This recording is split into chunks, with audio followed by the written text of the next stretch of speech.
Ladies and gentlemen, boys and girls, gamers of all ages, welcome to Austin, Texas. I am here with Coop. Hello.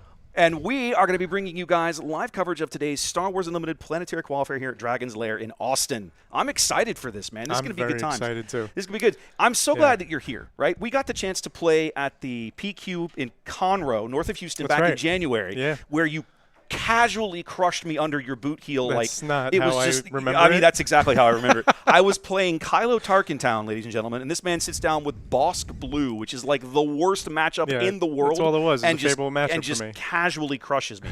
And we had a great conversation afterwards, though. And then you found me in Minneapolis a few weeks ago, and we're like, if you ever need a co-caster, nudge, nudge, wink, wink. And so when all my guys in Houston weren't available for this event, I knew exactly who to call. And Coop was like, yeah, let's do it. And so here we are. Where I got the idea actually was in Denver. Okay. So in Denver, I was like 20 seconds too late. I walked over to just as you just went live. Yeah. And I walked over and I wanted to do the commentating on the Yoda matchup. Okay. And I was like, it's my teammate. And I was like, I could give you all the insights and stuff. And it was and then you already went live, and I'm like, I'm not going to interrupt you. So I want your stream to go good. Well, we're gonna have to cut the greetings short because the game one is already up, we're and ready to go. I'm still trying to get things programmed in here, but they are not waiting. So we have a good matchup for you guys, ladies and gentlemen. A couple of players that we both know. That's right. This is going to be Giovanni, who you've seen on the stream before, and Baldeep as well, who you've seen on the stream before. So let's just cut right to it. I think I could be wrong. So Geo is on this side. It is. How do I have this backwards? I think I know how to fix this, though. All right, so it looks like he ECL'd the Fleet Lieutenant in to get, quick damage. This actually irritates me, but I think... Okay. Well, the player names are correct, but the board is reversed. Yes. Okay, I can fix that. You'll have to give me just a minute. And I'm not positive, but I don't know why we're not hearing these guys. We should be hearing them. Ready? Well, I'll figure this out in a minute. But for now, obviously, we're gonna. Sorry, guys, we're cutting this a little close, and I've got a little bit of tech work to do in the background. So, Cooper, I'm gonna let you try to call this while I fix this. I'll catch up, no problem. And then give me just a moment. So, very interesting start. Both Han Blue and Sabine Green, ECL, they both started with a Sabine Wren. Then Geo started the second turn by using the ECL on a Fleet Lieutenant to go 5 to base, as well as trade with the Sabine Wren that Baldeep put into play. After that, Baldeep put a Village Protector. Geo claimed. We went to next turn. Sabine pinged the shield off, went to base, and then he flipped his Sabine, put a Darksaber on it, and his board is looking oppressive right now. Baldeep does have a shielded unit in play. We're going to see what he does. He immediately starts with a Disabling Fang Fighter to get rid of one of the biggest threats in the game, the Darksaber. So now it's up to Geo to see. Having the Sabine is really, really potent here to ping the shield off and go, or he could go to base. And already, as you can see, perfect. Now now we've got it right. Yep. And then I'm going to make a small adjustment here to get it kind of centered up. And as you can see, that the Han player already has 10 life left. 9 life left. So wow. The gap is closing very quickly here. Destroyer Sabine there. Yeah, and he's going to use his shielded unit to try to clear up the board a little bit. Sabine still being in play. To be honest with you, it puts him in lethal range. And he's only managed 1 damage on Geo's base. Yep. Okay, well, let's at least catch the base health up. I've got him. Oh man, I've got the. It's game. Baldeep Scoop went to game 2. Having only 6 life left somehow on your base and 1 on Sabine, with Sabine still in play. Okay. The good news is that I somehow managed to get the camera positions completely wrong, and I don't know how I pulled this off. But we'll figure this out in a little bit. For now, let's just move on while these guys do their sideboard thing. And that did not work. Why did that not work? What the hell? Oh, I'm still in studio mode. There we go. Okay, clearly I'm behind the ball, guys. I apologize. But yes, Giovanni is definitely crushing it right now. As Sabine came out of the gates blasting, and before you know it, it's 5 resources and you're going to game 2. Okay.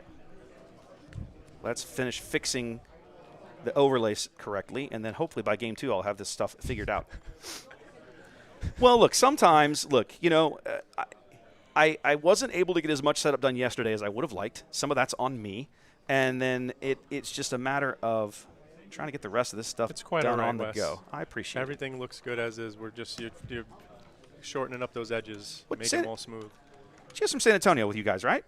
Who? Gio. He's a San Antonio guy, right? Yep. Yeah. Gio is a team member in San Antonio. That's what I thought. He was telling me that it was you guys had worked on that Yoda deck that he played in Denver, kind of as a group, like it was like a team effort. Yes. Yeah. It started off in set 3 for me. I was tooling with Yoda. I built a Yoda combo deck, and then I just didn't. It wasn't where it needed to be for me, so it went away. And then when set 4 came out, I seen cards that kind of shored up the holes that I was looking for, and I actually found the true combo. And then that's when I decided that I wanted to pull other people in. Gio is like, he is my playtest partner. He's one of the best playtest partners I've ever had. Yeah. So it was really great pulling him in, and he took it on as his own, and he made some suggestions, made some changes, and then we built it from there. The beautiful thing about that Yoda deck in that field is that it's built to beat Django, and it effectively did it. You got to see Gio beat Django on stream 2 different ways. Right. So it's a lot of fun. I love this game. This game's a lot of fun. There's a lot of innovation and deck expression that is definitely available. I just find that it's the peak to get to that point. You have to understand the layers of the game so you can kind of like counter various things, not just the cards, but also the play styles, and put your opponent into precarious positions. Okay. All right. Well, these guys are just about ready here. I'm going to assume Baldeep took initiative. Yes, he did. Looks like it. We'll get that swept. Okay. Now, I think I am finally in a better position to actually do what I'm supposed to be doing here with cards and everything else. So I apologize for the confusion. We obviously don't have the round timer up either. I'm not sure when that started, guys. So for now, we'll just play without it. But these guys are not going to go to time. This will not be time. Will not be a factor in this match, ladies and gentlemen. Game for 1 sure. was less than 15 minutes. That was less than 5 minutes. It felt like with shuffling, sideboarding, shuffling, and starting. Less than 15 minutes. Less than 15 minutes has gone by. Yeah, we're crazy. barely. Yeah. Chad asking if we have a backup match like laying around. It's like, well, no, unfortunately, we don't. We'll use this matches to fix the technical difficulties there we go. have to make sure that round 2 we could go up and running and fire and all cylinders. Yes, we'll get that. If I have to go out there and make some changes, we'll make some changes. But I think I can figure it out. Now, one of the things I wanted to point out, right? Gio, back in February, was a top 8 competitor in this event here in Austin. Yes. So he's no stranger, and he made day 2 in Denver at the sector qualifier. No stranger to competitive. Baldy, one of my local players down in Houston, and it looks like he's coming in with a Phantom Deuce there. Yep. Start off with that 5 attack, right? He has been kind of working on a lot of different, getting better. Like he's a fairly new player, new to the game at least, and has been working really hard. He hit this Han 2 deck a while ago, about 2-3 weeks ago. I played it a little bit a couple of Tuesdays ago against him, and then we did have a Sabine ping there, and then he took it to top 4 last weekend at the Houston PQ. Impressive. So he's made a lot of progress in a very short amount of time. This is one of Gio's favorite cards. Look right at the spice. I've not seen Sabine play this thing, but I love it. Yeah, if I'm not mistaken, it might be in his board. I know he main decks 1. I think he boards 1 or 2. But literally for this exact situation, like if you ask him, he's going to say, a lot of other decks in the format right now, when they see Sabine, they're going to try to outrace you. Yes. And they have grit in the sky, as you've seen, or they have a pilot. Yeah. That eliminates it. Turn 2, you can't pilot it, eliminate the thing, and slow down your opponent's tempo, and then Sabine gets the ball rolling. Well, and it's also a great card into the Vader matchup, which is a really challenging one for Sabine. I've seen some of the games that we've cast. Yeah, I definitely agree. Being able to take out Victor 2. Yeah. In one shot, and then obviously even if they played Victor 2, they have 3 in play, and you kill Victor 2, you're saving 3 life that turn.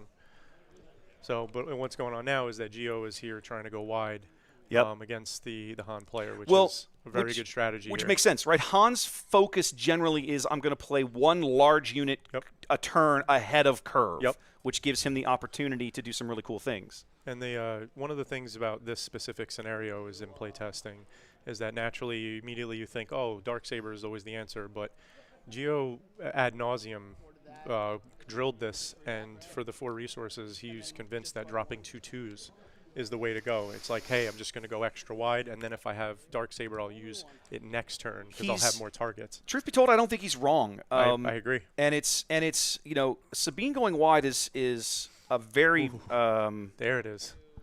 That was beautiful. I missed it. So as soon as the Darksaber came out, he had a Confiscation in hand and popped it. Oh, okay. So he was ready. Baldeep was ready for it, basically. Yeah, he's ready. So one of the things I want to point out is like Confiscation is like the boogeyman in every set now. If we have upgrades, we have pilots. So this is the first time I actually got to see it being played in tournament. Well, we saw a lot of it last weekend. We're going to see more of it going forward for sure. Yeah. There's so many good upgrades, lightsabers and so on in the next set.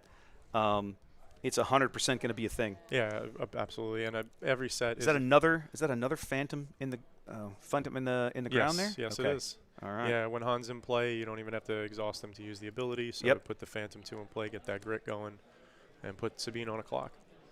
This game is Baldeep. Clearly, they're past where they were last game. Yeah, we've already survived longer. Baldeep already survived longer than he did in game one. Baldeep is in a better position, and with only 9 damage on the base, he's done a good job of. I need to make a couple of updates. There we go. He's done a really good job of clogging the lanes. That's the thing with Sabine, right? Is if you're able to control, like Gio's talking about wanting to go wide, right? So we're gonna ECL out Wrecker here. If you're able to go wide with Sabine, it almost forces your opponent to deal with your units somehow. You've got to do something. Absolutely. Well, Sabine is like basically the question, right? Can you answer me? Right. And if the answer is no, then you just lose. She's the premier aggro deck for a reason, and this is a fascinating evolution of Sabine, is that she's turned into a way kind of a mid-range deck.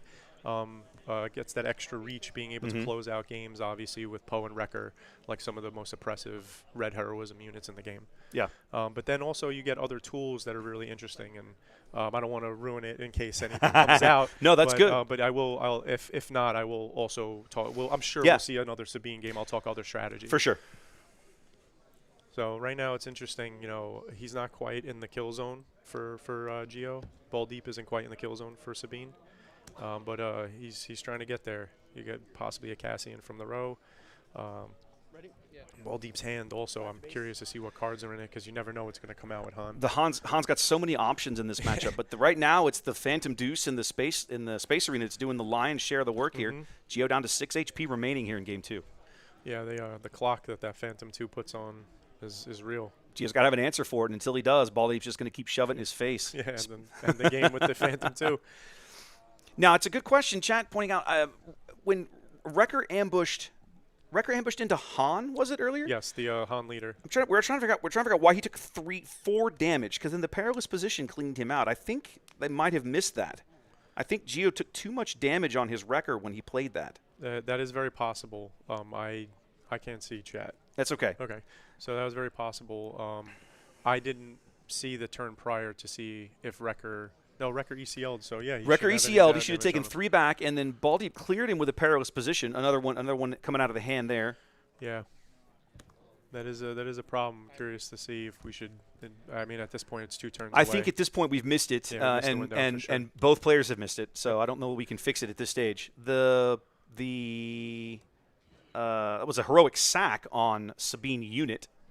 So we're down to 9 HP remaining here for Baldeep. And this looks like, to me, this is the last turn of the game, no matter what. We're getting close one way or another. The Yoda might buy Baldeep some time. It's going to depend on what Gio comes up with. His board is not completely empty, but Cassian is not particularly useful. Useful right now. Yeah. If he has another one of those, 4-1 ambushers, that might help. Well, it would certainly help him clear the space lane. Gio does take initiative in the previous turn, coming in on the button here, coming into this round. This matchup is so interesting in the fact that it could end in a very interesting way. You know what I mean? If have a pump being able to do two things at once, that's just how tight it is. Yeah, for sure. And we talked about going wide with Sabine. That's another good reason for it. The possibility of a Rebel Assault, right? Keeping multiple units on the board keeps that Rebel Assault alive. Gio's going to come in with a timely intervention here. And it messes with the math, which is a big deal. So the math of like just the +1 from Rebel Assault. Right now he's ECLing, not ECLing. So timely intervention. Timelying a Poe. Discarding the Fleet Lieutenant to deal get the damage to get rid of that. So he's going to swap 2. Yep. And so this is what I mean by this deck has a very interesting mid-range, right? Yeah. Like he just played Poe with Timely, and he's clearing 2 things, and he's putting a giant threat on the board. Yep. That puts Baldeep on a 1-turn clock. Yep. Baldeep's now got to come up with an answer here very quickly. Yeah, pinging in a Poe attack wins now the game. He's got a Poe of his own, a Fang Fighter, and a Kanan in there. I love how I'm leaning forward like it's going to matter. Old school video games. Old school video games. Yeah, turning the wheel. Exactly. If I see when I click the joystick over, if I lean, I turn harder. I turn faster. Exactly. Yeah, for sure. For sure. Pro hacks. All right, Baldeep counting his resources here. Looks like he's going to play the Poe. Looks like we're going to get the Poe. So now he spent 5. He spent 6. I guess he just hard cast it. Yeah, he did not use the ability. So yeah. Okay. The ball goes back into Geo's court. So now this is like, again, there's just thing with the pump. Rebel Assault doesn't work with Poe. Poe is not a Rebel, so that's not the answer. But oh, I just realized he also discarded another card to clear the perilous position. He used Poe's text twice. So Geo's hand is empty at the moment. Going to come in with just a simple Fang Fighter in the air. If the irony here is Poe can kill Poe and the Fang Fighter. He can, actually. If Geo doesn't draw anything worthwhile, he can just clean Baldeep's board again if he wants. I'm not sure I would have played the Fang Fighter in that position. I understand the thought process behind Baldeep trying to keep units on the board, but knowing that Poe's out there doesn't get you much. Remember that the Fang Fighter basically threatens lethal. Well, the other thing, true, but Geo's also got it as well. Like if Geo goes straight to base here. But if he doesn't play the Fang Fighter, right? Instead, Poe can trade with Poe and then deal 2 damage. Which he pretty much has. He pretty much has. So now this forces his hand to do this, and at least it sets Baldeep up to be able to. We can see his hand, but to play either a follow-up unit or removal. What's interesting about Baldeep's hand is he's got 2 of the wrong cards. He's got a Fell the Dragon and an Open Fire. And neither of which Cassian is dodging left and right. Cassian's just like, I care nothing about these Cassian's things. like, for the rebellion. Exactly. And then here comes the Darksaber. That's going to be lethal. Well, no, not quite, but very, very close. Now does he have enough for Fell? He does still have just enough for the Fell. Goodness gracious. The Darksaber allows him to clear the board with the Fell the Dragon. And now that 3 damage from Cassian's going to put him at 1. Yep. Put him very close. Geo was very aggressively pinging early in the game, and I kind of wondered. I didn't say it at the time, but I kind of wondered. I always wonder with Sabine players if that's going to come back to bite you. And it feels like maybe it has here a little bit with Geo. So I want to point out something that just occurred where Geo played a Daring Raid. Played a Daring Raid, yeah. So what Geo's doing is he's playing to his outs. He knows that by doing that, he could then set up a window next turn. Yep. But by not doing that, he doesn't have a chance. Yeah, he doesn't have it. As you can see, we're going to go to game 3. Yep. All right. On to game 3, ladies and gentlemen. It's always nice to see when Geo's on stream. Him and his opponent are always laughing. I got to give him a lot of credit for that. I noticed this when I had it. The only time I had him on camera, I think last time, was he got to the top 8, and he ended up going into that matchup in the top 8 with like a game loss because of a deck list error or something like this. So he started the top 8 best of 3 down a game. Yes. And he and Michael sat down and played, and I think the whole thing was over in like 8 minutes. Yeah, it was the entirety. The entirety, like and I felt kind of bad for him. Sure. But he was just. He wasn't really fun. Like a lot of people, I think I would probably have been really ticked off at myself. Not anybody else. It's my fault. I will say, right? Geo was upset with himself for sure, but I know that Geo cares about other people's experience. He didn't let it affect the game. I want to use this as a time to say, like, that's what good sportsmanship is. Yeah. So he knew his own error. He didn't want to take it out on the judges or his opponent. So he made sure that they shook their hand, said, hey, good game. And then his opponent also was extremely supportive. He was like, I don't think you should get a game loss. Like, right. Advocated for him. So it was very positive vibes between them. Yeah. When Gio explained that situation to me, and I kind of caught up to it right as we were going on the air to do that top 8 match. I was really surprised. I was like, "Whoa, you got a game loss for that!" Yeah. And it was something like he had the card. It was like a sideboard card. Yes. And then when they went to deck his check, it was still in his sideboard or not in his deck or something like this. So it was like it had gotten missorted. Clearly separated. It got missorted into the wrong pile or something. And I was like, God, that feels kind of weak when you're not actually like you're just handing somebody to check it. The cards are all correct. They're just not in the right piles. I will say a more grievous infraction earlier that day was someone else from San Antonio. I won't say their names, but they got DQ'd. Their deck was their list was wrong. Yeah. But I will say it was before we started, so I was actually surprised they didn't give him a chance because the first round didn't start to fix it. Yeah. But that was a feel bad. All right. Sure. Well, we're into the game here. We've got a Battlefield Marine, and then one of Baldeep's probably preferred opening plays here is that Outer Rim Outlaws. And this is not Gio's preferred play. He would have loved to play Sabine. Yep. Sabine into this particular situation would be really good. He could ditch the shield and just trade with the Outlaws if he wanted to. Sabine against Han 2 is just the bright play, like in all situations, ironically. Instead, we're going to go Fleet Lieutenant and go straight for the throat, Geo which I love. Identifies, hey, this guy's going to get board position on me. Yep. So let me so let's put some pressure on him. Let me make his choices for him. Sabine comes in and ties things up. Yep. 24 all. There comes that phantom pressure. That card was an all-star in game 2 here for Baldeep, and I think it is going to be again here. I think this is the 4th version we've seen of this card. Played 1 in game 1, 2 in game 2. Now it's playing 1 in game 3. Obviously, it's very good in this matchup. Very good in this matchup.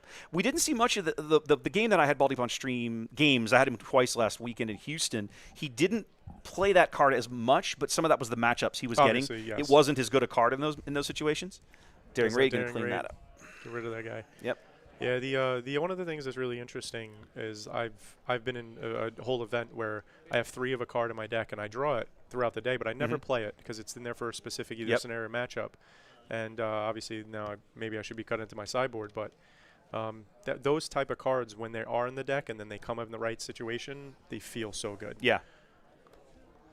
Sabine Ping answering Poe coming into the board around early here for Baldeep. Yep. And trade initiative. I think that here Geo didn't want to walk into something to kill Sabine, and so. Ooh, the Fleet Lieutenant just now, again. Go wide, baby, go wide. Well, the double Fleet Lieutenants has definitely put Geo in a really good position early. He's got 4 extra damage pushed through, and his board is much wider than it was in game 2. So here's I'll tell you some crazy stuff. I can see the lethal with Wrecker coming. Yeah, it's very possible. So it's one of these, not this turn, maybe next turn, but it's I can see how this turn can set up for lethal. But I could also see how Baldeep, if depending on how he sequences this, can really kind of cripple the board. Well, this is also a situation you don't want to be in as Baldeep because he's got 3 rebels on the board. So nothing you do can prevent the rebel assault. Yep. Yeah. And so we're going to go 8 to base here. He is racing. Yep. And those 3 threes in play, obviously not going to die to Poe.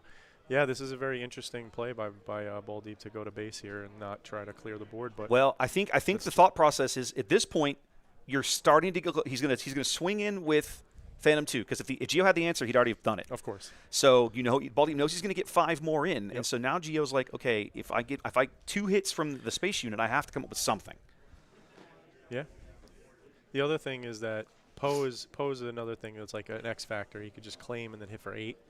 And that's that obviously also puts you on a bit of a clock. Yeah. I don't know if Baldeep plays Daring Raid, but 2 damage from hand can end the game pretty easily. Oh, the bombing run. Bombing run in the ground arena. Goodness, that's going to make a huge mess. Poe's going to survive it. 1 health. Yeah, and Sabine's going to have only 2 left. So now this is interesting. Now I'm curious. If he knew he had the bombing run, why wouldn't you have discarded and done, instead of doing 2 to base, done 2 to Sabine? The bombing run would have cleared the board. Yeah, sure. Interesting. It's an interesting thought. Probably the race. That 2 damage it's possible. Could be the difference. It could be the difference. Losing. It's very possible. I will say, I don't know Baldeep's deck that in depth in terms of what his personal cards are to know what that clock is. Yeah, but he does. Yeah. Oh yeah. So clearly he's playing. He played a lot. He played this deck a lot last weekend. He got far with it, and then he's been playing a lot in locals lately. He's pretty happy with it so far. Yeah. The irony of even that play, sequencing it that way was very interesting, and now creates a very fascinating board state. Chat pointing out that if he'd done it in the reverse, then Sabine could have traded into Poe. That's actually a good point. That's true, yes. It's a good point. I mean, Sabine could still trade into Poe, but if I'm Baldeep, I don't really care. I'm happy with that play. And the damage is done by exactly. the 8. And I'm realizing now I've actually he did get 1 attack off with one of those Fleet Lieutenants, and I didn't record it. So there we go. I'm in my deploy turn. And Han hasn't come out yet, right? Han has not come out yet. This is his flip turn, so we can. Baldeep could really push the damage. I mean, Geo could end. Yeah. I would say likely will end the round at 2. So here's another thing: if Geo had Poe, and he would be stalling, which we can see he doesn't, but Poe would come out and then could kill Han, or put a lot of damage on Han and kill Poe. Yep. Indirectly. So there's always some interesting interaction. Nope, wrong. Should have deployed it. So the blue leader there is going to trade out, clean up the space arena. Unit, yeah. There's their actual. Will be deployed this one. Sabine goes to base for 3. So Geo actually has a lead right now. So first action. So I see. So Han. So in other words, Baldeep basically making sure that he went into the round on the initiative. Yes. Okay. He took initiative there. Because if he didn't, Wrecker could come in and then deal 6 to base and clear Poe. Exactly right. So, yeah. Baldeep choosing the initiative there. That's going to allow him to – he can go straight to base, which is probably the right play. Go 8 to base here and put Geo in check. That looks like exactly that looks like what we're does. doing here with Poe. 3, 4, 5, 6, Discard 7, that 8. Luke. He's like, he's not coming out this turn. turn. We are not going to get to that point. He's like, we want to end it now.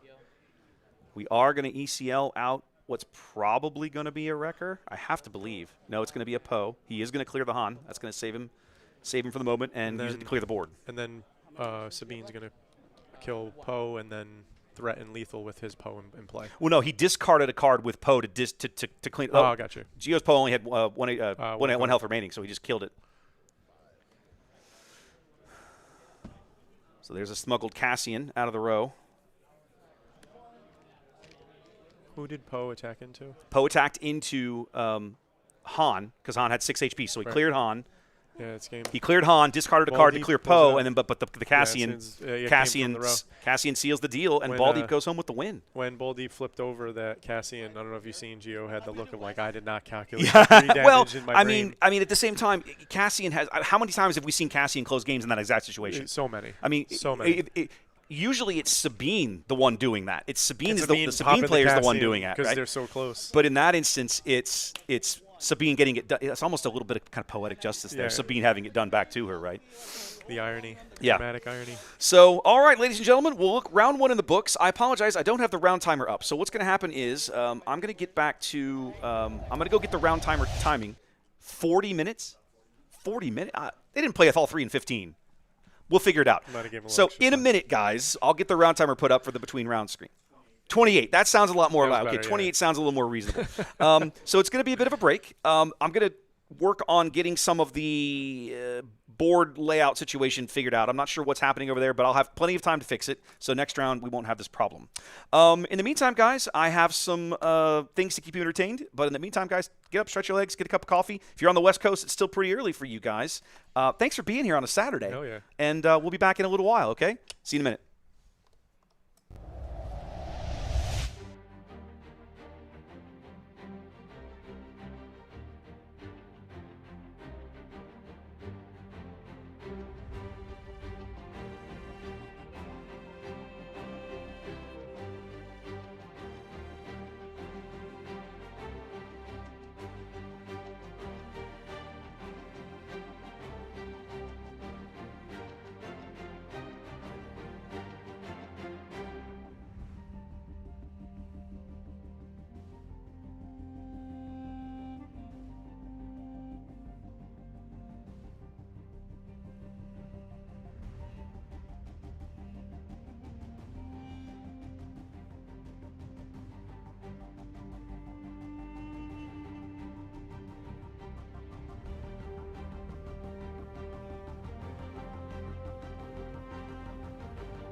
Star Wars Unlimited is a trading card game of unlimited possibilities. One of the many unique features of this game is the variety provided by each of the individual aspects.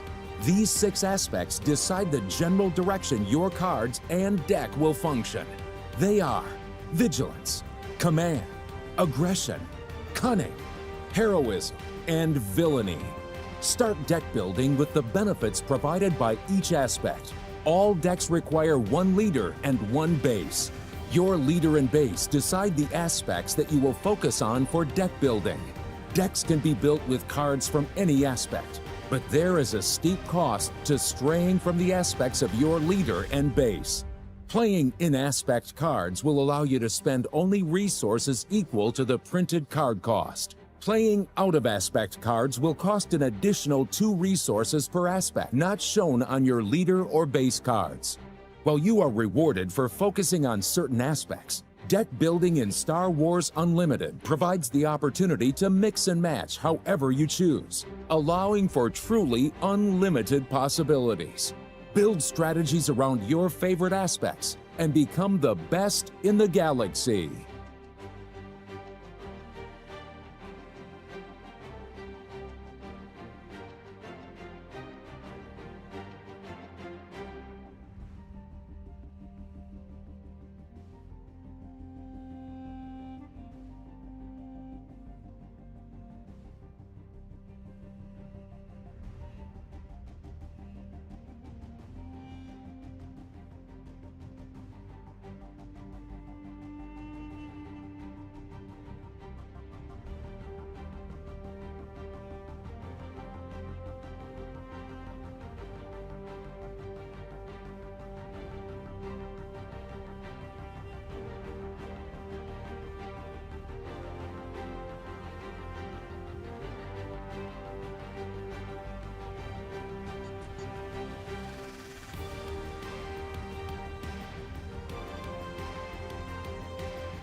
What's up, everyone? Raptor here with a simple thank you for watching Star Wars Unlimited content here on the channel. When I started dabbling in live streaming store showdowns at our local store last summer, I could not have foreseen where this would all go. Today is our 4th Planetary Qualifier we've covered live in-house at venues ranging from Mobile to Houston to Austin, not to mention packing everything up by plane and doing it live from the floor of sectors in Denver and the regionals in Minneapolis. It has been a hell of a ride, and I wouldn't still be doing it without you guys, right? Every person who reaches out with a simple thanks for what you do, a comment on Discord, a reply to a YouTube video, or stops by the table at a big event to express appreciation is really tremendous.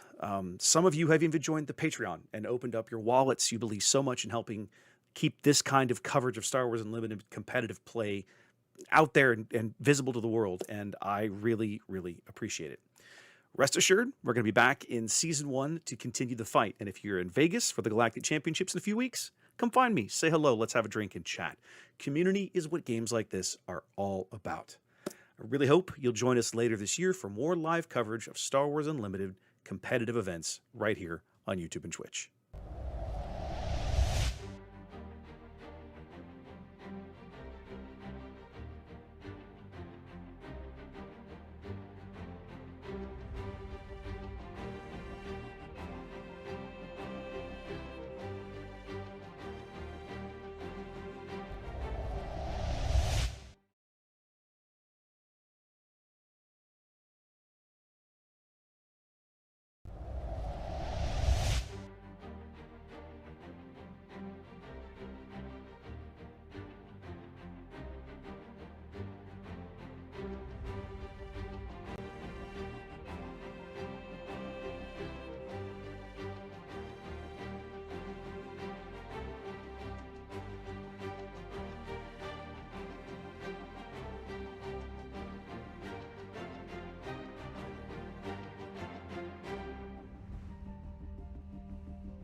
Star Wars Unlimited is a trading card game of unlimited possibilities.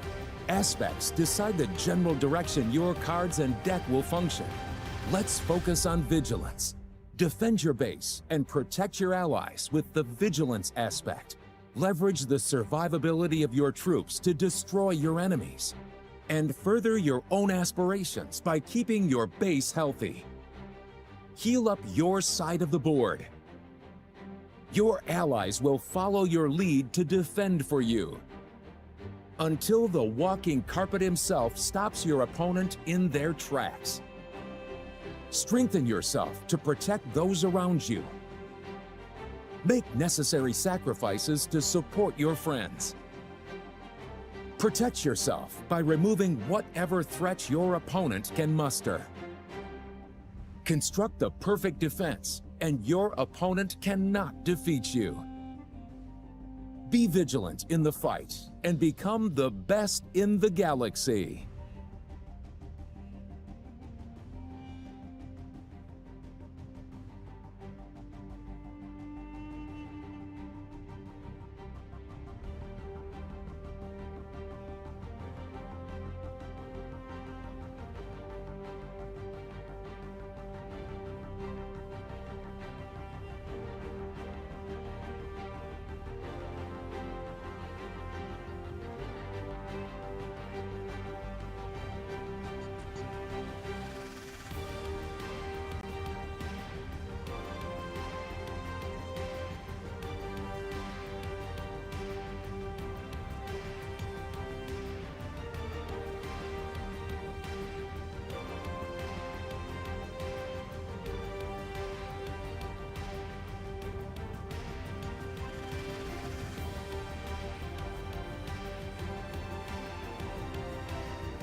Star Wars Unlimited is a trading card game of unlimited possibilities.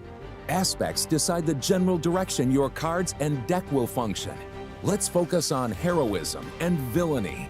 Choosing heroism will give you access to those fighting to make the galaxy a better place, while choosing villainy will direct you toward those who want to keep everything in order, no matter the cost. Swoop into the fight, or swarm your opponents. Support your fellow rebels, or hold down the fort. Find your way out of a bind, or continue to feed the war machine. Heroism or villainy. Choose a side and strive to be the best in the galaxy.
Star Wars Unlimited is a trading card game of unlimited possibilities.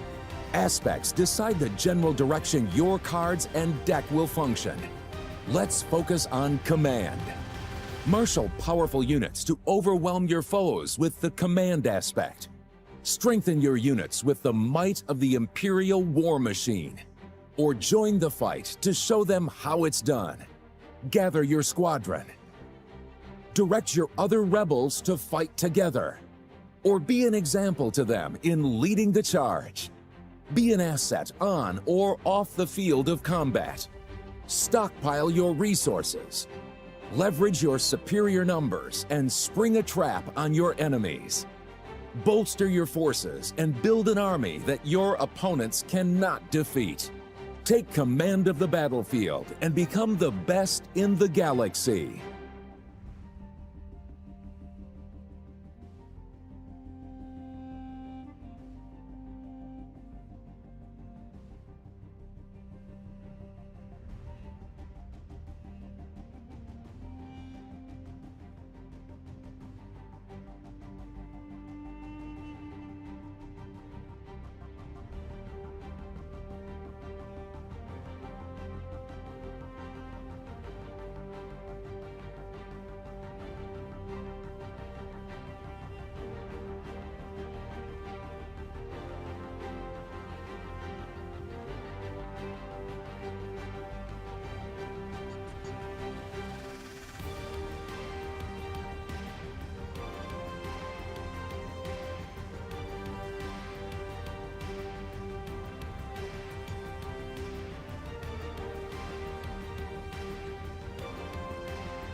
Welcome in, everyone. Thanks for being here. One of the most common questions I get is, how can I support what you're doing with live event coverage of Star Wars Unlimited? Luckily, there are lots of ways, and not all of them actually cost anything. For starters, if you're tuned in on YouTube, throw the live stream a like and subscribe to the channel.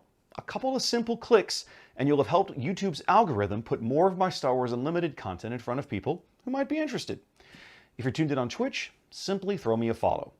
Both of these things won't cost you a cent and actually help a lot more than you think. If you're an Amazon Prime member, you might be able to support me on Twitch with only a few clicks. Once you've linked your Amazon account to Twitch, check the QR code on the screen for help doing that. You can use your Prime subscription to me on Twitch. It's already included in your Amazon Prime membership and costs you nothing additional out of pocket. Similarly, over on YouTube, you can use the Super Chat functionality. Just click the little dollar bill looking icon on the bottom right corner of the screen below the chat window. This is sort of like a tip, right? You can choose a dollar amount on a little scrolling bar and it highlights your chat message simultaneously. If you're interested in helping ensure these kinds of high quality Star Wars Unlimited tournament streams continue well into the future, I would also ask you to check out my Patreon over at patreon.com/craptor. QR code on the screen will take you there. I have 4 tiers of support that each come with various benefits, up to and including the embroidered polo shirts you see the team and I wearing on the stream when we cover events. For the cost of only a single booster pack per month, you can support these kinds of productions and get some really fun perks along the way. Whether you choose to pitch in and help keep us on the air or not, thanks for being here. We love Star Wars Unlimited, we love the community, and we look forward to showcasing more of both in the future.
All right, welcome back, ladies and gentlemen, boys and girls. It's round 2 here of Swiss action in the Star Wars Unlimited Planetary Qualifier in Austin. Welcome back. How you doing? Fantastic. This has been good. The first round so far had a lot of surprises in terms, not just on the match that we watched, but also walking around, seeing what's being played in the field, what won, what lost, some of the upsets. It's interesting to see. I think we're going to be in store for a lot of really good matchups today. Yeah, this should be good stuff. Okay, so these guys are almost ready, so let's get into this. Let's not waste time. Let's meet the players in our little drama. On the left-hand side of your screen, this is going to be – there we go. Now we can hear them. This is Hunter. Sorry, I haven't updated these. Wow, I suck.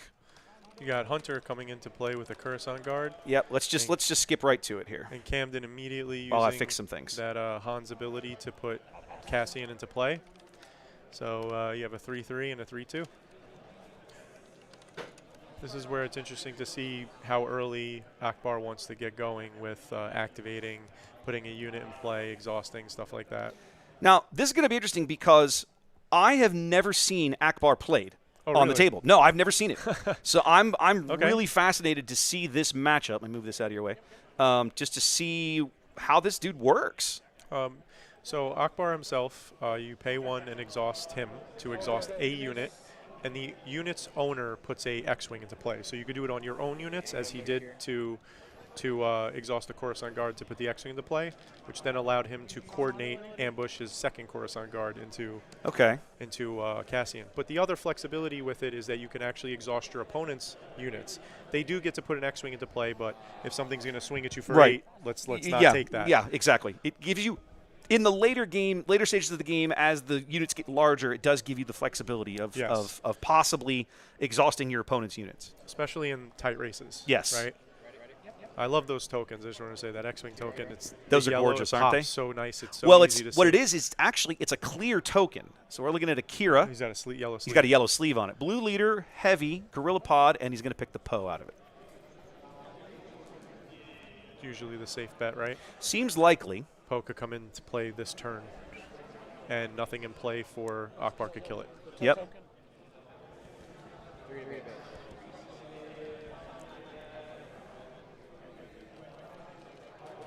So the decisions that Han has to make here obviously go up quite a bit, right? Play something cheaper. Yep. And the flexibility of Blue Leader, obviously to be a space unit, ground unit, but also here to make it a 5-5 or 5-3, and then ambush down into ground and take something out.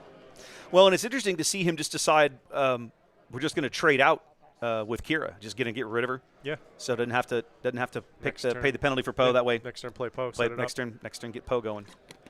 I remember on the 5 resource turn is when young Han here he deploys as well. So being able to put that threat into play and also deploy Han, usually your opponent cannot answer both that turn. Yeah. Yeah, we finally start to see cards like Akbar, who put tokens into play, start enabling cards like Coruscant Guard more efficiently so we can get Coordinate online. Coordinate has always felt like a particularly weak keyword to me. I agree 100%. Not useless, but just weak, far weaker because of how easy it is to control your opponent's how easy it tends to be, let's say, to control the size of your opponent's board. Also, a lot of times the coordinated units that they printed were not better than non-coordinated units. Yes. They were okay, but they weren't. They didn't really usually justify the cost. Let's say. Yes. Yeah, to go out of your way to get the coordinate up. Yep. So now there's a lot of options that Han has because now his ability is unlimited, so he can put multiple cards out. What does Hunter have? Wedge. Wow, old school Wedge from set 1, ladies and gentlemen. So one of the reasons why Wedge is a powerhouse in this deck is outside of you making tokens and they get +1/+1 to ambush, but you also play space. Yeah. So now your guy's in space. And then Wedge with the vehicles, if he wants to play, which I don't know if his list plays Reinforcement Walker, but it also now has ambush with Wedge. Right. It's when they changed the way cards like Wedge worked in the most back with Jump to Lightspeed released, right? They came out with the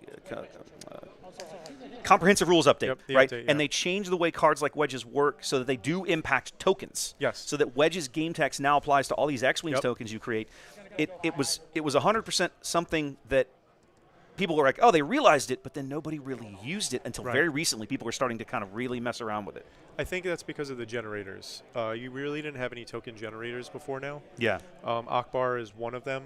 Palpatine is another one, but obviously it locks you into that very specific play style. Yeah. Well, you see, like Rex from set 3 is one, but he's even more expensive to use, I think, than Akbar is. I think he costs 2 to put a clone trooper in play, if memory serves. I think there's another restriction with him. Like you have to have, or is it no restriction? I don't remember any off the top of my head. The irony here is I've played against Rex countless times. Yeah. But his text is so irrelevant. Pull that up towards your mouth a little bit, like we. Yeah, better? Yeah. Well, no, that's a little too close. Oh, You don't have to eat it, but there you go. That's better. Better? Good yeah. to go? All yeah. right. We're trying to get the. Remember earlier we were messing around with levels. Yeah, you go. You got it. Just want to make sure you can hear me clear. Exactly. Still a very tight game here. Only 1 point of damage on each, separating the two players here in terms of total damage taken. We're leading up into the Akbar combo turn.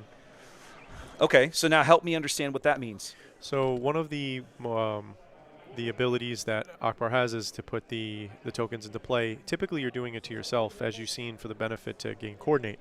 But the other thing is that you're playing cards like Wedge that buff them, and then you're going to play a card like Timely Reinforcements. Yeah. And you're going later into the game. You're building up a board. When you Timely Reinforcements, you're putting a ton of Sentinels into play. But then you're outvaluing your opponent, and you can play a big buff that hits everybody, and then everybody's going to base. Yeah. So it's a very interesting deck, and the tempo that Akbar himself creates, it allows that because you're putting more units into play for free. You're not every unit isn't a card from your hand. See right here, Hunter passed, and Camden immediately was like, okay, what do I do here as a response? Because now Akbar's in his reaction phase. He's trying to dictate the board. Of course, Camden can't see Hunter's hand, but in Hunter's hand there's some interesting cards, one of them being Cunning. I noticed the Cunning. Yes. Not necessarily out of aspect, but we don't generally, not one you typically see people play willing to pay 6 for. As good as the bloody card is, I've always been surprised at the reluctance. I think like early on we've seen a lot, like outside of the mono decks, there was a lot of decks that were willing to put Cunning in. Yes. And I think why so much it's not the case anymore is because of those 6 resources and what you can play for 6 that wasn't available to you in set 1. Yeah. So Cunning's effect dwarfed all of the other effects on 6 resources. Yeah. But now we have Wrecker. Yeah. Like, I'm just using that. I know it's a different color, but you have a card that impacts the board in a very unique way for those resources. Looks like that's a heavy. I apologize for the glare. That is a heavy. And obviously the combo with heavy with Han is twofold. You get him out earlier, and then when he dies, he deals 1 damage to everything. So he's a good way to kind of clear a lot of little tokens. Well, and that coordinate with the raid 2 is no joke either. Yep, you get it online. The first time I saw somebody playing heavy was in a Han, this Han in ECL. Back in, I cast the Mobile PQ back in February. Okay. And Eric Oakley was playing that deck, and heavy was like his tech card. He was super excited about heavy that day, partly for the raid, but partly because of that 1 extra damage he could shell out because it was a threat your opponent had to deal with. Like possibly hitting you for 6 is no joke. Hunter trying to figure out what his next play is here. It's going to be a blaster on Akbar. Yep. So the other thing that's really good about Akbar is his butt. He's a 2/8? Yeah, Akbar's a big boy. Or a 3/8. I forget. I'm going to show him real quick. Hang on. I'll put him on the screen. I think he's a 3/8. Yeah, he's a 3/8. So there's a 5 hit. Yeah, and that big butt on him is very relevant. To clear the heavy. Yep. Now, as we go into next turn, what's interesting to see is we get little snippets of what's in Hunter's hand, like home 1. So we know that he's prepping for the late game. That's what Akbar kind of does. And there you go, 8 health on Akbar. Yeah. And then here you have Camden. He's setting up. Does he play crate? No, that's a really good play. Yeah, reinforcement walkers are good. There's a lot of good big bombs that we're going to see coming out from both of these players that we don't know which way this matchup can really go. No, there's a lot of different. Yeah, like the late game is where both these players want to be. Han Green could like you said, he could also be bringing his own home 1s to the dance. Crate dragons, all kinds of shenanigans could come out of that deck. And it looks like we're going 5 to base with Akbar. That gets the game close again. There's Akbar's ability come into play for the race. So he exhausted Han, but he gets to put that token into play. Okay. Mace That's Windu. Mace Windu. Yeah, baby. Crashing, party crasher. Party crashing through the crasher. wall like the Kool-Aid man. What's going on? That Let's do Coruscant it. guard doesn't have a chance. Nope, afraid not. I've watched Mace close games where So people, good. people come in and they'll ambush out a unit and then standing back up and then go 5 to base. Yeah, And absolutely. then your opponent was like, oh, I didn't see that coming. Right? So, and then yeah, a good answer to a 7 is a 7. is a 7. And it's one of the best 7s, period, in the game, and that's U-wing reinforcement. Speaking of going wide, Akbar is definitely going to try for it here. Now, you said you pointed out he does have some larger bombs in this He deck. does. I'm seeing the shuttle. I see a tech. I see so all kinds of stuff in there. Here's a great. This is where coordinate's actually relevant, right? So here's a great thing. So he could play Leia and then Plo Koon, and then he enables the coordinate. Instead, he plays Grogu and Plo Koon. I didn't see the Grogu in the list, and then now he enables the coordinate. You swing it for 6 and get rid of that big threat, that Mace. And then, of course, in doing so, Plo does not die, as well as Grogu's in play now. Now you have another exhauster. Yep. Grogu absolutely able to just.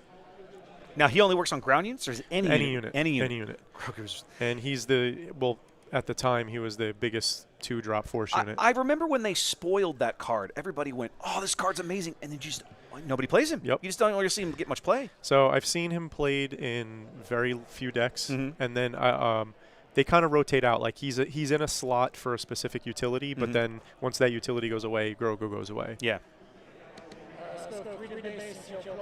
You know, I think when the pilot decks were really popular, like, you know, especially right after first set, Grogu was a shoe-in. Right. Oh, you piloted, I'll exhaust you. It's a good way to save some damage. Yep. Cost efficient. But then as the meta kind of like fleshed out and we realized what the actual combos would be, Grogu became a little less relevant.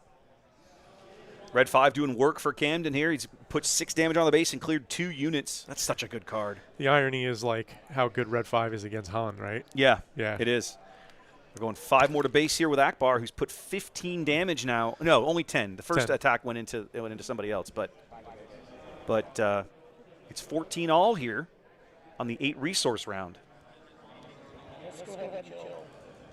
The other interesting Finally thing going to clear Akbar out. is the resources always being up and like, hey, let's just trade units, right? That makes me think, what's the follow-up play to that, right? Like there's a bloodbath going on. So we're going to see who comes out ahead at the end of this turn.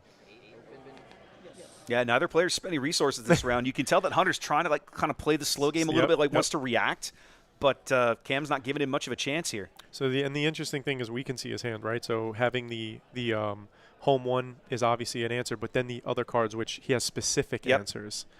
And so now, and this is one of them he plays. For me, to be honest with you, right here, I'm curious if I would have wanted to bounce the Grogu or not. I can't see the last 2 cards in his hand, so I don't know exactly. And then the third blue leader has hit the table, and the third blue leader that has ambushed and has taken something out, but this one is staying behind with no damage. No damage. That's right. Now that bounce with that home one seems pretty good. Seems pretty good. Sundari Peacekeeper hitting the ground for Hunter. And here comes that flood. And this is a beautiful combination with Poe. Yep. So when Poe comes into play, he takes the 2 damage, but then his effect goes off after that, and he creates a token, and he could be piloted to that. But instead, he piloted to another vehicle on the ground, and the damage comes off. Exactly. Beautiful. Yep. That's one of the reasons that makes Han 2 so versatile, but also in this instance, exploitable. Yeah, right? He's it's exploiting definitely great mechanics. It's definitely one of the great combo cards with this particular leader, able to get extreme value out of that Poe, especially since the way his text is worded, he makes the token, but he's not required to pilot that token. He just says you may then pilot a vehicle, and that's why he went to ground. And that's why he's in the ground now, swinging for 7. And then here comes that cunning. Oh no, I'm sorry. This is apologies. We had initiative change there. Yeah, the cunning is coming into play right now, and he looks like he's going to be exhausting. The big. The 3 and the 7, it looks like. Big blue leader, and then exhaust Han. And then I think he pumped the Sundari Peacekeeper. That's what it looked like. Yeah. Yep, he's grabbing a +4 as a reminder. That's why they're in there, boys. Yeah, and these tokens are really easy to read. It really helps. Okay, coming in with the EBD over here on the right. Yeah, they put that Sentinel in play. Protect that Han. Or protect his life total. So one of the things I'm looking at is as Hunter's playing is to see the late game threats, like where he's attacking the board. So last turn, it was interesting to see him play 2 smaller cards instead of the big home one, and then which brings in another unit to play. He does clear the Sentinel and restore 2.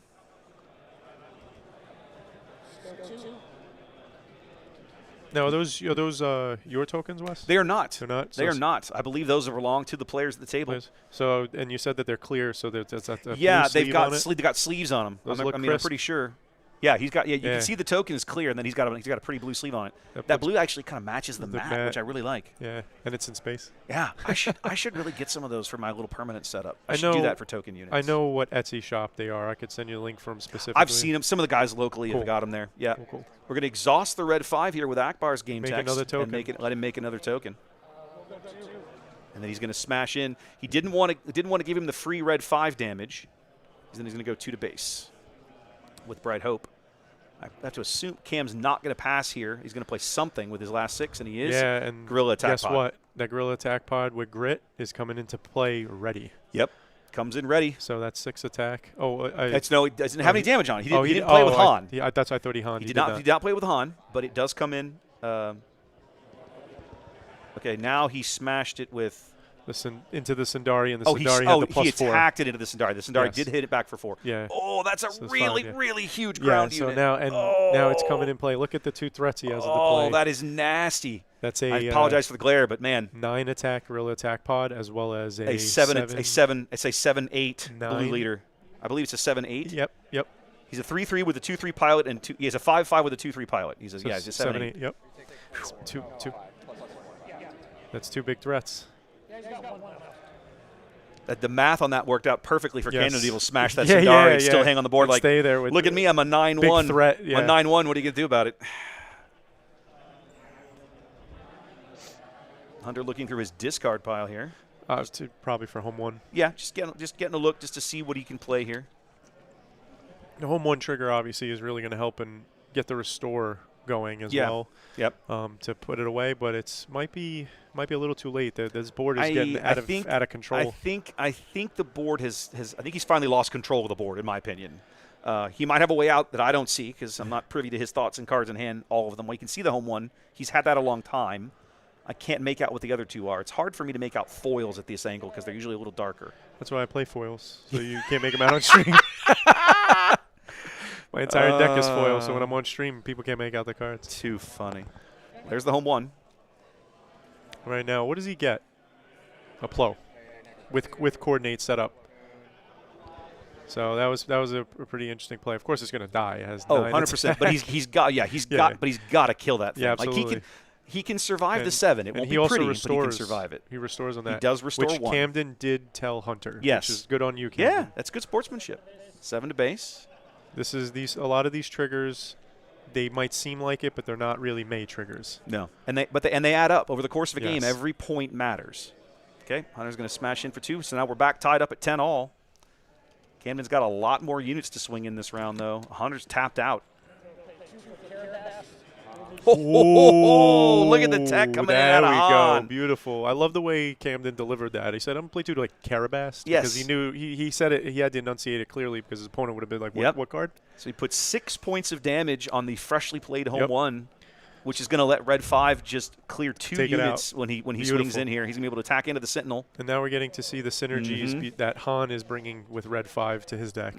That's beautiful. The other beauty about Carabast is it doesn't have to have damage on it, so you can always deal that 1. You just put a 1 for 2. It's expensive, but you can. But pops a shield. But that's a good point. Yeah, it pops a shield, or it finishes something with 1, of course. But and I love the tech here with Han because essentially it's 2 for 3. Yeah. Right, know it's 2 for 3. Feels like it's finally gotten away from Hunter here. He's no board. He's staring down this gauntlet across from him. And it's still not 100% over. Man. I still screwed up the match timer. I'm going to get that fixed while these guys do sideboards because I need that on the board for me. So I think it's looking like it's running into the end of the game for Hunter right now. But to be honest with you, it's not over. I know the deck plays a couple of interesting cards, but Hunter doesn't have them in hand, so he calls it. He said, I'll scoop. Let's go to game 2. Let's go to game 2. Camden claiming game 1 here. All right, so let's let these guys do sideboarding for a minute. Give me about 15 seconds. I'm going to step away and read the timer and get that put up on the screen so we know that information. I'll still be here with you, and I'll keep you company.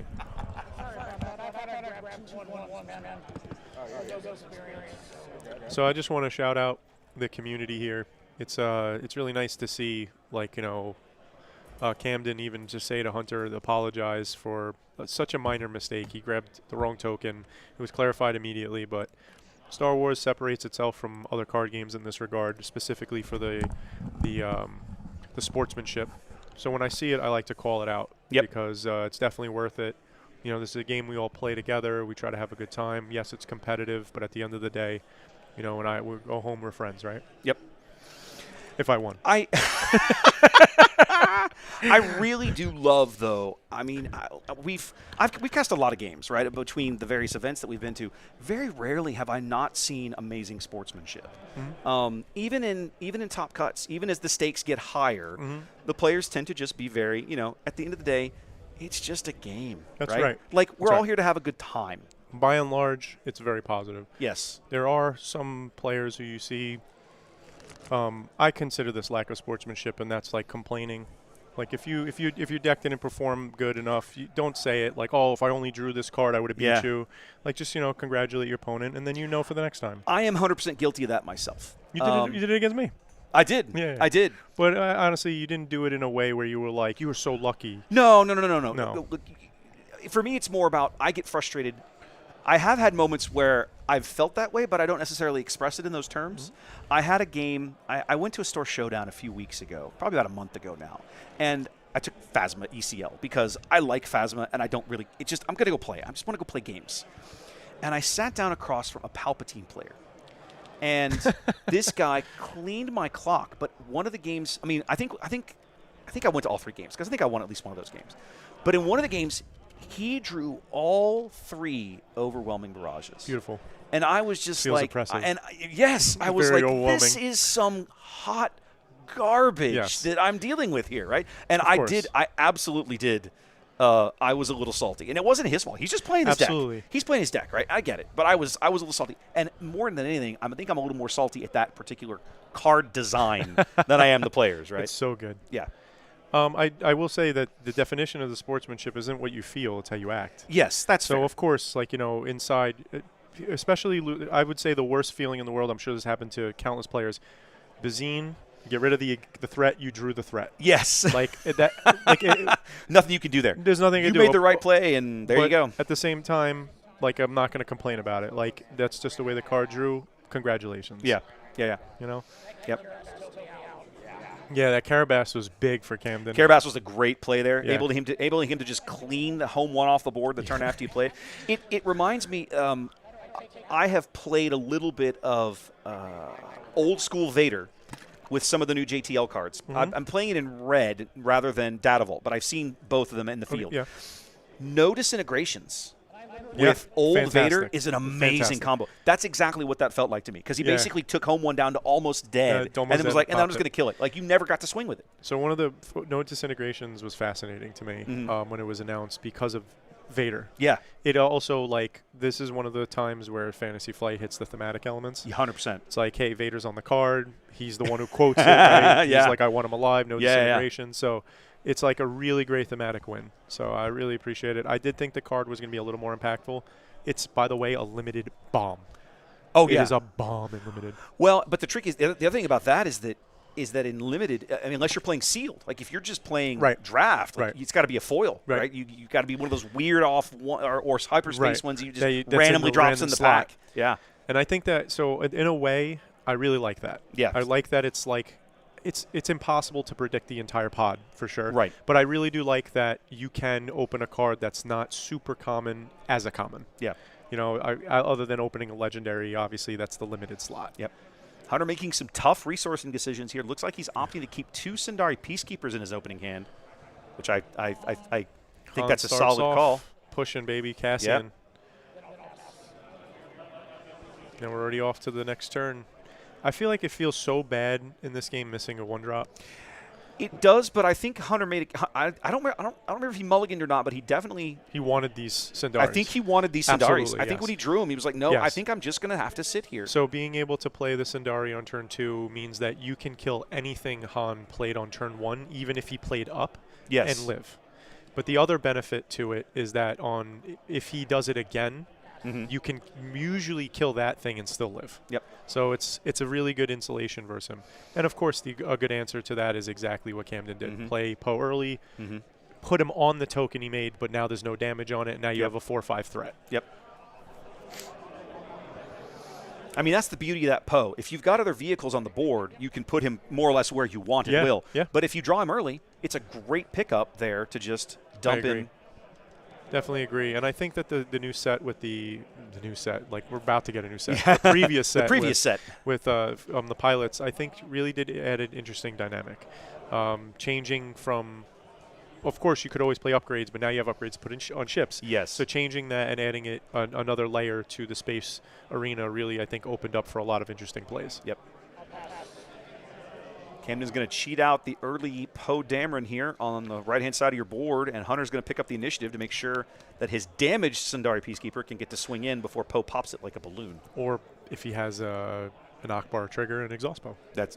Now that would actually be a really good use of it. It would allow him to get both attacks in. It also would depend on what he has in hand. If he doesn't have a real way to deal with Poe after he exhausted it, that's now you're giving him a 2/2 as well. I think.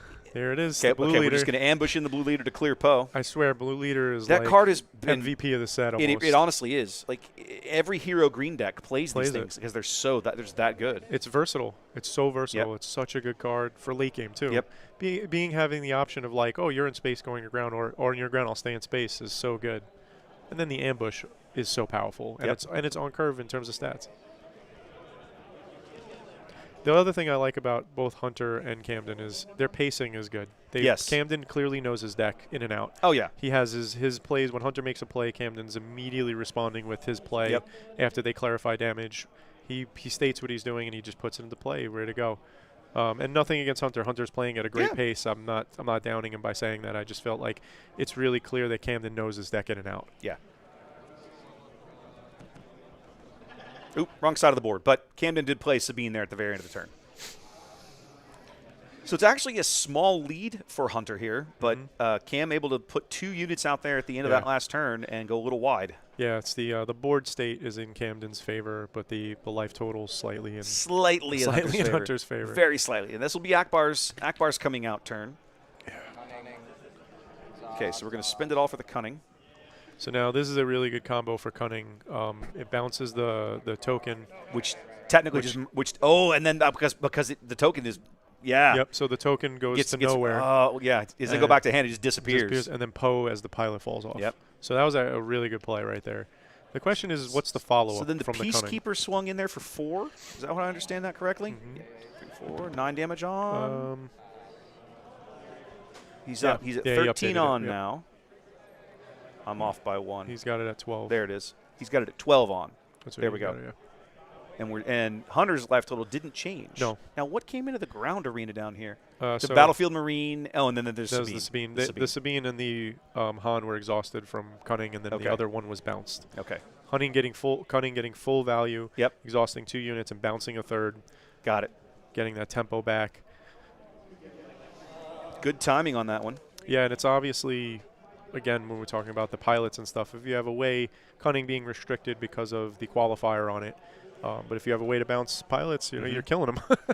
the units going back to hand, but the pilot's dead. 3 for an Echo Base Defender of his own, I believe. Yes. Yep. And it is also another thing that's interesting, even though they're Carabas coming out again. Carabas doing work. You paid 3 for your Sentinel. I paid 2 to kill it.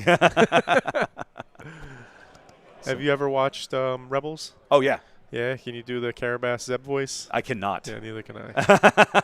Unfortunately. I definitely cannot. That voice actor, he's definitely restraining his throat on that guy. Steve Blum, I believe is his name. Impressive. So good. Impressive stuff. Yep. So we're at 18 damage on. There we go, for Cam. And Hunter basically has, with the Sundaris, he's bounced around. He's still at only 5 damage on. But Camden's board is growing. Oh, yeah. It's not getting better over here. So now Hunter has multiple options. He could go to ground and kill something. He could actually ambush in, deal the 3, and then go to ground. But he just plays it with no ambush. Yep. Immediately, Camden follows up with a swing. Then we got my man of the day. Yeah. I'm just about to finish Andor as well. Chef's Kiss. Oh, the new season? Yes. So good. I have 3 episodes left. Okay. It's been so good. Yes. I want to shout out to Diego Luna. He is phenomenal. He's been phenomenal as Cassian Andor, but they really take it up to another level. The acting in season 2 has been so good. All the people they cast every as single role. Well, but the people they cast as all the various Gorman Front players, and then they all learned to speak that other language. Yep. It was like it had such a Game of Thrones almost feel to it. It was so good. All right. 5 so for a timely. This is reinforcements. Reinforcements. This is one of the big combos for Akbar. So, it's timely reinforcements puts a token into play for half of the resources your opponent has. Oh, there's the crate. And then crate swing. He windmill slammed that. He said, "Crate." Oh, yeah. He's like, "Crate." Like everything's ready. You played your big card already, but now any other big card you play is going to punish you. Is going to hurt. Yeah, it really seems like just in terms of this matchup that Hunter really wasn't able to get Akbar up and running and how he wanted to a point where he can threaten the board. He got off to an early lead in game 1, and then Camden turned it around mid-game and just oppressed him. And now it seems as we've gone to late game, I don't see any of those late game bombs like he had last game in his hand. So it looks like we're leading towards the end. He does like this combo. He's got to kill something. Got to, yeah. What are his options here? He's got a 2 health Marine, a 2 health Sabine, a 5 HP Han, or is he going to race? And the 1 damage from the blaster, the Crate Dragon Delta base. Okay. That brings Hunter up to 12. Yep, got it. Does he clear Cassian? Just at least save 3 damage? Yeah, this is like he clear Cassian or Han? Yeah, this is one of those situations that you're in because it's so oppressive that you don't know if this really makes a difference if you're killing one or the other, but at the same time it could make a huge difference depending on what the follow-up plays are. So it's kind of like you're treading carefully just to make sure you thread the needle, and if you make the right play in hopes that you can turn the corner. Hunter's thinking about it. And He's trying to decide here. He's looking at 12 incoming damage out of the ground arena this round. If he can clear one of these units, he can cut it to 9 because they're all 3s. Yep. Okay, he's going to clear Han.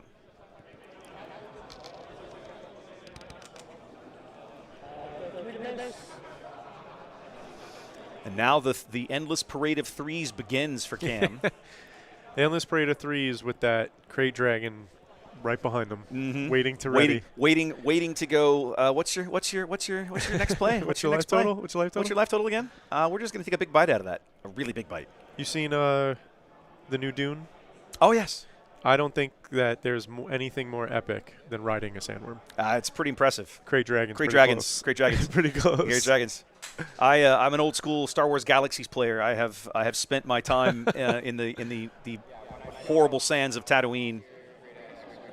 Okay, so he's gonna use Akbar defensively here with the on attack. Okay. No, he used it. Oh, he's using Akbar with the. Is it an on attack? Yes. So it's an on attack trigger. Yeah.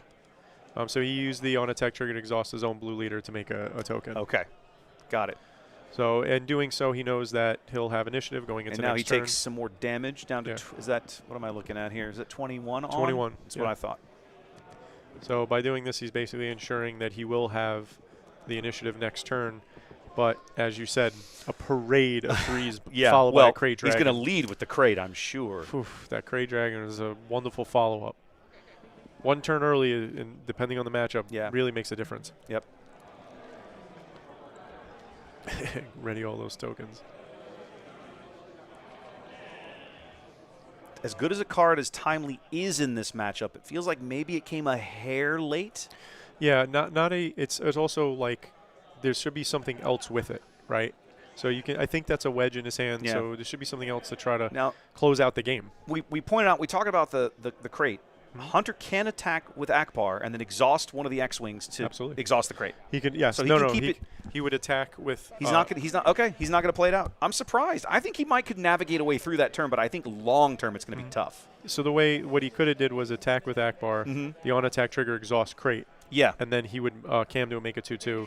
But then now he has all of Now these. he has the ability to possibly punch through the damage. Because you're only looking at the moment, you're only looking at 9 incoming on the ground. Yep. He's got 12 HP. If he could deal 15 this turn. Yes. Now that's where I said the combo piece with all of those. If you're giving if him if he pulls the wedge, he might have a way to do it. Or I guess he didn't have it. There's a ton of other cards he could be playing. Yeah. Such as the one that for each unit in play that's a different name gets +1/+1. Obviously, that wouldn't work because they're all the same. But something like that where it buffs everybody, and then you could go to base and finish it. Yep. That's an option. The other thing is now you have all these 2/2s. You could trade out. You get good value, and then oppress your opponent. But Camden was having none of it. Yeah. Yep. Well, and you almost wonder. I mean, these guys both telling me as I was kind of talking to them earlier that this is their local store, right? That they both play here. It's possible they've run into each other. It's possible. I'm sure they know each other. Yeah. It's possible they've played this matchup before. Exact one, yeah. It's very possible they've been in this exact situation before. I'd be curious to find out. All right, so what we can do, guys, what I'd like to do, and what I should have done as we were getting into that match, I have round 1 standings, which means now I can pull leader data for the field. We have probably about 15, 20 minutes at least until the next round. Yep. Give me about 2 or 3, maybe 5 minutes here to pull the data, manipulate it, maybe pretty it up a little bit, and then let's come back and we'll talk through some of the leaders in the field today, just so we can kind of get a sense of what we might run into as we go through the day. Makes sense. And then we'll come back, and then I'll give you guys a bit longer break before the next round begins. Okay? That work? Cool. We'll see you guys give it about 5 minutes. We'll be right back. See you soon.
ticker going nice. Yeah. That'll be good. All right, welcome back, everybody. I said we were going to be back with some little analysis, and I do have that available.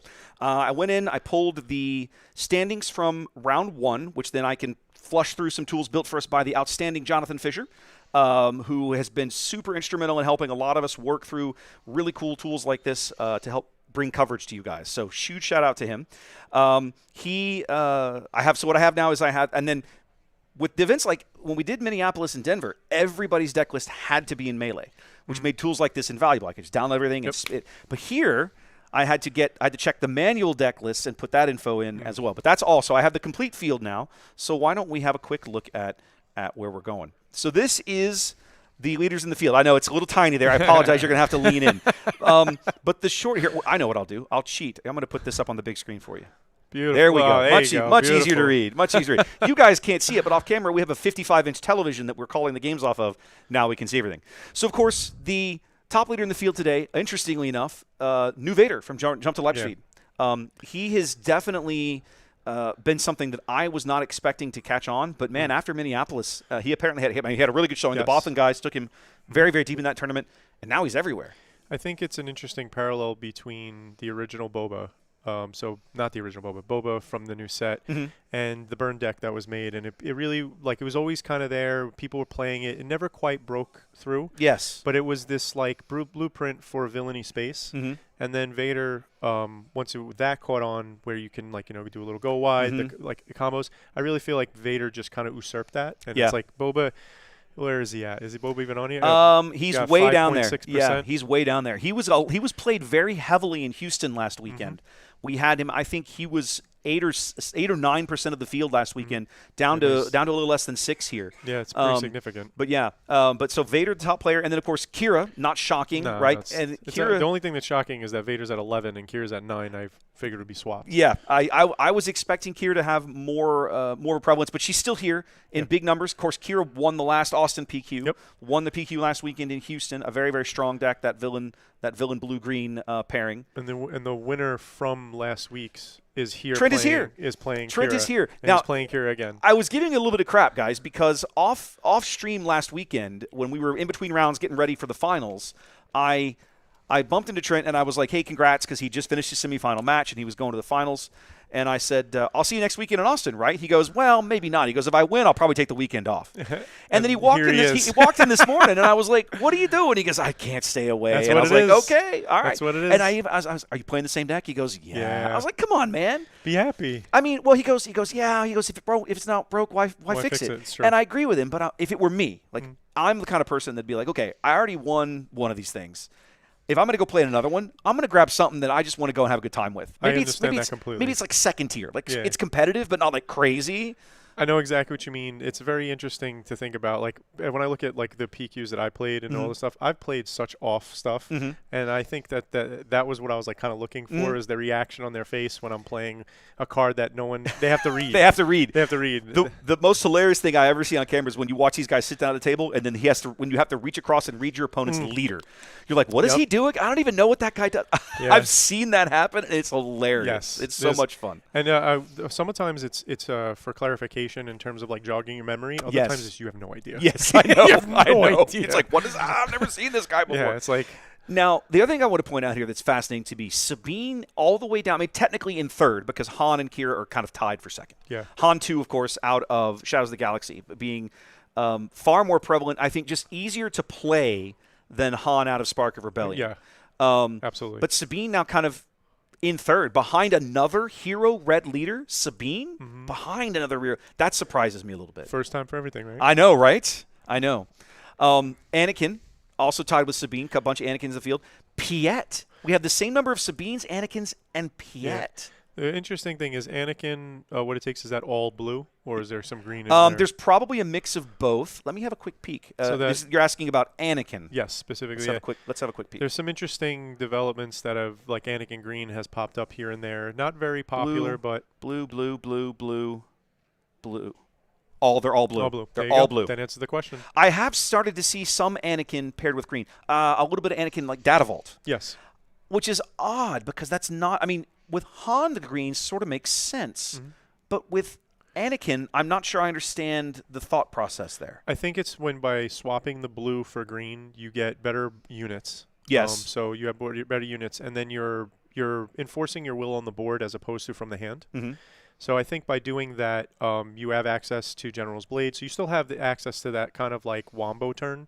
That's true. Where you're playing Anakin, you're playing Poe, you're putting a saber down, like all of that. You still have and Bravado. So you still have that shell. Yeah. But I think by going green, you have access to resupply as well as other heroism green stuff that obviously blue doesn't.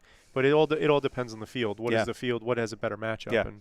Yeah. But there's definitely a couple Anakin Colossus in the field, and we've seen that deck perform in the right hands. Absolutely. I find that the people in my experience, the people that tend to gravitate towards Anakin, they love the way that deck plays, and so they get the reps in with it to get comfortable with it. Whereas a lot of folks pick it up and get maybe half a dozen games and are like, this is just not for me, right? There are certain leaders that have very unintuitive ways that they interact with the game. Yes. So, like, a great example is that Yoda deck. Like, how many times did you see Geo on stream pass, and you're like, and the question is like, why is he passing here? Yeah. So certain decks want certain sequencings, and knowing when to pass is vital for their success. In this regard, when we see it on the flip end, now we have different colors that are coming into play. So different answers to different things, different problems. So again, it's all what the meta is shaking out. Chat asking, no Palpatines in the field. Actually, not entirely correct. There is. Yeah. There is a Palpatine in the field, but not the one that not you big think. Boy. There is a Chancellor Palpatine blue in the field. This top portion of the graph that's very difficult. There's a lot of singleton leaders up there. You're only seeing Hera. Give me a moment, and I'll read off the ones. There's one each of. Here we go. Iden Versio. We just saw Akbar. There's a Pre Vizsla. There's an old school Darth Vader, Spark of Rebellion Vader, Dark Order of the Sith, Poe Dameron, Chirrut. We saw the hair. We see the hair. One Chirrut. One Chirrut. Is it Chirrut yellow or? I don't know. Let's look. I'm fascinated by that. Let's find out. I gotta change pages here. Chirrut. This is Chirrut Data Vault. Chirrut green. Interesting. Chirrut green. That is interesting. Right. I'm wondering why you would play Chirrut instead of Rey or Luke if you're playing green. That's an interesting. Okay. I actually kind of want to have that deck on camera now. I'm curious. My brain is kind of wired right now to blue, yellow heroism because of an event that I ran at a local thing. Okay. And so I could tell you about that another time. But the interesting thing about it is that we made these unique combinations, and I'm so honed in on blue, yellow that like I can't even fathom what blue green like you know what I mean, because it's like I think of green, you think of viewing reinforcement, timely intervention, General's Blade, as well as the big ship 7/7 brings somebody to play home one. So that's what you're thinking of when you're thinking of green. That doesn't vibe to Chirrut with me. No. And I also think by and large Chirrut has the worst leader ability. Really? The +2 temporary defense. There's a whole lot of people that would disagree with you. There's a whole lot of results that would disagree with that. Now, you're not wrong about that. Chirrut hasn't won anything or made a notable splash since set 1, right? Yeah. When there were people who were dedicated. I know of at least 2 people back in Houston who were dedicated Chirrut red players, like Chirrut Tarkentown, back when nobody played Tarkentown. Yeah. Back when everybody like ECL was the shiznit. Everybody ECL played ECL, king, absolutely. and everybody looked at Tarkentown and was like, before we hit the Tarkentown meta. Exactly right. But once Cad Bane entered and you had some of these little ping mechanics, suddenly Tarkentown kind of started to filter in a little bit. I didn't play Tarkentown at all in set 1. The first time I played it was with Kylo in set 2. Kylo Tarkentown set 2 was kind of my original time to really play that base. All red. All red. All red. Just like in Ocean's 11, baby.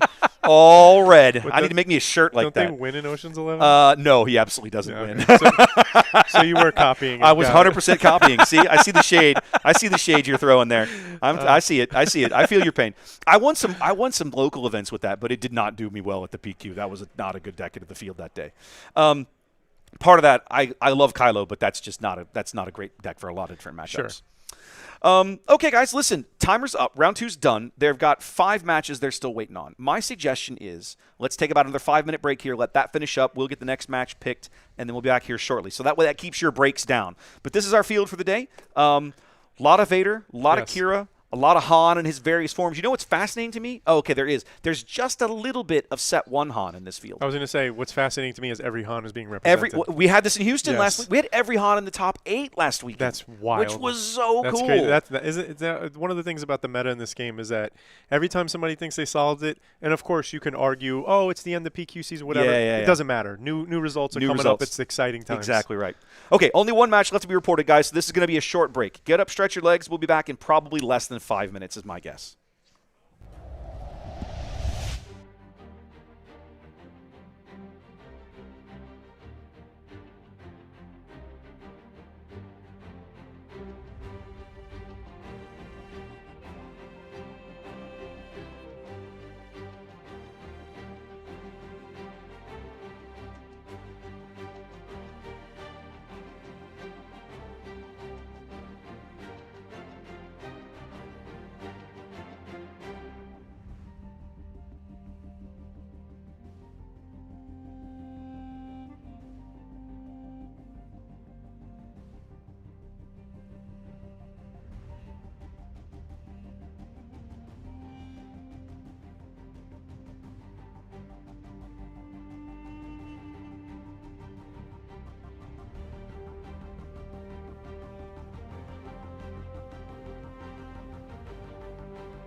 All right, welcome back, ladies and gentlemen. I've got to do a little bit of match setup here, but why don't you talk about the match we're about to see? Because you can see these guys. You can everybody know what we're about to see. That's right. So we have Ray Datavolt, played by Matthew, against Han 1. Yep. Han Green. So I've been a avid Han Green player. Love Han Green, one of my favorite decks, so from set 1 to current. So I really enjoy it. So I'm curious to see what we got, what Jack is cooking up for us here. There we go. Looking at Jack's opening hand, he's got a really solid start. Okay.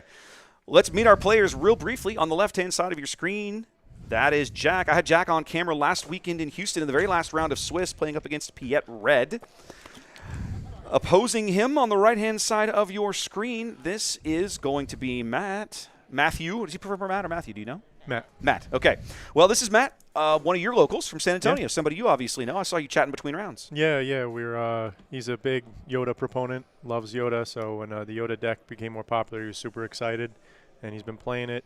He just really was unhappy with, I think, like kind of the evolution, and he really felt comfortable with Ray, so he brought it. That is the wrong Han leader. I need to fix that real fast. It shows the wrong Han off the list. It is old school Han. There we go. Now we got it right.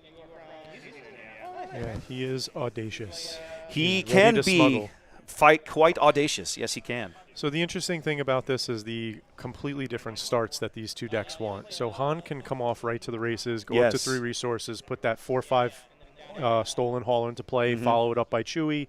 We're off to the races. How does Ray deal with that other than throwing a couple chump sentinels away? Yeah. But Ray has her own game plan. She wants to play units, get value, go wide. You know, so it's a very interesting to see how this is going to play out. As I said, Jack just has a perfect curve in his hand. He could have opened any way he wanted. Matt playing the typical 1-drop. Yep. This is what Ray wants to do. Yep. Play low, make him big. Yep. Right. Get the value out of him, you know. Yep, I've got initiative in the right place. Excellent.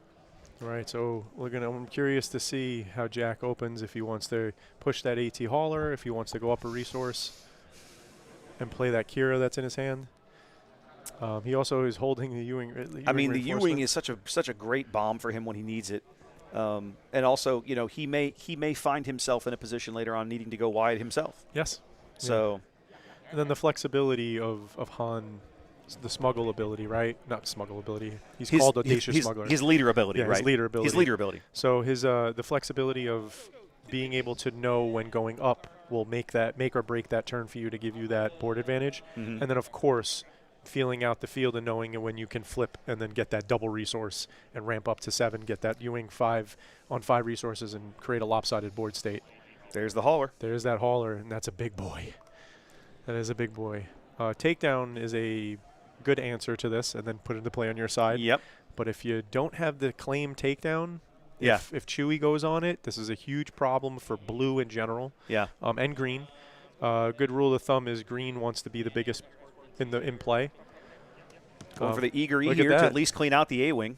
The eager escort coming in again today. Yeah. And we know Matthew used R2 a minute ago. The card on the top of his deck was Bright Hope. Yep. And so we know that's a very possible play for him this round if he needs it. I wouldn't resource Bright Hope. No, he resourced the other R2 that he drew. He didn't need that. There you go.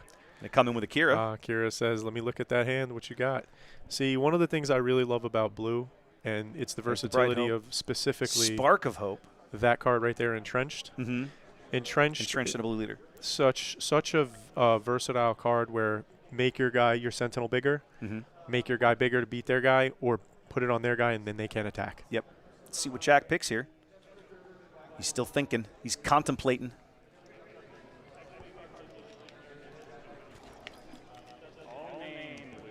He's going blue leader. There you go. Okay, good call. The interesting thing about blue leader here, if he didn't name blue leader, Han goes up a resource. I'm sorry, I was reversing it. Yeah. Ray could just ambush. Well, the blue leader won't get the 5/5 in space, right? So the space ambush doesn't quite get them there, but next turn the blue leader could come down and kill Kira. And so whatever it is you block, you can just clear out, and then Kira's not blocking anymore.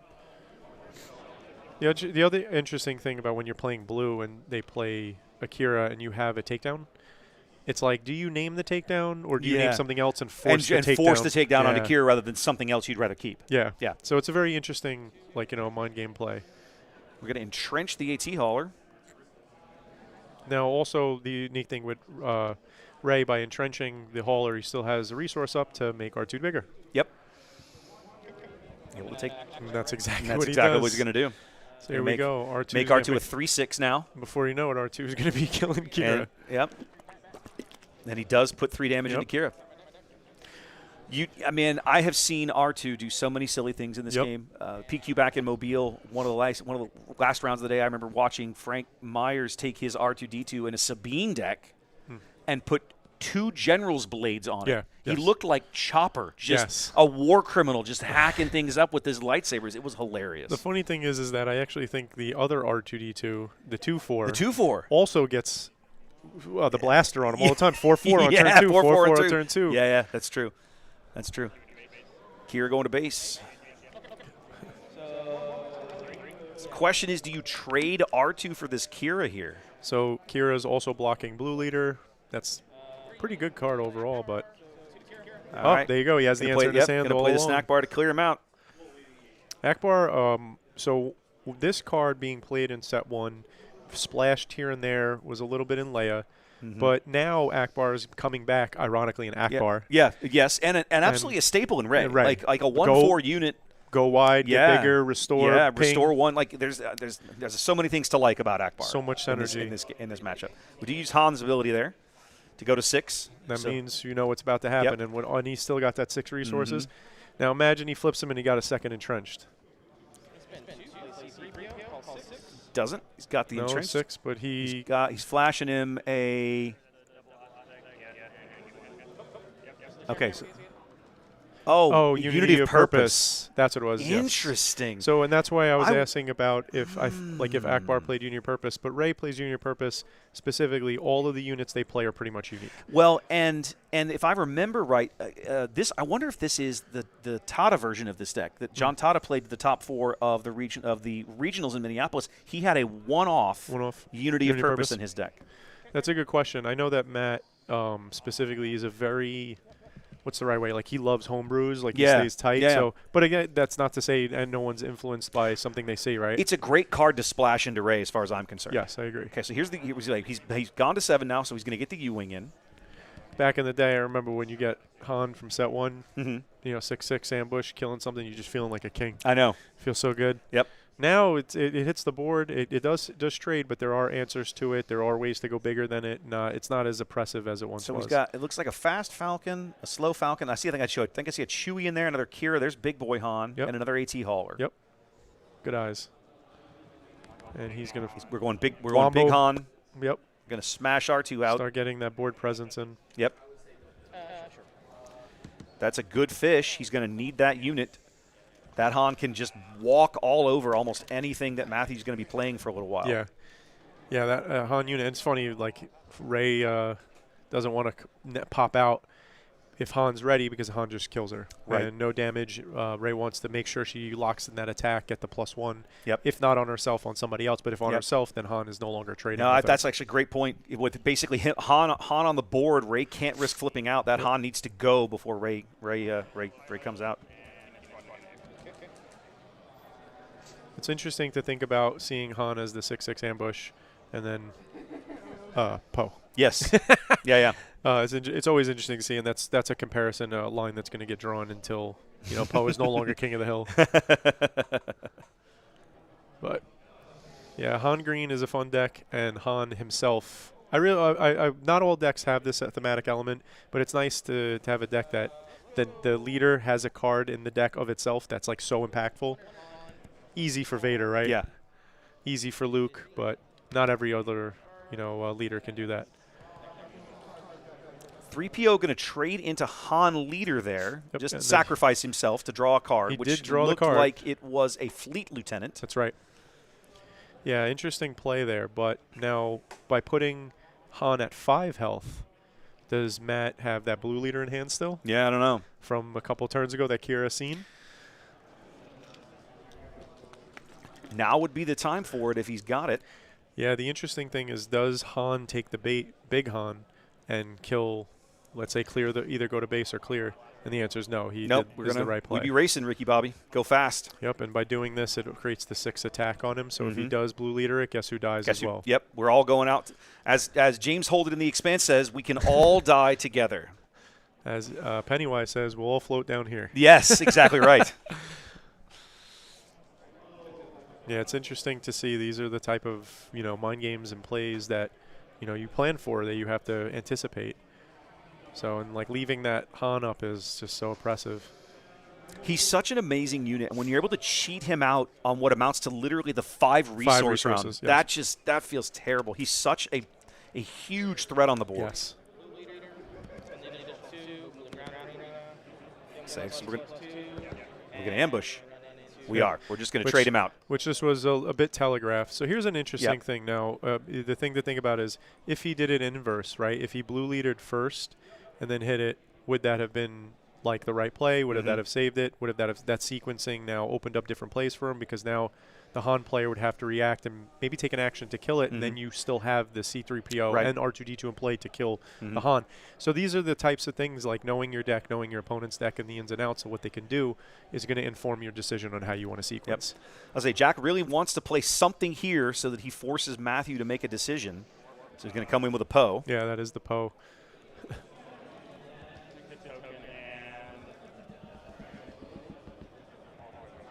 Okay. I think that's just a really good way to do it, just because your hauler has the entrenched. Hauler's not going anywhere for a while. He's blocking the lane, so now you have a threat. Yep. That can actually go to base. So now Rey going to use her ability. Okay, and Han, there it is. And now that's going to allow Rey to deploy. Right, and not only does Rey, what's extremely relevant on Rey's side is that restore. Yes. So, I mean, I'm sure that the goal there was to hold the restore in check. Yes. As it is, it's going to be a net 3 damage. You're pushing 6, and when Rey comes out and swings in, she's going to put 3 of it back. And then the real advantage of that is that Rey will then go up to a 3/7. Yeah. So Han can't one-shot her. Right. So after Jack's attack, it is Matthew's action. They got a little confused there for a moment. Yeah, we're deciding. Yep. See, Matthew's deciding if he wants to deploy or not. I think I would. I don't know why I wouldn't. So unless you're worried about a surprise strike, but again, I think that if that was the case, then Han would be going to base anyway. Okay, so he's going to get the restore 1. Yeah, from and the Akbar. Get Akbar's going to go off the board. Now we're going to change initiative there. That's going to bring out Rey. Oh, I think he's going to try and clear. Oh, I see. Well, he can't get all the way there. 3 into Han. Okay. 3 in, take 6 back. Yes, and doing this, it puts Han at 1 life, but now Rey can be sniped by Han. Yeah. He should be at 15. Should be at 18 damage on, 15 remaining. Yep, that's correct. That is correct. Okay. All right, so now this is the most interesting thing to me when you see these board states like this is what is the opponent, what's their first action? Right. So many good options. Han attacking is a very good option, but does he want to play Echo Base Defender? Yeah. Is there something else? Does he have a blue leader of his own to take out Rey? And that's where Matt has to sit there and wait for his opponent to make that decision. Yep, Jack's on the button. Good turn for it, too. Needs to have an answer for this Rey so that he doesn't lose the damage that he's already managed to sneak in, right? Yeah, and then this is also the precipice turn. What I mean by that is Han has done his actions. Han is no longer in play, the leader. And so once we get to the 7 and 8 resources, naturally, not Han 7 and 8 resources. Right. Not Han's way of doing it. Yeah, so once we get there naturally, now Matthew has the resources to drop bigger units that even Han himself just can't get over. The restore starts turning the clock the other way. Right. And then we've seen that Matt is running a Unity of Purpose, so I'm curious to see what other, if not Spice, what other cards is he playing that could create an interesting board At this point, his board is not significant enough for the Unity to matter. No, it's irrelevant. That is kind of one of the downsides of having it in his hand the way he drew it with 3PO is that your opponent knows you have it, which takes away some of that joyous surprise. Oof, that As 8 it damage is, to the base. It's going to be 8 to base. I agree with that, and then there's a flip side to that, right? So I showed you, I've done this countless times in Endless Legion. I show you this. Yeah. let's say I flip a Yoda and I discard, and then you see the Endless Legions. I have no intention of playing Endless Legions game. Yeah, exactly. But you think I do. Exactly right. You have to respect the threat that it represents now that you know I have it. Yeah. And an interesting thing specifically with Ray is he could U-Wing Reinforcement, get 3 units, claim, go to next turn, and everything gets +12/+4, and he kills them. Yep. So that's that play line to go U-Wing Reinforcement to put 3 uniques in play while you have one, to claim to go to next turn to then give everything +4/+4. You're threatening lethal. Yeah. So this is the power of using all those little guys early. Right. Usually decks, unlike how Jack has been doing, have a hard time clearing out every unit because of the value of them getting bigger. Now we see the play. He was planning on getting planning to get rid of Han with that ping from Akbar, but how many cards did Matthew have to burn through to get Han off the board because of how early he came in? So the interesting thing, right, you have the at what cost. Did you have to go through that? But also, only 4 resources up.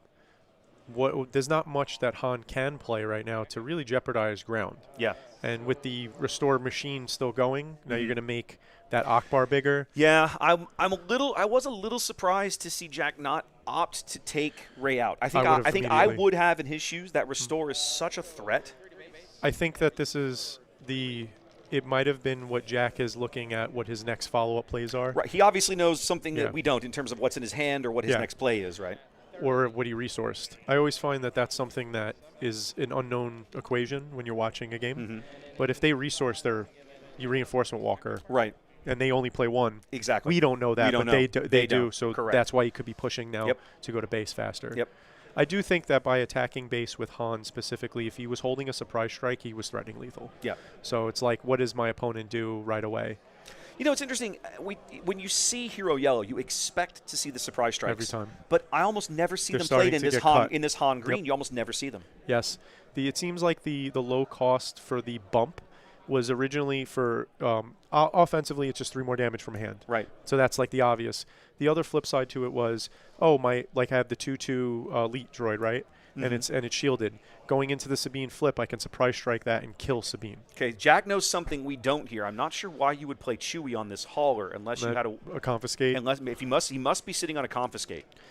Now here's the other interesting thing. If Matthew's playing regional governor and he plays regional governor and names confiscate, that would be the play of the day. That would be pretty rude. Because then I honestly don't think I think the only way Matthew would be able Jack would be able to get it back would be a waylay. But then now he's losing the Chewie. Yeah. And he played the waylay, so. Okay. Direct hit's going to wipe that thing out. Oh, the ship. He wiped out Poe. He can't wipe out Poe. Poe's an upgrade. No, he wiped out the ship with the direct hit. Yes, and then it kills the Poe. Just the X-Wing with Poe on it. There's the confiscate. There's the confiscate, exactly what. Okay, so now he does have lethal. Yes. Now, again, he's threatening lethal right there. And what I love about it, the sequencing there means that Matthews burned all his resources, doesn't have any outs. The answer. Jack played that correctly by kind of letting that drift to the end of the turn.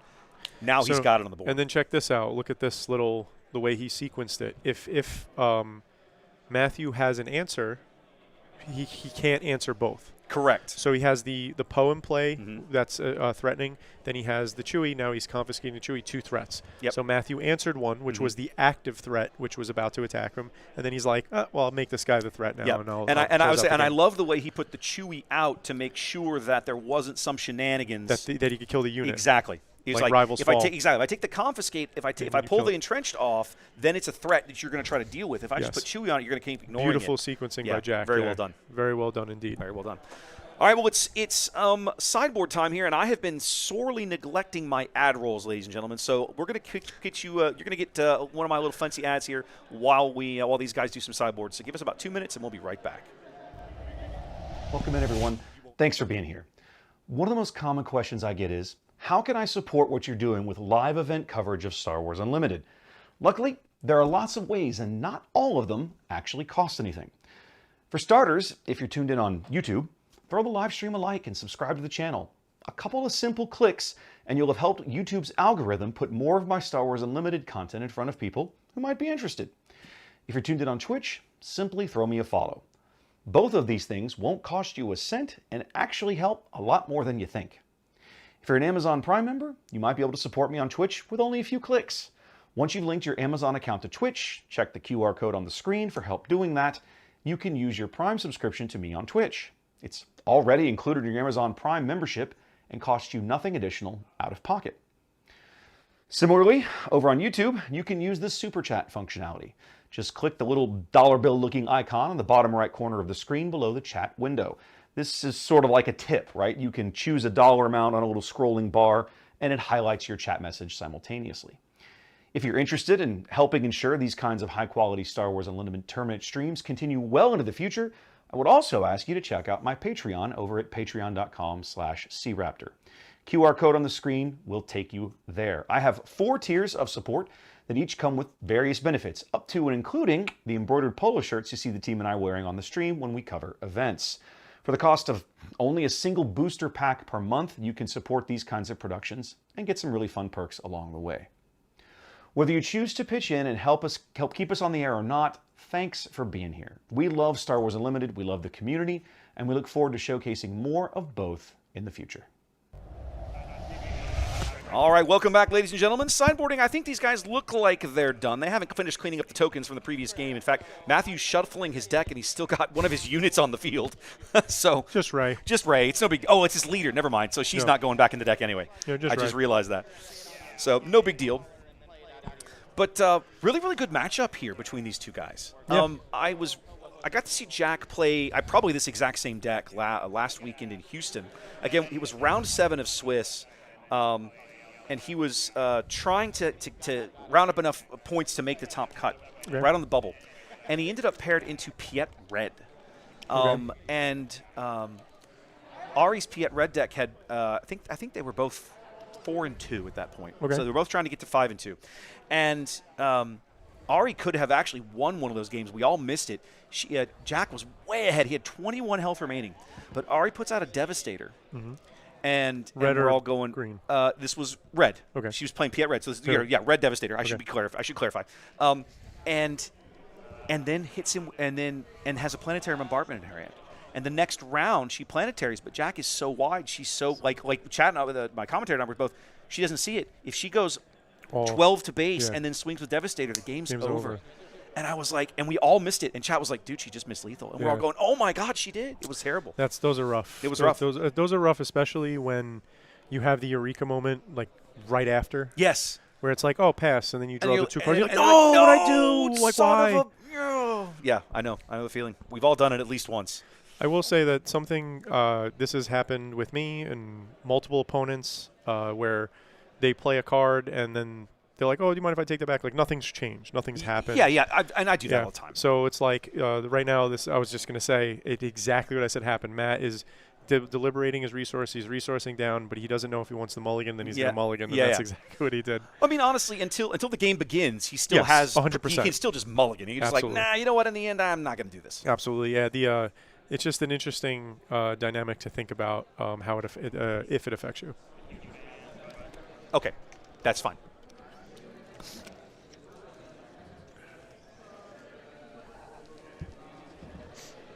Maybe need to turn these guys just up a hair. I will say, game 1, I was very impressed with Jack's play, for sure. Yeah, for sure. It's one of the things about this Han, and we kind of hinted at it talking about the leaders earlier when we were looking at the leader field. This Han, almost more than all the other Hans, in my opinion, you need the reps with the deck, I think, to think through the lines of play and the weird shenanigans that can happen with having an extra resource in a round. You didn't think you were going to have it and so on. And there's a lot going on with that leader. 100%. When I first started playing the game, I played every leader. Like every week from the release of the game for 3 months straight, I just played a different leader. You know, played Jin, Chewbacca, everybody. Just tried a little bit everything. Just try it all. New game. I want to see what we got. And it wasn't until I got to Han towards the end of set 1, ironically, it was about a month left in the end set 1, that I fell in love with it. And it was because of the choices. Yes. There's so many great options. Yes. And now this is an interesting thing. This game, he's starting with going up to 3 resources immediately, cheating out Millennium Falcon, putting a 3/4 threat into play that on turn 2, no way for Ray to deal with. Yeah. And if he has the follow-up Chewbacca, it's such a problem, creates such an issue. And we already know he's banning confiscates. So the answer to the Chewbacca being the entrenched, we know he has it. So now it all depends on who drew what, right? Yeah. See how it shakes out. How often do we say, your opponent may have the counter, make them have it. Make them have it, yeah. Make them have it. Yeah. If they didn't draw it, they don't have it. Yep. And to be honest with you, I noticed a lot of people don't have like really solid sideboard plans. What I mean by that is they're not necessarily siding in a 2 for a 2 cost or keeping their ratios great. So a lot of times, even if they sideboard, they might resource it. You know what I mean? Oh, I don't have a 2. Because I took some out on turn 1. Now I have to resource this, something, so on and so forth. It's difficult sometimes, I think, to kind of think through all that stuff. He's going to grab a Luke. Big boy Luke. Right away. I bet if he had that last game, it would have been a much better position. It would have been a much different game, I think. That's one of the few units that Big Boy Han does not want to see. Nope. He does That's not 7 but. He does not want to look across the board and see Jedi Knight. Not only that, but on the flip side, I come out, I kill you. He comes out, he kills you. Exactly so right. Han will get the free trade, but then so will Luke, and then we're back at square one. But Luke is in play. Both leaders getting used, and now we're getting a Kira in. Let's have a look here. Blue leader fell the dragon, U-wing reinforcement, and of course that Han that we just saw. Luke. Oh, Luke, thank you. Thank you. I'm curious again to see what Hunter picks. The irony, Jack picks. The irony here is that Fell the Dragon is not particularly good against him. Okay, he did choose Fell the Dragon. Yeah. I suspect he's thinking about Fell in terms of later being able to use that Falcon, being able to build it up. Like as soon as he puts one pilot on that Falcon, it's going to be huge. Unless it's Chewie. Chewie, the Fell, that's fair. Yeah. Fell wouldn't do anything if it was Chewie. Yeah. But if he puts any other pilot on that Falcon, absolutely. And we saw earlier, we know he's playing the ambush Han out of JTL that could pilot the Falcon. We saw those in his discard pile previous game. He's most likely playing Luke pilot. That's a very strong. That would be a good card for him.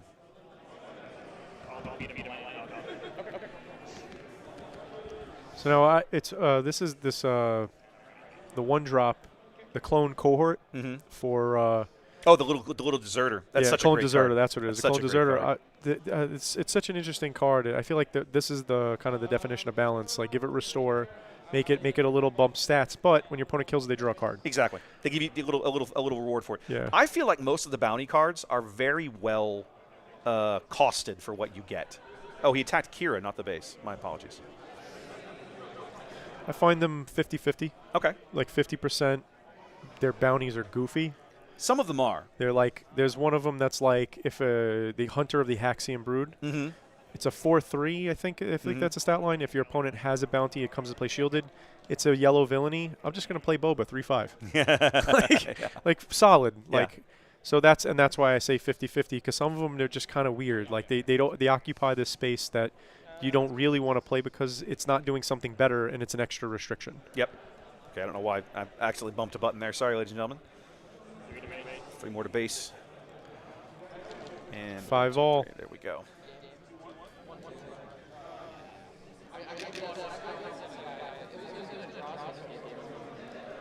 While Matt's contemplating what he could do on this turn, we already know that there's a ton of options. One of them is just making Mon Mothma just a little bit bigger. He could just waste time if he wanted to, if he had a 3-resource play.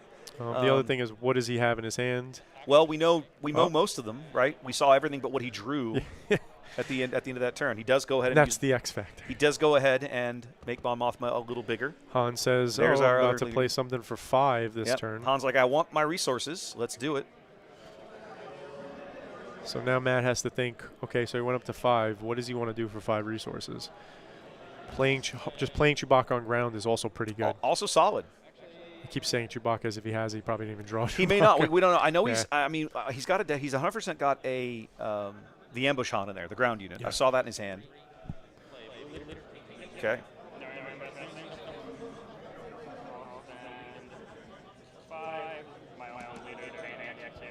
Okay, so now we're going to go ahead and ambush into the ground and clear Mon Mothma with his own blue leader. Whenever my opponent has 5 resources in green heroism, I always assume blue leader because it's a double threat, space ground. So it's always a good card. The funny thing is, like when it came out now, it still has this like satisfying feeling to it, right? It's like I played a space unit on ground, haha. It's what I love about that. When they spoiled it, I was like, this card is amazing for the same reason that I really like a lot of the pilot units, is that they give you more tactical options. Yeah. This is a space unit, but I can play it as a ground unit if I want to pay for it. This is a ground unit, but I can play it as vehicle upgrade Yep. if I want to. Yep. Those kind of options just in the height of a game give you the ability to react to different situations. Yeah, them having dual cost cards, I thought was brilliant. I love it. When they, I honestly felt like Smuggle was going to be more impactful than it was. The cards that Smuggle's good on are impactful. They right even to now, the Blaster, Tech, so on. Timely intervention. Timely intervention, yeah, like so on and so forth. So it's clear when the Smuggle's right, but I felt like a lot of the cards, like the Collection Star Hopper, it Smuggles for a normal cost. Yes. It's like that's not a good trade-off. Yeah.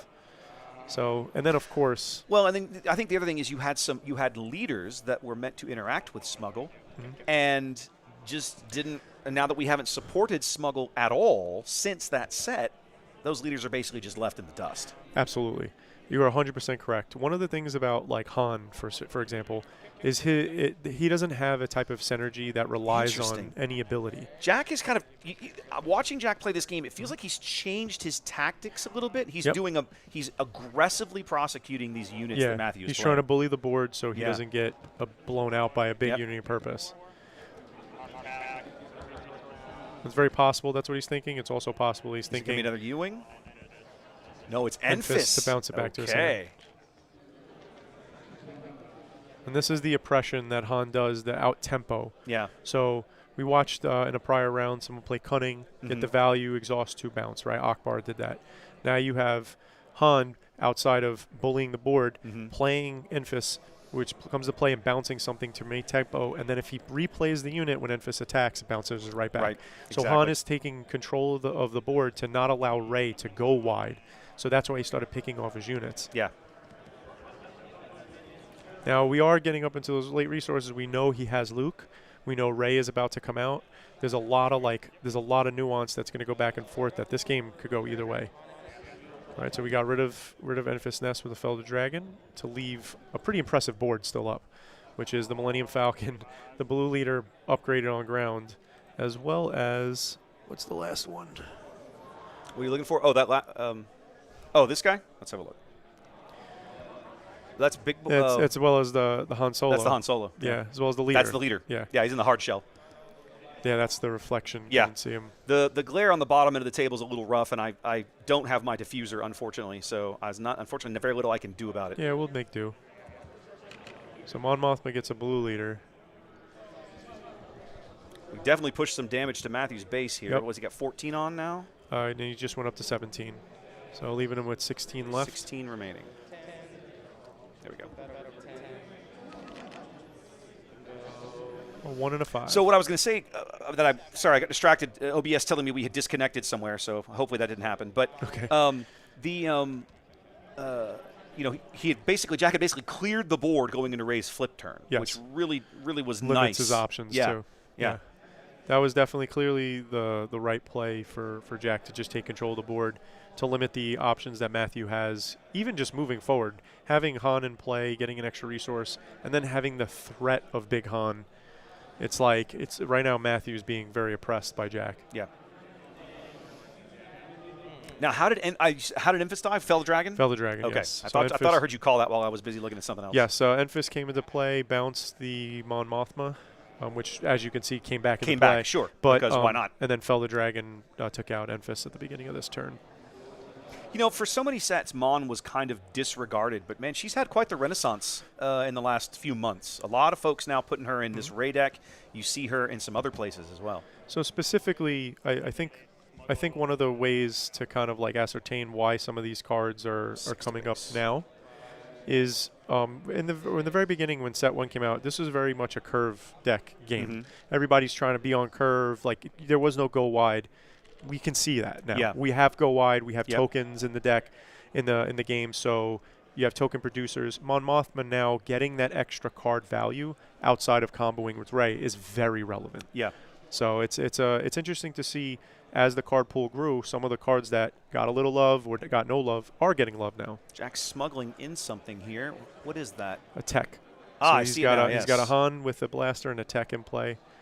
So this is the other secondary brutal part about Han.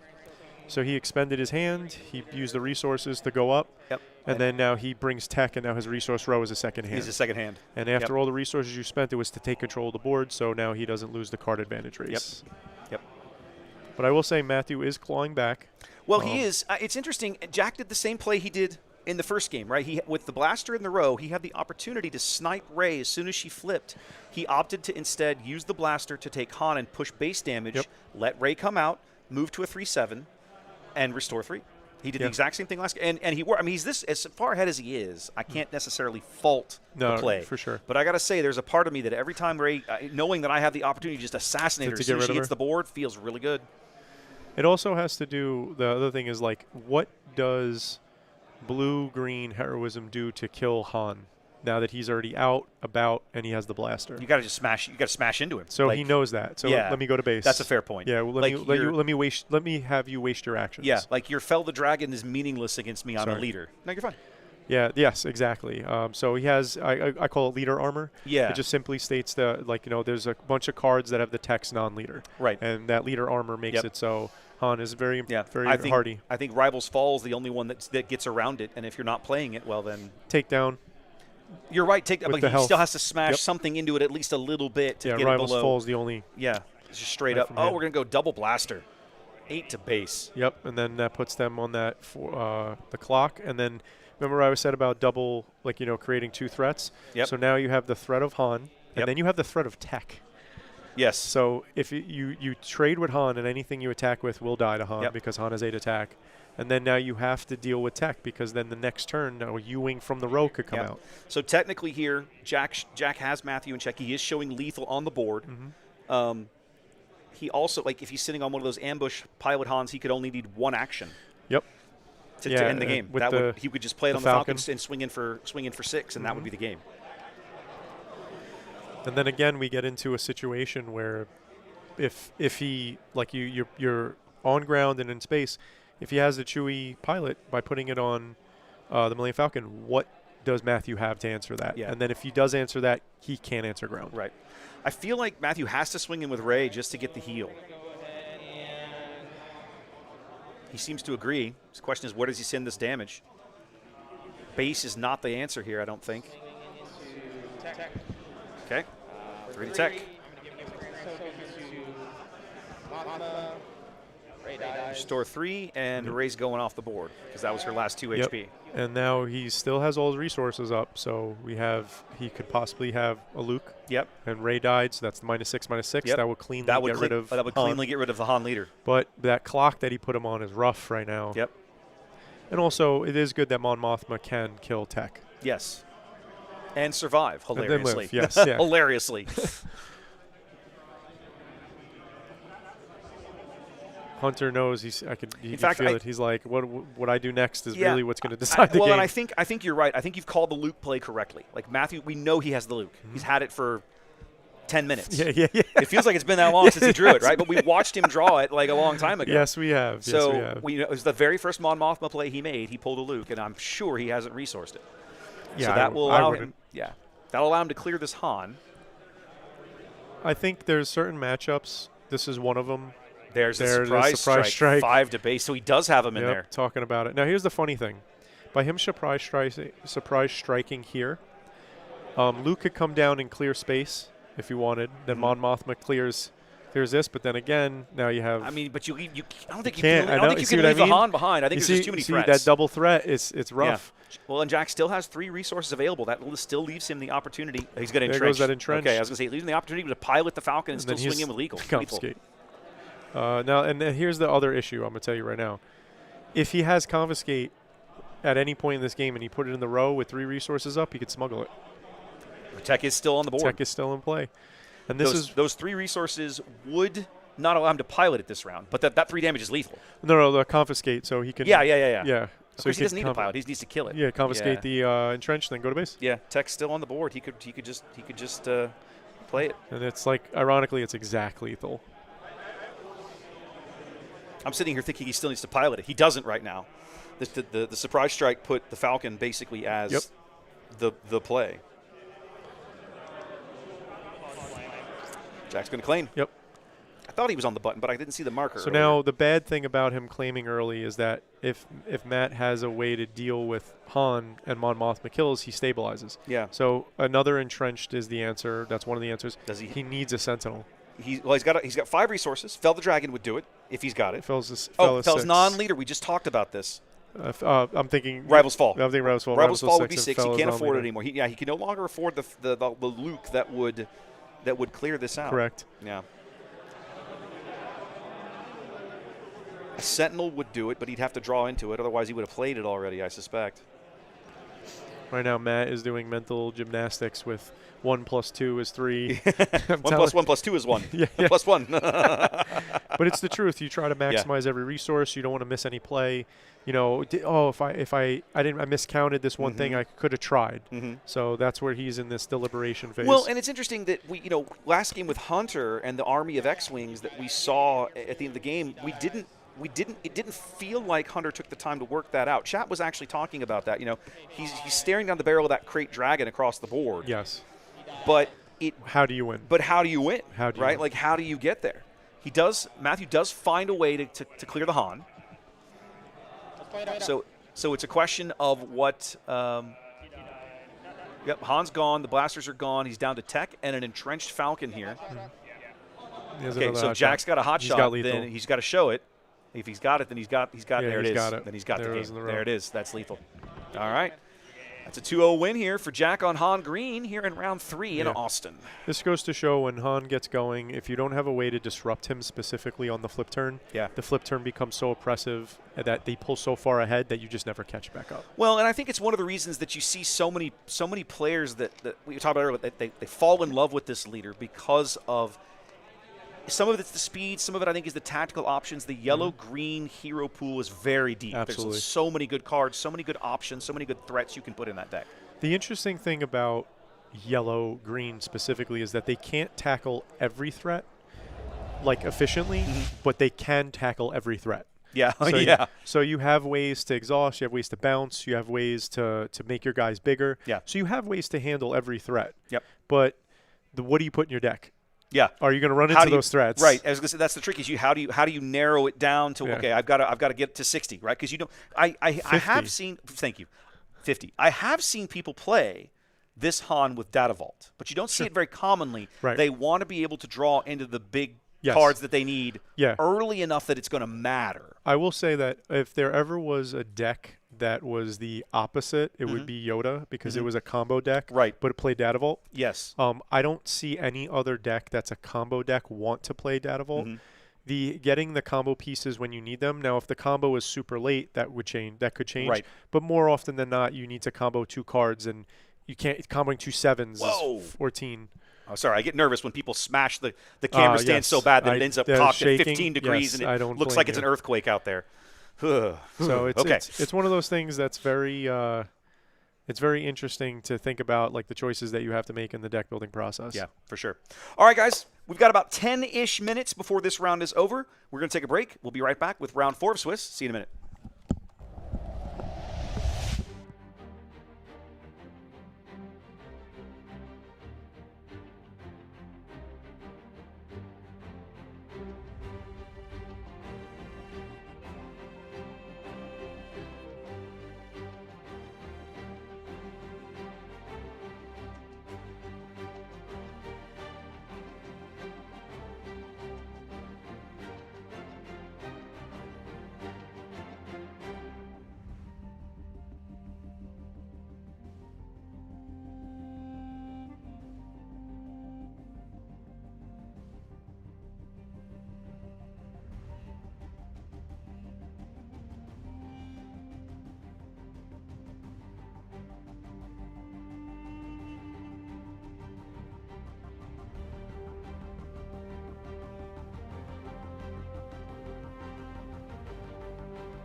Star Wars Unlimited is a trading card game of unlimited possibilities. One of the many unique features of this game is the variety provided by each of the individual aspects.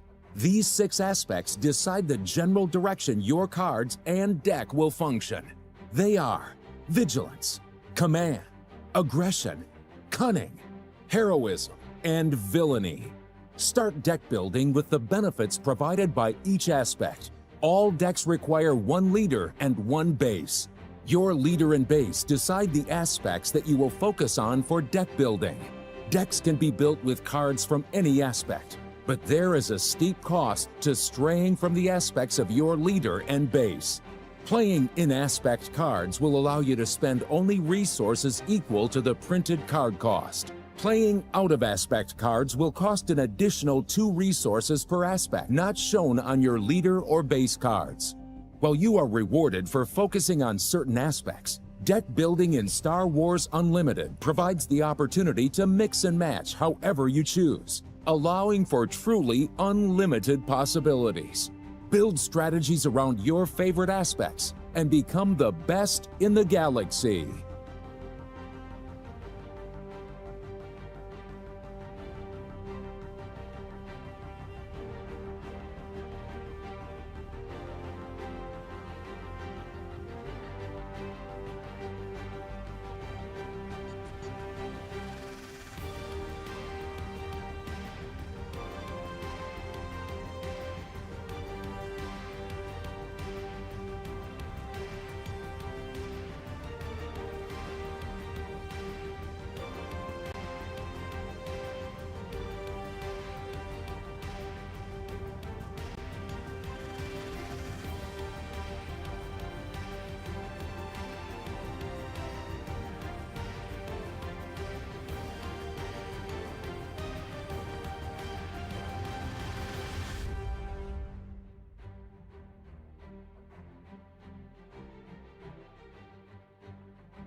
Star Wars Unlimited is a trading card game of unlimited possibilities. Aspects decide the general direction your cards and deck will function. Let's focus on vigilance. Defend your base and protect your allies with the vigilance aspect. Leverage the survivability of your troops to destroy your enemies. And further your own aspirations by keeping your base healthy. Heal up your side of the board. Your allies will follow your lead to defend for you, until the walking carpet himself stops your opponent in their tracks. Strengthen yourself to protect those around you. Make necessary sacrifices to support your friends. Protect yourself by removing whatever threats your opponent can muster. Construct the perfect defense, and your opponent cannot defeat you. Be vigilant in the fight and become the best in the galaxy.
What's up, everyone? Raptor here with a simple thank you for watching Star Wars Unlimited content here on the channel.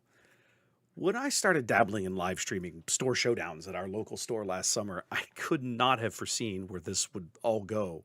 Today is our 4th Planetary Qualifier we've covered live in-house at venues ranging from Mobile to Houston to Austin, not to mention packing everything up by plane and doing it live from the floor of sectors in Denver and the regionals in Minneapolis.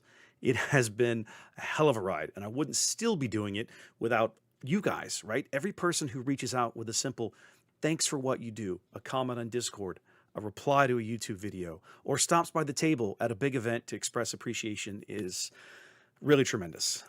Some of you have even joined the Patreon and opened up your wallets. You believe so much in helping keep this kind of coverage of Star Wars Unlimited competitive play out there and visible to the world, and I really, really appreciate it.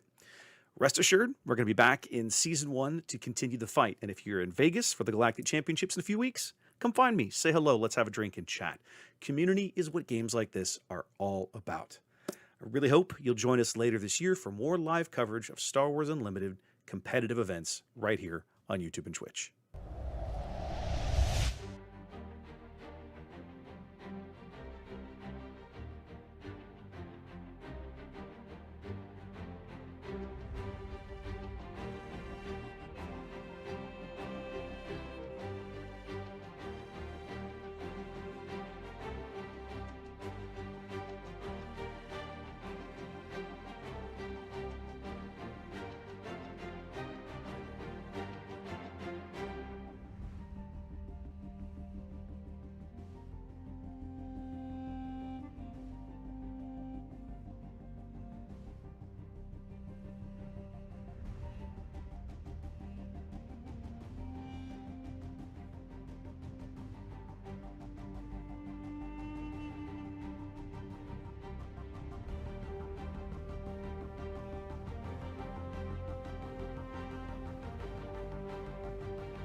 All right, welcome back, everybody. Round 4 is about to begin. I have to go make some camera adjustments. So what we're going to do is we're going to introduce these gentlemen, get the match started, and then I'll get everything cleaned up as we go. So you're going to be on the button for a minute, getting things done. Outstanding.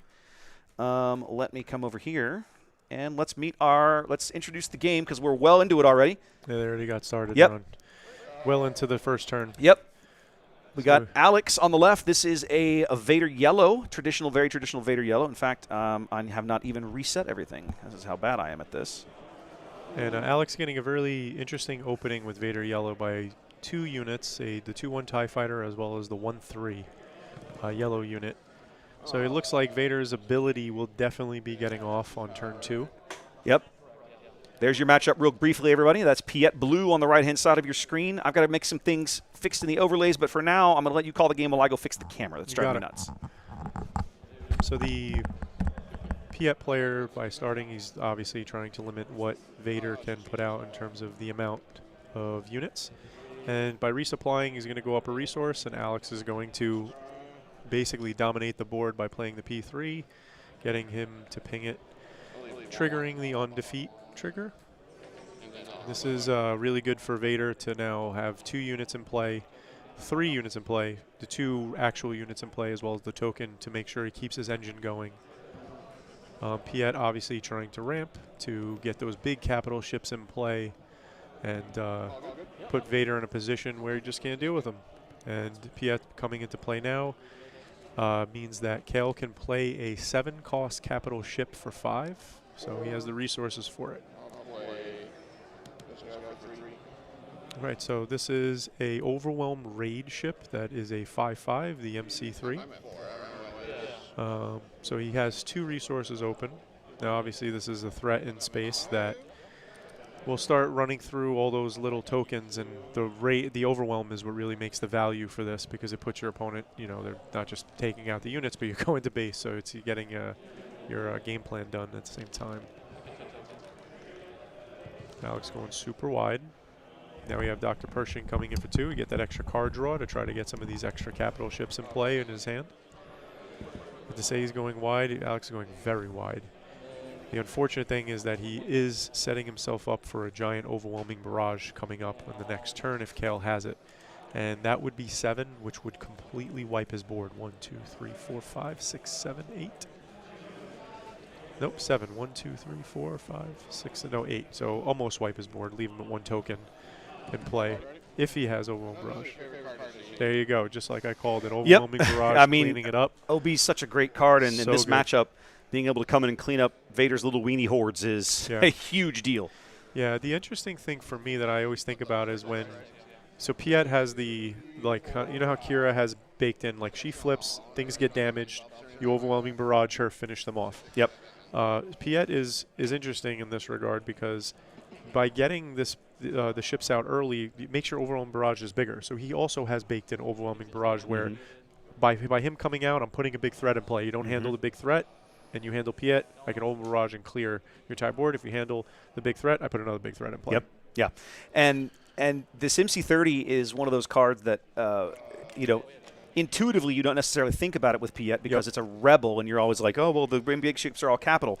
Not in this case. Yes. Not for the cost of this card. It's card.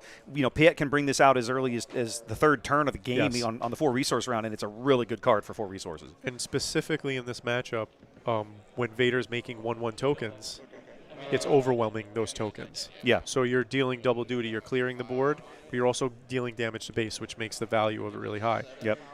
But seemingly one of the biggest MVPs of the day. Yep. Now, what's interesting is he ambushed in the Eager E, right, to get this. So it will end up killing the MC30 at the end of the round. But for the moment, because the Overwhelming Barrage was still active, it had 7 HP. Yeah, so technically it should still be in play right now. Well, it technically should still be in play, but it's exhausted. Yes, exhausted. Yep. He is going to use Vader. Yep, he's going to use Vader there to get his token out. And already, let's get the base health correct. What are you going to be? We're going to 11 on. To 6. 1, 2, 3, 4, 5, 6, 7, 8. Alex has 11. Well, Kale is at 6 there damage. There we go. Wow, look at that. 2 regular 30-point bases. What a weird day we're having. Yeah, right? It's like we went back to sets. It's like we're back in set 1 all of a sudden. And it works because only ECL was being played in set 1, right? So these colors you would not see. You would never have seen them. That's true. Security Complex Yeah. and I don't even know what the yellow one's called. The one that has disarm. Jeddah City. Jeddah City. And The baked-in disarm. Yeah. That like no one. It got a little bit of testing, like just people trying it when the game first began, but then it never went anywhere. Yeah, I think that all of the bases that 25 needed to be a little different. Like the yellow is not a 25 base, which has probably been a 28, something like that. Yeah, something like that. I constantly look for opportunities to use cards like disarm. Like I look at the new Barris Ophi coming in the next set. That's she's got that thing where she can play events cheaply and by using the force token and that sort of thing. And I've always thought, is that a thing, right? Mm-hmm. But I obviously clearly have not gotten anywhere with it yet. So we got another MC, another big ship, and I can tell you that Kale has a overwhelming barrage in his hand. Well, he's got this CR90 coming out here. And then Vader just has piloted a lurking tie. So Vader on the pilot on the lurking is going to be a problem. So Vader being a 7/7, so it's going to be an interesting way to see how Kale wants to deal with it. But also, let's say hypothetically he just runs one of his big capital ships into it. What's the follow-up? Yep. Does Alex have a way to put a Sentinel in there? Does he have removal? I don't know. Alex is on the button here, though, so he's 100% going to get to swing in with his big old Phantom Tie. That's going I think Kale has an issue. Oh, they just didn't move the token? Yes, they did not move the token. Kale claimed. Okay, so I'll move it for them. There's the OB. There's the OB, but so the OB cannot hit the Phantom, but it can literally clear everything else. And then it makes it the unit that he puts it on big enough to kill. Yes, Phantom. he can now. Yeah, I think he did it for the MC. He did it on the MC30. Yep. Nobody wants to hear that. 9 to base. That hurts like a train. Yeah. 9 and 6 should put him at 15. There we go. Yep, there is one overwhelm there. Now, the thing that I'm curious to see is what's the follow-up play for Vader here? So you got. I'm with you. I'm curious about this because Piet still has, it's like legs, right? Like we haven't seen a Devastator yet. We know he's probably packing things like Annihilator and/or Executor as you get farther up the line. He's going to get Restore. He gets Restore out of the CR90 here. Yes, and then if he kills it, he gets Restore. He gets another Restore effect. Mm-hmm. So this is where I'm curious to see how does Vader fight out of this.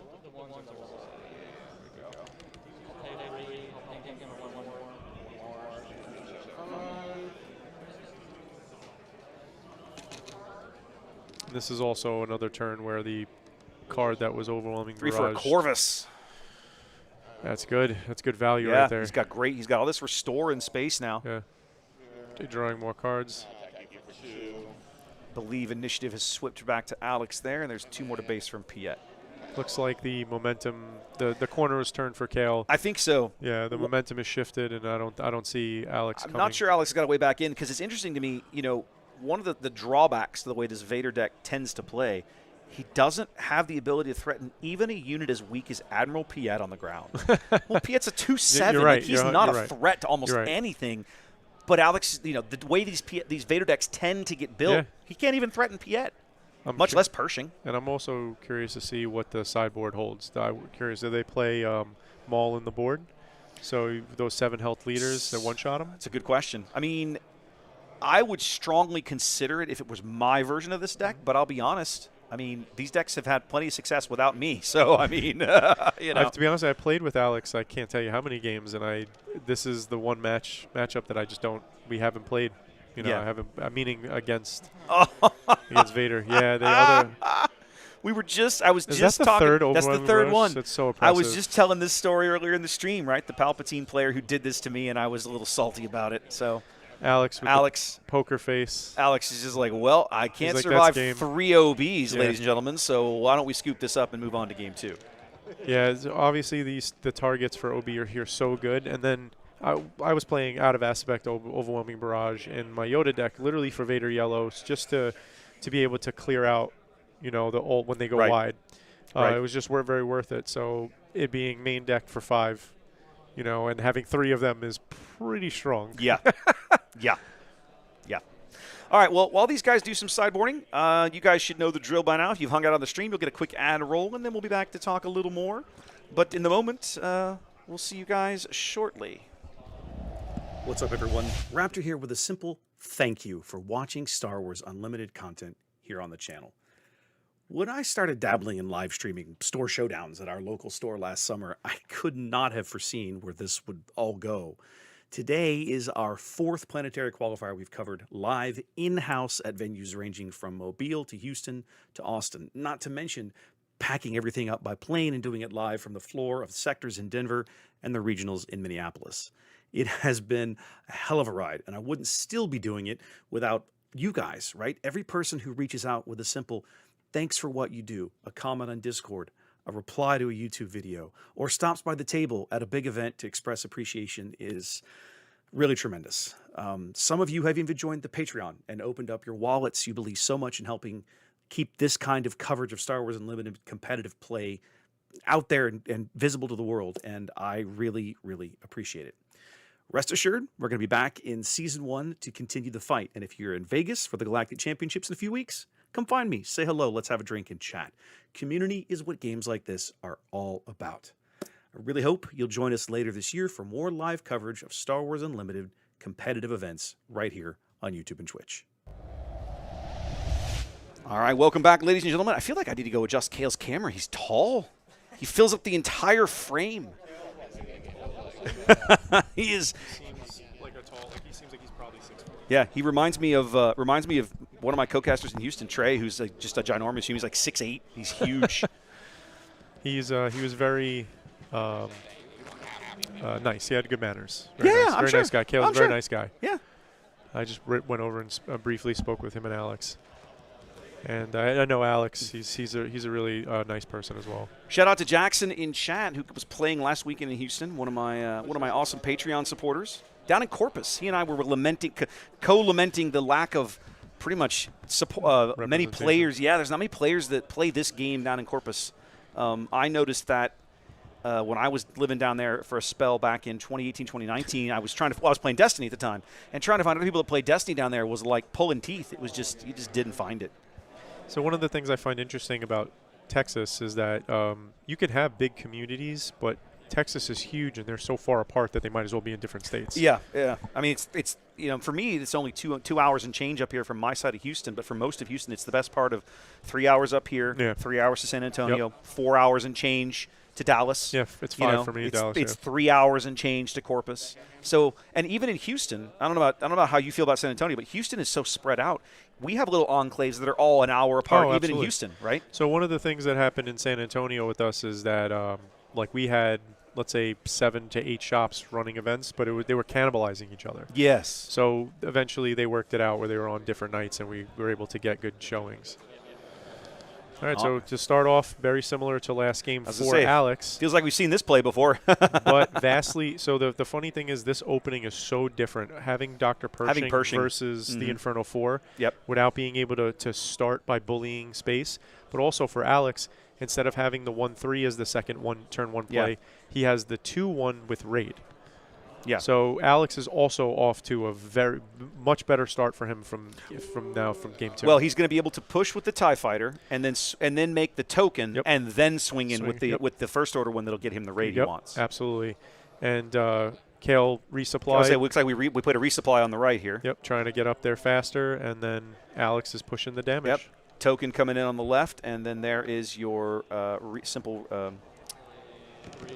3 more damage, and then there's the AT hauler. See, now this is the part that's the threat, right? Like he has 3 units on the board, and he put an AT hauler. So whatever Kale is going to answer, it has to be something like Overwhelming Barrage that could get over this big hump of the 5 butt. So the card that I would be looking for if I was Kale and I had this in the deck would be Interdictor.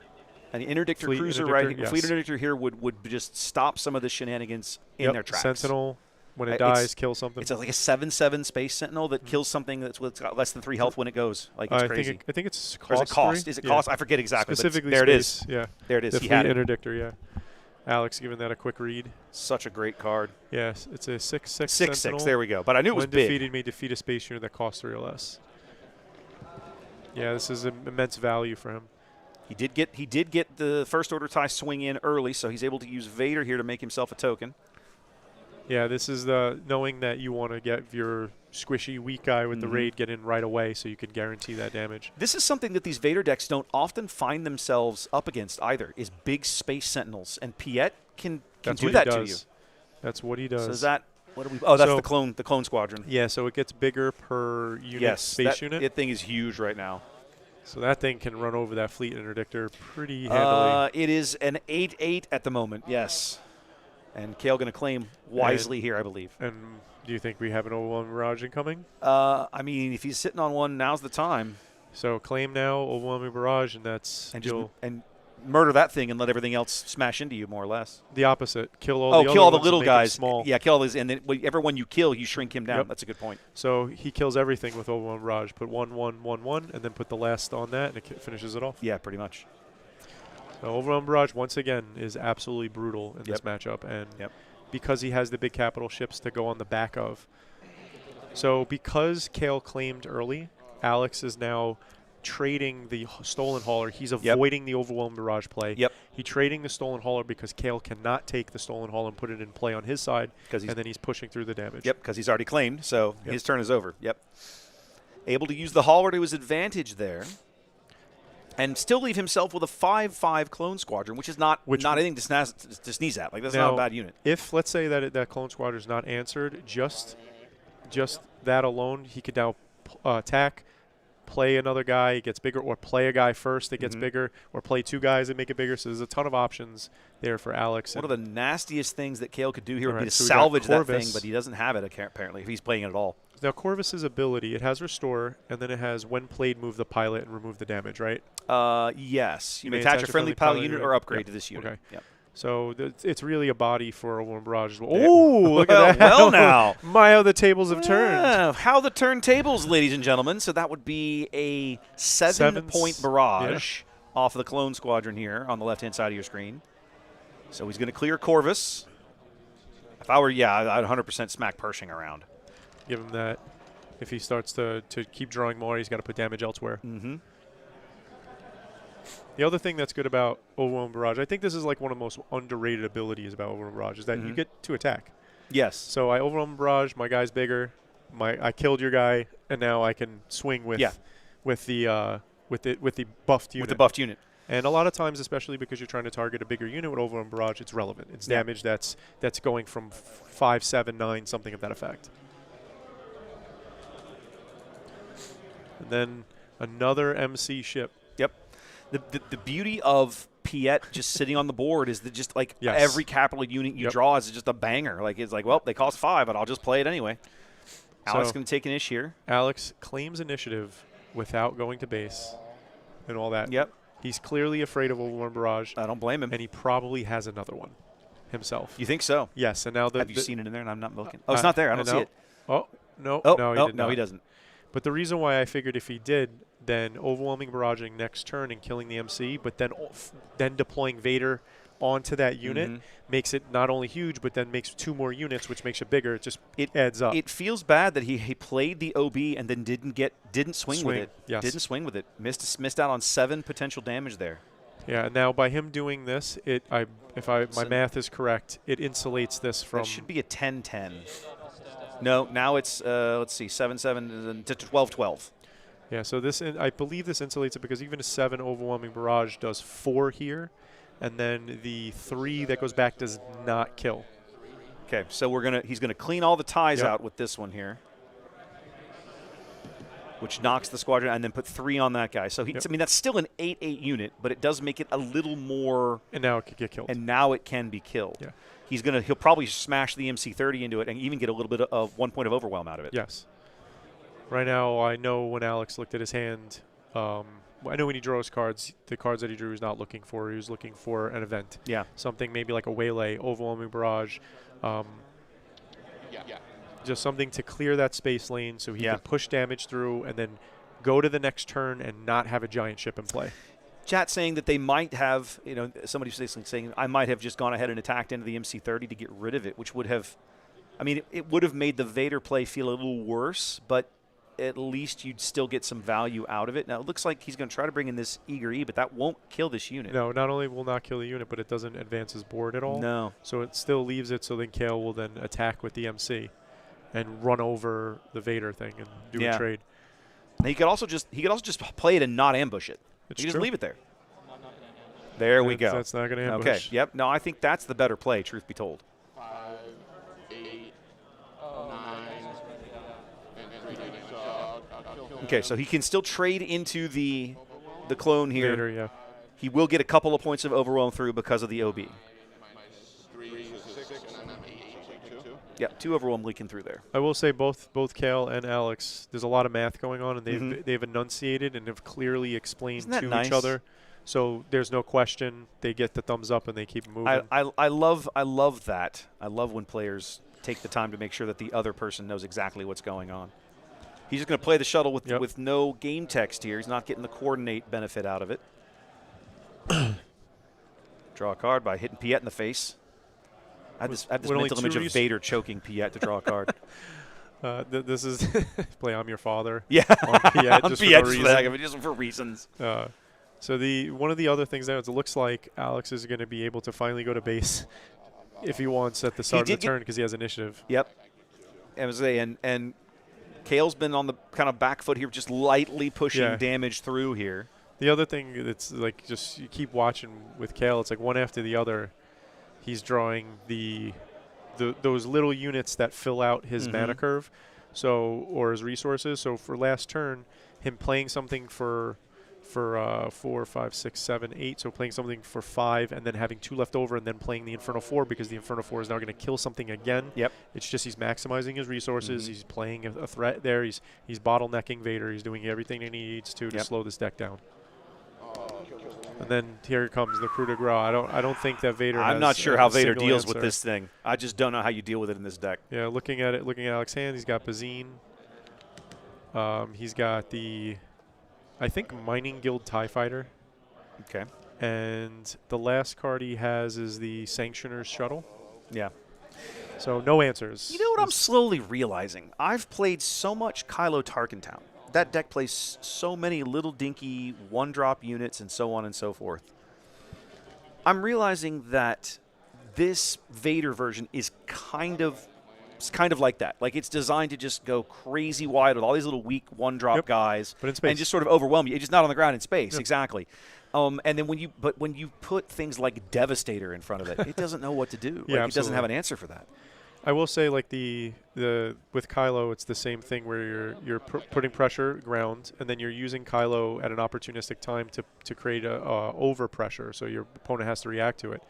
With the Vader, and in flipping in space, not many cards are geared to react to that, and not many decks are attuned to react to that.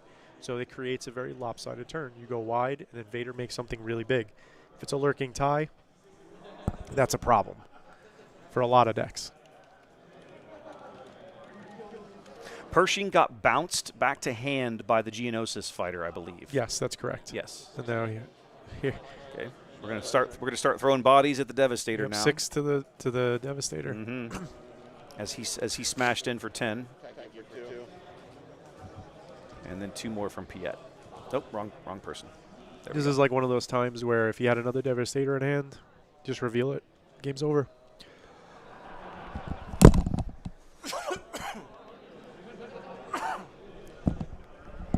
So next time you can let me know. I can mute us real quick. Okay. You can also just flip the mic up. Most of that will get missed. Okay. Yeah, it was a little bit of cough there. Throat. Yep, no worries. CR90. Yeah, that's another space threat. Yeah, I kind of wanted to see this matchup. You don't find a lot of people playing Piet. And it's interesting because there's such widely diverse schools of thought on Piet in general. He's one of the few leaders that I think you could legitimately say can be played successfully in any color pairing. They all work differently, but they all work. Like I have a Piet green built at home. A lot of people don't think it's that great. I mean, I'll be honest, that's not that great. But I've played it. I've won some games with it. There's another one. Like I said, this is one of those games where the amount of resources that Alex had to divert to going into a Devastator.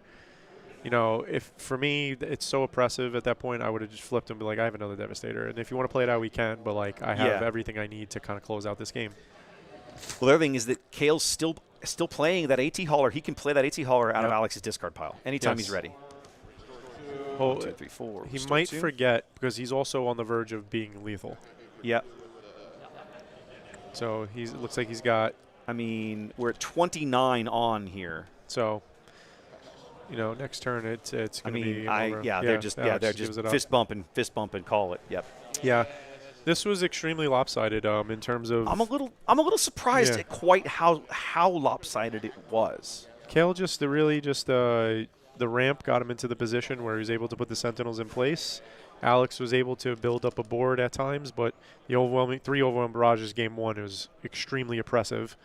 And then game 2, he just leisurely got into his Sentinels. He wasn't threatened. Yeah, the fleet interdictor on the turn he had it was vital. Was a massive play. Yeah. Without that card, I think Kale's in a lot of trouble. Yeah, I agree. But that's exactly like this matchup is exactly why that card is in the deck. In fact, Kale looks like he's pulling them back out. You guys can't see this, but it looks like it might have been a sideboard choice. Yeah, that's absolutely. We can see that he's sideboarded out. I'm guessing, but yeah. Multiple fleet interdictors. Well, if he's not, I don't know what he's doing. But yeah, I don't know either. I don't know either. That's a fair point. And Alex brought in the Bazines.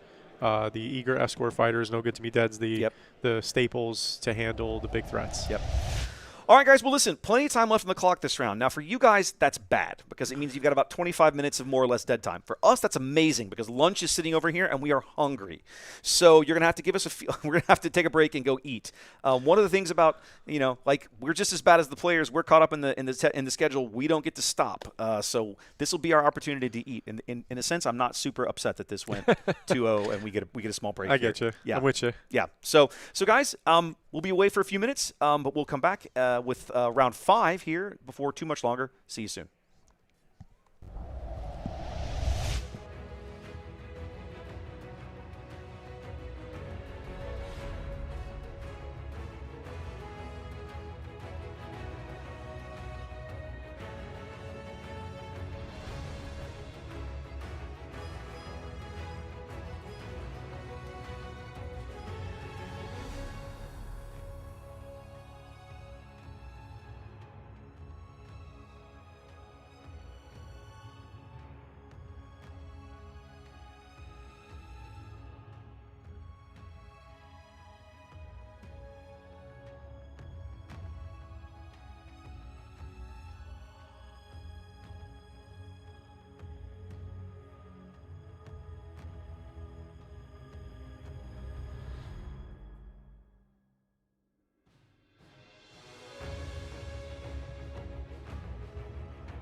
Star Wars Unlimited is a trading card game of unlimited possibilities. Aspects decide the general direction your cards and deck will function. Let's focus on heroism and villainy. Choosing heroism will give you access to those fighting to make the galaxy a better place.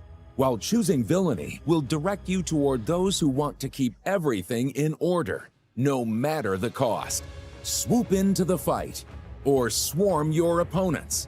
Support your fellow rebels, or hold down the fort. Find your way out of a bind, or continue to feed the war machine. Heroism or villainy. Choose a side and strive to be the best in the galaxy.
Star Wars Unlimited is a trading card game of unlimited possibilities.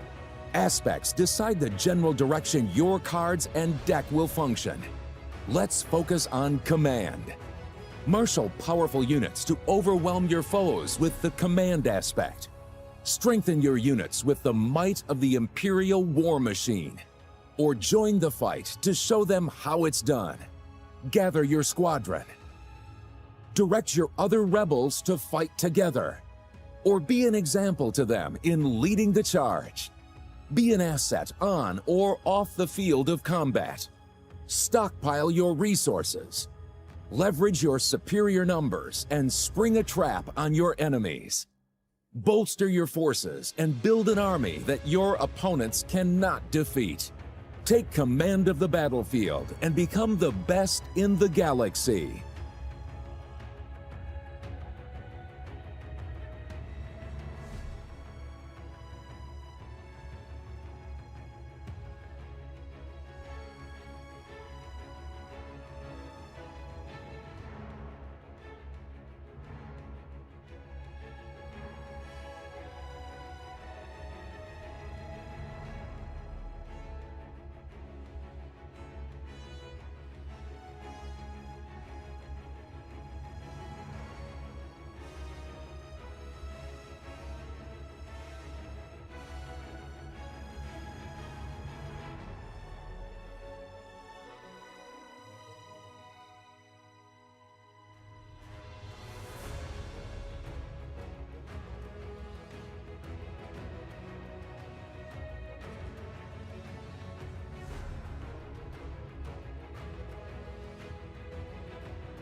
Welcome in, everyone. Thanks for being here. One of the most common questions I get is, how can I support what you're doing with live event coverage of Star Wars Unlimited? Luckily, there are lots of ways, and not all of them actually cost anything. For starters, if you're tuned in on YouTube, throw the live stream a like and subscribe to the channel. A couple of simple clicks, and you'll have helped YouTube's algorithm put more of my Star Wars Unlimited content in front of people who might be interested. If you're tuned in on Twitch, simply throw me a follow. Both of these things won't cost you a cent and actually help a lot more than you think. If you're an Amazon Prime member, you might be able to support me on Twitch with only a few clicks. Once you've linked your Amazon account to Twitch, check the QR code on the screen for help doing that.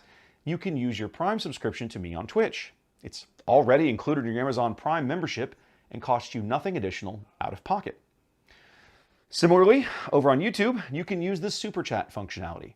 Just click the little dollar bill looking icon on the bottom right corner of the screen below the chat window. This is sort of like a tip, right? You can choose a dollar amount on a little scrolling bar and it highlights your chat message simultaneously. If you're interested in helping ensure these kinds of high quality Star Wars Unlimited tournament streams continue well into the future, I would also ask you to check out my Patreon over at patreon.com/craptor.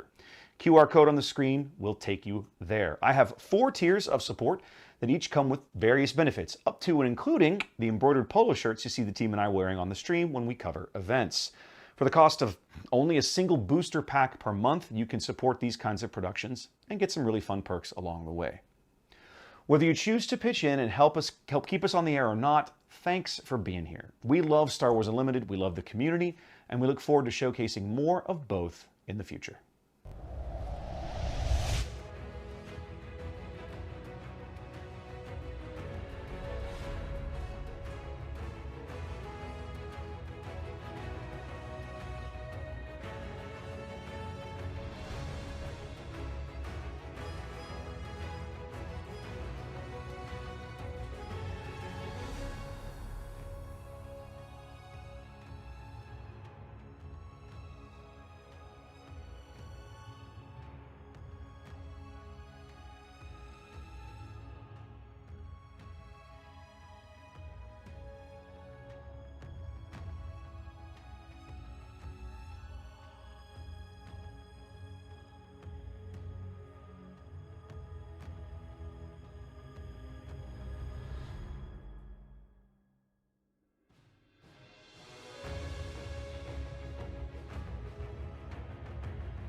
Star Wars Unlimited is a trading card game of unlimited possibilities.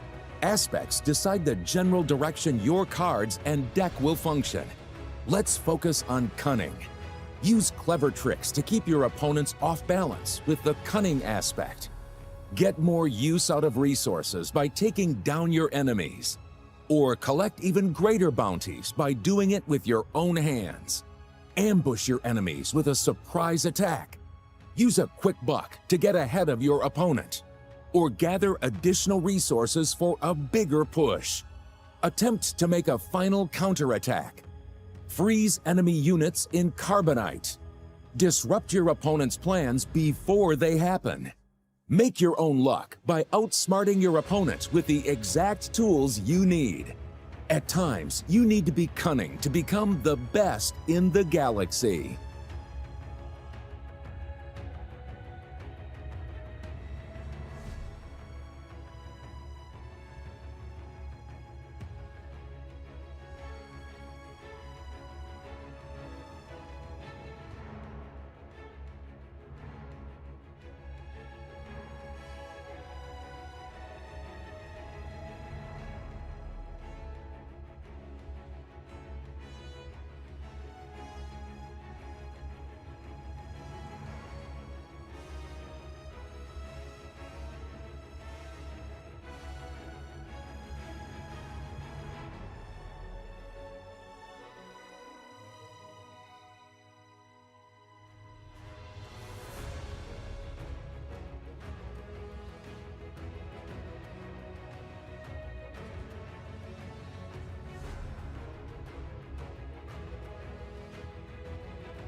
Welcome back, ladies and gentlemen. Round 5 about to begin. How you doing, Coop? Fantastic. I love Star Wars. I love Star Wars Unlimited. It's like energizes me. That's good. That's good. You've come to the right place then. I need that energy. I find sometimes I have moments where I'm kind of like, oh, I'm having a hard time with this. I think the match that almost broke me was the 90-minute match we called in Minneapolis. That was rough. I was so glad to have Bobby there to carry me through that. It was rough, man. That was a tough one. We got a good one for you guys. If you know the local Texas scene, you know these two gentlemen. You're going to be looking at Hunter and Trent. Trent last weekend, literally a PQ victory down in Houston. With this deck. I asked him this morning. We were joking about it earlier on stream. He literally said he had not changed a single card. So we might. I mean, he's 3-1 though. So he's already got a loss coming in. So let's show you guys where everybody's sitting. Here on the left hand side of your screen, this is Hunter. Oh, they're well into this. I need to get to the game. Forget this. They're like onto the game. So we have another Vader yellow. The interesting again, starting with 2 1-drops on turn 1. This time he has the I don't know the name of that the black villainy that's card. The Droid Starfighter. Yeah, he has the Droid Starfighter. Trent has the Ground Sentinel, which will probably be useless this game. And then resupply. So very different start from the prior game in terms of like Vader. Yeah. But Vader doing what Vader doing, but his opponent responding differently. And here comes that 3-resource AT hauler to look at that oppressive space board.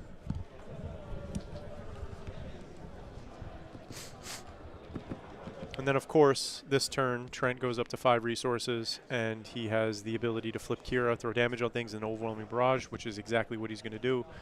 Immediately put 2 damage on the stolen hauler. I think it's rounded down, so the hauler should have 2 damage on it. Okay, sorry. Cleaning up some with the judges there. We had a little bit of damage come through. Let's fix that. Real quick to clarify, Kira's ability is rounded down, right? Let's double check. I'm pretty sure. When she deploys. Yeah, I'll put her up for you. Yeah. So that should have 1 less damage on it. So that should have been at 2. That's 3. She's at 6. That's 4, 5, 6. He has enough anyway. It doesn't matter. It's irrelevant. Just realizing that should be a showcase Kira. Let's fix that up. Yeah, and as I said, he set up the overwhelming barrage turn with Kira. Oppressive. I mean, that's what Kira wants to do, especially in this matchup, because you could just clean Vader out almost completely. Yeah, the interesting difference, right? Last matchup. That's not a tie advance. Sorry. Push the wrong button. Last matchup trying to put out some type of giant capital ship and then overwhelming barrage on that. This, Kira has it baked into her flip, right? You flip, you damage a bunch of stuff, play the overwhelming barrage, bing, bam, boom. Easy. But the pressure does not let up. I don't think you can afford to let the pressure. If you put the foot down or you put your foot on Kira's throat, I don't think you can afford to let it up. Like you just can't. I'm gonna step away and get the timer and come back and get that fixed. Now at Trent taking the stolen AT hauler and putting it into play on his side of the field. Unless Hunter has an immediate lay to deal with it, this is really good for the Kira player. Having another overwhelming barrage target with 4 attack. In space, really good. And then Hunter, on the flip, says, I also play green villainy, so here is my own overwhelming barrage.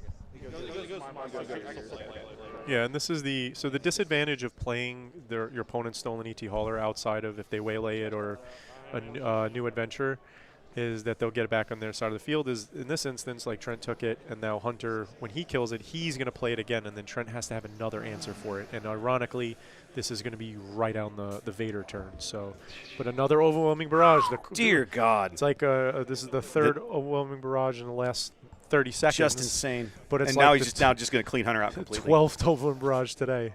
You know, we talk about, make them have it, but there are times that them having it just pisses you off. It just pisses you off. You're damn pisses right. you off. Like, come on, man, really? Yeah. More with the shenanigans. I will say that it really is funny that like it exists in the game, a 1-cost counter, a neutral blue, just give it a shield. But no one ever plays, what is it, Moment of Peace? Yes. I always think about that if I'm playing blue. If I'm really worried about overwhelming barrage, does this card stop it? That's one of those cards that I've always looked at and thought, man, for one, this card has a ton of value. But it didn't feel like people started playing. It wasn't until they printed covering the wing, in this latest set that people started like, oh, events that give shields are good. Maybe we should try that. Yeah, I agree. We The had one, yes. What about second barrage? Sorry. Don't tell them about 11sies. It's just interesting, you know, when you're playing these games, like how you bait these certain cards out and stuff, how you want to sequence it. And Overwhelming Barrage obviously is just oppressive in these matchups, but it's a vital tool you need because or else you lose the game. That's the trick. Like, I think, you know, without any OBs, Trent's probably in real trouble here. Yeah, you know? yeah, absolutely. But with the OB, I think you almost wonder, and I guess we might see this in Game 2 because we're almost to Game 2. Let's be honest. If Trent doesn't draw the OBs, how hosed is he? Like, and of course, I'm sure there are curious. games where he just happened to not draw it, right? So.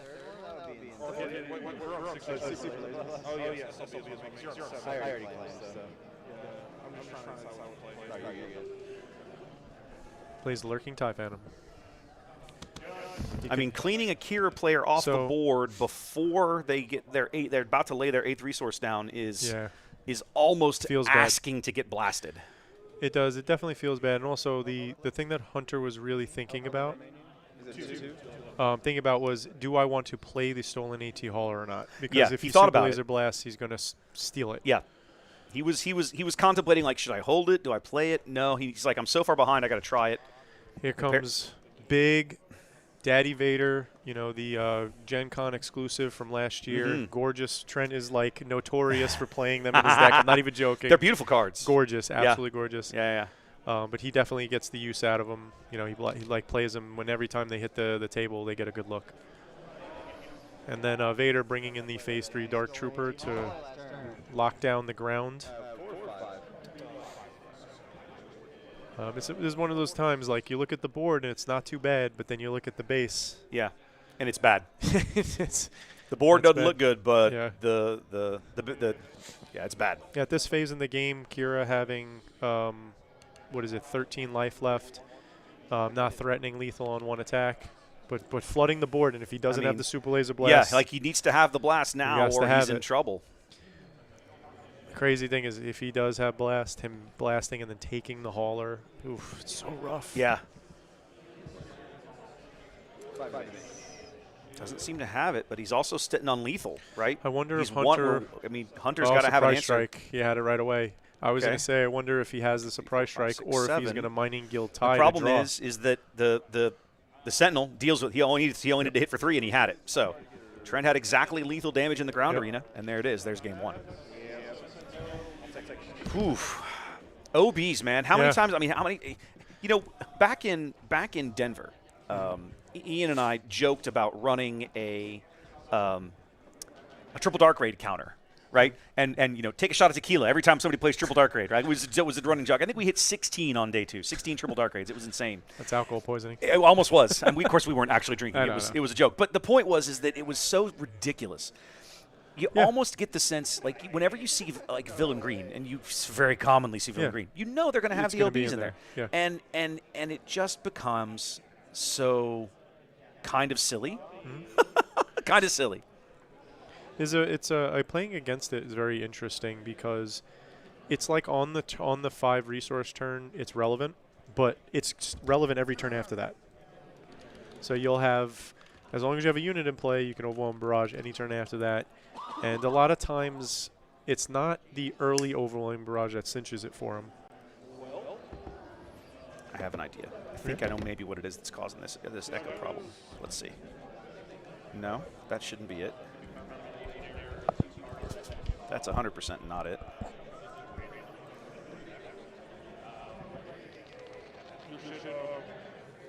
Yeah, those are both working correctly.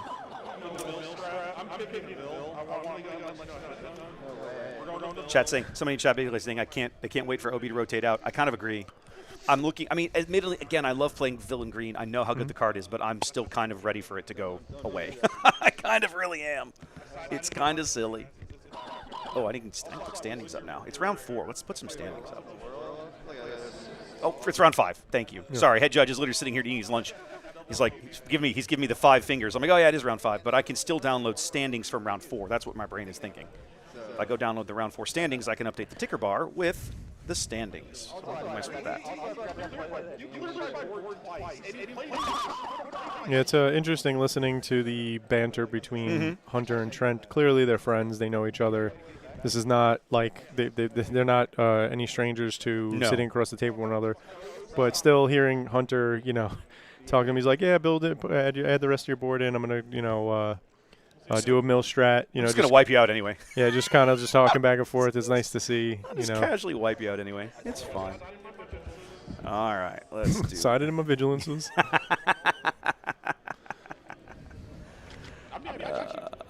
right, let's fix this up. All right, chat. I'm gonna keep looking for this echo that you guys are hearing. I apologize. I in between rounds I went and pulled up the live stream and rolled it back and I couldn't find it. So what I'll do is I'll go back and try to find out when you guys are seeing it here and see if we can figure it out. It's a good question. Someone in Twitch chat asking what leaders I'm looking forward to in the next set. We'll talk about that maybe between rounds if we've got to kill time. We'll focus on the games and then we'll have some conversations about what might be later on. Trent has a fantastic hand for Kira. He's curving out beautifully. He has the turn 2 super laser technician. So the interesting thing about the Hylabon here is that it's now a source of aggro that's not going to be answered for the rest of the game. It doesn't have a good answer. Yeah, so it's going to be 3 damage. And now if you look at the amount of damage in play, Trent is outracing. That won't be that way for a while. But one thing I find with Kira is if you can start by going early damage, you then force your opponent to react to you. And your opponent now is worried about their life total as opposed to setting up trying to set you into a trap or trying to counter you. So it's very interesting to see. And also he's going to retain initiative. Yeah, playing the 4-1 here is really good. Trent has initiative? Yes. Oh, I sure wish they'd put the token on his side of the board. That would make me super happy. It only says it really big in gold. So yeah, when I see 2 initiative tokens, and one of them is very clearly in the initiative counter position on Hunter's side of the board. That's very easy for me to go, huh? So now here's another nuance of Kira that makes her one of the best overwhelming barrage or flip leaders in the game. She can activate and then kill the super laser tech, and then she goes up to 5 resources. Yep. Which normally you wouldn't be able to do because your opponent would need to have a unit in play. So by her doing that, now she can flip this turn. Yep. Which in of itself isn't that big, but that also means that next turn, giant overwhelming barrage. Yep, could be a thing. Did get 4 in there with the eager. So now Trent right now is looking and considering if he should deploy or not, because if he deploys and then Hunter plays something, less damage gets dispersed on the board. Yep. I'm also curious as to what else he's got in his hand there. So you got a glimpse of it earlier, but I have not. He had a devastating gunship as well as a Darth Vader. Ooh, that's going to be a good card. Those were the 2 cards I didn't see from what he had. Those are cards I did see from what he had. The rest I don't know. He has his own Eager Escort Fighter. His own Eager there. The interesting thing about Eager Escort Fighter is that was a card that very early on, Gio he loved it. He was really onto that. The wing? That's Victor 2. Okay, had to look. And then, now we're seeing it's just in abundance. Look, Hunter played it, Trent played it. It was played last round. It was played around before that.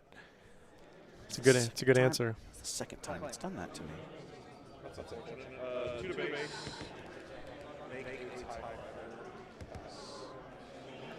Now it really comes down to this. Does he have the overwhelming barrage or not? Hold on. The funny thing is if he does have overwhelming barrage, I actually think it's just better to play it first than the Hylabon. Hylabon? However you say it. Hylabon's how I would say it. Maybe that's not correct, but that's how I would say it. Hylabon. There's that devastating gunship. The good thing about the devastating gunship, obviously, it's every time you play it, you're going to kill that 4-1 every time. No problems. And the other thing about devastating gunship makes it good is that grit. Okay. Coming with the Sanctioner's shuttle here. Pick him up. So now when he flips Kira, he will heal the damage off and just remove the shield. And the devastating gunship will have no damage on it. I'll show you the gunship real quick while I'm thinking about it. There we go. Mining Guild TIE Fighter is a fascinating card to me. I definitely feel like it really fit in Boba, set 1 Boba. It 100% fit in that deck. I love playing it in that deck. But in other decks like this, this is a way to get gas back, right? Like you're going to draw a card because what else are you going to do? You're playing so many cards in your hand. But also, again, it's easy to kill. But if your opponent does have the answer, they don't have the answer. Yep. The TIE swarm continues to grow here. TIE factory go burr, as I like to say when you see this Vader. And so right now, again, if he has a one barrage, the entire board gets shifted. I mean, very, very quickly, too. Because he's only got 5, 6, 7, 8, 9, 10, 11. 10 points of health and spread out over 6 units. I think that last card might have been an OB. I think he's contemplating. And then if you look on Hunter's sitting Hunter's on side, Hunter's got 2. Hunter's sitting on. Okay, he's sitting on at least 1. He's got. Oh, there it is. Yeah, Hunter's sitting on 2 OBs and 1. I forgot the name of it, but it's the shuttle that comes to play with a shield, and then you can move a non-unique upgrade. the ST-149. Yeah, that card is very good in a lot of situations. Very good against this Kira. He can steal the shield. Specifically against this Kira, yes, that's where I was going. He gets to steal the shield. Well, he leaves Vader with only 3 puny TIE Fighter tokens and cleans out the rest. Frees his Hylabon. We're going to spend 4 from Hunter for the ST-149. And then you could choose where it goes. I just think that card it's very good utility. He's going to shield a TIE Fighter token. So now we're going to deploy Kira. That pops the shield off the shuttle. So. But it shouldn't pop the shield off the TIE because it's rounded down, so it would be 0. Maybe. Hang on a minute. Let's make sure. I'm gonna let the judge go check that.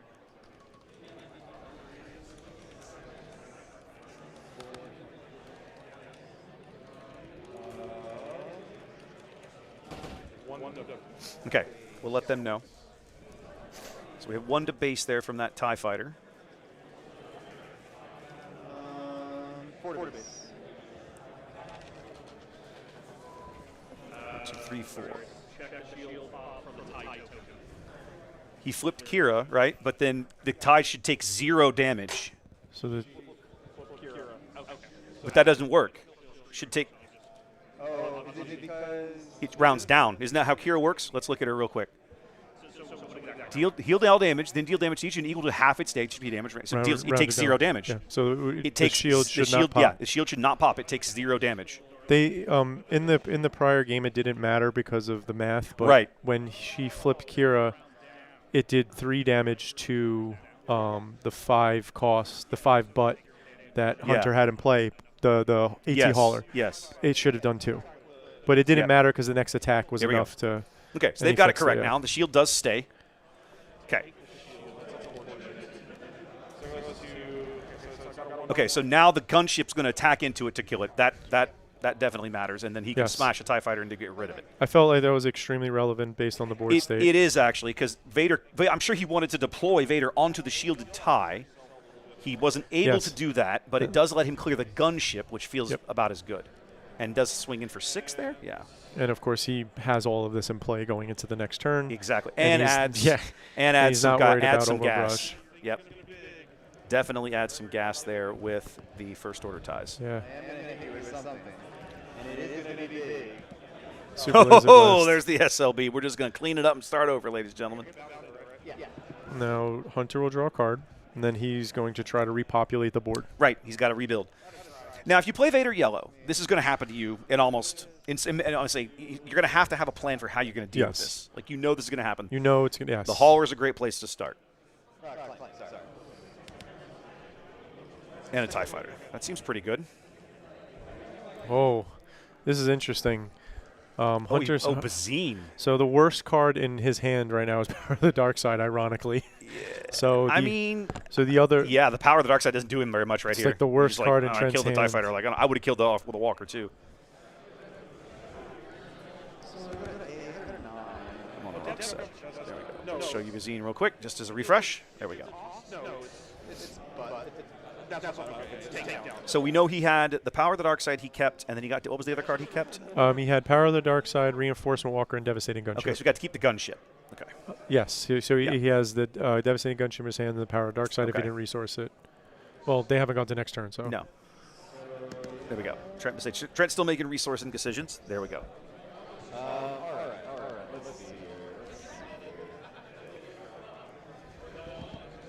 here. That's a great play. That's a great pull for Trent. It's going to clear the TIE Fighter. Snoke has been interesting, right? Like, he obviously was the answer to Han Yellow and decks like that for on the ground based. Yep. And then he kind of went away for a little bit. What I mean by that, he wasn't prevalent in the meta. Yeah. The pilot meta became so tall that he wasn't able to shrink down enough for him to be relevant, and then enter going wide strategies, right? So now the interesting thing is that this would only deal 4. 4. Yep. So he that's has a 2/3 AT hauler right now. Yeah, 4 to base. But if he doesn't do that, then Kira can activate and put the shield on onto Snoke, and he has probably no way to kill Snoke at that point. Hunter way ahead now. He's got Trent down to single digits, and we know one reinforcement walker in the trash. So what other kinds of restore might Trent have in that deck? You don't generally see them come in with things like Corvus or whatnot. If he has any Vigilance, Vigilance that might would be probably the only big ones. Yeah, that would be the key to him gaining 5 health. Hunter's got a pretty good hand, too, because he's still sitting on another OB. So now here's another hauler. Yes. So the other thing is he seems to have like both the defensive answer and the pressure. Yeah. Going to come in with the gunship, looks like.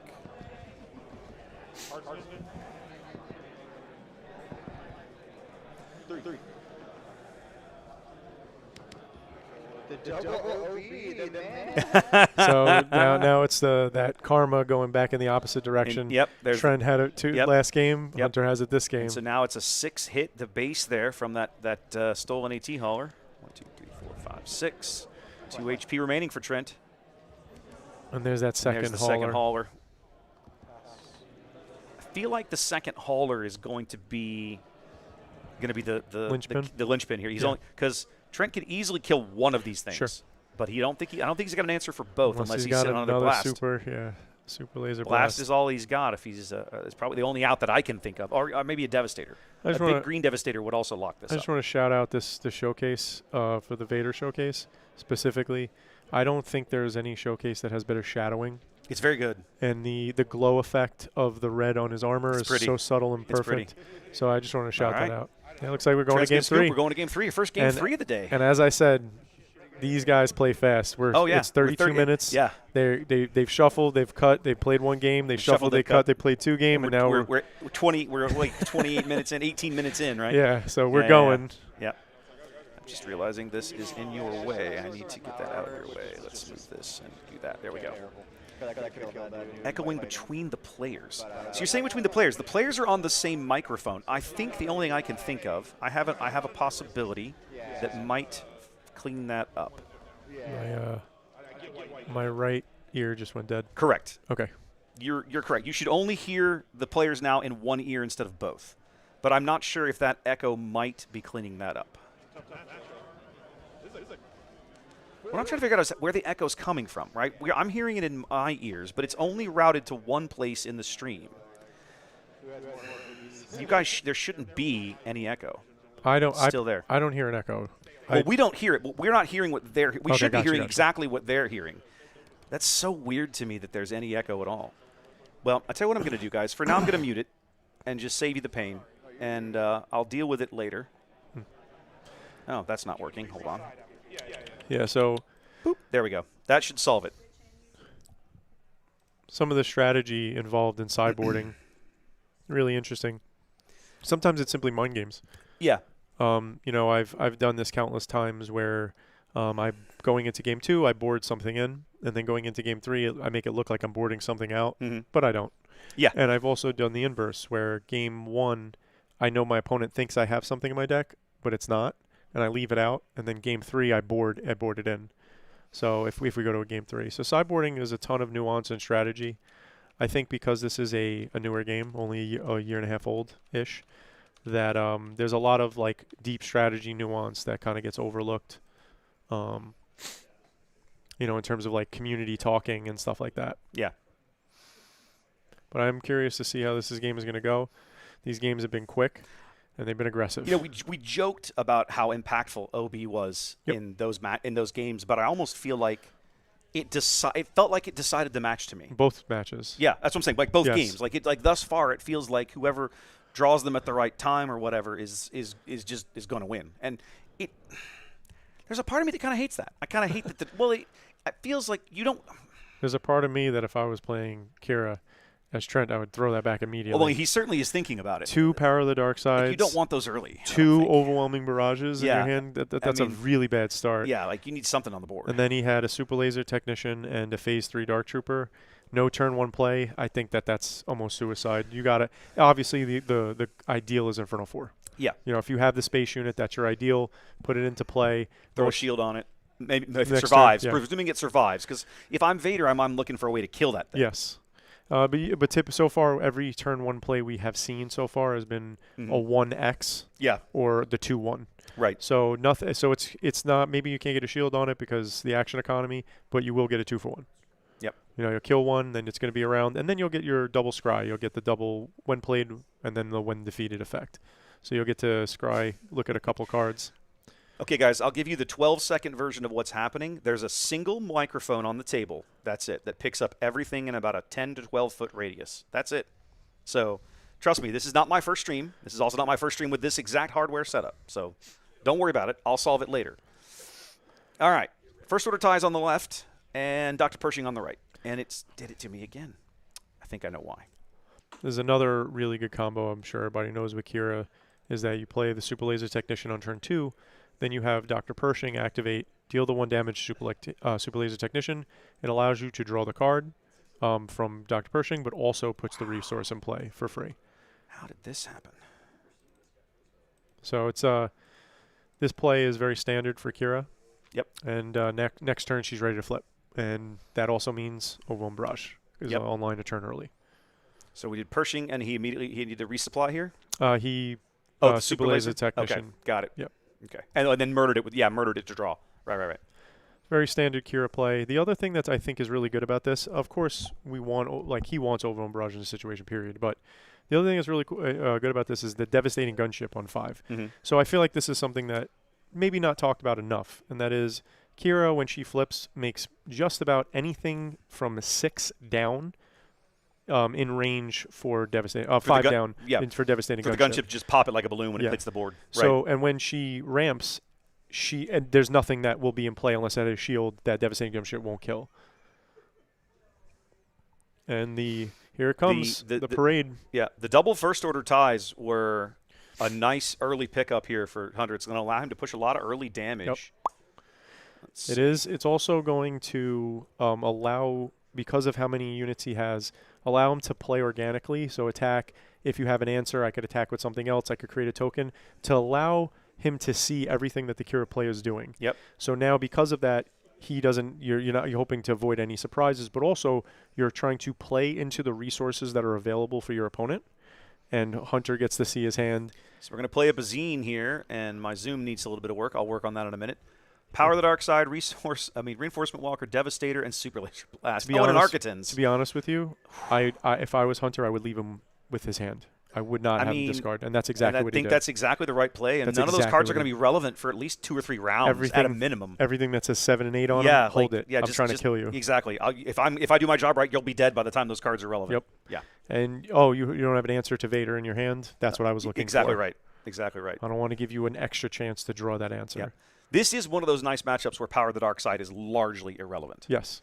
I've noticed that Power of the Dark Side became less relevant when the pilots became more relevant because the pilots having armor. Yes. So outside of Chewie, even Luke, you playing the Power of the Dark Side and kill my Luke piloted unit, and then the Luke comes into play on the ground. So I'm getting that value. I'm going to probably claim still push damage. So it's just I think that lowered the value of Power of the Dark Side. This is looking really grim for Trent in this game 3. Well, you say that, but he's at 6. Mm-hmm. He's going to Kira ramp this round. He's going to go to 8 next turn. That's going to allow him to ambush in the Architans. He would most likely need a Super Laser Blast, though. It's very possible. So it's looking like him having 12 on him. Hunter has 8 damage and 7 damage in play. So that's 19. That's only. It should be 3, 6, 9, 8. It should be 9 damage because the first orders have raid 1. Then so he's at 12. That puts him to 21. Yeah. You know, then next turn a Vader flip swing. That's game. I mean, it's getting bad at that point for sure. So what the follow-up response here from both players is vital to see what we're going to do. We're exploiting something? The Yep, Geonosis bouncing. See. Hunter's determined not to let him ramp this round. And then he just obviously replays it. And then he surprise strike the Pershing to not allow Pershing to kill it. The super laser technician. And now he's because now Kira can't kill it because Kira has no resources to spend for the ability. And also, this is like for next turn, Bazine becomes a threat. Yeah. Bazine, if you want to get that extra resource, you have to take the action to do it. And in doing so, I could swing at your base. Yeah. So it looks like Hunter 3, 6, 7 more to base. 1, 2, 3, 4, 5, 6, 7. He should be at 19 on. Yep, got it. As much as I dislike the damage pad things, like in purpose for the camera, they actually work okay. Yeah, once you get them broken in, because when you get them out of the box, the dial's really stiff. Crazy stiff. The dial's really okay. I've never actually used crazy one. stiff. But once you use it, I would say for I don't know, like 6, 7 games, you know, you activate it. It smooths out and it's better. The biggest issue that I have with it is that it's meant to replace the health in the corner, but when you're on the opponent side, you can't see the health looking over. Yep, there's the blast. It's like obscured, yeah. And then now we're going to wipe the board. And, of course, just like last game, Hunter needs to repopulate the board, which looking at his hand, it looks like he has the units to do it. Looks like he's gonna we're gonna go to ground. He's gonna go to ground and push 5 more damage. Yeah. And then also want to dual lane the threats, right? So we're gonna go ground, and he's gonna end the turn by filling up space. 1, 2, 3, 4, 5. Trent purposely kept Kira as a response because he probably most likely has no immediate answer to Vader. He didn't have either a Vader or a Maul in his hand. And we know that Hunter got to see his hand, got to pluck exactly what he wanted out of it. So as we come to the later turns where that life is dwindling, you want to play that Reinforcement Walker, but will it kill you? Hunter doesn't quite have lethal. He's a damage short. He's showing 5 on board. He needs 6. We're going to know. No glory. The 4-1. Yep. That feels like a terrible play, but I mean, value, you've got to do what you got to do to stay in the game. And Trent just fighting for his life here. Going to take 1 more damage. Now Hunter knows what's in his hand, so he knows. Excuse me. He knows if he's going to get that value or not. Yeah, there's the power of the dark side. He burned 8 resources to kill 2 dinky little cards. That just feels terrible. The funny thing is he's still clinging. So he is. Now if he has the Arquintons and the Arquintons takes out. Now you've got Victor Leader, Clone Combat Squad, and a tie. Yeah. The Clone Combat Squad. The Victor Leader would leave 4 in play. You just have 1. Okay, we're going to There's the Arquintons. There's the Arquintons. I love this card. I'm so glad it's starting to find a home in the game. Trent's like, give me that card. Yep, no. You don't. That didn't go to discard pile. That's mine now. Thank you. Yep. He's like, I'm going to need that for next turn. It's like that scene in Pirates of the Caribbean where he puts his foot on the cannon. We're going to need that. Don't throw that overboard. We're going to need that. Is there rum? Yeah, where's the rum? So, yeah, Arquinton should have damage on it. Yeah, which Hunter not much, but it should have some. Yep. 6. What did he kill? He killed the 4-1. Oh, it would have been a 5-1. Because of that, yeah. 5-2, actually, but yeah. Okay, Victor Leader puts 2 more in. Down to 3 HP is Trent. Going to be 2 more here from the tie. Down to 1. Down to 1. Make a dude. And then what is the equalizer again? Overwhelming Barrage. If he has it. Oh. Going Bazine. He wants to make sure. What do we got? He's got to kill the Reinforcement Walker. Yeah, you have to. There's the Maul. Now Trent draws a card. And then he's going to draw 2 more. Yeah. So there's an Overwhelming Barrage is a very viable answer here. And absolutely. Let's see. All right. At this point, any one of these units that leaks past Trent ends the game. So Snoke there's a super OB. That's what he needed. So he had multiple answers. Snoke was one of them. You're right. Now that I think about Snoke would have done it. Snoke was one of them. Overwhelming Barrage, clearly the obvious favorite, but also another super laser blast, which would have been his second. Yep. So there's quite a few options, few outs, but again, Hunter has a chance to populate the board.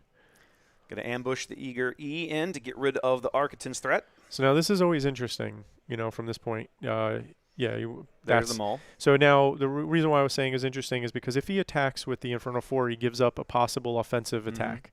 But then by playing by playing Maul, it allows him to, again, dual lane threat, but also trade in space. But now he already has the ground unit in play, and that is an overwhelm Mirage target for next turn. Yep. And if he goes ground, kill it. Yep. There's nothing Vader has that could withstand the Maul shot. Hunter was able to get in a fighter attack that round. What did he attack with? Didn't the OB start the round? Yeah, he started the round. I thought Trent was at 1. I'm just not sure how. I'm not sure how Vader was able to make that tie. This popped back in. You can actually. You shouldn't hear the players at all. Oh no, the players know. Yeah, that's what I'm saying. As long as you can hear me, don't worry about me. You can hear me. You shouldn't hear the players. I definitely hear you. Yeah, exactly. I've got them muted. Look at that devastating gunship. Ooh, he's got it. Oh, he ambushed the scout. Oh, you're right. He did ambush the Eager E. That's what let him make the tie. Thank you. Chat reminding me of these things. Busy turns mean I sometimes get caught up pushing buttons and don't always see what's on the board. So now, remember the game with Jack, right? The sequencing that he did was so good to trap his opponent. And right now, with Trent being on solo life, that's what Hunter's trying to do. Absolutely. He's trying to figure out the sequencing where I need to make you overcommit or commit just enough resources where you can't have the answer to my threat. Yep. And right now, this card, I mentioned it before, fantastic. He didn't get to use his ability to steal a shield. But the fact that it comes in shielded. With the shield. Yep. Pretty sure Trent claimed right there, and then Hunter immediately slams down the lurking tie. So 2 really good answers to a lot of the different shenanigans that Trent might have. I think stave off death. Devastator is the only possible answer to not die. He had one earlier in the game in his hand. He plays the Snoke that clears the lurking, but doesn't. He only needs one damage from the shuttle, and that thing is a 3/4, so it hits for 1. And that's enough. Very good game. GG. We just witnessed about half hour, 35 minutes of gameplay of almost a masterclass of back and forths. Yeah, that was really well Trent done. And Hunter they know the play lines, they're pushing the pace, and they know how to put their opponent in check. They know how to dual lane. They're ready to go. And they're just talking right now, and you could tell the frustration with Trent getting Bazine multiple times, getting but it is what it is. It is. I mean, that's the game. I also thought, a couple of things that you mentioned at the time. There are times, players are usually very eager to deprive their opponent of something when they play Bazine. But sometimes the right answer is look and decide, no, you're fine with that. You're fine with that. Yeah. You don't see it often. But I agree with you. It was the right play for Hunter 100%. Here early in Game 3 to look and realize all of these high-cost cards were gumming up Trent's hand. He wasn't going to see them for a while. Yeah. Just leave it and push damage, and that's exactly what he did. The funny thing is I actually believe the next card was he got rid of the next card wasn't something that Trent could play right away, but that extra dig, you never know. Yeah. You never know. No, you don't know. You don't. It's like anything else. You're making the best decision you have in the moment with the information you have at the time. Yeah, exactly. You can't predict the future. You have to play the game you have in front of you. Yeah. So that was a great match. Matches like that, calling a match like that, watching a match like that is so much. Really makes this enjoyable, right? Absolutely. And to me, it's one of the things that really highlights what makes Unlimited such a great game. Is that back and forth, the chess match? Yes, absolutely. The almost chess-style mechanics of I go, you go, I go, you go that is missing from so many other TCGs in the genre. I think that Unlimited did such a great job of cannibalizing all of these mechanisms from various games throughout the last 30 years. Like, for example, Verse System that came out forever ago was a Marvel card game and DC. So the first set was Marvel Origins, second set DC Origins. The thing that they did that was completely innovative for the time is 2 cards a turn. Okay. So you start with that, and anything could be a resource. Okay. So they were the kind of the pioneers of that. I didn't know that. So there were cards you can play from the resource row. They were specific, but you could also usually play them from your hand instead, but they would be a one-time use from your hand, and then they go to the discard pile. If you played it from the resource row, you just flip it up. Right. And then you expended it. Right. But it's still a resource. Right. And I think that was the first mana fixing that actually worked, if that makes sense. Right. I love the way Unlimited adopted it. Yeah. That is, in my opinion, fantastic. Drawing the 2 cards, and this is the true innovation, starting an extra turn ahead. We don't go on one resource. You don't start on one. You start on two. You start on two. Yeah. So obviously this in regard is so good for control. Right. Right. But obviously in this game, the action economy, if you did start on one, it's such a slow start. I was gonna say, well, you end up just everybody. Okay, you probably just I pass, you pass. We both play a resource. Yep. My suspicion is, I mean, obviously I wasn't involved in the early days of playtesting this game. My guess is, originally, that's how the game was designed. You started with either nothing or one in play. I think so. I think what they realized as they started playtesting was, well, the game didn't really start until 2, so why don't we just start start on at 2? Yeah. Why don't we just start at 2? I do think the devs early on they did explain that, like exactly how you surmised. I mean, I don't know, but I'm assuming. Yeah, and they said that like 90% of the time it was pass. Yeah. So it's like, why start there? And then math-wise, it changes the dynamic by starting, because you're drawing 2 cards. Right. Starting on turn 1 and drawing 2 cards versus starting with the same amount of cards on turn 2. Right. So it actually changes quite a bit. It's a very innovative design. It's smart. I think it's fantastic. But I agree with you. The back and forth, it's the tempo, the pacing of the game. I love it. That's what drew me to Destiny all those years ago, yes, right? Me too. Was the way the mechanics worked in the game and that back and forth. Okay, do I roll? Can I afford to roll this unit in? Okay, can I afford? Because sometimes it was like I got to get the dice in and get them out before I lose this unit. The dice, lose the die on the board. And it was so well designed, and it was so much of that chess match, just like we just saw. Yes. I mean, that's what I love about what we just watched. We just watched these two guys play a chess match with different pieces from different end, like same kind of end goal, but like different perspectives. Absolutely. Right? And it's fun to try to put yourself in their head and go, all right, what do I do here? How do I think through this? How do I get there? And that's what makes, like in my mind, sitting in this chair and looking over their shoulder, going, yeah, I wouldn't do that. oh no, they knew something better than I did. Clearly, they're better than I am. Like whatever. I love being able to commentate these matches. All right, guys, listen, we've got probably about 15-ish minutes until we're going to be done with this round. So we're going to take a break, and we'll be back with round 6. Man, we are getting with it. I love it. Round 6 shortly. See you guys in a few.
Star Wars Unlimited is a trading card game of unlimited possibilities. Aspects decide the general direction your cards and deck will function. Let's focus on aggression. Attack relentlessly and deal out tons of damage with the aggression aspect. Keep your allies attacking, even if it hurts. Give your units powerful weapons with which to cut down your enemies. Demolish your opponent's base at any cost, striking early to ensure their defeat. When you fight for a cause, no defenses can stand in your way. Deal with an opposing threat with your formidable might. Overwhelm your foes and head for the enemy base. Make the best choices to continue the onslaught. Stay on the offensive with aggression aspect cards and become the best in the galaxy.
Star Wars Unlimited is a trading card game of unlimited possibilities. Aspects decide the general direction your cards and deck will function. Let's focus on aggression. Attack relentlessly and deal out tons of damage with the aggression aspect. Keep your allies attacking, even if it hurts. Give your units powerful weapons with which to cut down your enemies. Demolish your opponent's base at any cost, striking early to ensure their defeat. When you fight for a cause, no defenses can stand in your way. Deal with an opposing threat with your formidable might. Overwhelm your foes and head for the enemy base. Make the best choices to continue the onslaught. Stay on the offensive with aggression aspect cards and become the best in the galaxy.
All right. Welcome back, ladies and gentlemen, boys and girls, gamers of all ages. It's round 6 of Swiss here at the Planetary Qualifier for Star Wars Unlimited in Austin, Texas. We haven't shouted out, we haven't done, Cooper. We haven't shouted out the awesome venue we're playing in today. Oh, that's true. Dragon's Lair. True. Yeah, shout out to Dragon's Lair, Austin. Yes. So Dragon's Lair being a franchise, however, they're independently owned. Every Dragon's Lair will be a bit different, but obviously have a big overlap. And honestly, I have nothing bad to say about this place. Oh, no, this place is awesome. Phenomenal. This place is amazing. If you're ever in Austin, you need to come by and check this place out. Just the decor in the place alone is amazing. When you walk in, they have like a life-size battle droid, like literally the little 1/1 battle droid, just sitting right there by the door, just chilling. Yeah.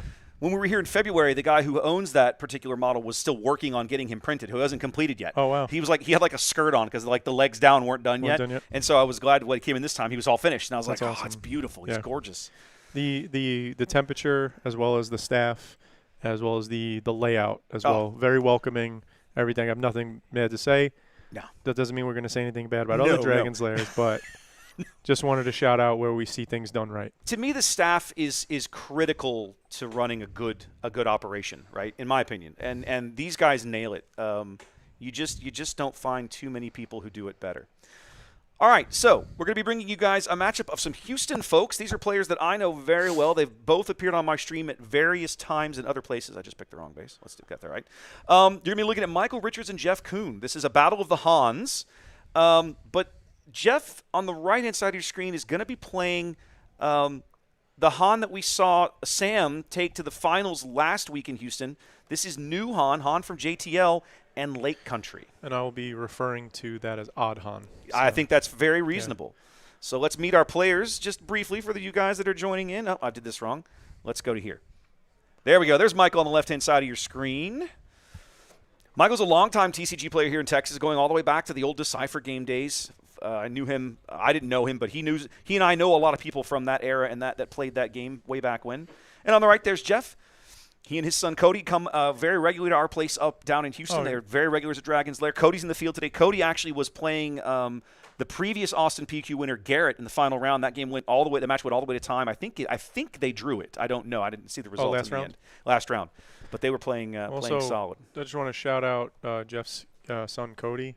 Yes. I've actually played him quite a few times. I played in Minneapolis, both in a main and side event, and I ran into him here. And he's such a well-mannered Cody's young awesome. Man. He's so nice, so I just want to shout him out. Appreciate him. Good luck. Hope he's doing well. Good luck to him today. All right, we're starting with Greedo on the right and the Muppet on the left.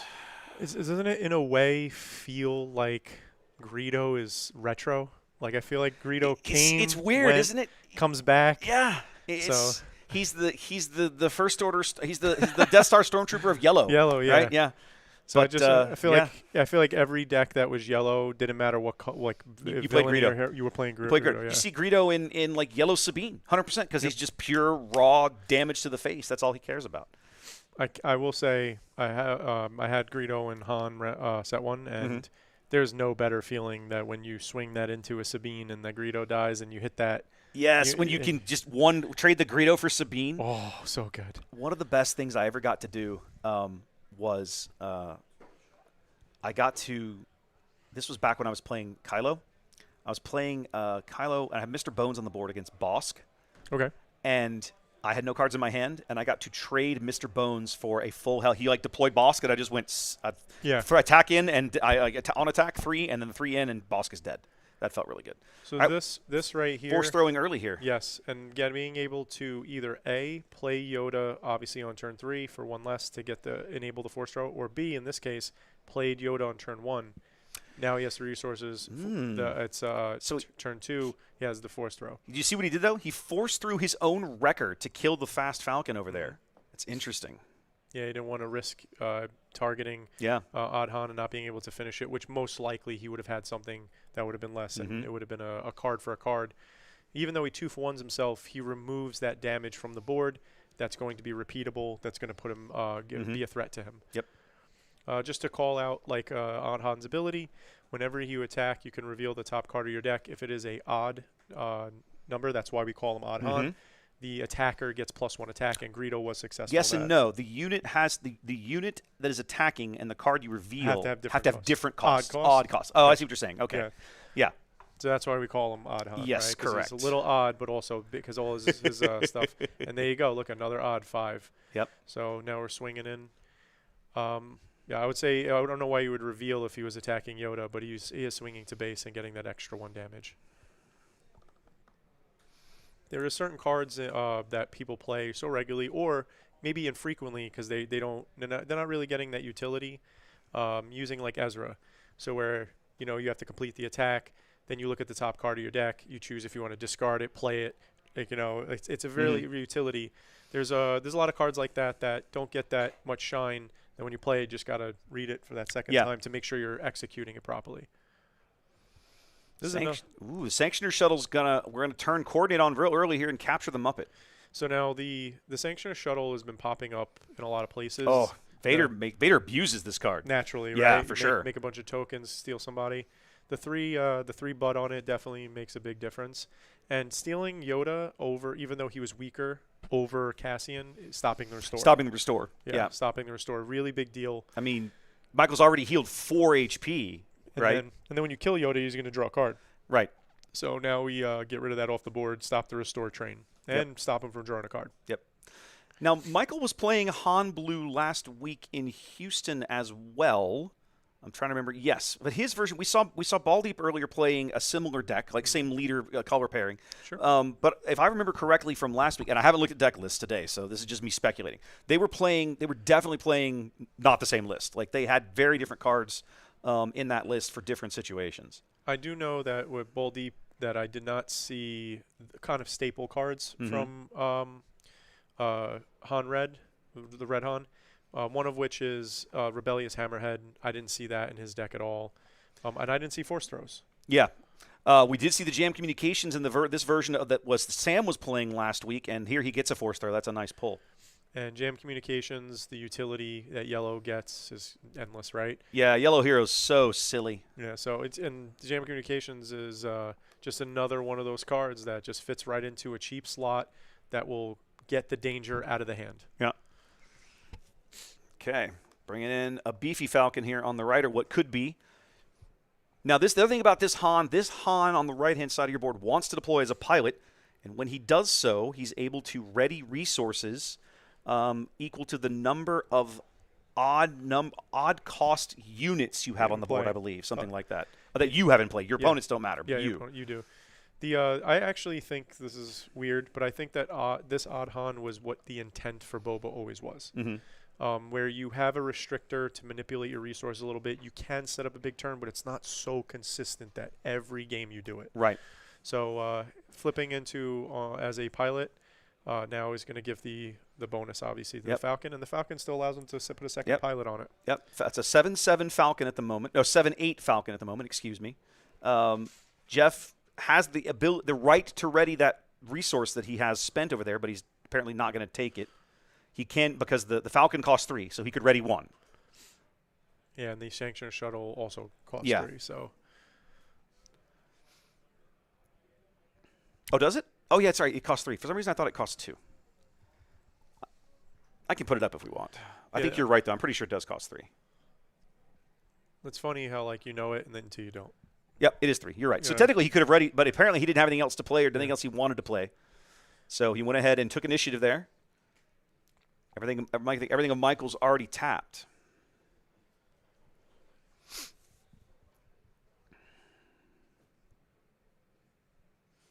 Jeff's still trying to decide what to resource here. This is probably the most critical turn of this deck, where you have Han out.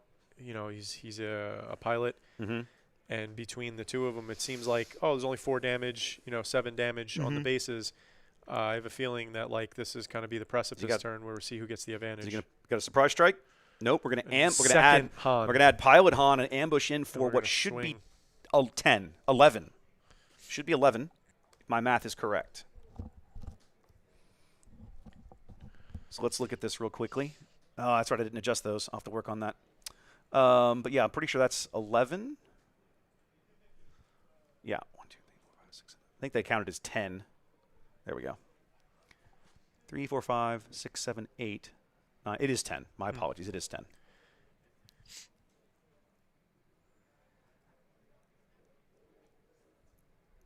Bobby wants to know if that's Coop on color commentary. What's going on, Bobby? Shout out to Mike Gem. Shout out to KTOD. Every time I'm at any event and I run into Mike, he's so cordial and respectful and nice, and I always have a good conversation with him. So shout out to you, buddy.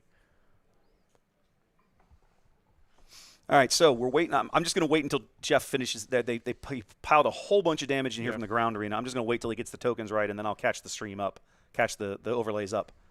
And then obviously Jeff has already claimed and he's waiting. So yeah. Michael has free reign to pretty calculate much the damage and push.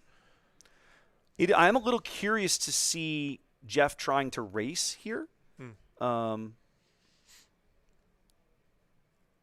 so he's got 13 on. He's showing 13 on. I guess that's correct. So that means he's at 21 remaining. There's the confiscation onto the leader Han. Okay, so it's about a question of which Han we're getting rid of. Yeah. Okay.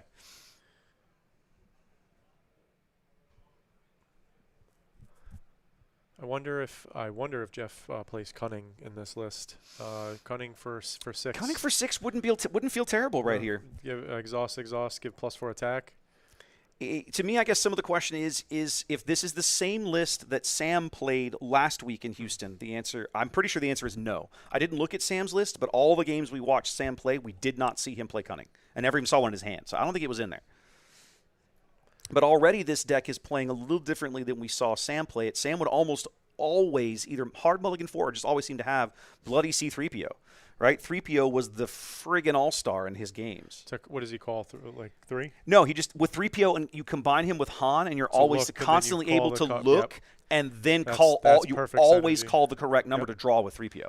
So it was this beautiful draw engine. He was always adding cards to his hand. So he was constantly playing all these pilots. He was vomiting out 2 cards a turn on the regular, but constantly refilling his hand. Tantive in space. So this is not really the answer he needs here. It's not, and this is I want to just say Tantive originally, when Django was still legal, was such a great card to be an answer, and then it has that awkward kind of power of the dark side armor where you make another little guy. Yeah. And I can't tell you how many games it doesn't matter what I'm playing where it's relevant. Either that extra 2 from the attack from the tie, the X-Wing gets you that extra 2 damage to kill something, or now you have extra action economy. It's just really, really powerful. But as you said, in this situation, Han's going guns blazing on ground, and all we're doing is stopping that rebellious hammerhead. Jeff started this game 4 HP up. He's going to need every last scrap of it because he is just absolutely, completely seeded the ground arena here, and he's getting just wrecked. He's taking 6 more here from Cassian and Han. Now the question is can he lose in 1 action? I don't believe so. If my math is correct, and I've updated the overlay, what I believe is, 25 on, so he's got 9 health remaining. I don't believe he can lose in a single action. In fact, I think it's going to take at least 3 unless Michael's got a pump that I can't think of. And then on the flip side to it, Jeff only needs 2 to finish the game. Right. So Michael needs to have an answer here. He's going to open fire something. Okay, and then smash, and probably smash, and get rid of the Tantive at least. That's exactly what he does. Yep.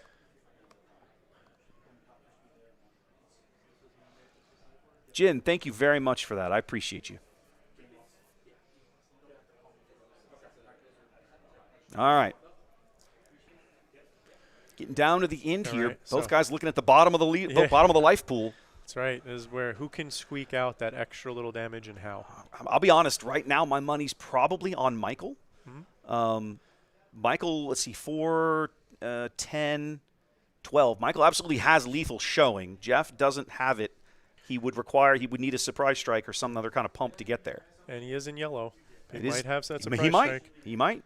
So an interesting thing is if he does have surprise strike, where does he put it? Does he put it on the Falcon and guarantee more damage? Does he put it on the X-Wing because it's an easier target to kill post? Never tell me the odds. We're trying tell me the odds. We're trying to kill a unit here. Let's see what we get out of it. 1. Let's see. I can't quite make it. 1, 2, 3. So it looks like 5 damage that Jeff can shell out here to a unit of his choice. That's pretty decent. He really.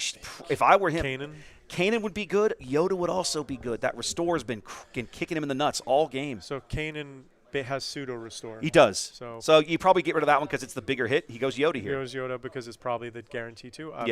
He will draw a card off of that. He will.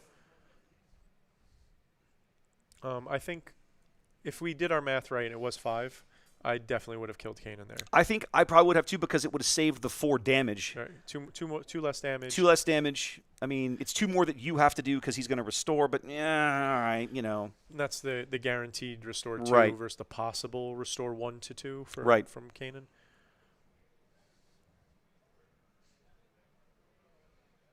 One thing has been impressive if you look at Jeff. Jeff is very focused. He's like, I feel like he's running the math. In his head yeah. Oh, that's nonstop. that's how he always looks. One of my favorite games favorite matches I ever got to stream was this was earlier this year. Yeah, back in February. So the day after we did the Austin PQ here, back in mid-February. Oh, he's got another one. 1, 2, 3 out of his deck. So I believe that's 2 odd for him. And no, it looks 3. like, Four total. because Chewy's a 9 or an 8. Yeah, he's going to clear Cassian. Yep. Okay. But the day after that I did the PQ here in Austin, we did a showdown back in Houston back in mid-February, and Jeff and Cody, father and son, played together. Yeah. I think in the top 4 of the showdown. It was a fun match to cast. That's fun. It was fun. That sounds fun. It was entertaining. 3 more. All right, so now Jeff down to 2.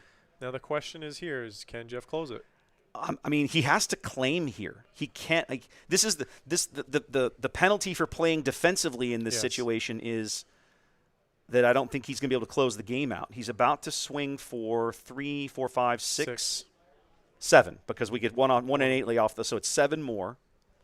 Which puts him 1, 2, at 3, 5. 4, 5, 6, 7. 4. Michael should have 4 left. He should have 20. Well, there's the claim. Oh, he restored with Yoda, didn't he? Yes. Okay, that's the difference. And this is. Oh no, there it is. He's got 20.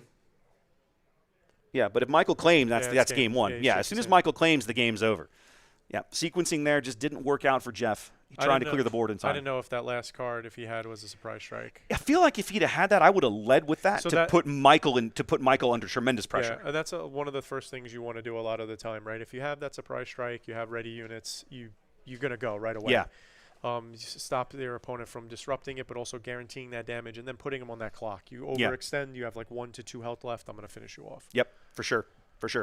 All right, guys. Quick ad roll. We'll be back in about 2 minutes or so while these guys do some sideboardy shenanigans. See you in a minute. Welcome in, everyone. Thanks for being here. One of the most common questions I get is, how can I support what you're doing with live event coverage of Star Wars Unlimited? Luckily, there are lots of ways, and not all of them actually cost anything. For starters, if you're tuned in on YouTube, throw the live stream a like and subscribe to the channel. A couple of simple clicks, and you'll have helped YouTube's algorithm put more of my Star Wars Unlimited content in front of people who might be interested. If you're tuned in on Twitch, simply throw me a follow. Both of these things won't cost you a cent and actually help a lot more than you think. If you're an Amazon Prime member, you might be able to support me on Twitch with only a few clicks. Once you've linked your Amazon account to Twitch, check the QR code on the screen for help doing that. You can use your Prime subscription to me on Twitch. It's already included in your Amazon Prime membership and costs you nothing additional out of pocket. Similarly, over on YouTube, you can use the Super Chat functionality. Just click the little dollar bill looking icon on the bottom right corner of the screen below the chat window. This is sort of like a tip, right? You can choose a dollar amount on a little scrolling bar and it highlights your chat message simultaneously. If you're interested in helping ensure these kinds of high-quality Star Wars Unlimited tournament streams continue well into the future, I would also ask you to check out my Patreon over at patreon.com/craptor. QR code on the screen will take you there. I have 4 tiers of support that each come with various benefits, up to and including the embroidered polo shirts you see the team and I wearing on the stream when we cover events. For the cost of only a single booster pack per month, you can support these kinds of productions and get some really fun perks along the way. Whether you choose to pitch in and help keep us on the air or not, thanks for being here. We love Star Wars Unlimited, we love the community, and we look forward to showcasing more of both in the future. All right, welcome back, ladies and gentlemen. It's round 6 here of the Star Wars Unlimited Planetary Qualifier here in Austin, Texas. We're about to start Game 2 of this match. This is Han Solo Worth the Risk from Shadows of the Galaxy. On the left-hand side of your screen, that's Michael. And then on the right-hand side of your screen, that's Jeff. And he is piloting new Han from JTL, Han Solo, Never Tell Me the Odds. That's why we just call him Odd Han. Odd Han. He is We a don't little even have odd. to tell him the odds. Yeah, don't tell him the odds. Just He tell didn't him want it's to know. odd. He literally doesn't want to know. Just don't bother. It says it right there on the card. Don't tell me these things. I don't want to know.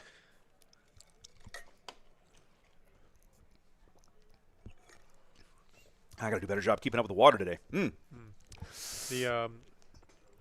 The turn 1 play we know from Odd Han is the Greedo. And an interesting choice not to have just immediately trade with it. Like leveraging that 2 restore worked out really good for Michael because it forced Jeff to have to do something, and then he used the shuttle to capture it. So it's I mean, if I'm going to be able to play a Muppet that early, I'm going to maximize that restore because he's not hitting hard. You're not playing him for the offensive value. You're playing him because of the swing that he generates. Absolutely. That I'm putting a little bit of damage into you, but I'm healing back the little bit of damage you're doing to me. So that's over 2 or 3 attacks. I end up way ahead. Yeah, it's +2, -2, meaning like +2 damage. Exactly. To you, It's a -2 4 health. difference swing right there. Yeah. So it is something that I, as somebody who's played, every type of deck, Yoda specifically. Michael have double redemption in there? Ouch. In his hand. I think he has at least one. I if not 2. thought I seen a double entrenched. In his Okay. hand. Ooh, that's even worse for Jeff. It looks like you're right. Entrenched, double redemption, Cassian, and I can't make out the last card.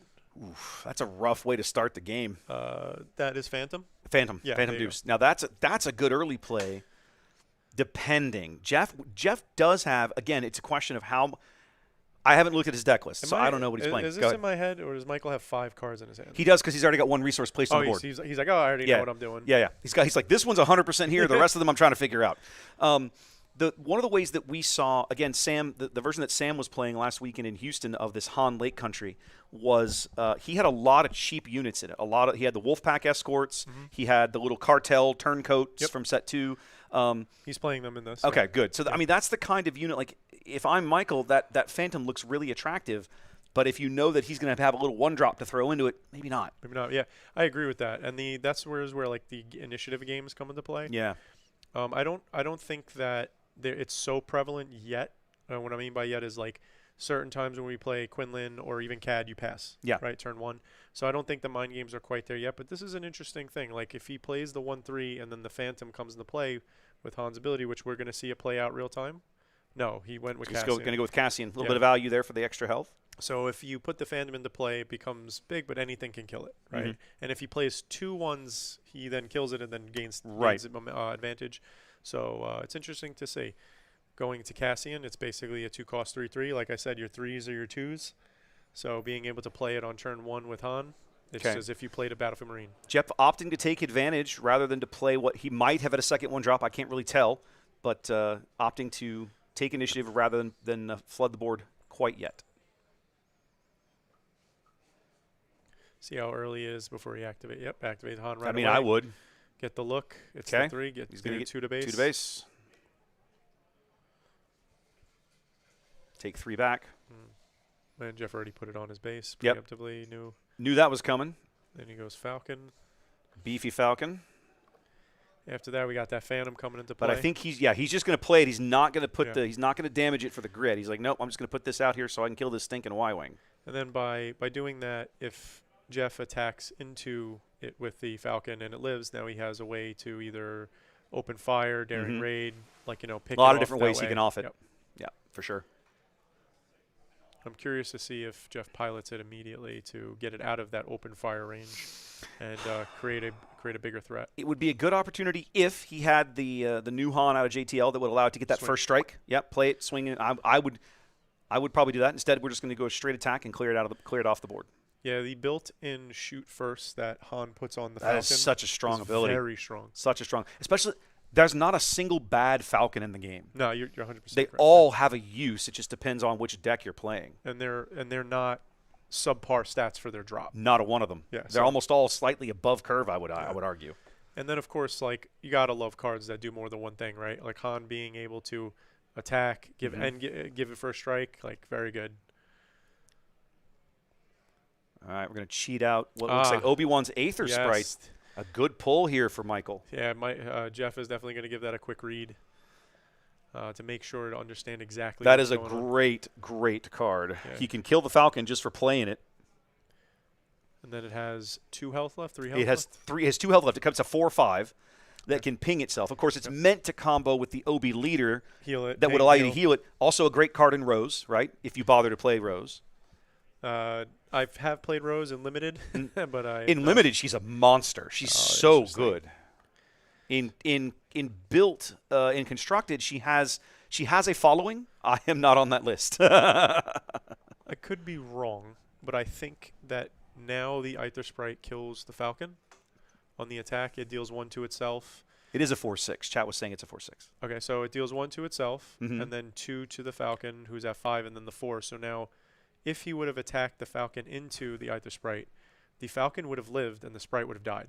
By not doing that, he could have just killed it right there and gotten it off the board. And by not doing that, now this turn, if the Aether Sprite attacks first, it will kill the Falcon. It will kill the Falcon. It'll be a trade. So this is one of those times where it's like that tempo play, racing going to base versus controlling the board. And I actually think he should have controlled the board there to not lose the Falcon to the Aether Sprite on the attack. It's one of the things that I think if I had Jeff seems very focused on base damage, right?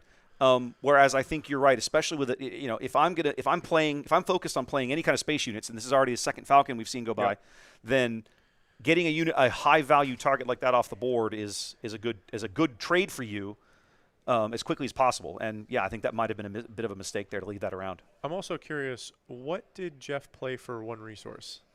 What do you mean where? Oh, here I think he just. He was paying for Falcon. Paying to keep the Falcon in play, and now he's going to back it up. Did Jeff have initiative? I thought he did. No, Michael had initiative. Got it. Michael had initiative there, and came in and cleaned out the Falcon straight away. Yeah, I definitely think that at the end of the last turn, he should have cleared out the Sprite. Now he's going to flip. So now we're gonna deploy. I think he's got another confiscate. Okay, so he's gonna ready everything up, or he's gonna ready 3 of them up. Nice. Should be only 2, I think. Is it cards or units? I thought it was units. Let's double check. Friendly or upgrade, so he counts for himself. He literally counts himself. Yeah, literally counts himself. Okay, that's good to know. So here's the other crazy thing with Poe, right? Poe being the utility knife that he is, right? Like the Swiss Army knife. Again, now he attacks, he could discard and kill Han. He absolutely can. And again, we're seeing Jeff just kind of completely surrender the ground arena. This is something that we did see kind of come out of Sam's version of this deck last week. All right, so that's a 6 hit from the Falcon in space. I cannot make out what that's a Han. Oh, that's right. He deployed his leader. Okay, so that's 3. Right, and then Jeff going to claim here rather than swing in with the Y-Wing. He wants to get 1 more attack off with the big Falcon before he loses his leader to Poe, I'm guessing. Yeah, and if you look at the difference in damage, it's double. Yeah. More than double. Do me a favor. Keep that up here. There you go. Right there? Yeah, just kind of pointed at your mouth. You'll be trying to keep the volume levels approximately. Gotcha. Yeah, that's much better. Sorry about that. No, you're good. All right, what do we got, Jeff? Start with a Plo to clean there. Okay, yeah, that'll take care of that. That's a great play. That's a great play right there. That claim was fantastic. That's a great trade. Takes the upgrade removal threat off the board. Forces Michael to have either a confiscate or something if he wants to clean them out. Answer. Yep. And now that we could kind of see Michael's hand, he's got Wrecker. He's got a Kanan. I think an Open Fire, and I couldn't see the last card. Okay. The Open Fire isn't quite good enough to clean out the Y-Wing.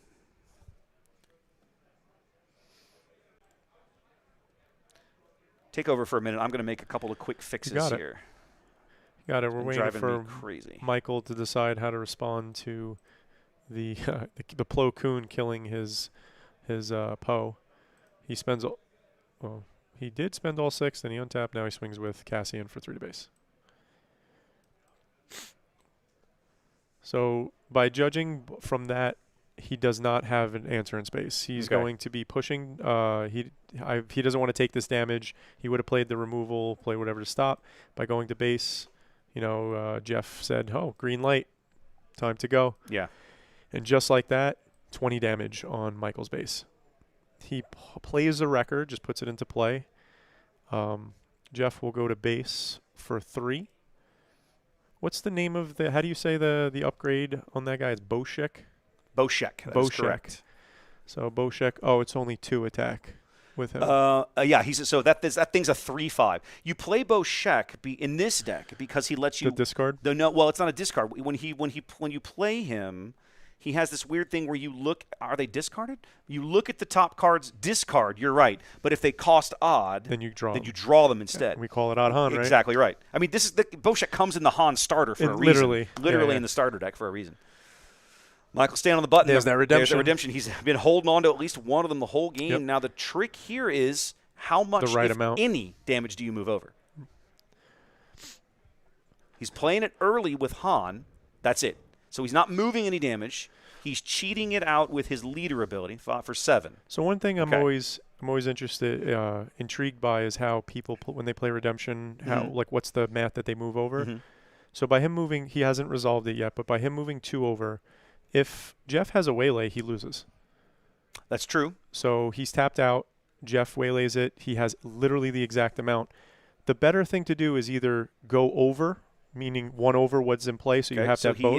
He is moving some damage onto it now. Moving damage more because he knows that if it gets removed from the equation, he loses. So he's moving 4 over. So he took 2 when he played it with the ability. He moved 4 over, so it has 3 health remaining. Now, that's a key number because Jeff can still trade the Y-Wing into it and clear it. But a surprise strike will not win Jeff the game this round. He'll need more than that.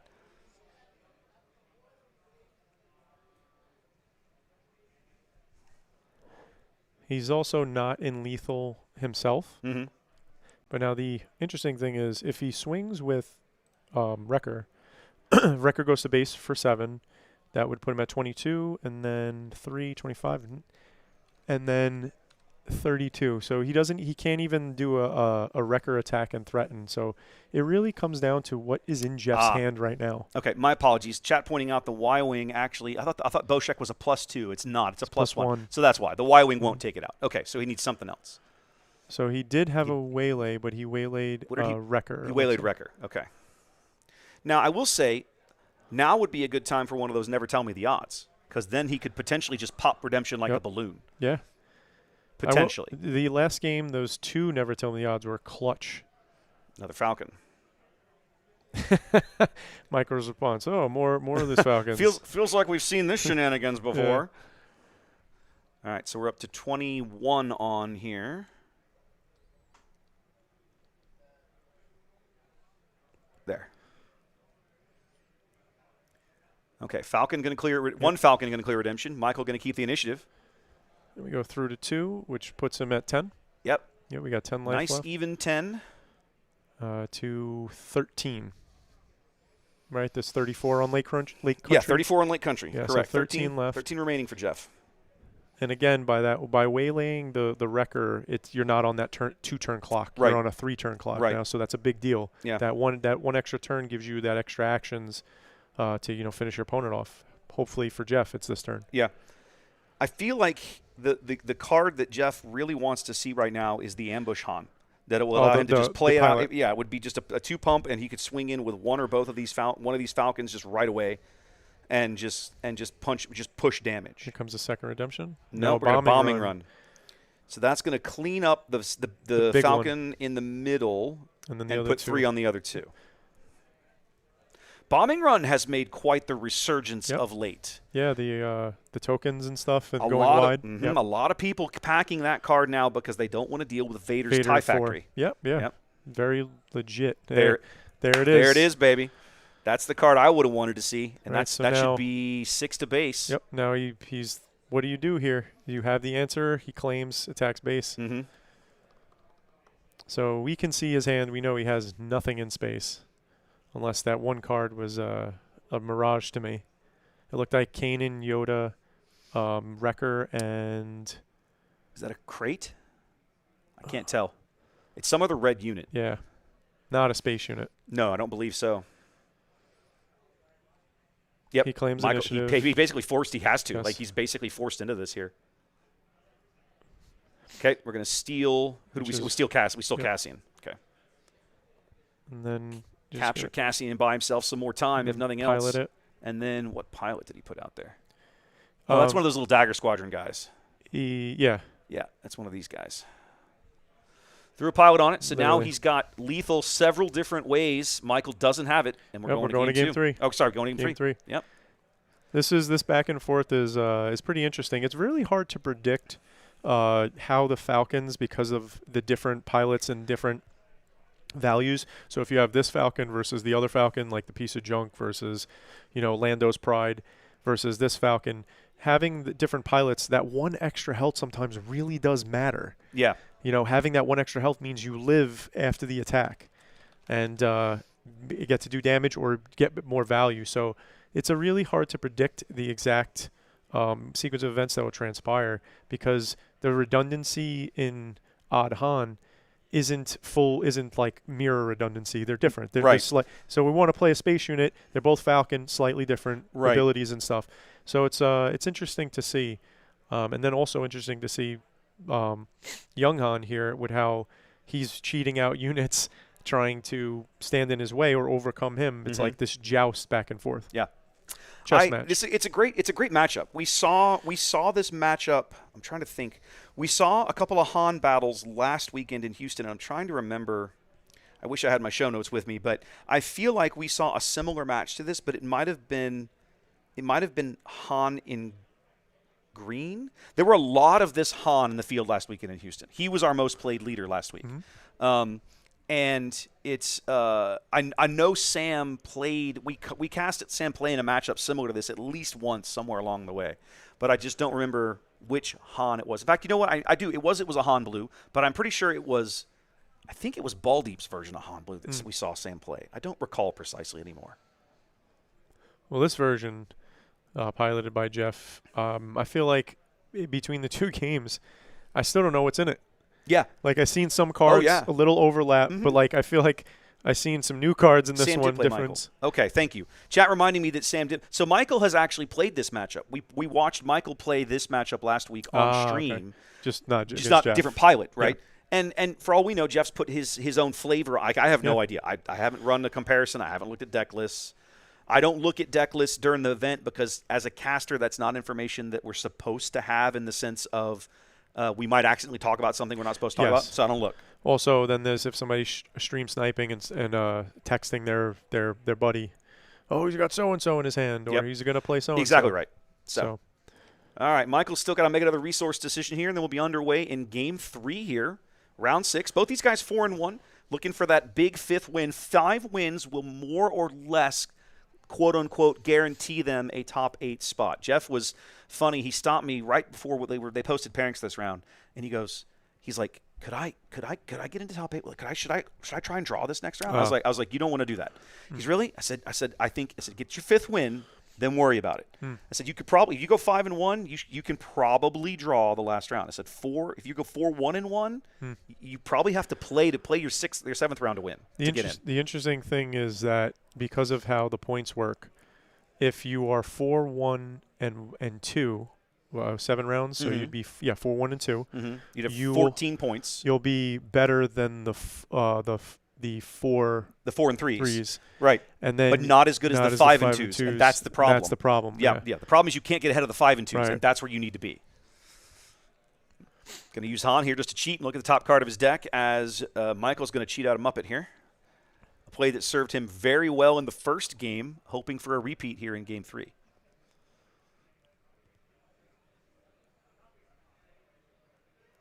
Jeff had no turn 1 play. Oh, here it is. So okay. he did that. That's why he does finally see the see 3PO, so he can draw it. There we go.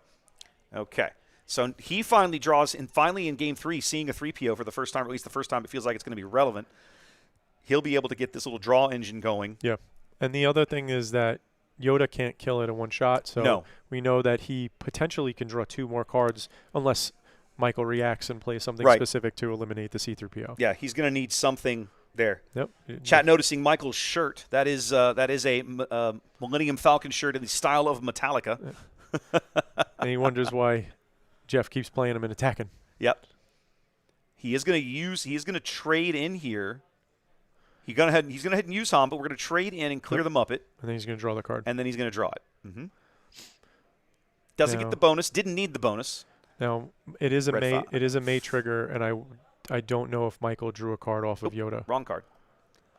You mean Jeff? Jeff should have drawn. Oh no, Michael should have drawn the card off together. Yeah, that I don't know. I didn't see, but looking at he just drew. He it. just remembered. He just okay. figured it out. There we go.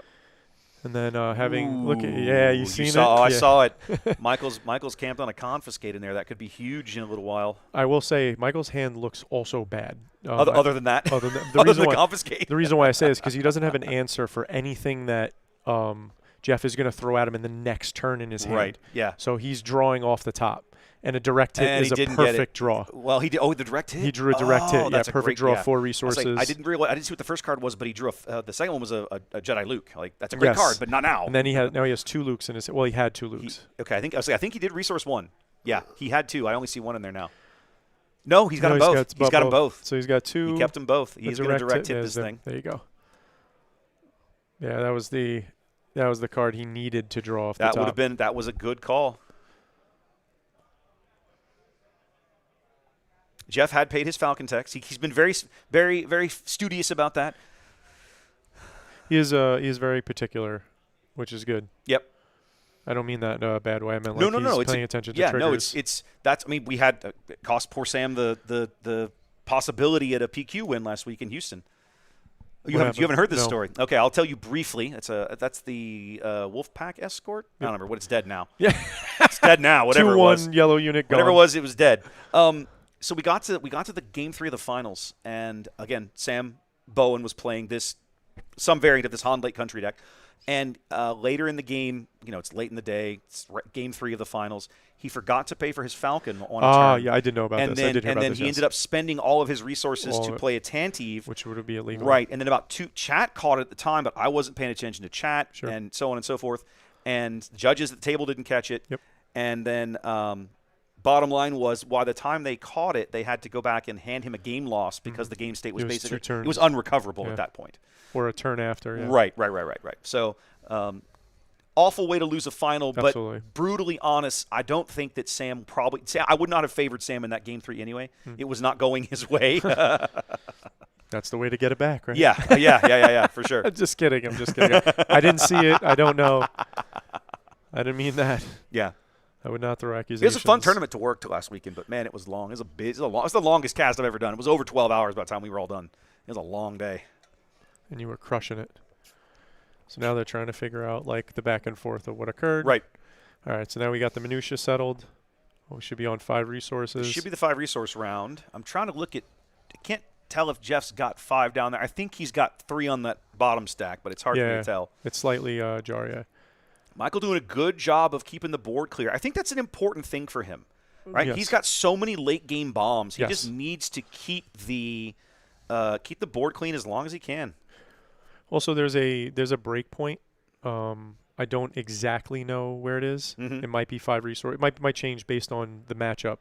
But the break point is that once you can start playing bigger stuff like a turn up, your opponent no longer can trade. Yeah. So it's no longer that 2 health matters in terms of a trading. Yeah. And then once you get to that point with Han, you overcome. Yep. And not having more than 3 damage in your base with 5 resources, it's looking like we're about to hit that Michael, slope. it feels like Michael's the control match that he's playing right now is really where. I mean, Jeff, that feels terrible to be forced into this play just to get a unit on the board. Anytime we saw this earlier in the day. One of the Vader decks, basically forced to just play a Sanctioner Shuttle just to get a unit out. Just to get a unit out. And it was like, oh, this feels awful. And then we've also seen the other end of the spectrum, right, where he makes a token, adds the guy, ambushes somebody. Exactly. Yeah. So you've seen both. I actually thought one of the more impressive ones was the Coruscant Guard. Mm-hmm. Played Coruscant Guard turn 1, turn 2, activated Akbar to exhaust the Coruscant Guard to put a token in play to ambush another Coruscant Guard from his hand. Yes, I saw that. So because then he had he's got the ambush. Yep. Yeah. So I felt like that was a really clever play. It really was. A really good tempo play that too. Really was.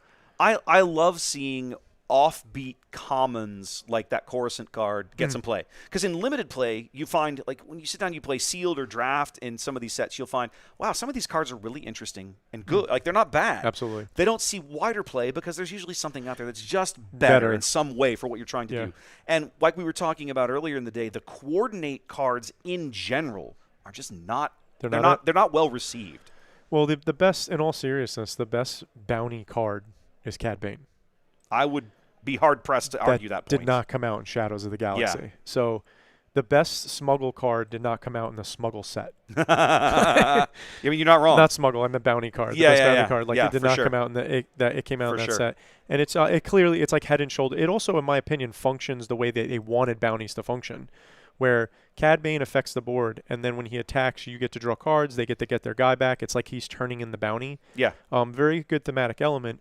But all the other capture cards, they're not as potent as Cad outside of the flexibility, because they're tied to putting it on a unit, and because you're playing the event, it's on a unit that's already in place, so it's a weaker unit, so therefore more susceptible to get removed. Yeah.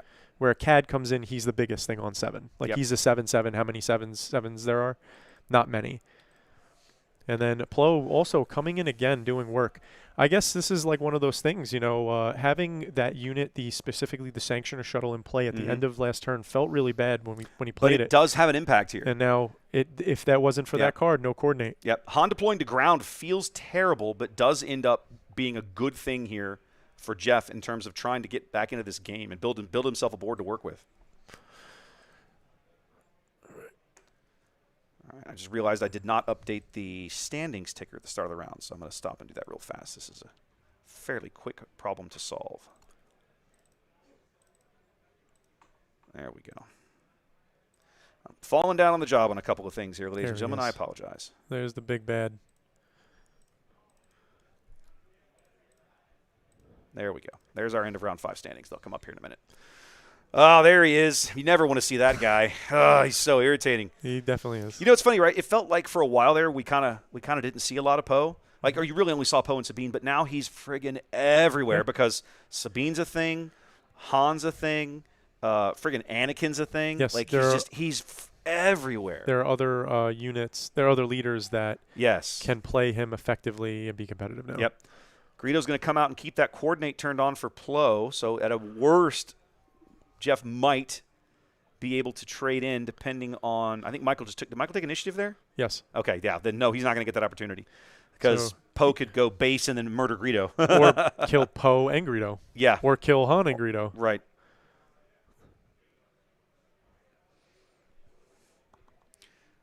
What are we on the 6 or 7 resource turn here? We're going up to 7. We're going to 7 here, and there's barely been any base damage. It's all been unit combat here so far in Game 3. And as we know, red heroism and blue heroism, the longer the game is going against yellow, is hugely favored. Hugely favored. Yeah, starts lopsiding in red's favor the further you get. Going to discard the confiscate now that Han is deployed to ground to murder Greedo. Take 3 back. Now the question is Jeff going to try with Greedo? I guess not. It looks like he's already past that moment. As soon as he makes a play here, the answer is going to be no, and it seems like the answer is going to be no. I'm going to go with Never Tell Me the Odds. So we got 3 odd. 2 odd, I meant. 1 and a 3, and then on the bottom we have Village Protector. Cassian, all 3. All 3. So he's got 6 points of damage. He's going to kill the Hammerhead. Yeah, a 5. He had a C-3PO as a 2. Ah, okay. Other than that, he's still got enough to kill that Hammerhead because it had a little bit of damage on it. Now the Michael was checking what I was looking at. Yeah, we're good. Yep. That card is very effective in this deck. In this specific it's highly effective, and it does. You know what I like about it? What I'm slowly realizing that I like about it that didn't dawn on me last week. It gives Yellow Hero a tool that it doesn't normally have: direct damage.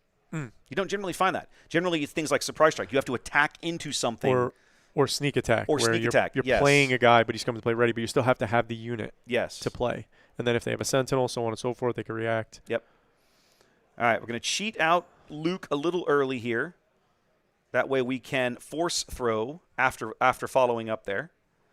So it's going to be Boshek. So we've got a couple of points of damage. And that's going to clear Han, because Han was a -6, and then now that knocks him off the board. Jeff out of cards, only the Sanctioner shuttle on the board. Michael feels like maybe he's turned the corner here, I think. 2 big, beefy units in the ground arena. Yeah, Jeff's just like, we're not going to play this. He's like, what I got, Greedo and R2-D2. I'm just not going to waste my time with you. I love it, but we're not going to waste time here. And then he's like, look at my side. Boom. Boom. Redemption. Let me show you the gas. Fell. Yeah. Let me show you the gas you're missing out on. Yeah. Oh, you're conceding now? Just in case you didn't want to. Just in case you missed it, by the way. Yeah, this was a very interesting back and forth. I definitely don't feel like at any point that it was like lost to either of these players. No, I don't think so. I think Michael either drew into the right cards in that game 3, or maybe changed tactics or whatever, but just working those first 4 to 5 rounds to keep the board as empty as possible until he started drawing into his top end stuff. Absolutely. was the key, right? And that direct hit could not have been better timed. Perfect. Like, beautiful timing. Because you're right, his hand was junk. He had nothing. Yeah. I definitely feel like if he doesn't draw, no joke, if he doesn't draw the direct hit, let's say, because we already know what the other cards in his hand are. If it's not a direct hit, that's the 4 resources. There's a good chance that he doesn't get the turn the corner the way he did. You know, it doesn't go downhill. You know, so. Yep. Great match from both players. Michael's going to move to 5-1 here. Looks like he's right on the cusp of making his second top 8 at a PQ here in Austin. Yep. We'll see what happens next round. I'm not calling anything yet. Now, Jeff's going to go to 4-2. That means he will end up, he's not going to get his ID. He was so excited about possibly drawing, but he didn't get his win that round. So if he still has his shot. He could potentially win his 5th win in next round, and that might also put him in as well. Yeah. Good news is, guys, you're not going to have to wait very long for the next round. Round timers under 5 minutes. So this is going to be a short break. There you go. Give us a few minutes. We're going to stretch our legs, maybe get something to drink, and we'll be back in probably, say, about 5-6 minutes, and we'll move on to round 7. Round Sounds 7. good. Let's go. Lucky number 7. All right, let's do this. We'll see you guys in a minute.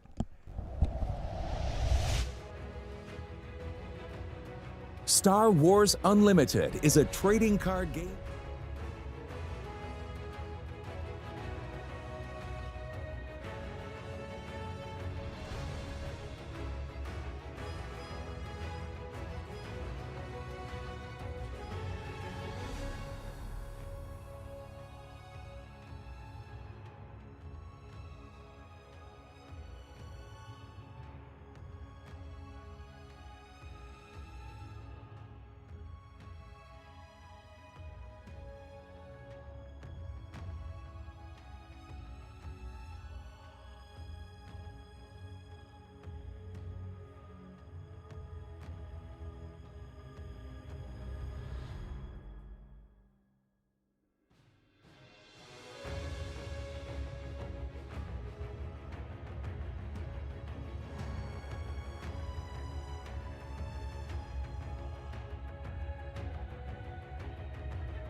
Star Wars Unlimited is a trading card game of unlimited possibilities.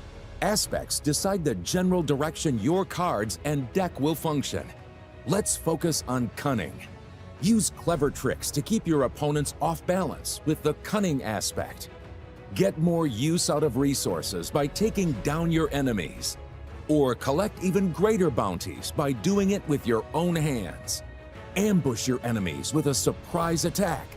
Use a quick buck to get ahead of your opponent, or gather additional resources for a bigger push. Attempt to make a final counterattack. Freeze enemy units in carbonite. Disrupt your opponent's plans before they happen. Make your own luck by outsmarting your opponent with the exact tools you need. At times, you need to be cunning to become the best in the galaxy.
All right, we're back, ladies and gentlemen. Boys and girls, it's round 7.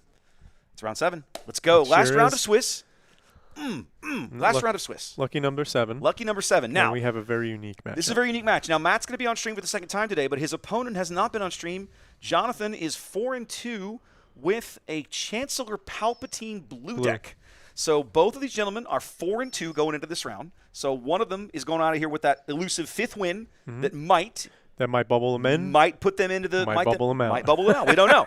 We don't know. But that That's the fifth win is the key here. So we're going to see if we can do this. You guys have met Matt before. He was on stream, I think, back in round 2 or 3. I forget which. But we saw him earlier in the day on Ray Data Vault. And then over on the right-hand side of your screen, this is Jonathan. Jonathan's been on my stream before. I think it's been a hot minute. I feel like he was on a Showdown stream that I did probably back at Dragon's Lair in Houston, probably back in February or something like that. But in the meantime, we are headed to here, and here is your matchup, ladies and gentlemen. There we go. One of the linchpins of this matchup as when you're playing against Chancellor Palpatine is timing when you kill their units. Okay. So Chancellor Palpatine's flip is restricted based on when a heroism unit dies. So yes, that's when he does his. He doesn't have a deploy. He only has a front and a back. Yep. Flip, And so the requirement to flip from heroism to villainy side is a heroism unit has to die. Has to have died. And then the requirement. A friendly heroism unit has to have died. Friendly. There yes. we go. Okay. Like that you control. Yes. And then on the villainy side, it's if you play a villainy card. So there are going to be turns specifically in the colors that you're playing Palpatine against where one is way stronger than the other.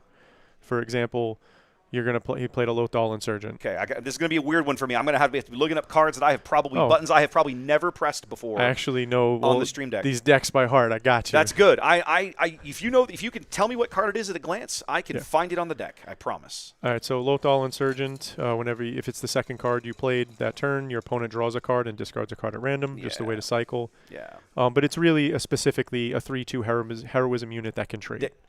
And can get killed, which is what Palpatine really needs. Yes, that he needs the trade. He wants the trade. Now, the other thing that Palpatine do is he could enable his own units by using various card effects like, what is it that Dooku does? Exploit? Exploit, yes. Yes. Yeah, so you can play... he could exploit a heroism unit if he's got a way to do it. So that is a very common tactic. And then I find that the way to kind of like punish it is when he wants to trigger all of those, kill all of the heroism, but don't force it. Yeah, that's interesting. That makes this guy, the Lothal Insurgent, a 4/3, which means a 4/3. That's right. Which means R2 can no longer assassinate him. But R2 can get bigger if he wants. R2 would have to pump. Yes. Oh, he previewed an Admiral Akbar. Is that what that was? He teased an Admiral Akbar. I didn't quite make it out. He also has a fleet lieutenant, and that will do the kill, and it'll live. Now, at the end of the day, though, that's kind of what Chancellor wants. He wants you to kill his stuff. Yes. Right? So now that something has died, we're able to flip Chancellor Palpatine. So now you can see the Darth Sidious. Oh, I got to work on that damage. That's not quite right. I should have showed you the front side first. There's the trigger. As an action, draw a card, heal 2 damage from your base, and then flip this leader. Okay, and so now this is the side that's up. So now he's cunning villainy, and if you play a villain card, you can create a clone trooper and then smack your opponent's base around a little bit. Yeah, the opposite of the heroism side. Heal 2, drain 2. Thank you, chat, for reminding me to update the standings. I'll work on that in the background. That won't take terribly long. Give me just a moment. And as we go into 4 resources, Matt immediately plays that Akbar he previewed. Gonna pop that guy. So now the thing about this, by killing the thing last turn, he flipped. He's able to kill it this turn and not trigger. Now, when Chilton comes into play, he'll become a 5/5. Yep. And he will be able to flip over to the heroism side. However, without having any heroism units in play, unless he can play a heroism unit and kill it that turn, he can't flip he's back not right away. again. And this is how you want to manipulate the control of what Palp's doing. Yep. Okay, so he's got a 5/5 Sentinel out now. All right, let's get the standings updated here. Matt's going to pump something up. Yep, use Ray to do Ray things. R2's the easy target there. So that means R2 is going to hit for 3, and then that Fleet Lieutenant can also hit for 3, and that will allow him to have a total of... So Palpatine flipping back 2 on the base, and he makes a cheapo clone trooper. That's such a weird mechanic. Now that he has the clone trooper in play next turn, if he has a fodder to kill.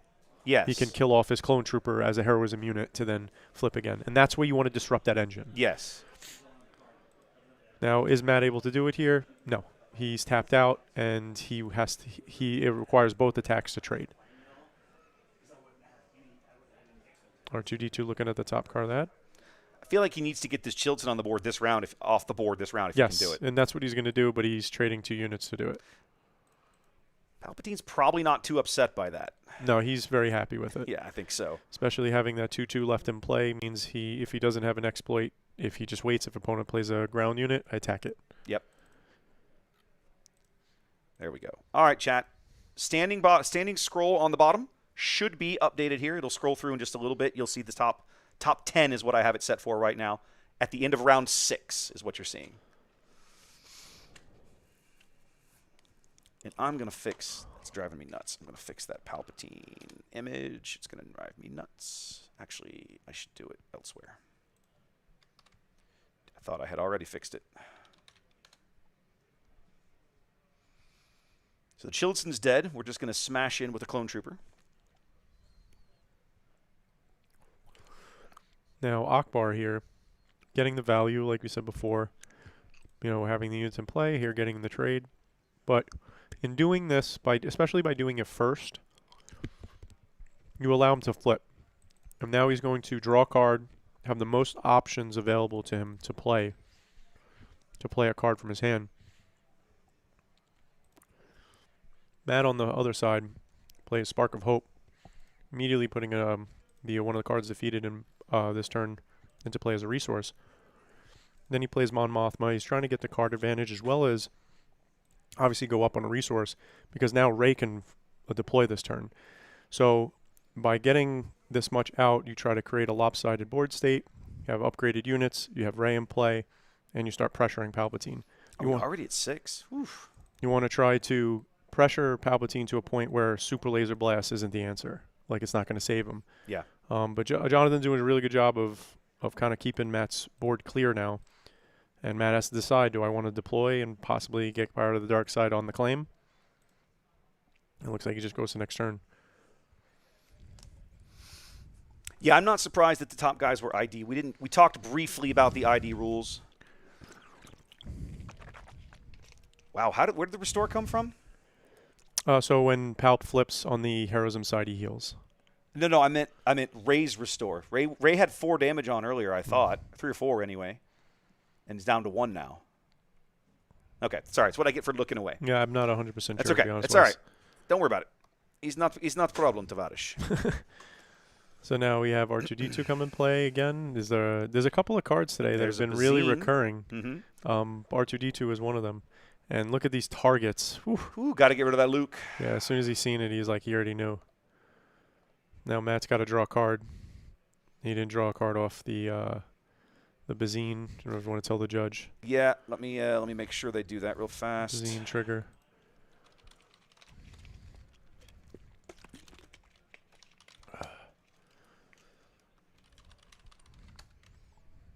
Okay.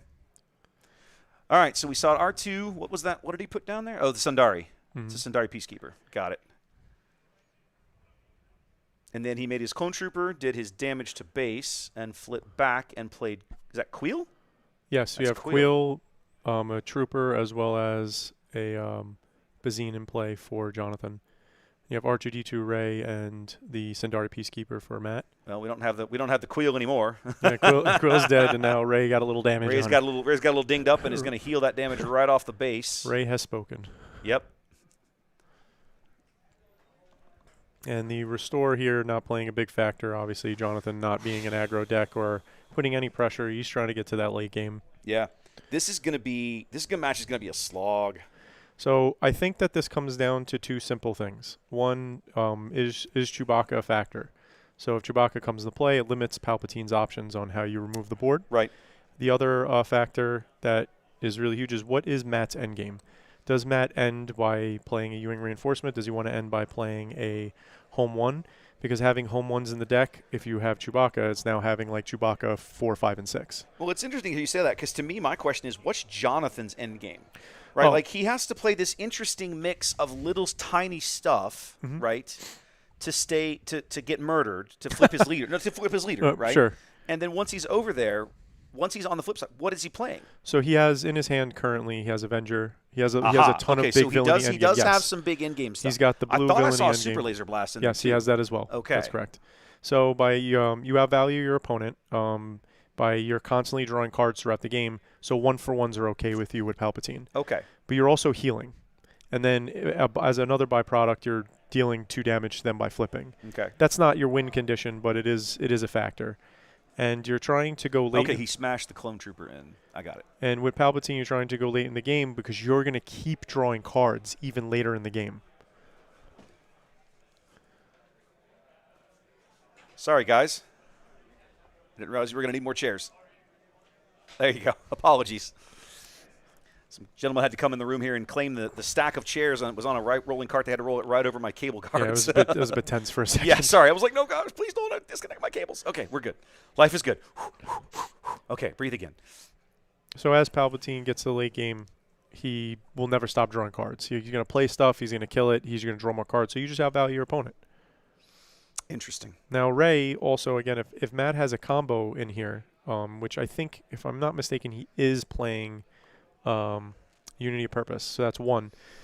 That would be a really, really strong card in this matchup, I think. Yes. And so depending on, again, what his end game is depending on how he has to set it up. Yeah. So if his Unity of Purpose, he wants to bait out the Super Laser Blast to play the Unity of Purpose, to play the timely reinforcements, as well as then flood the board, and then you have to have your opponent react to it, and then you're just trying to one-shot him. Jonathan also sitting on a Vigilance in there. I wonder in Europe, okay, that Snoke's going to make a big difference. Snoke in space, baby. Do you, in your experience, does this Palpatine deck ever try to just mill? Yes, Okay. absolutely. So the card draw, obviously in a vacuum, you're like, but I'm drawing 5 or 6 cards. That's the equivalent of Vigilance. Yeah, but if you're drawing into your Vigilances and then playing them, right, you're pulling ahead. Yep. So the idea is that's one of the possible win conditions. Chat saying that watching people play control decks against each other is the equivalent of watching paint dry. He's kind of right, but the Rey is not really a control deck to me. So yeah, Rey. I think that we use the blanket terms very loosely. Right. Control, aggro, mid range. When there are obviously there's subtle deviations inside Absolutely. Those categories for sure. With that being said, Palp is a hard control deck. I would consider what Jonathan's playing to be almost hard control. And then Rey could be considered soft control. Yes. You're not controlling what your opponent's doing via removal, but you are controlling the board via card advantage as well as buffing up, slow rolling your turns, or getting the most out of your resources. Yep. We're going to use R2 and 3PO to attack for a total of 0, but it does allow him to draw a card. Does allow him to see and draw the cards on top. There's experience with certain matchups are so vital because that's what you're educating your sideboard off of. Is that a moisture? It's a moisture farmer. It is 0 to moisture farmer. Still getting that restore going though, right? Oh my god! Still restoring. How much restore is the funny crazy. thing is that Rey can out heal through the debuff, and then when Snoke goes away, all of a sudden moisture farmer is even bigger. Yeah. I hope it doesn't get to that point. I really hope it doesn't get to that point. I was going to say, he does manage to sneak some damage through here with the Sundari, who is a 2... No, who's a 0-3? Is it 0-6? No, 0-4. A 0-4 with 3 damage and raid 2. Raid 2. And raid 2. That's right, yeah. The debuffs plus the raid plus the damage, yes. So knowing what cards are in your sideboard and what the threats are, what you're playing against. Let's say if Matt has Fell the Dragon, does he want to Fell the Dragon here? If he does Fell the Dragon, how many more outs does he have for, let's say, Avenger? Mm-hmm. So that's where playing your deck and knowing your deck are really, really important. Yeah. Now I'm gonna look at Palpatine real first to refresh my memory. Sure. Oh, wrong Palpatine. Sorry. I want to look at Darth Sidious. I apologize. Okay, so because that's the side. So Okay, so he chose to play Snoke but not use Sidious as game text. Because after he played Snoke, he could have used Sidious and then chose not to. He's not required to. In other words, he can just... Correct. Okay. Yeah, it's not like a it's an active It's not trigger. a must. It's an action. It's a choice you make, which is, Yes. okay, I've got my value out of my villain side. Yes. Let's go back to the other side now. Yeah, and, okay. and if you played a villainy card but you only have villainy cards, you're not going Right. to flip to the heroism side because you have what you need to play. Well, we get to run over 3PO for 3, and then Akbar is going to ping Snoke for 4 there. That's going to allow the Sundari to push him off the board as Vigilance is going to come out. So this is an interesting choice that Jonathan has to make. He can just deal 5 and then he kills something and then heal 5 from his base. I wouldn't heal here. The other option is to obviously the shield. shield I love. That's what I would have done. And then the last one is the discard, right? So what is he going to try to mill Ray? Clearly that's not. He's going to remove something and put the shield on. He's trying to control the board. There's only 1 health left on that Sundari Peacekeeper. He can get rid of it, which is exactly what he's going to do.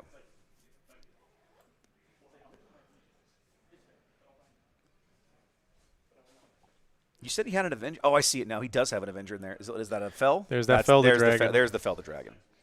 So now the sequence of how it was played, Jonathan played an extra card, right, to put a card into play, get the shield up, the Vigilance, and then he felled it after. If he would have felled first, then he wouldn't have did that effect with the Vigilance. He probably would have played something else. Going to make Matt discard something with the Power of the Dark Side, and he does. That's probably one of the worst Power of the Dark Sides ever. You got rid of a moisture farmer. Feels pretty awful. You don't know the power of irrigation. You don't know the power of harnessing the power, the air for the power of water. Do you know, I found an MIT article, they actually invented that this week. What'd they invent? The ability to harvest water from air. And later you can deploy these units in the harshest desert and still get water out of the air. So we made portable clouds. Quite literally. Interesting. I mean, dude, that's innovation. I was like, man, let's go. No, that's pretty interesting. You're saying that you could pull it in like a desert, like how much moisture is in the air that they could make the water, right? Yep. That's fascinating. Just like in the movie. We've literally finally caught up to the technology of Star Wars, ladies and gentlemen. And then we're going to loop back to Idiocracy, right? Too funny. Too funny. All right, so Lompike comes in here. Lompike, I feel like, is in a ton of lists, like as a one-of because of the smuggle. But it's a legitimate card that, in very specific game states, creates a huge problem for your opponent. So, for example, they have a little space unit. You have Lompike. You attack, you put the shield on the space unit, the shield on Lompike. Lompike's the real threat. Down the line, when you play the Snoke, play Super Laser Blast, play Takedown, you're going to kill the shielded unit anyway, so it's not going to affect you. Okay, so he's going to go ahead and use Sidious here to flip back to his hero side to deal 2 damage. And now you can see he has Yoda in his hand, so because he wants to play that. Wants to get the Yoda out. Home one. I've been wondering where Matt's bombs were, and now we're starting to find out. They've been lurking in his hand. So there's a couple of sweet spots. This is one of them at the that Luke is so good. At the 12 resource threshold. When you play home one, you can get a 7-drop. Yep. So we're getting Luke. Yep. The other threshold is 10, and I know that because 10 gets you Chewie. Do you see how quickly he brought out the direct hit there to murder the home one? Yeah, it's very, very important. Woof. I actually, if I was him, if he's holding the Super Laser Blast, I honestly would have just Super Laser Blast, maybe. Another Lothal Insurgent. And because it's not the first or second, he would have to, Matt's Each doing opponent draws a card and discards a random card. Remember, that's the big thing about this random. card, random. Yeah. Gets rid of a Village Protectors. All right. Matt on the button. Interesting chain of events. So now here's also something that you really need to consider against when you're playing a Chancellor. They can't Super Laser Blast on the hero side. On the hero side. So, but of course he has a way to get rid of his hero just by attacking. Let me back that up. He can, just can't with he? The penalty. It's just extremely expensive. Well, it's 10. It's 10. 10. Just the penalty. Yeah, it's not extreme, but yes, so it is 10. He's less likely to. Let's say. Okay. But going towards the 8 resource turn, when you pressure the board. If he's on the hero side, you overcommit because now he has to play something to flip. So, but if he doesn't, then he's holding back. Now you're like, ooh, you probably have Super Laser Blast. Right. Maybe I want to put Chewie into play, or just don't overcommit to the board. Let you Super Laser Blast, then populate the board. Right. In the matchup versus Hunter and Trent, Hunter did a great job of super laser of populating the board and playing against super laser blast really effectively. Yep. And then we've seen one of the MVPs of today, that blue leader. This is the MVP of the whole bloody set, man. It's crazy how good this card is. Blue leader is fantastic. Now, Matt has a choice that he has to make at some point in this game, and that is, when does he go to base? When does he turn it to try to put the clock on Palp? He's been doing little bits of it there, and we're starting to see it here. It looks like he finally feels comfortable enough to turn the corner. Right? He's literally got no damage on his base. Now, after he flipped Sidious and he drew and stuff again, now Matt has the option. Does he want to go to base? Does he take out Quill? So next turn, Sidious can't flip back. The Avenger comes into play, forcing Matt to choose. Somebody dies. You must choose, but choose wisely. Blue leader having 7 attack is rough. Wouldn't it be... No, it's 5. It's 5. It's just 5. Yeah, just 5. I mean, and he's exhausted already. Yeah. I feel like that's the logical choice. What is the card that's on the glare? I'm pretty sure that is a Sundari Peacekeeper. Yep. No. R2D2. That's R2. Yeah, R2 with some tokens on him. There you go. He killed the Quill, and now R2 stays around. I think Jonathan took initiative there. I presume yes, that he did. Yeah, okay. Yeah, they didn't move it, but yeah, I would have with Avenger on the board. Yeah. And then now Luke has armor against Avenger. And now there's another Moisture Farmer. So if he picks off the R2D2, you still can go to base with Luke, and then if Avenger attacks, you can just sack the Moisture Farmer. Chat saying the game 1 is going to be important with the clock. You're not wrong. I mean, these guys have not done a tremendous amount of damage, and we are 22 minutes into game 1. Now, these guys did start a little late. I suspect that they will get a small extension on time from the judges. I'm being told it's about 5-ish minutes, so they have a little extra time than what you're seeing on the timer. Also, but not a tremendous amount. Going by that, they're averaging 15 minutes currently. So as obviously the longer it goes, the longer that goes, but we'll see. I don't think we're at that point just yet. But it could quickly get there. Yep, going to get rid of Luke with Arrival's Fall. That's going to make the Avengers' choices just catastrophically bad for Matt. He's going to lose weak unit number 1 or weak unit number 2. But he's going to push some damage with R2 before he gets there. He's seen a Luke with R2 and definitely puts it right back on the top. Yep. 1, 2, 3. Says goodbye to that Moisture Farmer. All right. First big, solid, meaningful hit that Jonathan has landed all game. Yeah, and then as Blue Villainy does, this is how they turn the corner. Absolutely. Like this is pretty much, I won't say it's the only way you can do it, but it's one of the good ways you can do it. Yeah. One of the best ways you can do it. Efficient. Thank you. Chat reminding me I should have the melee link up. My apologies. I'll work on that real briefly.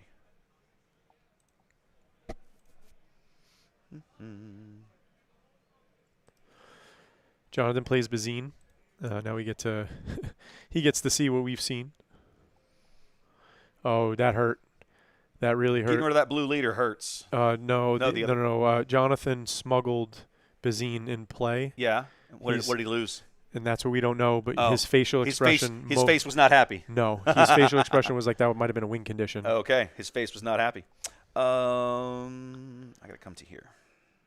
And then this is the right play. Avenger comes into play. I ordered 100 hand. Sorry. You're good. Go. Avenger comes into play, and it's basically doing a 1-for-1. You flood the board. You want to go slow with Avenger. I'm going to base. And because I'm going wide, I'm going to sack a little guy. So you're trying to force him to Super Laser Blast his own Avenger. Yeah. There we go. Melee link is pinned in YouTube for those of you that are interested. Apologies. I should have done that earlier in the day. We have flipped back to the Chancellor Palpatine side by doing the Darth Sidious shenanigans. So Jonathan is sitting on 12 resources. 2, 3, 4, 5, 6, 7, 8, 9. And so is Matt. So we're at 12 resources each. Whew. All the resources you could ever want. I see a second Avenger. I want 16. I know, man. Oh, you want Endless Legions. I know what you want, sir. I want 16. You want 16. Yeah. Give it to me all. Give it all to me. Roll it again. Roll it again. Do it. All right, so R2 is going to trade out with the Clone Trooper. That should kill him and take him off the board. It looks like Akbar will go bye-bye here. It's an interesting choice because I also seen Chilson in his hand.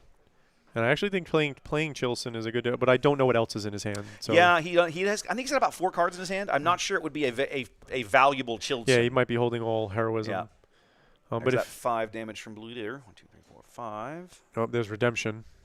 Ooh, no wonder he wanted to get back on the happy side. Happy side, yeah. Yep. The happy side, happy joy side of the leader card.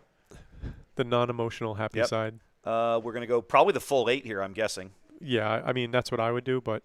Yep, that's what he's gonna do. It's gonna set Matt back quite a ways. This is something else that I think people forget when I've seen people play Palpatine Blue. I think they forget Redemption is a really good pick for not Palpatine, Piet. Piet. Oh, Piet yeah, Blue. yes. Put a Redemption in there. Yeah, it's off aspect. Who cares?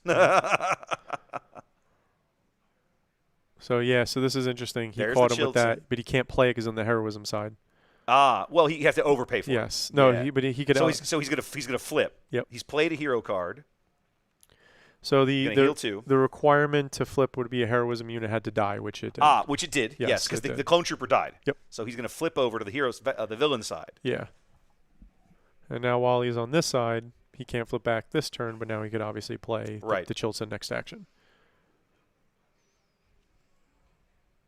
Now, obviously, tech coming into play gives Matt a whole second hand. And he didn't smuggle his resource. You might want to tell the judge after he played direct hit, he has to smuggle in. Okay, let's double check. I could have missed it, but I didn't. I don't think I did.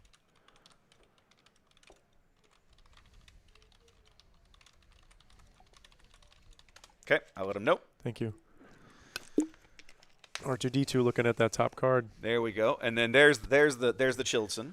We knew he had it. Mm-hmm. I wished I'd been paying attention. I would have seen what else he had in his hand. I know he's got another Avenger. He's definitely sitting on Avenger number 2.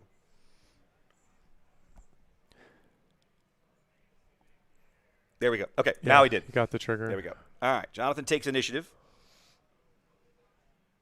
Now, because that card was smuggled, his R2D2 trigger now is accurate. Yeah. So now he's looking, deciding. Yep.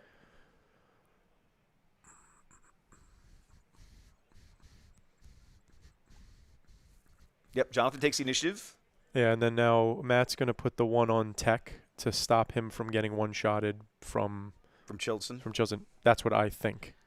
Well, he's got 2 options. I mean, he's got R2 or tech, but tech is the choice. And then this is now allows him to get even more value from tech. Now that we've hit 20 minutes and we're coming up on 2/3 of the time, this is going to be a one gamer because at the end of this this game, there's no way their game 2 could be anything less. It feels highly unlikely that game 2 will go to completion at this point. Yeah. And yet Jonathan's 4-2 on the day, so it's either just this particular matchup or I mean they're not playing slow. No, they're not. There's just a lot. There's a lot to deal with. They played for a half hour ish, and they're on 15 resources. Yep. That means that their each turn is 2 minutes. Yeah, that's not. Well, they both got and especially here we're getting late in the game. He's going to put 6 more into base. Matt finally down to single digits here, 8 HP remaining. I'm sorry, I think it looks like he's got 24 on, so we'll say 9 HP remaining. Yep, that's correct. Now all of a sudden, Chilson with that 5 feels pretty. Hit for 5, you're threatening the lethal next turn. Yeah, and he's got. I have to believe he's going to bring out that Avenger this round. I mean, he's got the Sidious waiting and ready. Right now, Matt's considering his hand is now 17 cards because his resource row is part of it. Chat wondering if the top 8 is locked. I'm not convinced. No, it's not. These guys, we only had, I think, 1 6-0 going into this round. We had some guys that did ID, I think, that were 5-1, but I don't think we had enough 5-1s to fill out the whole bracket. We only had 73 players today.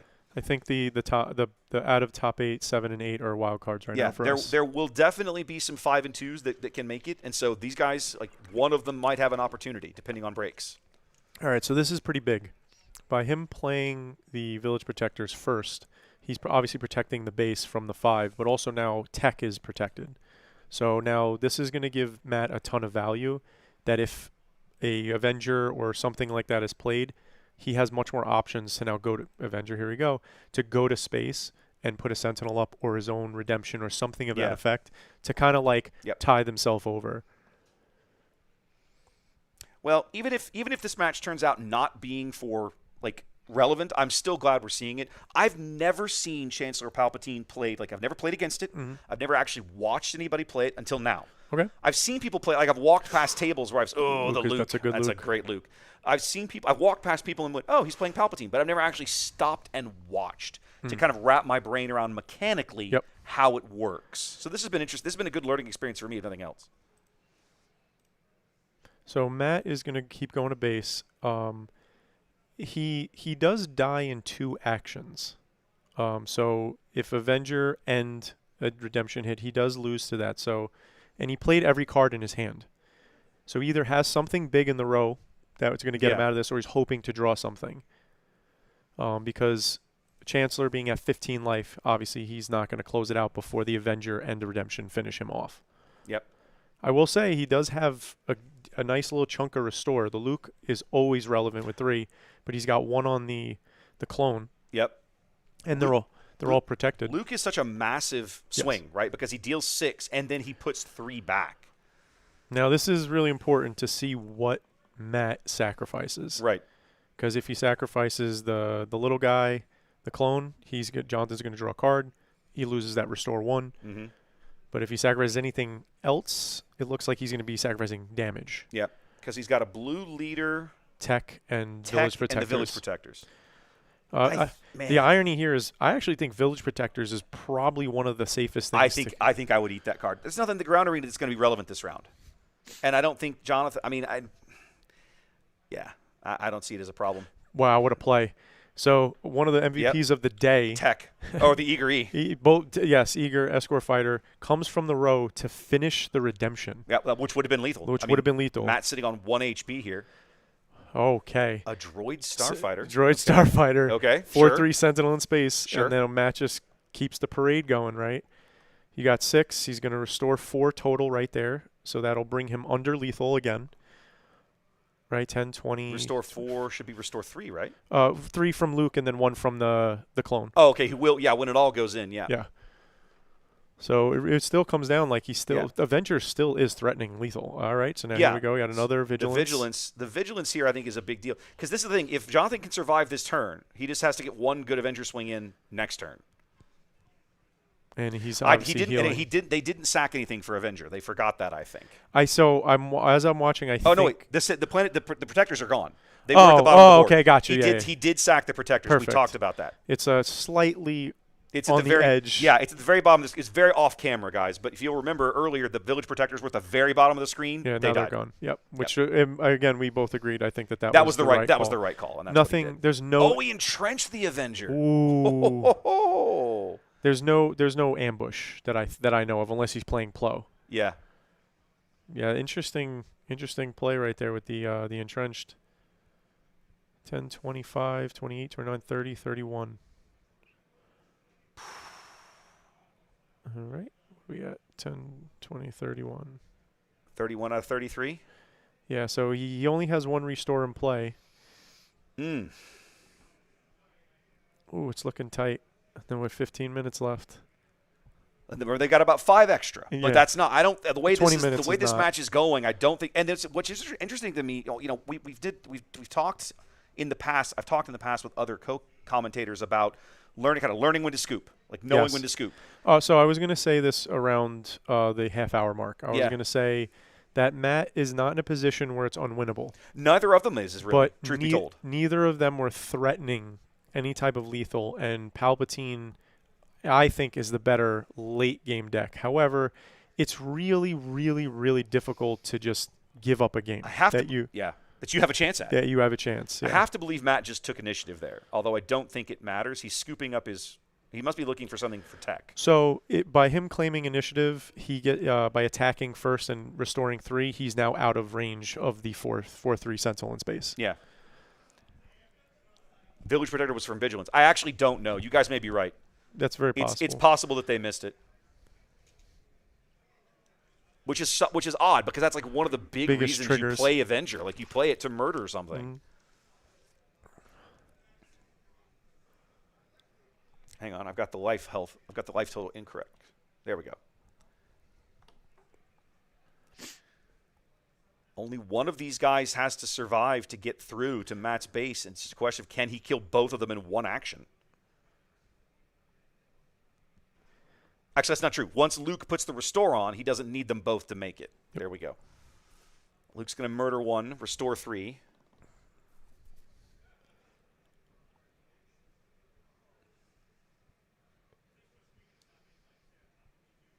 There's been so much restore.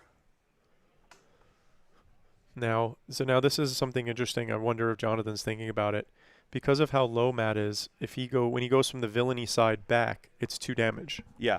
So if theoretically he could try to set it up because the Lothal Insurgent died. Ooh, another direct hit. A direct hit to kill a droid starfighter, though. That feels awful. It definitely does. You do what you got to do, but I will that feels say, terrible. Matt is taking control of the board. He's getting there. Okay, we got a Luke of our own there here. we go. And then Matt just looked at how many resources he had. He went, yeah. He's like, can I answer Luke? Do I have a response? Now, the question is, if friendly unit was defeated, which it was. Was, yes. Did he must have shrunk somebody. It looks like, he got rid of Tech. I see it now. Tech's in the discard pile. So Luke clears Tech out.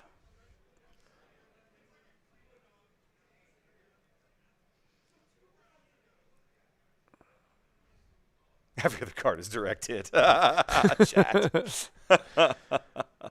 What is that? I can't even begin to tell. It's completely off screen for us. 2-5. It's another Tech. He just smuggled out another tech. He smuggled out another Tech.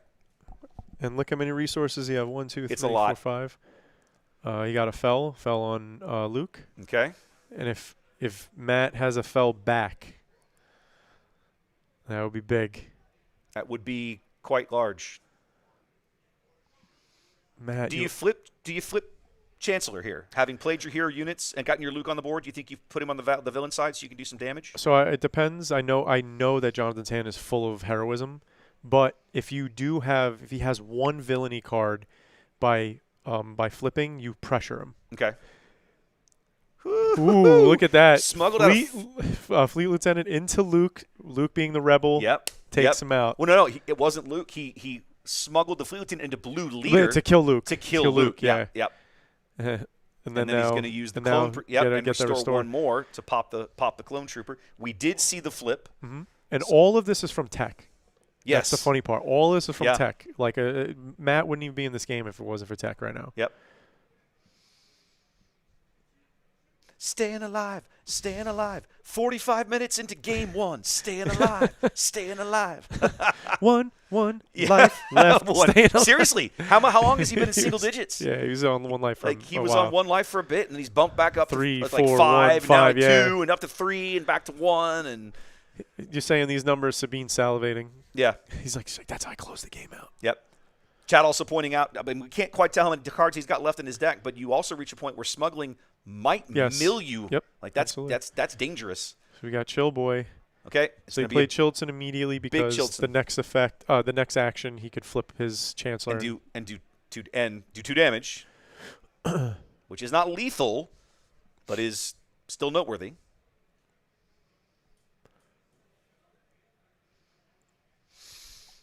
There's so many resources. So many Sentinels. Like how many? Like we've seen our 3rd Chilson. Like it's just And how much restore? Like this is kind of like these games really get kind of out of hand in a way. And then a lot of times if you have a really disciplined player, they're the one counting the Avengers. Yep. They're the one counting the Lukes. Yep. So how many cards are in your deck? Oh, okay, I know what's in there. You know what I mean? I know what the threats are. Okay, so we're going to use Sidious here. We're going to deal 2 damage to Matt's base, make a clone trooper, and flip him back. Matt is waiting to windmill slam this Luke. Oh, he's got another one? Yeah. Yeah, he's waiting to win. I could tell. The way he was like looking at his resources, I'm like, he has a Luke. He's just drooling on it. He's just like, can't wait for this. Let's go. Yep. Restored Arc.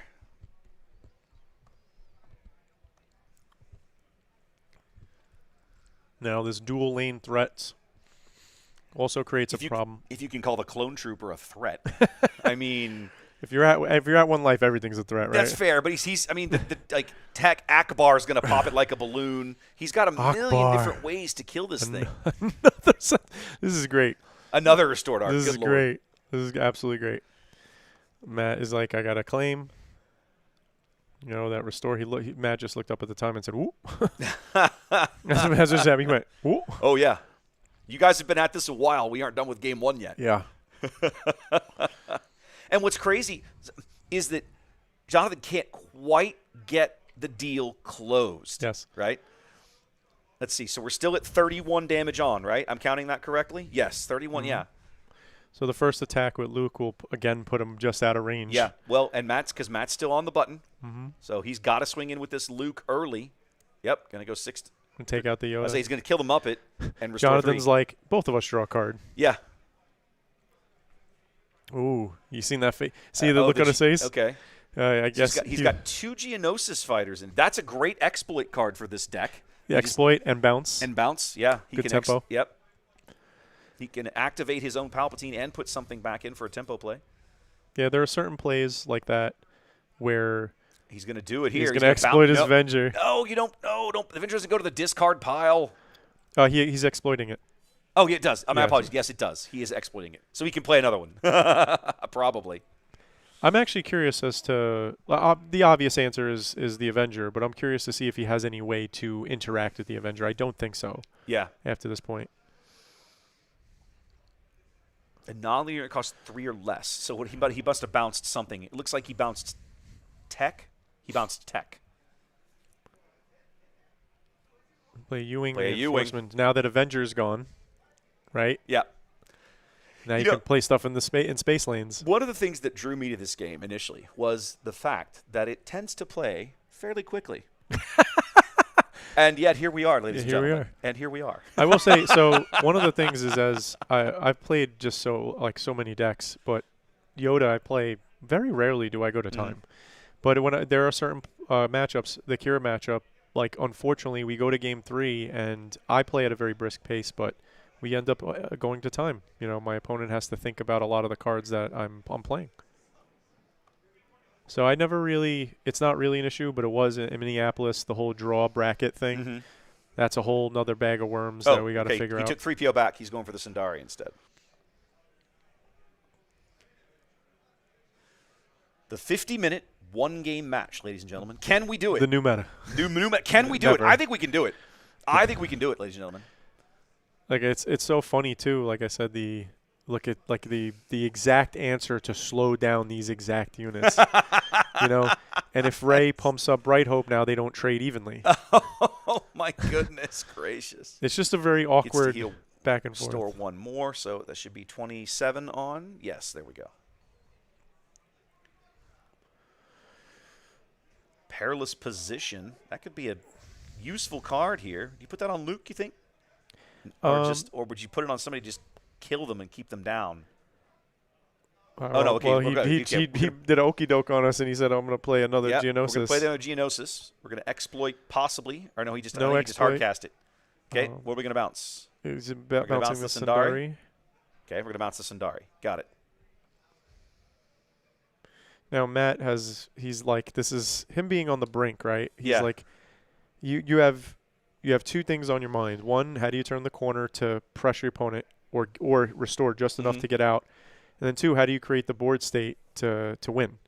So right now, every card he plays is rough, you know? Yep. Now here's another, again, I said it before with when a Perilous Position was on the Moisture Farmer, but if Ray starts pumping up that Bright Hope, before you know it, Bright Hope is going to overcome. Well, he missed it here because what's going to happen is the Ark's going to finish it off. I wonder if he has another card he wants to play for 2. We're going to put the Sundari back on the board.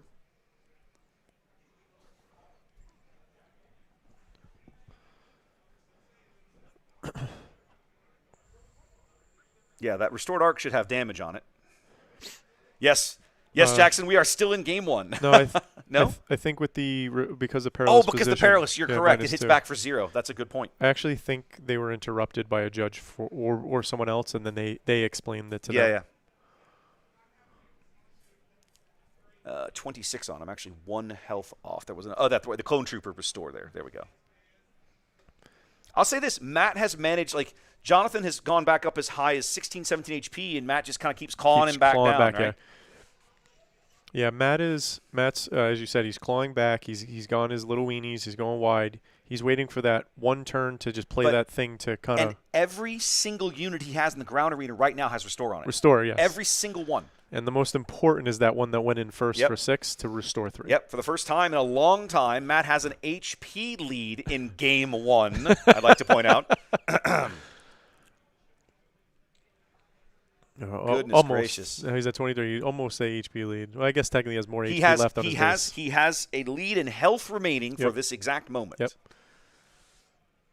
All right, restored arc. Now we got some restore going back on the other side. Exactly. That ties us at 8. 8 each. 8 all. Did I have it right? Okay, I was off, I guess, on Jonathan's base. If you look at the removal cards that Jonathan flashed us in his hand, 2 Power of the Dark Sides. Yeah, I see him now. All right, so 1, 2, 3, and restore 1, 2 over here. Okay, so we're going to take. Okay, he swung in with one of the Geonosians. 1, 2, 3. There we go.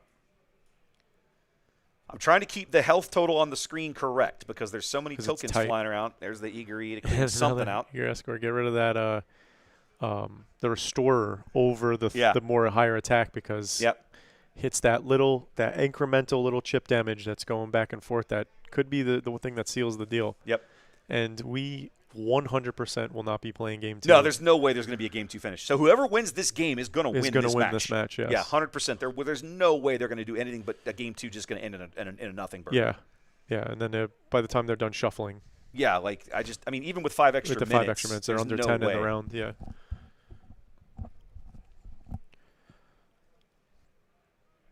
Again. Another tech, baby. They're just everywhere. Now the question, I'm curious. Like, we don't know what's in that row, but no. How many cards there? Everything's Everything. In there. Everything's in there. Look at that. Now how was he? I guess Jonathan claimed already. I'm guessing here.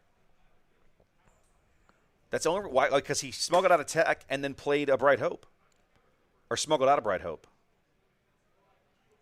We're seeing 25. So we're going back to 25. So we're going to here. Keep having to 1, 2, 3, 4, 5. Sorry, Jonathan's now at 2 HP. Matt should be at 9. Yes, correct. I was waiting for him to finish moving tokens around.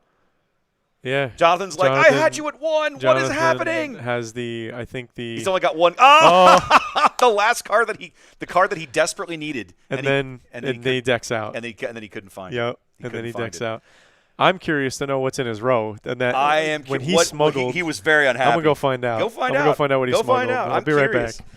Well, ladies and gentlemen, Matt's going to claim game 1 here, and that should truthfully be the entire match because there's simply no way left to do. Oh, I think it was a confiscate.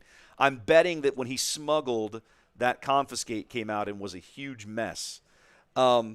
My assumption is that they're not even going to attempt a game 2 and Matt's just going to get this match. I won't promise you that, guys. At the end of the day, it shouldn't make a difference to who goes into top 8, but I know these guys were probably looking forward to some of that top 16, and Matt Matt probably still has a shot out of here just because he is he will likely end up at 5-1. I can't imagine a world where these guys even attempt a game 2. Like, I wouldn't. I don't know why you would bother. Like, that just feels terrible. My goodness gracious. That's the longest single game Unlimited I think I've ever seen played. It's certainly the longest one I've ever cast. But what, it was a confiscate. It was a Luke. It was a Luke. Oh, okay. So not only was it Luke, but in his opening hand, he put a super laser blast in the row. Okay. So when he hit a Luke, he's like, oh, my end game, no. Yeah, okay, yeah, okay. So he had resourced a super laser blast off the opening draw, and that one smuggle that he smuggled in. The Lom Pike? The Lom Pike, he put down a Luke. Oh, no, Bazine. It was Bazine. It was Bazine. He put a Jedi Luke in the row as the smuggle card. Yep, and then the very dead last card in his deck was Super Laser Blast. Am I guessing right? They're not even going to attempt a game 2. Correct. It looks like they're just packing. Yes, that's absolutely. Yeah, the judges are sitting right next to them, and they said you have 5 minutes left, and they were just like, forget over. it. Yeah. Okay. So Matt's going to end up with the match win here. Yep. So kudos to him. Well done. Yeah, good job, Matt. All right. I'm really curious. I really hope Matt squeaks into top 8 with Ray. It's going to be tough. I was chat was pointing this out earlier, and I did have a quick peek. So we didn't have anybody on 6-0. Okay. We had 2 players who were 5-0-1. Okay. We had a whole bunch of 5-1s, and I'm pretty confident that everybody. I'm pretty sure the top 4 matches all took an ID, which should not have altered the top 8 standings unless I'm misunderstanding the way this works. No, literally, it shouldn't. It shouldn't. Like that should just have kept everything where it was. The only one who might have been different was there was one player, Trevor here, was on 13 points. He was 4-1-1. Yeah. If he could get the win, he did get his win in round 7. That'll put him to 16 points. So any of these 5-2 guys, 5-1 guys who took the draw, he now is with them. So that he had to play and win, and he did. And if I'm not mistaken, his one loss is to one of the 5-0s or the 5-1s. Let's see, who was his loss to? His loss was to Hunter Shelburne. Yeah. Where's Hunter at? Hunter's above him. Hunter was in like 8th place. Even his tiebreakers are really solid. His tiebreakers are very, very close. So we're going to have to see how this shakes out, ladies and gentlemen. Swiss is over. So top 8's going to be underway here in shortly. Just to give us a little bit, guys. My suspicion is they'll do some prizing. They'll do some announcements and stuff. This will probably be at least a 10 to 15-minute break, I'm guessing. So give us a bit. I'm going to work on getting deck lists in, and we'll be back shortly. See you soon.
Welcome back, ladies and gentlemen. It's playoff time. Let's go. Top 8. Top 8. Let's go. Let's do it. Let's go. All right, let's not waste any time. These guys are sitting down, shuffling up. We don't want to be too here. We don't want to be here crazy late. And it's actually a reasonable hour. I couldn't believe that when I looked at my watch. I was like, wow, that's shocking. Okay, so let's look at the top cut bracket. And I'm going to put this up here for everybody. Oh, you can read that there. Okay. I sure can. So we're going to be bringing you guys the very bottom of the bracket. That's going to be Joel on the Iden Versio Data Vault deck. And we looked at Jack's Han Solo from set 1, Data Vault deck earlier. Regular green, Han Green. Yeah, Han Green. Earlier in the day. Han 1 green. Yep, that's the match we're going to be bringing you. But there's your top 8 leaders. 4 different Han Solos in the top 8, right? All look at they're all perfectly distributed. Yeah. Like if they all win, then there will be Han on Han violence, right? Yeah. But at the moment, they're all perfectly spread out. Yeah, they're all spread out. Both Piettes are in the same half of the bracket, which makes me very sad. I would have loved to have seen an all Piette final. Yeah, I was cool. going to say it's impossible for that. Yeah.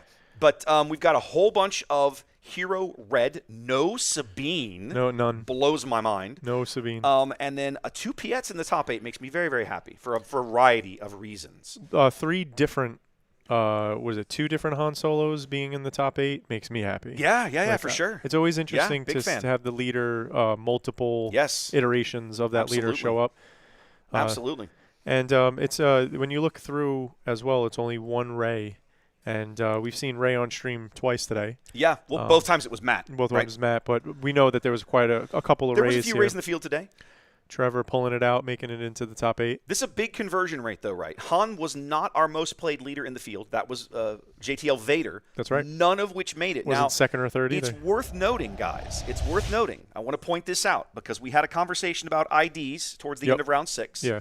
We did have a player, Hunter, who ID'd in his top. He was the 8th player. He was the 8th seed in going into round 7. Yep. He ID'd and did not make the top 8. Bubbled to 9 because of one of the 4-1-1 players beneath him played and won his match and had better tiebreakers. Yep. So I mean that's the way it goes. Yeah, but absolutely. I think it highlights the perils of the ID rules of assuming certain things will break your way when they may or may not. I will say Hunter briefly spoke with me, and he did he know that might be a possibility? I said to him, I was like, oh, you bubbled into 9th, and he's like, I intentionally drew. He's like, I bubbled to 9th. He's like, that's the way it was. That's the hand I played. Okay. So he like openly accepts it. He's not the kind of guy to get all bent out of shape about it. I Not was at just all. more curious if he knew that was even a possibility. Yeah. So he seemed aware. He did not seem like like it's a gamble he was willing to take. Okay. All right. Fair enough. So these guys are looking at each other's deck lists. We've got a few minutes here. We can actually look at deck lists. Aha, I need to make a couple of quick modifications here. But we can join them in this quest. Let's see. Jack is on the left, so I need to come to here. There we go. So for me personally, I've always been torn about this. The open deck list at the end? Yes. Okay. So one of the biggest reasons why I'm torn about this is because I feel like there's an art that goes into deck building. Okay. And a part of that allure is playing cards that your opponent can't predict. That's true. I would agree with you there. So the simple example is like, hey, you know what card pool I'm playing. I'm playing XYZ, green, blue, villainy, hero. You have an idea of what you might see, but you don't know precisely. And it's unlimited. Yes. There's no restriction that says I can't play out of aspect cards. Of course. And that's where, for me personally, I think the deck building aspect really comes into play on how do I surprise my opponent? How do I create situations where I trap them or overcome something or create an unwinnable board state? But in doing so, I have to play cards to do that. But I don't want them to know every card I'm doing. I don't want them to have a complete look at the file of what I might have in my hand at any given moment. Yeah, that's and so again, I've always been torn about that. Originally, I've been playing card games for so long, but originally that was not the case. Right. One of my original major tournaments was for Yu-Gi-Oh, and there was never any open deck list then. Right. I know Magic Pro Tour started going that route for competition for not cheating purposes. They're trying to track everything. Right. We're not at that level, and we're doing that, and I think that kind of deserves a review. Okay, fair enough.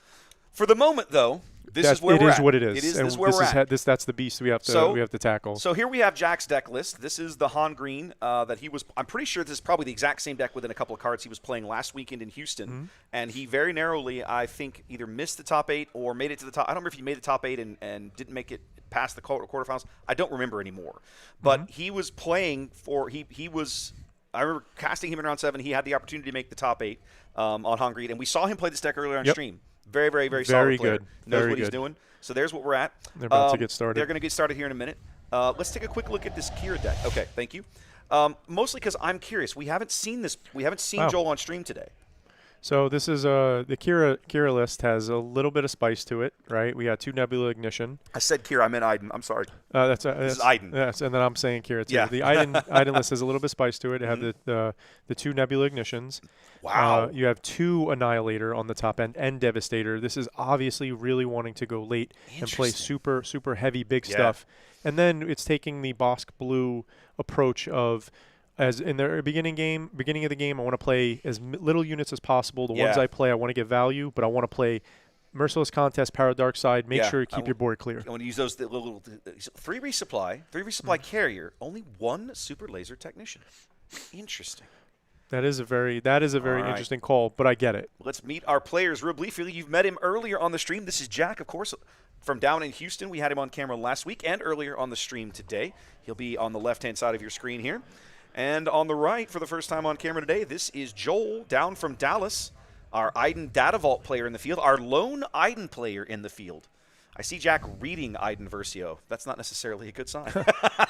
He's like, this is still in the game? Yeah, like, why people still play this leader? Yeah, they kind of do, I suppose. I want to call out like why he has why he has 1 super laser technician. Please, I'm actually curious. So essentially, we already know that Vader 4 is really popular. It's a space deck. So your super laser technician, when you play it, it's most likely not going to be able to bump into anything if you don't have Pershing. Okay. So essentially, the super laser technician is a 4th resupply.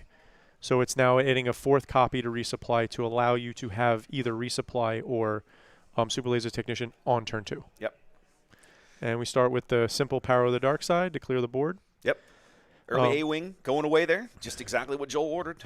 So now this is this matchup is, the same as it was in set 1, ironically, where your item blue, where you're kind of going back and forth. Obviously, the green with the villainy gives you access to the big bad overwhelm barrage that we've covered multiple times today.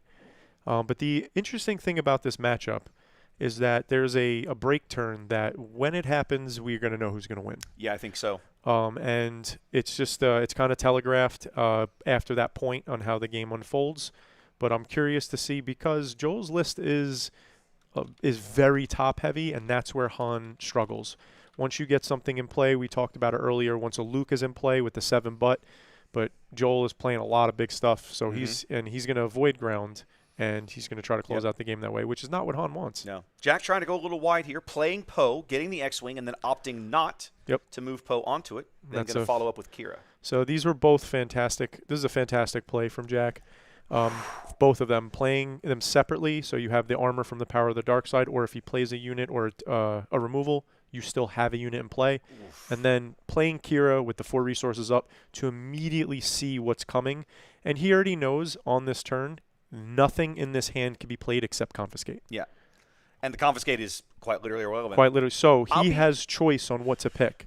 To me, this is tough, right? The Rival's Fall, I think you can live with. The double Vigilance and Traitorous is a real painful thing to see. My instinct says ditch the Traitorous. But I will say that you can make a very valid case for let's get rid of at least one of these Vigilances in the hope that we never have to see it again. So I would say he probably wants to get rid of the Rival's Fall. He's not getting rid of it. He's just locking it up. My apologies. And the reason why I would say the Rival's Fall is because it's going to stop specifically the Han removal. But on outside of that, he might have a Jack might have a Confiscate. We already seen him play it in the earlier round. So he might not be that worried. And if Iden spends all 5 resources and takes at worst a 3/3, is he really worried about it? Or I'm sorry, a 2/2, because Poe's 4. So he can only take the 2/2. That's you don't care. Yep. So instead he opts for the perilous position. We're going to play a perilous to kill an X-wing token. Yep. and now as you can see with the 2 resources open. Oh, sorry, hit the wrong button. Go ahead. With the 2 resources open. Okay, no. You put Grim Valor. That's wrong card. That's why I was growling at myself for pushing the wrong button. Okay. So with the 2 resources open, there's not much of a threat from Joel, especially because he already looked at his hand. Yeah. So, and you already know one of the 2 cards he drew, it's Perilous Position. Yep. So you have to assume he probably resourced the confiscate is my guess. So 100%, that's what I would guess as well. 100%, this is the 100% correct read from Jack. You only have 2 resources open. You had to have drawn one of the 2 cards, had to be entrenched. It's not. We know that. You just played a Dr. Pershing. That wasn't in your hand. Now I could deploy Han, attack, go up to that 7 resource, get the 7 resources, and we're off to the races. And next turn is what's going to dictate if Iden can come back or if Han's just going to cripple Iden and run away with the game. Right. Now, my assumption is that Joel is sitting on that Rival's Fall just so he can wipe Han off the board when he gets the, or at least I say the wipe Han off the board, but maybe not. Yeah, maybe not, 3 more from Kira. I'm sorry. Where are we at? He's showing 10. Okay. I'm off. There we go. So after that activation, Joel, he activated Iden. That was the heal. Yep. Now Han's going in for 4. He's going up to 7 resources. And depending on what he plays here, he honestly can kind of cripple Iden. He could smuggle an attack. That Falcon is a great play. Falcon is a fabulous play here. So the reason why outside of the obvious board state where he has both I've mentioned it multiple times, dual laning, right? You're going attacking both space and ground. That 5/5 is a chunk of that health. And so the only things that will get rid of it cost roughly 4 resources. That means he's not vigilancing this turn. But if he does take care of it, Han can do Han things and go a little bigger on ground, maybe a surprise strike, and close this game out relatively quickly. Well, and the pilot Han, also, he does have one of those in his hand. He able does. To play, like, that's another Falcon. On the Falcon, totally legal. And goes right to base. 7 to face. Like, that's a very valid play. It could happen. So this is what this Han deck has evolved to, more of a value from the hand with pilots as well as really, really strong space units. So that's the Han deck has evolved to more than just a simple mid-range deck. And now it could put pressure on you in this unique way, or it could play up a big top end. Thank you. Sorry, I was asking my wife to make sure the door got closed. There's a little gap over there. I want to make sure no one can hear us. Thank you very much. Yes. Okay. 5 swing in from space there. There's the Rival's Fall to clear the Han. Kind of figured that was coming. But again, that's all 6 resources. So that's his whole round. That means that 5 from Falcon's going in, Poe's going in, Kira's going in put a blaster. with the blaster for 5. Put a blaster on Kira. And this is what I meant about once that Han turn happens, if Kira doesn't have Iden doesn't have an answer immediately, Han runs away with the game. Yep. So now we're coming into our 8 resource turn. And it's the 7 resource turn for Joel, though. Yeah. So as we go into the 7 resource turn, the pressure is there. Yeah. 28 on base, 28 5 already. left. Falcon kills you. Okay, so we played Iden. Iden's going to take out Poe. That's going to heal him for 1 to get him that that extra health he needs. Every little bit's going to matter here. If he has a surprise strike, game over, and then I can see it in his hand. I mean, we already know Jack he does. has it, so and I'm pretty sure did Jack claim initiative there? Yes. Okay. Jack has the initiative right now. Then this is it. He's going to surprise strike him with the Falcon and call it a day. Yeah, the last action was either one. Iden killing. Yeah. The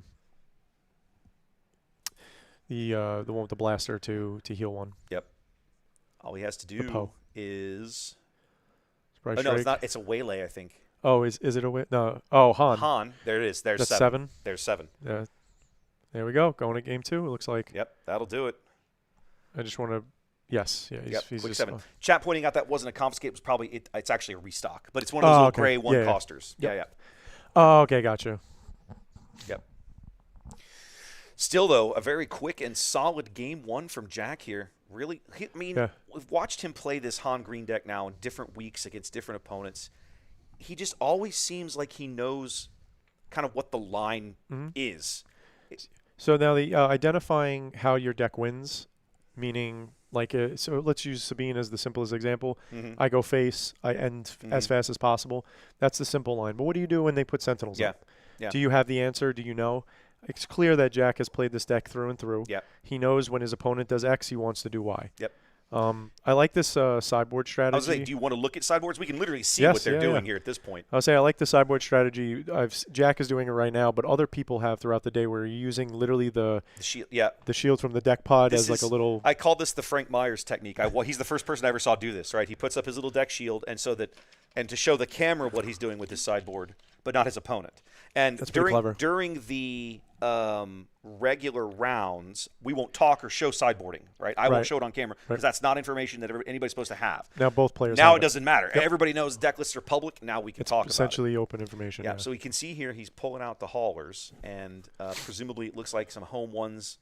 I can't tell if the home ones are going in or coming out. It looks like the right side is out and the left side is in. Okay. The haulers come out because of all the removal. It's very easy for Iden to just kill it and then take it. Right.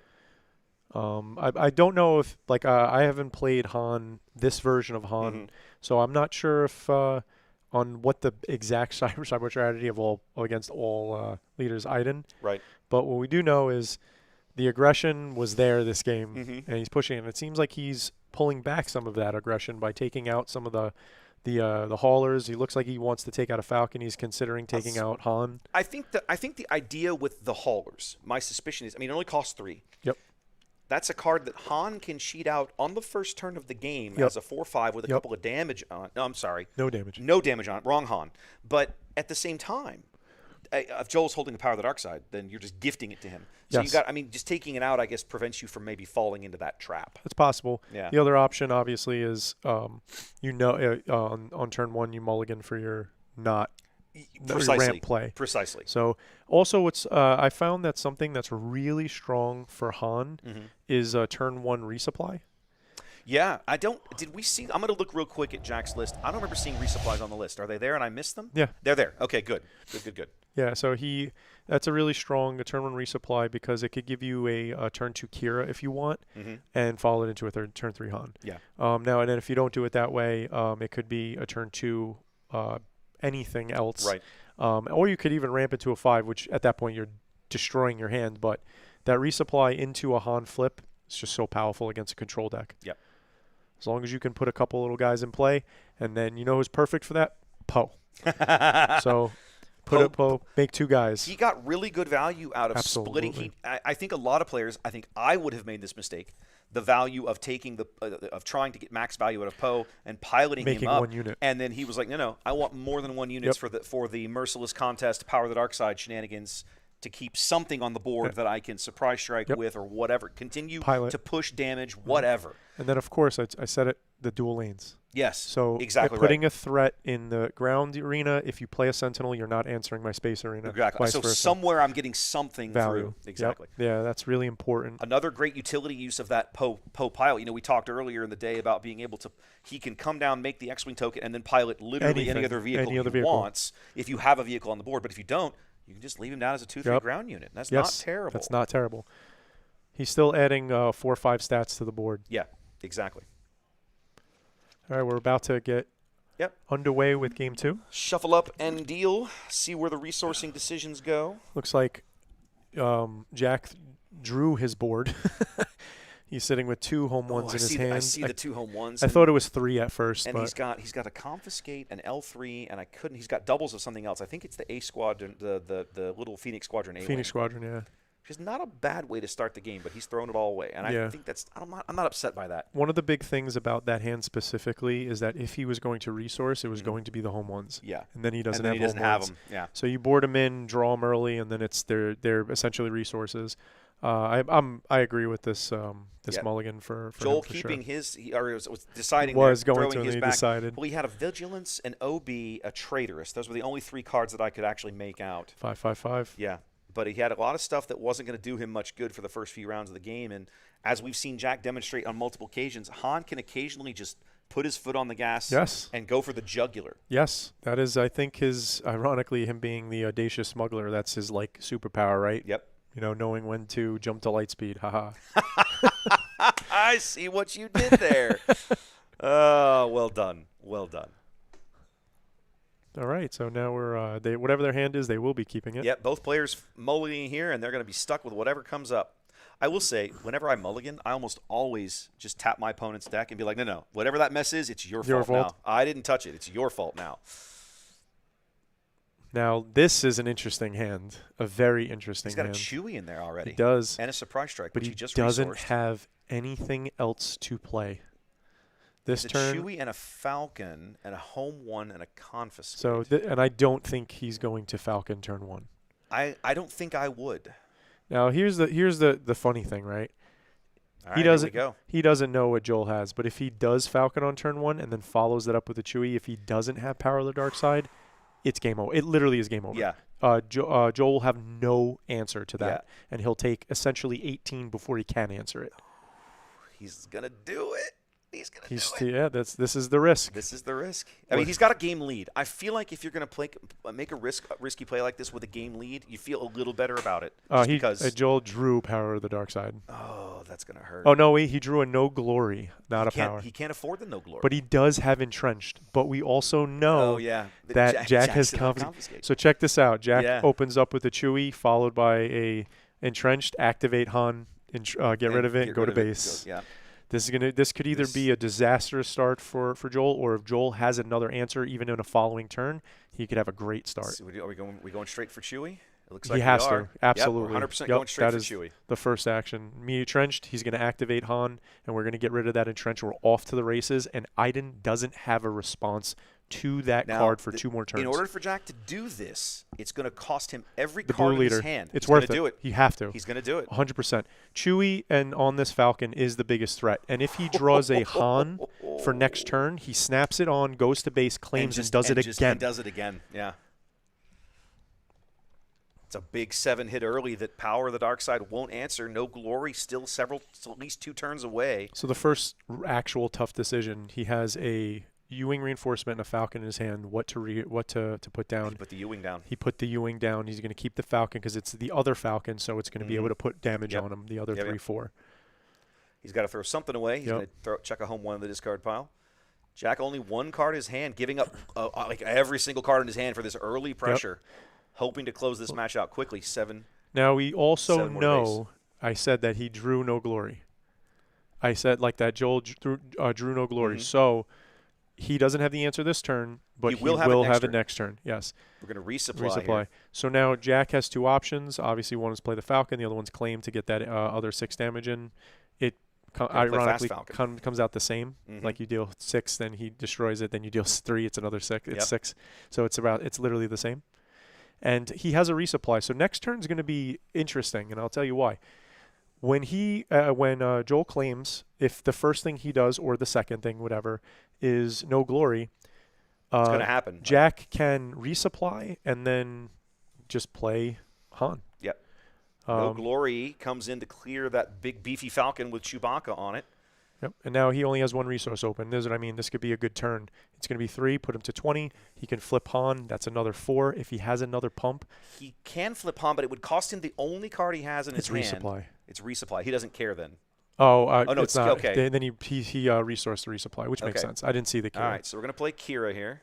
And the obvious answer is either Takedown or Rival's Fall. I would get rid of Rival's Fall. I think I would call Rival's Fall, yeah. The other ones are they're not even remotely problematic right now. The other thing is to consider if he takes Takedown. If Han flips and then Kira attacks Han, he could take down Han. Yep. Next turn. But again, now action. It's like, how do we get to base right away? Jack taking his time, looking at the hand and writing each one down. And we're going to see what he's going to call here. I think the card that point. I might turn them back on for a minute just so we can hear it. Nope, we missed it. Did he point? I missed it. He did not point. Okay, I missed it. My apologies. All right. So Iden's going to flip out here and smash herself into Kira. Iden hasn't gotten a single point of healing this game yet. It might change this turn. I believe Jack took initiative there. He did. He did. So now Jack has a very interesting decision to make here. He can play the blaster on Kira and go to base for 5, putting him at 8. Does he have it? He has a blaster. Doesn't have it. He does. Oh, he does. Oh, he does have it. Yeah, I see it now. And then by doing that and then the attack for Falcon, if Falcon is unanswered, his opponent's at 2. Yeah, he's going to pay for the Falcon, keep it on the board, ready everything up. I think this is the right play. You just as much damage as you can. I mean, yeah, just put your foot on the gas. It's been working for you so far. Why stop now? The other thing is by putting him at the 5, the Falcon, and then if Han goes in, that's a total of 12 damage going in this turn. Yeah, I mean, you can put Iden quite literally on death's door here. 8 damage left, 3 in play, 4 threatening. He's got some outs. It's the 7. It's not over. No, it's the 7 resource round for Joel. He's got a super laser blast, but he's got to get through this turn to do it. And this is where Jack being hardcore committing to the board and damage is the right play, because he has to super laser blast, and then you have to populate the board and threaten lethal again. Okay, chat's saying he did point to Rival's Fall. Rival's Fall? Perfect. Yeah, that's a good call. Yep. I mean, he could kill Kira, but until he does, that locks that card out, basically. At this point, it would also cost him Iden. He would have to trade Iden for Kira to do that. Yep. Okay, and instead he played takedown on the Falcon. Yep. All right. And so now this is interesting, right? Flipping Han and going to, like, he can't stop you from going to base, right? So we'll see what Jack wants to do. Joel does get some healing off of that. Remember, Iden, while she's on the board like this, triggers automatically. And she just happens. If anyone dies, she gets to heal 1 off the base. We are going to deploy Han. Yep, the trade. Yep. That allows her to get 1 more heal out of it. Back up to 10 HP remaining. The Iden doesn't, it only counts enemies? Only enemy units. So I was going to ask if she count herself, but if it's only enemies, that makes sense. All right, so now this is interesting. 6 HP left. There it is. There's that second dual lane threat. Joel claims. The only downside, I guess you can say, about the Phoenix is if he plays Vigilance, it kills it and he heals 5, so it effectively stops the 2 for this turn. But now, he has to draw something else. Yeah, this is where Jack drawing into, like, resourcing that U-wing earlier hurts a little bit, right? Because now if he does get blasted, he doesn't have a way to rebuild his board quickly. And then the other flip side to it is that if he doesn't commit the way he did, is he in this position? Right, exactly. No, I agree that I feel like this is the right play. He's putting so much pressure on Joel that Joel either has to have the right answer at the right moment or risk, risk the game. This yellow specifically, having the Falcons is a great way post, and I think he's looking for elite or a tech. Yeah, the LET droid. Yep. So we got the elite coming out, and it's shielded, and that's actually very relevant. It is. Like it's not a simple you put a sentinel and it goes away, and then again the dual lane. It's surprise strike, and I think a tech. Honestly, it's pretty great draws off the top. He's got a surprise strike in the row, but I'm not sure what else he's got in his hand. Right in his hand currently is 1 surprise strike and the tech, so he's deciding what's a resource. We're getting around to Avenger and or Snoke time for Joel. I don't think Joel had Snokes in the deck. I don't remember seeing. No, actually, I think he did. I didn't see Snoke. I don't remember. I don't think he did. I remember Nebula Ignition. Okay. I remember those. I do remember the Nebula and all the big Star Destroyers. There it is. There it is. Okay, he does have it. He does have it. And now the interesting thing, you've seen the Jacks take that big breath. Yep. So this is the way this deck is, right? If you're able to close it out here by having the Falcon, the surprise strike, or even putting Big Falcon in play where you're threatening, it creates a problem. But you have to have the answer. So here's one part of that answer is tech. The second part of the answer is what can he put into play, or what can he play from his hand to start getting value from him. Well, if Tech stays on the board, and if I'm Joel, I have no reason to leave him there. Like, he's 100% going to get murdered as soon as possible. The question becomes, he's got surprise strike down there. Like, he could easily just now. Granted, the surprise strike doesn't do very much right now. He waylaid it. Waylaid the Snoke. Okay. Interesting. Good play.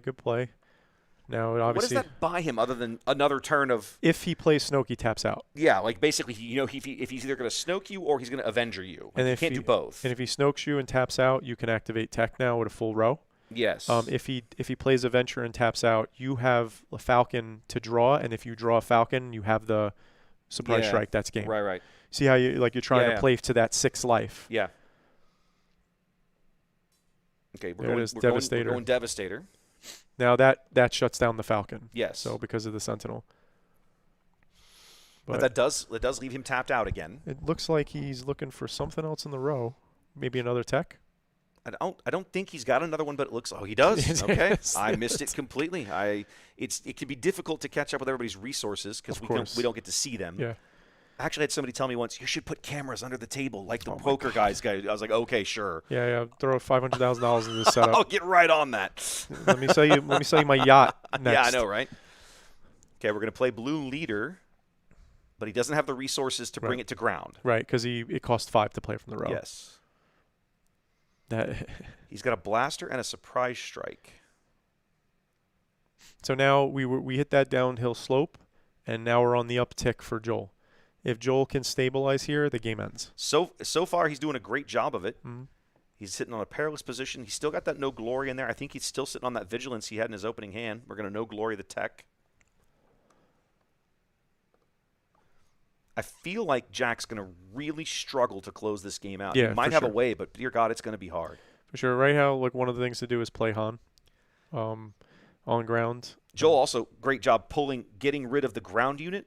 Just assuming that one of the other blasters is available in there already. Oh, absolutely. I'm just not gonna. Yeah, absolutely. I'm just not gonna let you do that. And then also the ground unit got rid of his tech, right? So it always feels good killing a tech. Yeah, you're not wrong about that. It always does. Always feels good. There's that vigilance. Okay, we're gonna use the vigilance to clear the L3 and heal 5. And now Joel is now on his down slope. Yep. So Jack wasn't able to close it out from his 6 to 9 resource turn, and Joel is now stabilizing, and you turn the corner. Yeah, feels like it's going to be really difficult for Jack to get back in this game, and it's only going to take 3 swings of that Devastator to seal this deal for Joel. Yeah, like I said, play the Han. Yep, going to play the Han to ground. So now here's the thing. If Joel can attack, and if he doesn't, Han is guaranteed to hit for 6 because he has a blaster, in the row. Or 7. So it's an interesting thought, but yeah, I would say kill it. Going to clear the blue leader and push some overwhelm through. 7 damage. 7 overwhelm.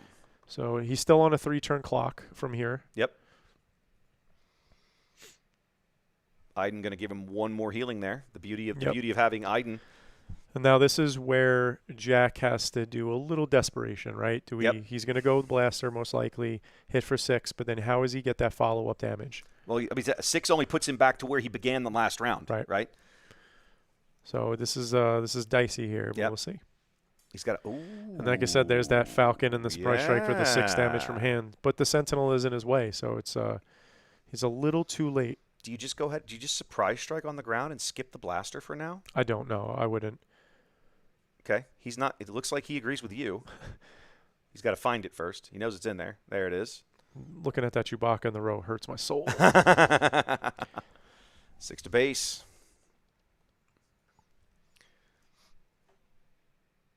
Takedown clears the Han. And then he'll heal 1 from the Iden. Yep, Iden will allow him to heal 1 in a little bit. So now what does Jack do? I mean, I think do you pass here? I don't think you can afford to. Man, I think I might consider passing. If you play the Falcon, he's just going to run over it with the Devastator. Do you do that intentionally? Looks like he's going to. This is it's just a bluff. Even with the surprise strike, it can't kill it. And then was that 6 overwhelm? Yep. Now, if this wasn't in the top 8 of the finals and I was in Jack's position, I would scoop. Chat was just saying time to scoop and go to game 3, and I'll be honest. In his shoes, I would make Joel earn this win. Oh yeah, for sure. It's the top 8. You have plenty of time. Yep. Okay. Yeah. So there's our big ground Sentinel play. There's no reason to not go ahead and play it out. Right, and that's what I mean. Like if it's not top 8 and we were in Swiss, I would have conceded. Let's go to game 2. For sure. But we're in top 8, like you said. We're here anyway. We're not going anywhere. Let's make you play it out. Yeah. Also, especially in top 8 because you have a little bit extended time. Yep. Play to see what your opponent does. So now play to see you already know the cards in their deck, but maybe you're going to see interactions that you didn't realize. Well, at the same time, also. There's 6 damage on the Devastator. Also, don't assume your opponent's going to make the correct plays. All the time, Make them make the correct plays. Continue to play the game. They might screw up. You don't know. Oh, absolutely. Getting nervous in the top 8 is not a foreign concept, right? Yep, no worries. It can be hard to see because he's using his dice for some of his damage, which is I told the guys at the beginning of the day, I said, guys, I've got tokens on the board I would like you to use, but I'm not going to require it. So pretty please, but you do you. And Joel here using his own life tracker and some of his own dice for cat tracking damage, which is fine. I'm not fussed. Now the Han is an interesting pickup here for exactly this reason. He can clear this Chilson and not lose anything. Not lose any damage. And now, if he doesn't have the answer, which we know he does, but if he doesn't have the answer, you threaten lethal. Yeah. The Avenger's going to come in, and I don't think Jack has it out now. This should be. I think this is over. All it takes. The next thing is if he draws Overwhelm Barrage, it's so oppressive. But also, he doesn't even need it. There's nothing to kill. That's what I mean. But if he does, what I'm saying is Jack wants to populate the board, and if he does, one Overwhelm Barrage just wipes everything. Yeah. These units are so big. Yeah, this is exactly where I keep saying Kira, where Iden wants to be in this match. And Joel looking very solid here, like we're going to be looking at Game 3 shortly. He's going to overrun the A-Wing. And Jack said, "Hey, that's Jack said, okay, forget it. I'm not going to mess with this anymore. I kept looking. I made you earn it. We're done here." So here's a good example. If I was in Jack's position, I would have never played the salvage at the end, just because I don't want salvage to be on Joel's mind going into Game 2. Oh, he played a salvage. Oh, I missed it. Yeah, he played a salvage at the end to play the Phoenix Squadron. Yes, and I know it was he's like, how do I close this out? Trying to figure out but I wouldn't have played that card because I wouldn't want Joel to see it, have it on his mind. Not like some big secretive bomb card, but I just wouldn't want him to see it because that is a strategy for Jack to use in the late game to either get back, obviously, a card from the discard pile or as a throwaway card for Relentless if Joel plays Relentless. So those in that instance, I wouldn't have played that. It was that action was futile regardless. But let's find out. We haven't looked at this list as much. Oh, beautiful. There's the Snokes. There's the Avengers. I don't see Relentless. No Relentless is on that list. There you go. One in the board, which is not a lot. Reasonable. And he may have moved it in. I don't know. I don't think so, but I don't know. So it's more than likely no. But I do know there are players who do like it against Han because once it hits the board, as long as you're not in 5 life, they have no way to kill you. Yeah. Because everything requires an event from the hand. So and because Han runs low on cards, they really don't have throwaway cards. Yep. But then there's the other school of thought, which is if I have 9 resources, I'd rather do something else. Yep.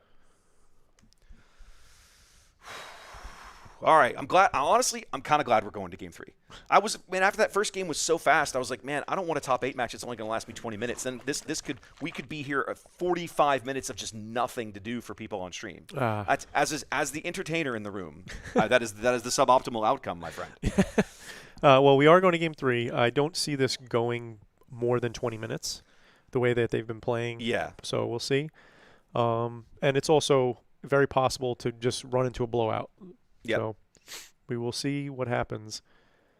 This Iden deck, very interesting. Very simple, very straightforward, but also very effective, clearly. Iden is one of those leaders that I am an unrepentant Imperial lover. And so as an Imperial lover, when the first set came out, I immediately looked at Iden and went, I would love to figure this leader out. And I just absolutely sucked at it.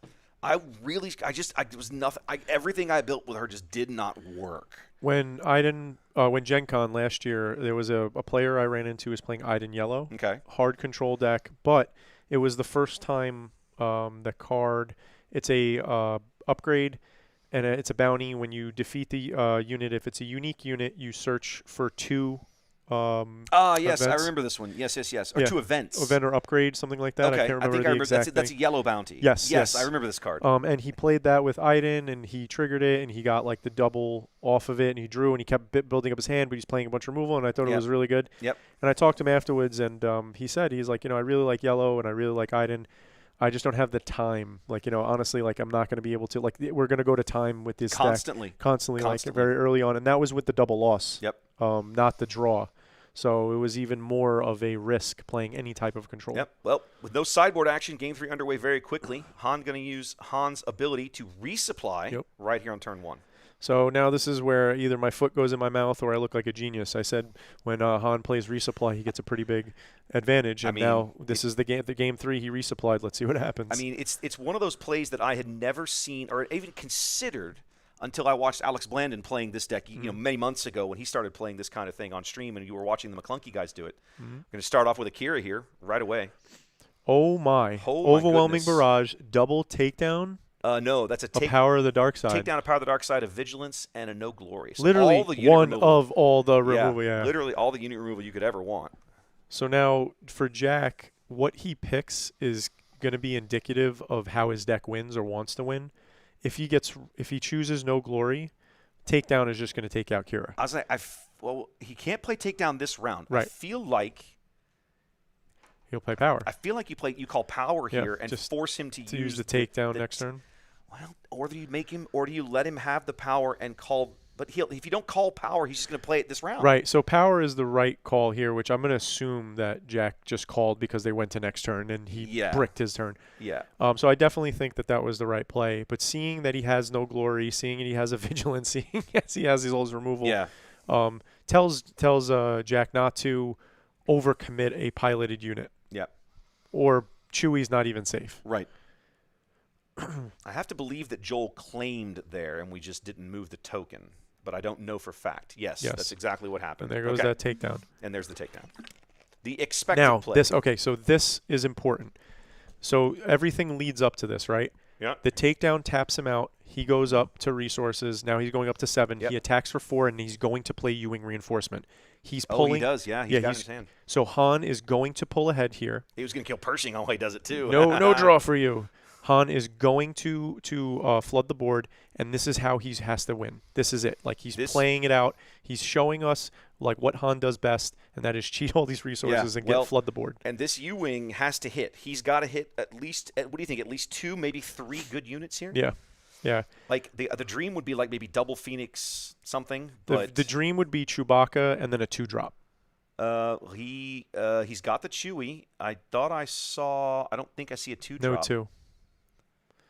So then now we're going to change it to Poe. Poe is going to Millennium Falcon, 100%. Yeah, I think that's probably the right play. Yeah, if he had like a Phoenix Squadron, then you want to grab Chewie. And I think you leave the Falcon. You leave Poe where he is.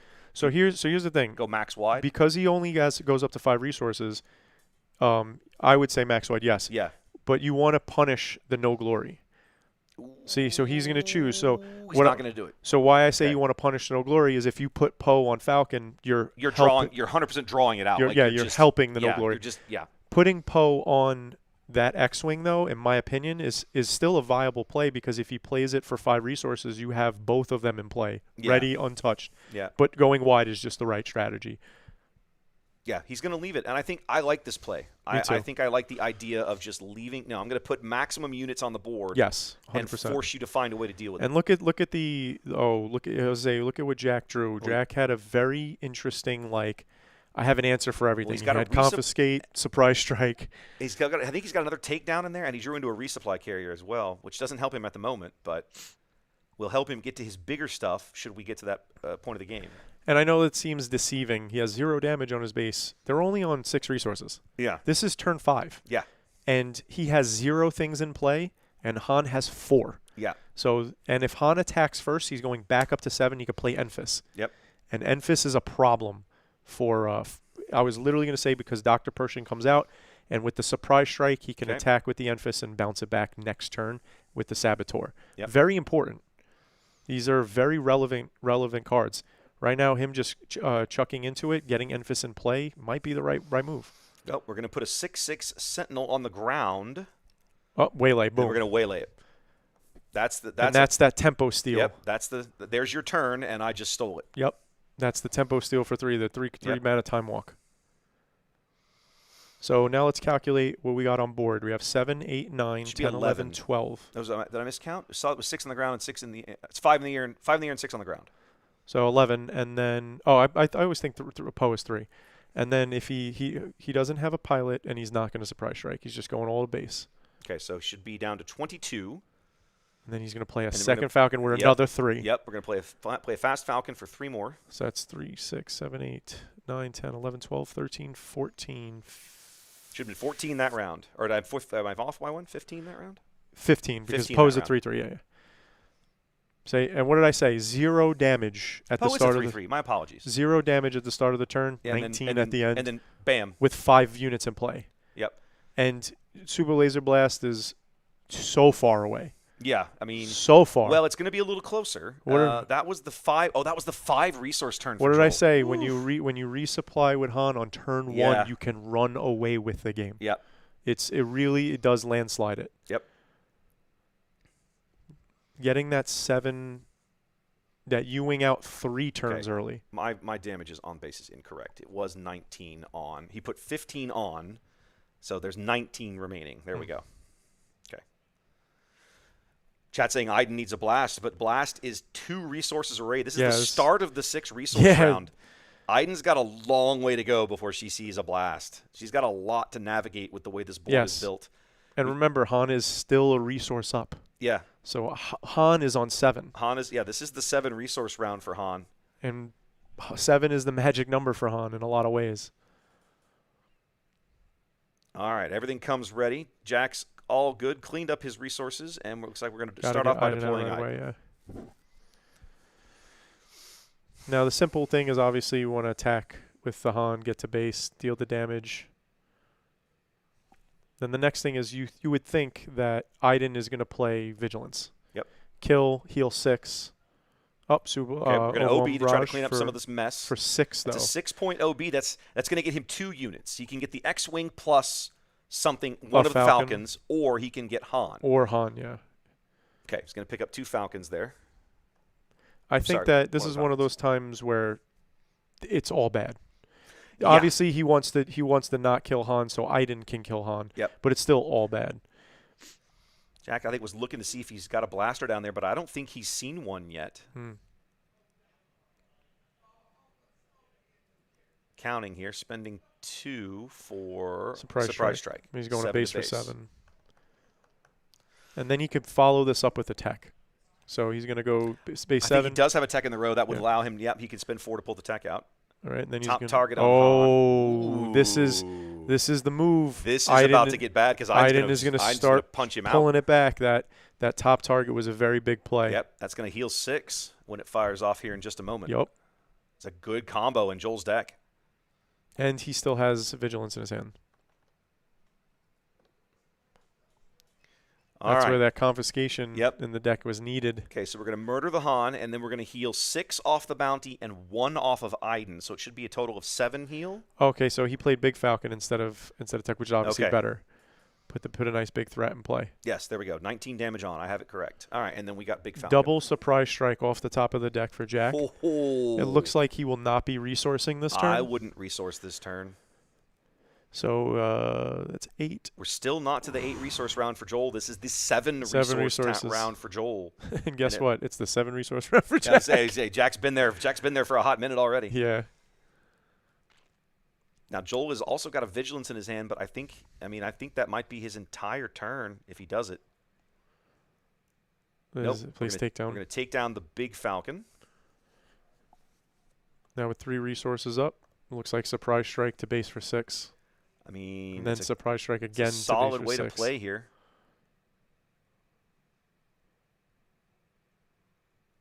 So that's 24, and then it looks like it's going to be another 6 to base right following. Yep. Following that. So he'll be at 29. Nope. At the end of that. Iden's gonna off Poe there and heal 1 back. And then he'll take the 6, so put him to 29.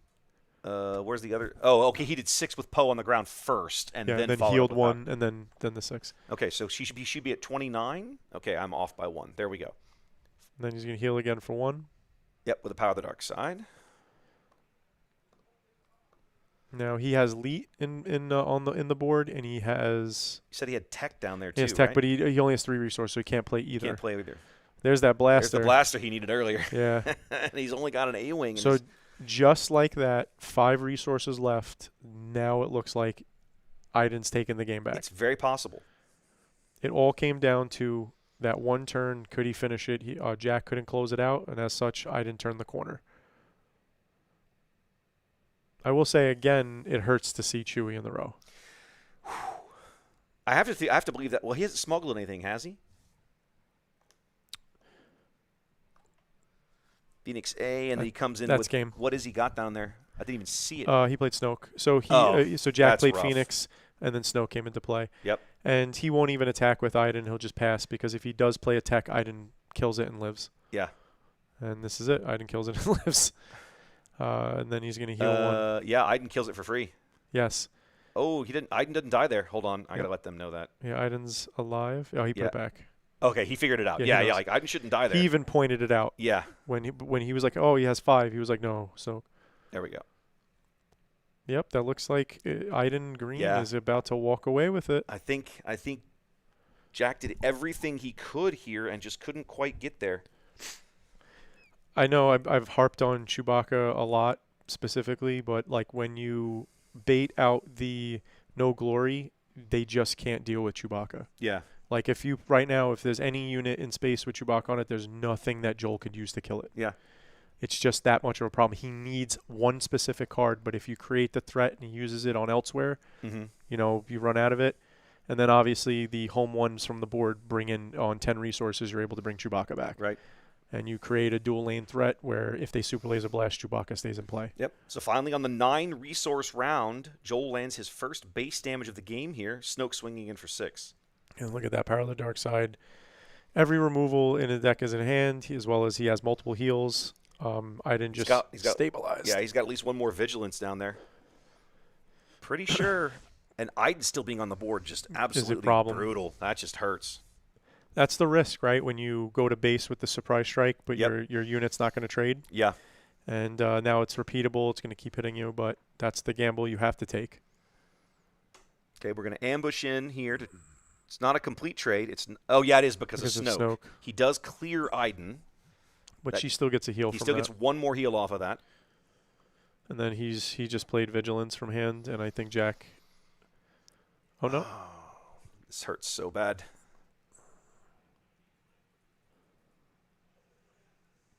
Yeah, he's going to mill. 3, 4. Well, I mean, that's a very valid way to kill Han here because he's played so many cards. He loses so many cards for all that early resource advantage. The next card on the deck was home 1. Yep. Back to 13 health here is Joel. Iden just taking this away from Han. Think so. And not easily either. This was a dogfight back and forth. Oh, no. Go to 3 games. All 3 games really had one major turn that could have went either way. I'll be honest, I don't think Jack played this matchup badly. No, at all. I think he played it correctly. Is that even the right way to say it? I don't know. I think he played the cards he drew in the best way possible. I would agree with that. So I think if his deck drew a little different, he could have had a different outcome for sure. He played game 1 just about as brilliantly as you could. Yep. We're going to U-wing again. Now this is tough because what you want to see people when you play a U-wing, you typically want to go wide. Yes. But Snoke punishes you for going wide here. Yes. And then this is not, like, Jack is not playing any casino shenanigans. Yes, he's shaking his head. He's just like, this is not good. Yeah. He can play the blue leader. The Poe could make the X-Wing token, but the X-Wing token will die as soon as it hits the board. So I don't even think he has time for Poe to jump on it. He can bring in the Han, but the Han doesn't even trade with Snoke. Okay, we're going to go blue leader and Kira. Kira's good because it sees the hand, but after you see the hand, I think that's like it's time. 2 Nebula Ignitions. Like it's time. What in the world? There's nothing you could do to this. Defeat each unit without an upgrade. Yeah. So one of the reasons why he's playing that is because the really big tactic for Iden is deploy late.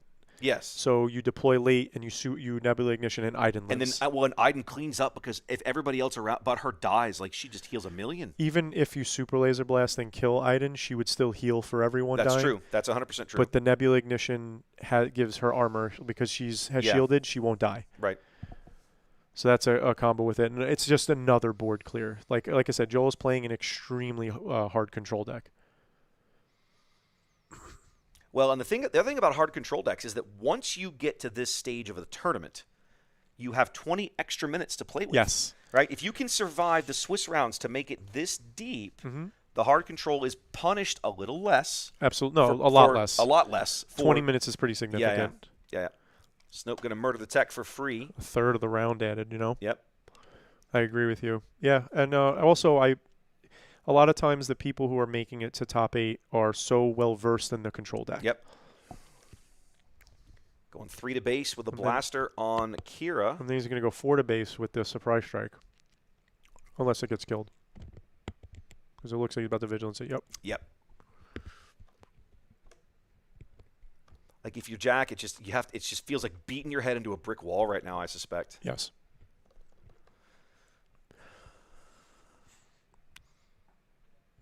I will say even as we're going late, Jack is still finding ways to put pressure. Absolutely. While that life total is going down, he's not out of the woods. But we see in his hand, it's hard to argue with anything because he has like 16 removal cards. This feels a little bit like. Did you see or look at the deck list of the gentleman that won Liverpool, the Liverpool sector qualifier back in April? He was on Bosk Blue. Yeah. Did you look at that deck list? Mm-hmm. Do you remember how many units it had in it? None. It was about 8. Yeah, it was like 30 events and 8 units. And I think it was like 3 Pershing. I think it was 3 Pershing, 3 Avenger, and 2 Devastator. It was like, or I know he had Palpatines in that deck too. Yeah. But it was crazy how little units he played. It was just purely events. Yeah, Bosk was a very efficient attrition deck. Yes. The bounties allowed a huge flex. We're going to Traitorous the Kira? No, he can't Traitorous the Kira. He can play Traitorous, but it does not take Kira. Well, why not? Traitorous only takes 3 or less. Oh, Kira costs 4. Yep. That's right. Yes. That's right. Yeah. Chad also pointing out that the Nebula is good against Regional Governor if they call Super Laser Blast. Absolutely. That's a good point. I hadn't thought about that. So that's interesting. Like, to that aspect, like to get around the. There's the salvage. So now we might see this home 1. Yes. Okay. And with the amount of resources he had, 1, 2, 3, 4. Be able to bring something back that's useful. Yeah, I think he could bring back just about anything in the deck. Yeah, he has 9 to play with because it's going to minus it by 3. Yeah. So he has 6 resources plus the minus 3. See, now here's the thing. Chewbacca coming into play now with Snoke ready is not good. No. What are we going to grab here? 4, 5. He's spending it. It's way too much. It would only cost I think he 2. Overpaid for Chewie there. Snoke's just going to wipe him out. Yeah, I don't think it matters. Yeah. But now I think he has that surprise strike in his hand. So swinging for 8. There you go. Yeah. Wait. There's another removal card. Another removal card. Who could have predicted it? Yeah, that's game. It looks like the scoop. Jack's just like, I'm running out of gas here. I got nothing left. Yeah, that was But I got to say, all 3 of these games, this is how it feels, right? Han gets going. You hit the hump. Joel was able to meet him at the summit, and he didn't back down. Nope. He didn't. I did not step down, and I was able to turn that corner. Jack played a really, really good match. Just couldn't quite get there. Joel had all the answers at the right time, and there it is, ladies and gentlemen. Sometimes that's the way the cookie crumbles. All right, Iden going on to the semifinals here. I'm not sure who his opponents are going to be. Let's give us a few minutes, guys. We're going to come back to here real briefly. That match is over. Was that the last one that was still ongoing? Okay, so we're going to be very quickly moving on to the top 4. Let me figure out who the top 4 is. And then we'll pick a match. Sounds good. Okay, give us probably less than 5 minutes, guys. We'll be right back. Be right back.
All right, welcome back, ladies and gentlemen. It is time for the top 4 semifinals.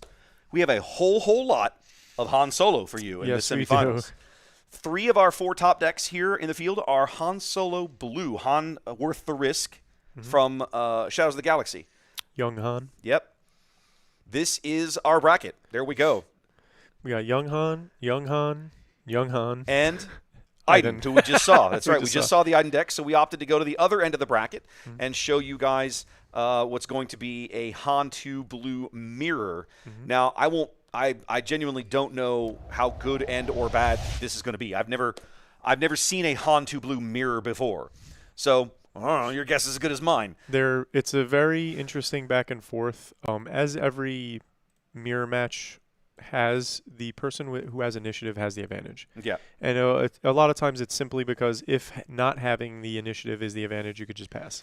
Yep. But you can't get the initiative if you don't have it. So whoever has the initiative, my opinion, will have the advantage. However, I don't think that these 2 lists are mirror lists of one another. Why don't we find out? Let's check them out. Let's check them out here. So on the left, this is Michael's version of a Han Blue. And this is what we've seen earlier. We've seen him. Yep, we saw him on stream earlier in the day. We've seen his combos with Force Throw while he has Yoda, Kanan in play. We've seen his Phantom 2 play, but we've also seen other players play that turn 1 Phantom 2, get that 5-1 in space going. The combos with Red 5. The Annoyance from Village Protectors. The Aether Sprite we saw earlier, only a 1 of. I really like that card. Yeah, it's some of the list, when we looked at the list last time, even the Han and Item player, their boards are very interesting. A lot of players are starting to figure this out, which is if you have certain matchups, let's just say that there's a card that you want to see maybe sometimes, but it's still serviceable, but it's not always the best optimal play. That's the Aether Sprite, right? You have this 4/6 in space that might not always be the best thing to play on that resource that turn, but the games that it's good, it's usually great. exceptionally good. It's great. Yep. And so by having 1 in the main, you always have that possibility in that matchup. It might even be a mulligan condition. Yep. But having that 1 in the board adds 2, and having 2 5s in your main, the chances of you drawing them is really high by that 5 resource turn. Now, Thomas, on the right-hand side of your screen, this is his take on the exact same style of deck. And it's very different. Like, I know it's subtle, but, the K2SOs, the War Juggernauts, the Obi-Wan Kenobis, these cards, the difference in these cards and how they play them are really going to show who's got the stuff. Yeah. Their boards completely different. Thomas is only main decking 2 Cham and sideboarding 1 in this matchup. It's irrelevant. It's kind of irrelevant. That's true. So it's just the 5/4 body. Yep. And the other thing is making its way to the board is a Crate Dragon with 2 in the main. Yeah. So that 3rd Crate Dragon, I feel, will probably be coming in. Yep. And the bombing runs, as we've been mentioning, how they've been showing up or showing its way on the board here, none in the main. Probably one of the reasons that all the Vaders in the field didn't make it very far. I mean, they didn't make it to the top 8 today. We had a lot of JTL Vader that just didn't get very far, and I think those bombing runs probably played a part in that. That probably played a huge part. I would be curious if we talked to, let's say, there were 10 Vaders today, if they didn't say how bombing run was a problem. All right, well, let's meet our players on the left-hand side of your screen. This is Michael, one of our guys down from Houston, a guy that has been on the stream before. In fact, I'm looking like, man, Michael, adjust that camera just a smidge. I'm so anal about this stuff. And then on the right-hand side of your screen, Thomas, another Houston player up here in Austin, making it good, making it all the way to the top 4 here. And he's getting down to the opening draw. So let's come over here and get to this good stuff. There's your matchup. Basically, the mirror. Look at that. Did you already start the timer? Awesome. Thank you. One of the biggest cards just in general that both players want to play on turn 1, which I don't think either one are playing. Can we pop their deck list back up? I certainly can. Let's come back to here. Let's take a look about this turn 1 play. Here's Michael's. All right, so Sabine Wren, while Michael's only playing 2 of them, is one of the most idealized plays for turn 1 when you have the initiative. Being able to put Sabine Wren into play allows her to counter the Village Protector and also help really counter the Outer Rim Outlaw play for turn 1. So Sabine Wren is a really good utility. I looked at Michael's hand. I quickly seen 1 card, Sabine Wren. He was like, throwing it right back. Here's Thomas's. And as you can see, Thomas is also on 3 Sabine. On 3 Sabine. And if you look, that's the only turn 2 cost. Yeah. Right? Everything else, like I said, they're 3s or 2s. They're going to this they're expecting that 3 cost to become a turn 1 play, very much the same way that Han Yellow likes to play a 3 cost unit as his turn 1 play. Yep. Yeah, manipulating those resources is key to getting this early advantage. Just get ahead of the curve all the way. It feels like so many of the leaders in this game that have had tremendous success, going all the way back to Boba, set 1 Boba, collecting the bounty, are ones that in some fashion manipulate the economy of the game. Yeah, so Boba was always a problem because of how much economy he manipulated. I agree. The advantage that he was getting was ramping up over the course of the game. It wasn't just one time, oh, it's an advantage. No, it's like he kept building this advantage. And then his flip turn was just bonkers. Yep. Anybody who thinks that Django would have dominated the meta if Boba was around is ridiculous. Doesn't understand. Yeah, no, I agree with you there. Ridiculous. Boba had to go because nothing else could even sniff him. So it was ridiculous. With that said, now a lot of the other leaders, as you pointed out, such as the young Han we here, have 2 different Hans that manipulate the economy of the game, and both of them find ways to be very effective and relevant in the meta. Thomas is on the mulligan. Both players taking the mulligan here. Thomas feeling like he's struggling to figure out what to resource. I'm not sure what he ended up with in his hand there. I saw at least a force throw, I think. I did see a force throw from him slightly. Michael has not done resourcing. Slightly tilted to a point where I can't make out what's in his hand, unfortunately. Do me a favor again when you have time. Thank you. These guys keep coming in and leaving the door cracked, and I'm just like, I want the door closed. I don't want to make sure they can't hear us. This is giving Thomas an opportunity to reconsider which resources he put down. Yep, he's definitely struggling with this. Michael's looks like he's elected to sit. Thank you. It looks like guarding the wing. I can't tell. Oh, where? Covering the wing? I didn't think either one of them had that in his deck. Yeah, what is it? Well, here comes the best turn 1 play, like I said, for this is Sabine. Start with Sabine. And Michael's going to lane dodge and go high. That's a perfect response. Obviously, there's really nothing that you can play on turn 1. Literally nothing you can play on turn 1 that stands up to Sabine. Sabine wipes everything. Any of your 3s get killed by her, and any of your 2s get killed by her. And any of the shielded units get popped and killed. Get popped and killed, yep. So her efficiency goes up. So lane dodging here is just 100% the way to go. Unless you have your own Sabine. In which case they can just kick each other in the face, and then nothing of note really happened that round. Unfortunately, their Sabine has the advantage, the attack. Because they get to it, whoever's on the button, it gets to make sure that they get the advantage there. All right, so opening up turn 2, simple go to base with Sabine, and then I'm assuming we're going to see the 5. I would right assume away. That goes 5 to base. Right, so now we're going to see how Thomas plans to answer the 5-1 threat in space, or if he wants to create his own threat. Okay, let's see. Get a glimpse here. Is that, I can't even tell. Is that the Muppet? That's the Muppet. Tosa? No. That's Yoda. That was the Muppet. There you go. But he got open fired. And then he drew a card. Yep. He got played, and then he got murdered. So Yoda seemed to do literally what he does. He comes into play, he puts a target on himself, your opponent kills it, and you draw a card. You draw a card, yep. And you feel good about it. and you move on, hoping your life goes better than that round. You start the turn, how many cards in hand? And then you say 3, they say 3. How many cards in? You say 4, they say 2, you feel good. Yeah. Truth be told, if I'm Michael, I'm really happy with that round because it meant Yoda being played meant that you didn't have anything to challenge my 5 damage unit in space. Right.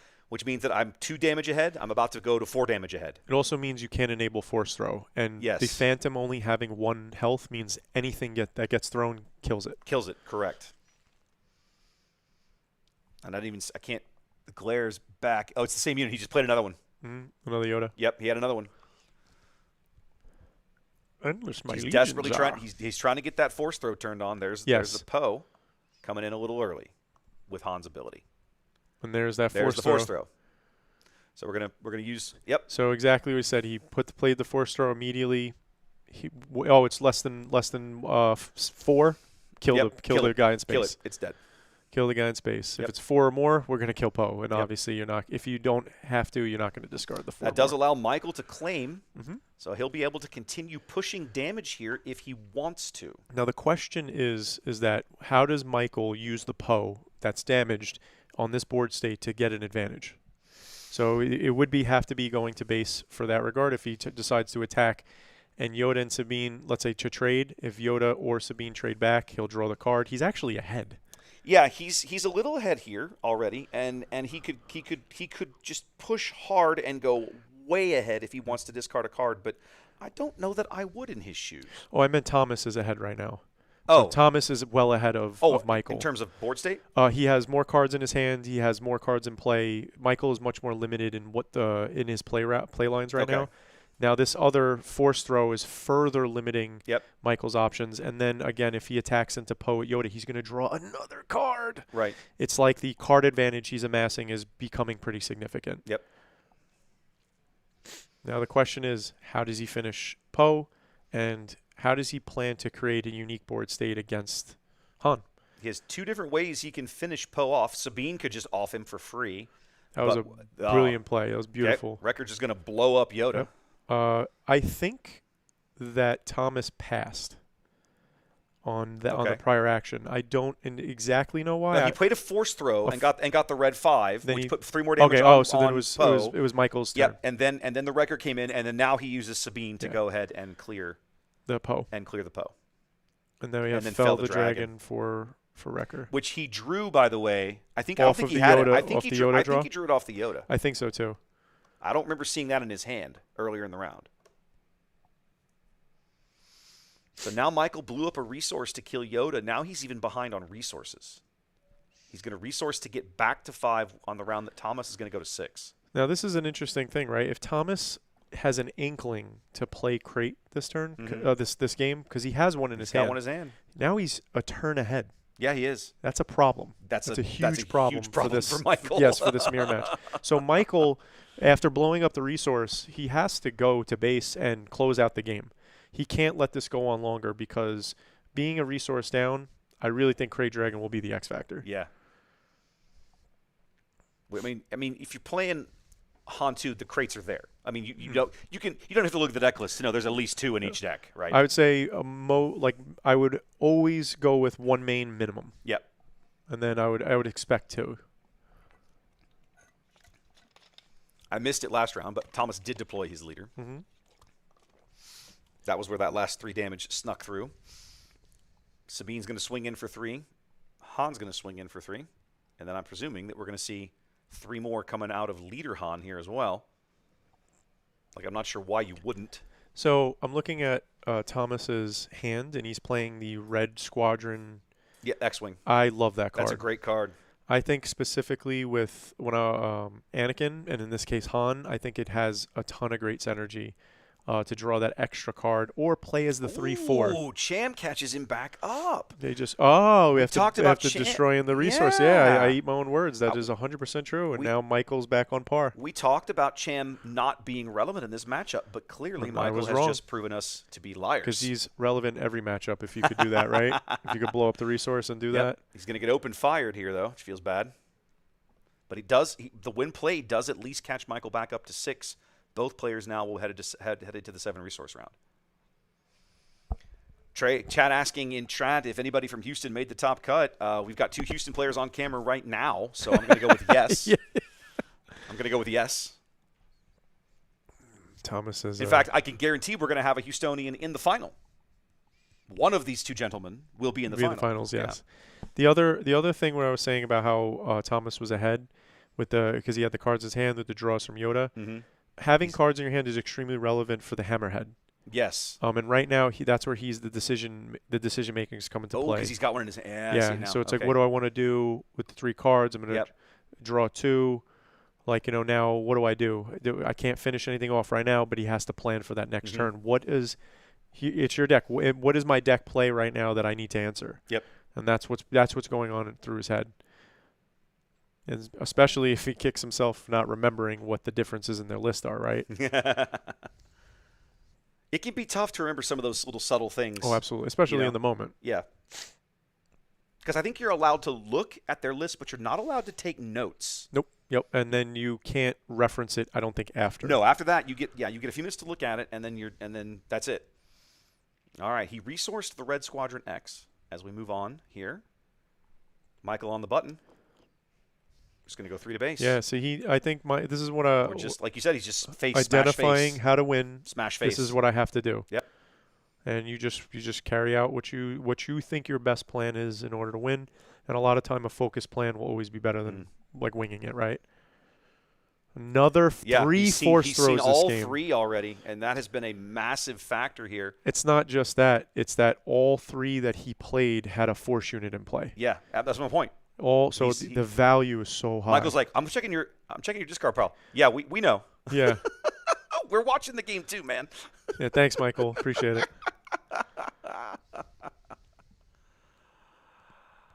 Good old Luke. Now the question is can Thomas follow this up? And we know what's in his hand. How does the Rebellious Hammerhead do it? He could play the Rebellious Hammerhead and kill Han. He could easily clear Han Leader off the board for sure. He can't answer. He has no answer for the Luke here without just attacking directly into it. He could kill it by literally trading his board for it. Because that's not his. Oh, this Kanan died. My apologies. Died. He's okay, so he can't. Who is that in play? That's the leader. That's his Han Leader. Okay. That's why the reason the glare is so bad. Yeah, it's the hard case. It's the hard case. Yeah, it's the Han Leader. So he's got a 3/6 and a 2/3 and the Hammerhead, but the Hammerhead's not going to kill. Hammerhead deals. Hammerhead's going to deal 1 when he plays it. So if he wanted to, he could play the Hammerhead, deal 1 to Han, bring it up to 5, then ping it with Sabine to ping it off. Yeah. Instead, he's going to smash into Luke here with Sabine, smash into Luke here with Han, then play the Hammerhead, and then play the Hammerhead to finish it off. Yes. Yep.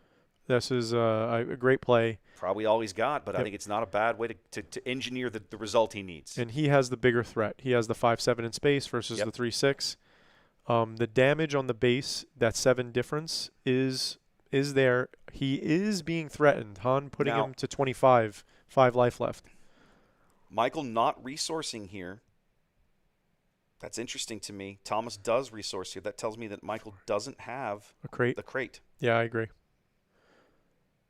Because this would be the round to be on the button on the ground that the 8 resource round when you're going to throw a crate on the board, and this would be the time to have it, but he doesn't. He has a crate and a Luke in his hand. His hand is actually very good. Oh, you're talking about Thomas? Yes. Yes. Yeah. We have no idea what Michael has. He keeps his. Oh, he looks like I think I saw. He has 2 blue cards. Okay. So there's Luke going to clear up his leader.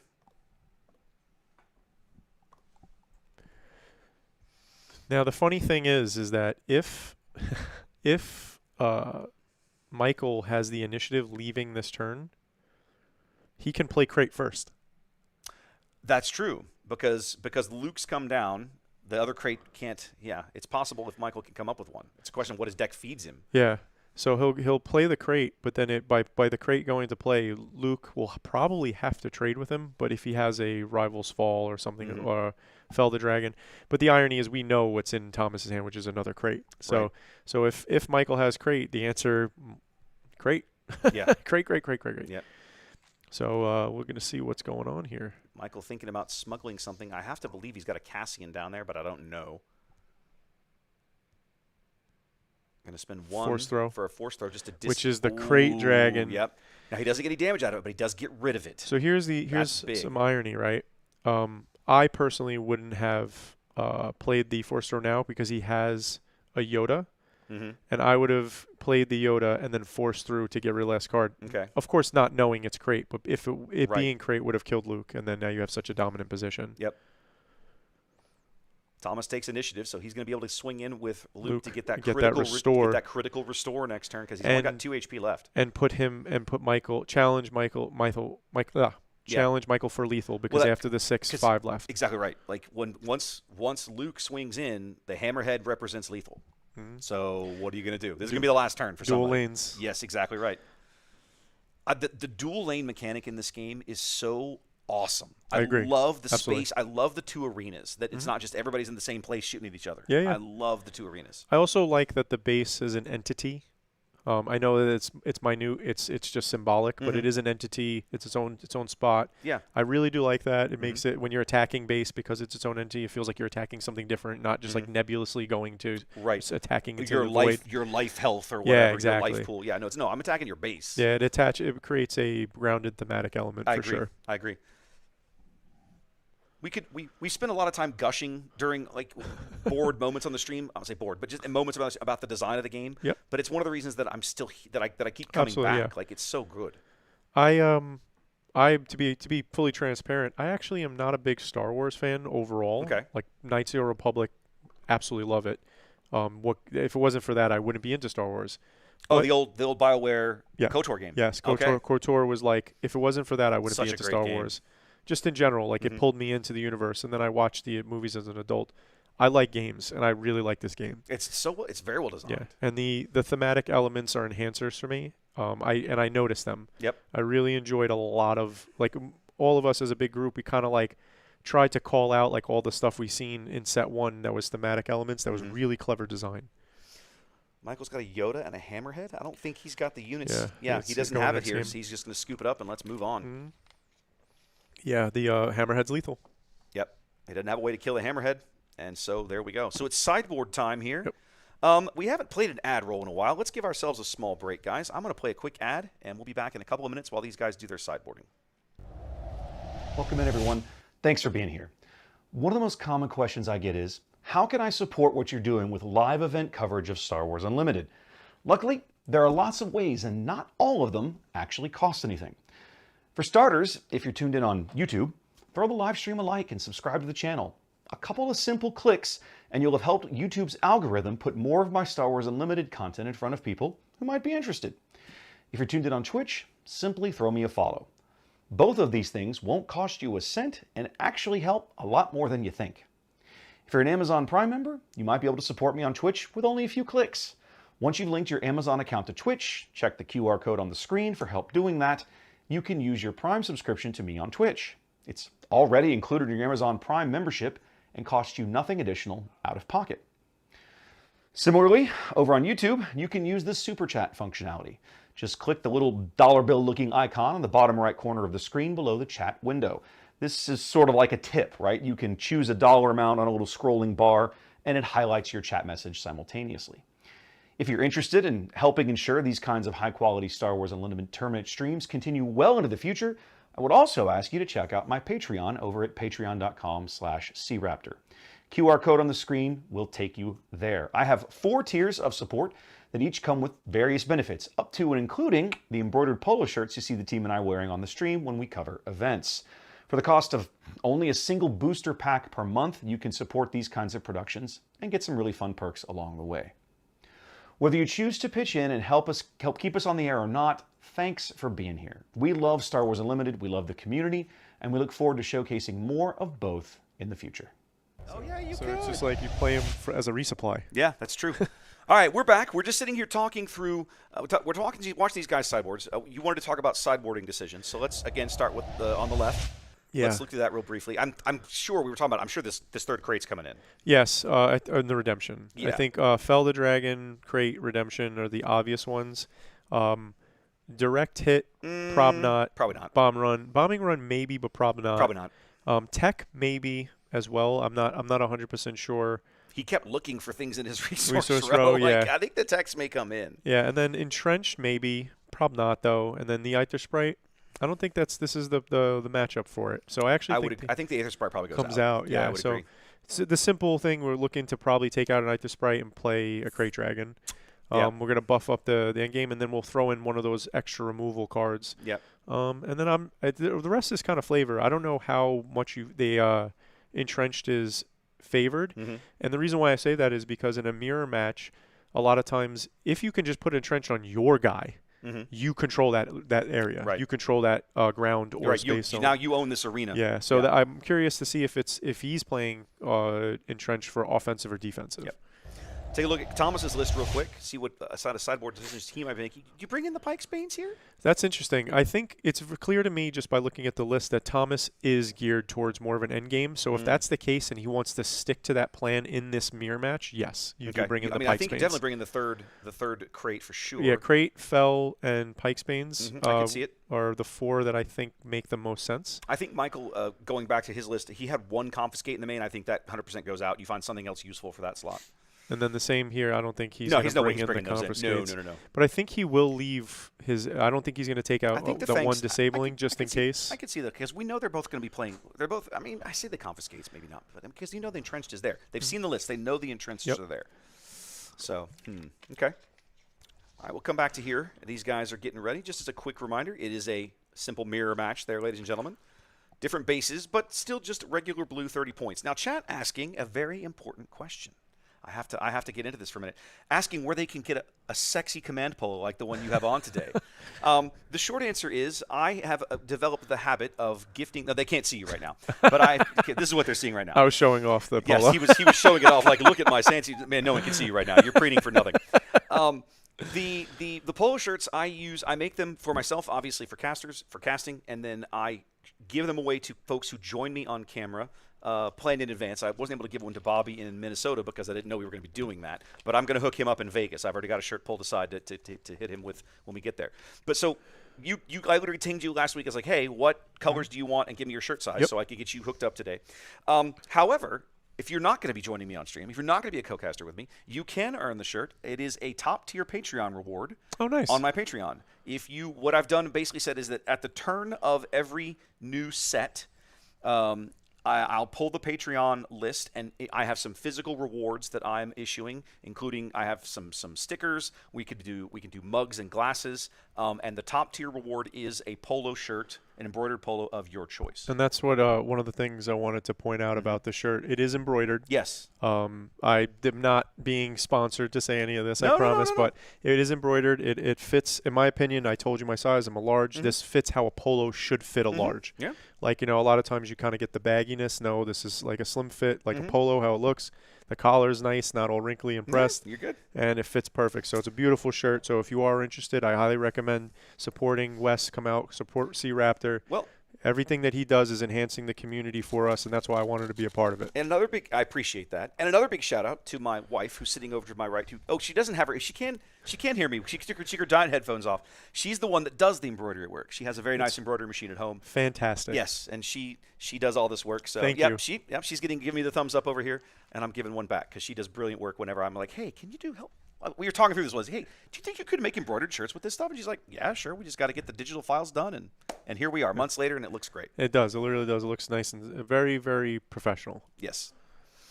That is honestly the key word that I go for in all of this stuff. Like, that's the goal when I do these streams.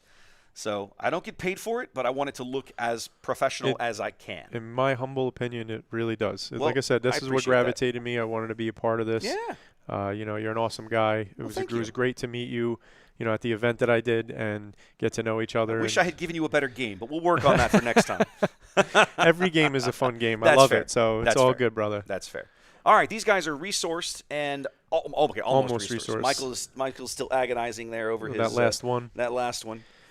Thomas is ready to rock. Michael's going to be on the button here as we start game 2. We got an open fire and a Poe in Thomas's hand. I couldn't see the other 2 cards. Okay. Michael's carefully considering what's going on.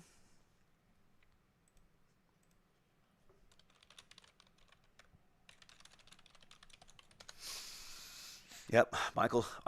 First game, it was Thomas that was agonizing over that second resource decision. This game, it's Michael. He's just like, oh, what do I do? What do I do? And there it is. What I love about it is that resource decision is so incredibly critical. Very early on in the Start game, with red 5. which is in this matchup specifically, this is even better. If you're trying to cheat stuff in and being on the initiative, right here is a great example. You cheated this guy in. He comes in with a play with a shield.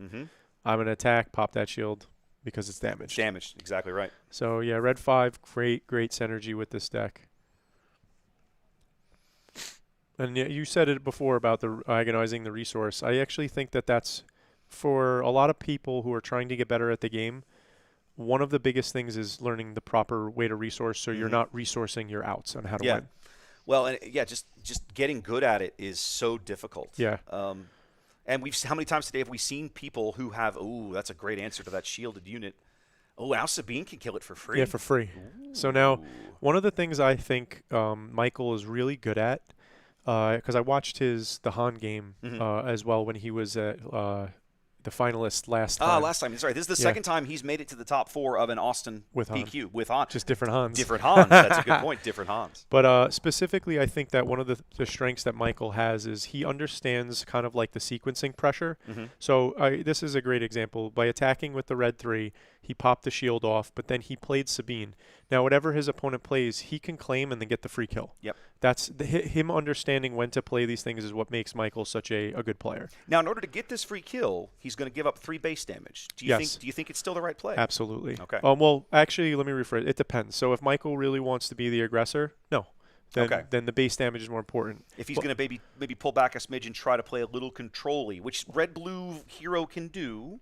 Yeah. Okay. But I think also Michael is well aware, looking at their lists, that Thomas has the better top end. Okay. Thomas is gearing towards a late game so I think that plays a huge factor.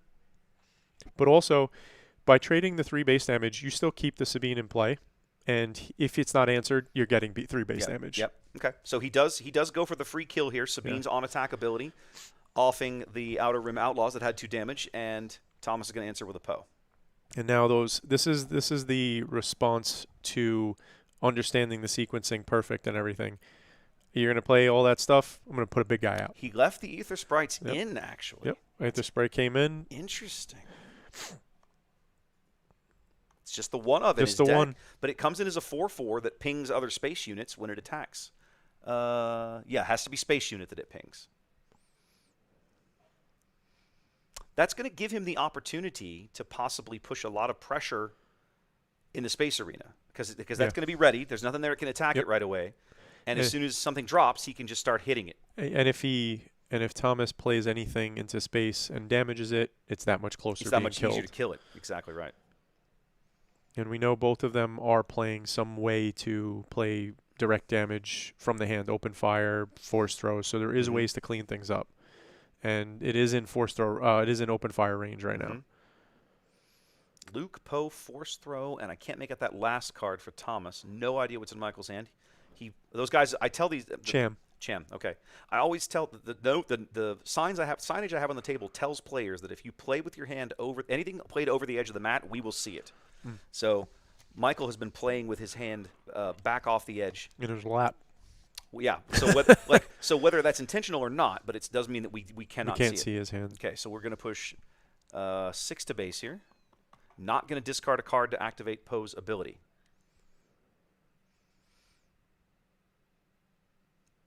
Michael contemplating his next move. Let's see what he comes in with. He's just going to go 4 to base. With the Sprite. Yep. These jousting moves here, feeling out the turn, making sure you're getting the base damage in, seeing what the big thing that your opponent's going to play. These are the things that ramp up the tension. Yeah. And then when you're in the seat, right, that's also all the tension comes from what is my opponent going to do. Yep. Thomas going to deploy his Han leader onto the board. Okay, we can catch a glimpse of Michael's hand now. He's got a force throw of his own. What looks like, I can't make out what the blue event is. Is that force throw or force? No, it's That's a force throw for sure. He's got a bunch of events. He's got 2 different red events. I can't tell what the one on the left is. It might be another force throw. The blue event I can't make out. Is it Fell? I think it's Fell the Dragon. It's going to push 3 to base with Sabine. I need the ability to zoom in to more than one quadrant of the board. I have it set so I can zoom space or ground, but I'm realizing I need to be able to zoom into like the resource areas as well. I need to design some scenes for that. That was a second force throw. Okay, I thought it was. Doesn't have a force unit though. I wonder if 3 more from Han. I wonder if this is going to be like the match between Kira and Vader, where it was like overwhelming barrage. Turn 1, game 1 made Trent win. Overwhelming barrage. Game 2 made Hunter win. Whereas this one is double force throw makes Thomas win. Now it's going to be double force throw for Michael. We're going to see if Michael's able to get the force unit in play and then find those opportune times to flip those cards out for damage. Yep. Cham coming in with no impact on the board there, no resource ability. He's coming in as a 5/4 for 4. And obviously one of the best things about that 4 health here is that Han cannot kill him. Yes. So he can't kill Han, but that's okay. Yeah, they just beat each other up a whole lot. Neither one of them can kill the other. Until someone gets hit with a shovel. And Cham looks like the guy who would do that. Yep. Michael trying to figure out what his next play here is. He can't take out any of Thomas's units. He only has Han available at the moment, ready to go. All of his resources ready. Not sure what he intends to do with them. Now, the other thing he could do, I won't promise this is a good play. Well, the force throws just attack the hand directly. He could, if he's got 2, he could just gut Thomas's hand. Yes, but the only problem with that, we're going to fell the dragon on Poe. The only problem with that is by just dropping the cards from your opponent's hand and not getting the value from the force throw. No, they're not. Is specifically it's a 1-for-1. So on the board, he's not really winning, and like, you know what I mean? Yeah. So by spending the resource to discard, let's say 2 cards, it's going to be the 2 worst cards out of the 3. He was thinking about it right there. He almost did it. Talked himself out of it. I think having the damage for the force unit is just vital to lopsiding the turning and overcoming it. Now, if he only had 2 cards in his hand, I would have agreed. Yeah. Get rid of both. If he was down to just 2, he'd be like, well, you know what, let's just empty your hand. Yeah. Because you're obviously keeping something you want. Let's just get rid of it. Yeah. Yeah. I'm actually surprised that none of the red Han are running pillage in any facet. I'm sure I am a little surprised myself, if nothing else than for this match right here, for this mirror, because this, you know, when I've started playing red, I love running pillage because I keep running into I started running pillage into the stinking Han 1 decks, right? They play so many units out of their cards to bump their resources, stripping the stuff out of their hand and denying them the ability to play what they want to play hurts them bad. Absolutely. And I think that's also has to do with kind of like the meta evolution, right? When you're playing like on curve, card for card, if you stop and discard the 2 cards, your opponent starts running over you. But the meta has evolved, and now we have cards that have unique come into play effects, and we have cantrips and all this other stuff. And now it's not as simple as that. Now, when you say cantrip, that's probably a Magic term, I'm guessing? Yeah. Help me out. Translate for me. It's actually a D&D term that Magic adopted, but a cantrip is when it's spent, you spend it, it refills itself. Okay. So essentially in card games, a cantrip is anything that when you play it, you draw a card.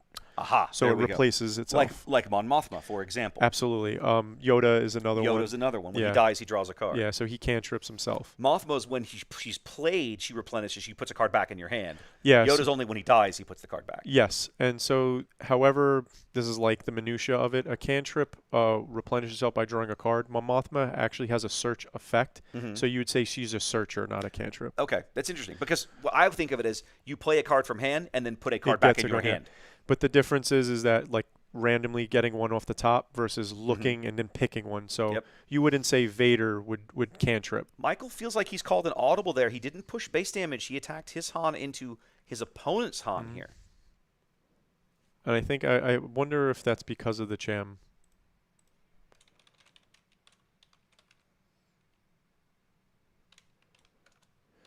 Because if he goes to base for yep. There's, I say goes to base, puts him. He's at 10, and now Cham can swing in for another 5, and then it puts him on a clock, right? There's that hammerhead. Now Michael has much more cards in his hand. That's why he attacked with the Han. That's why he did it. Okay. Now the plan is revealed, ladies and gentlemen. And now that he spent his resources, Thomas could spend his, and then this is one of those times where Luke coming out a turn early would have been big, but he can't. He can't? Han's dead.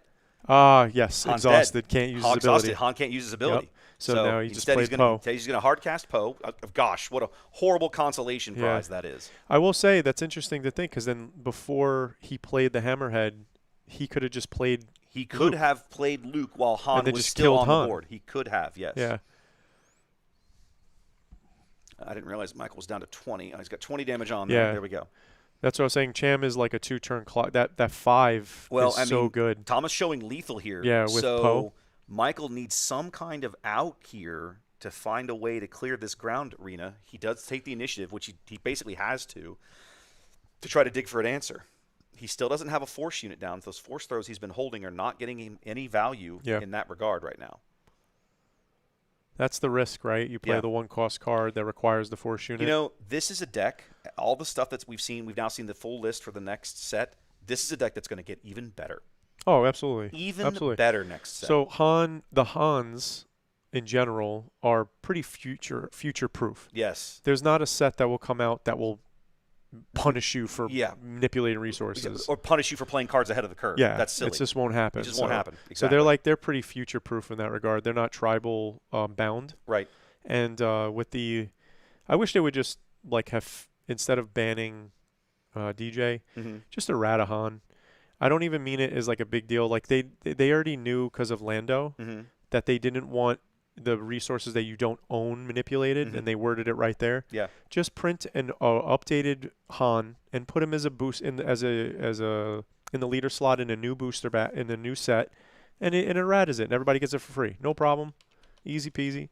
But instead they went the full mile and they were like, let's just get rid of DJ.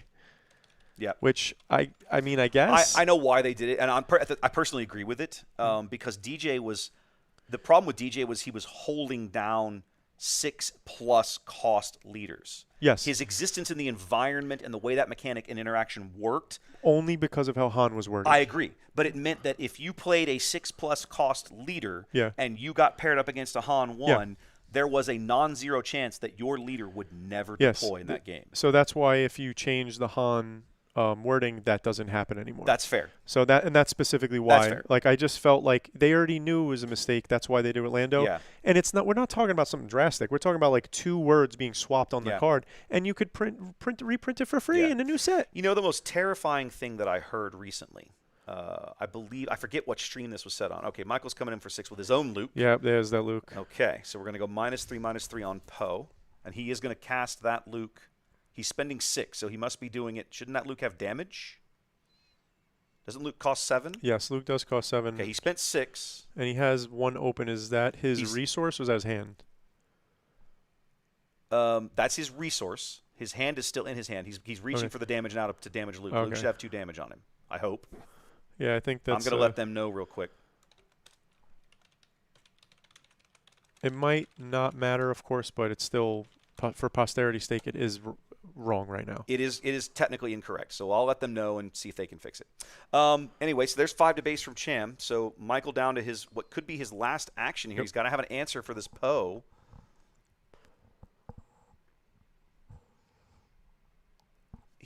We know he's got 2 force throws.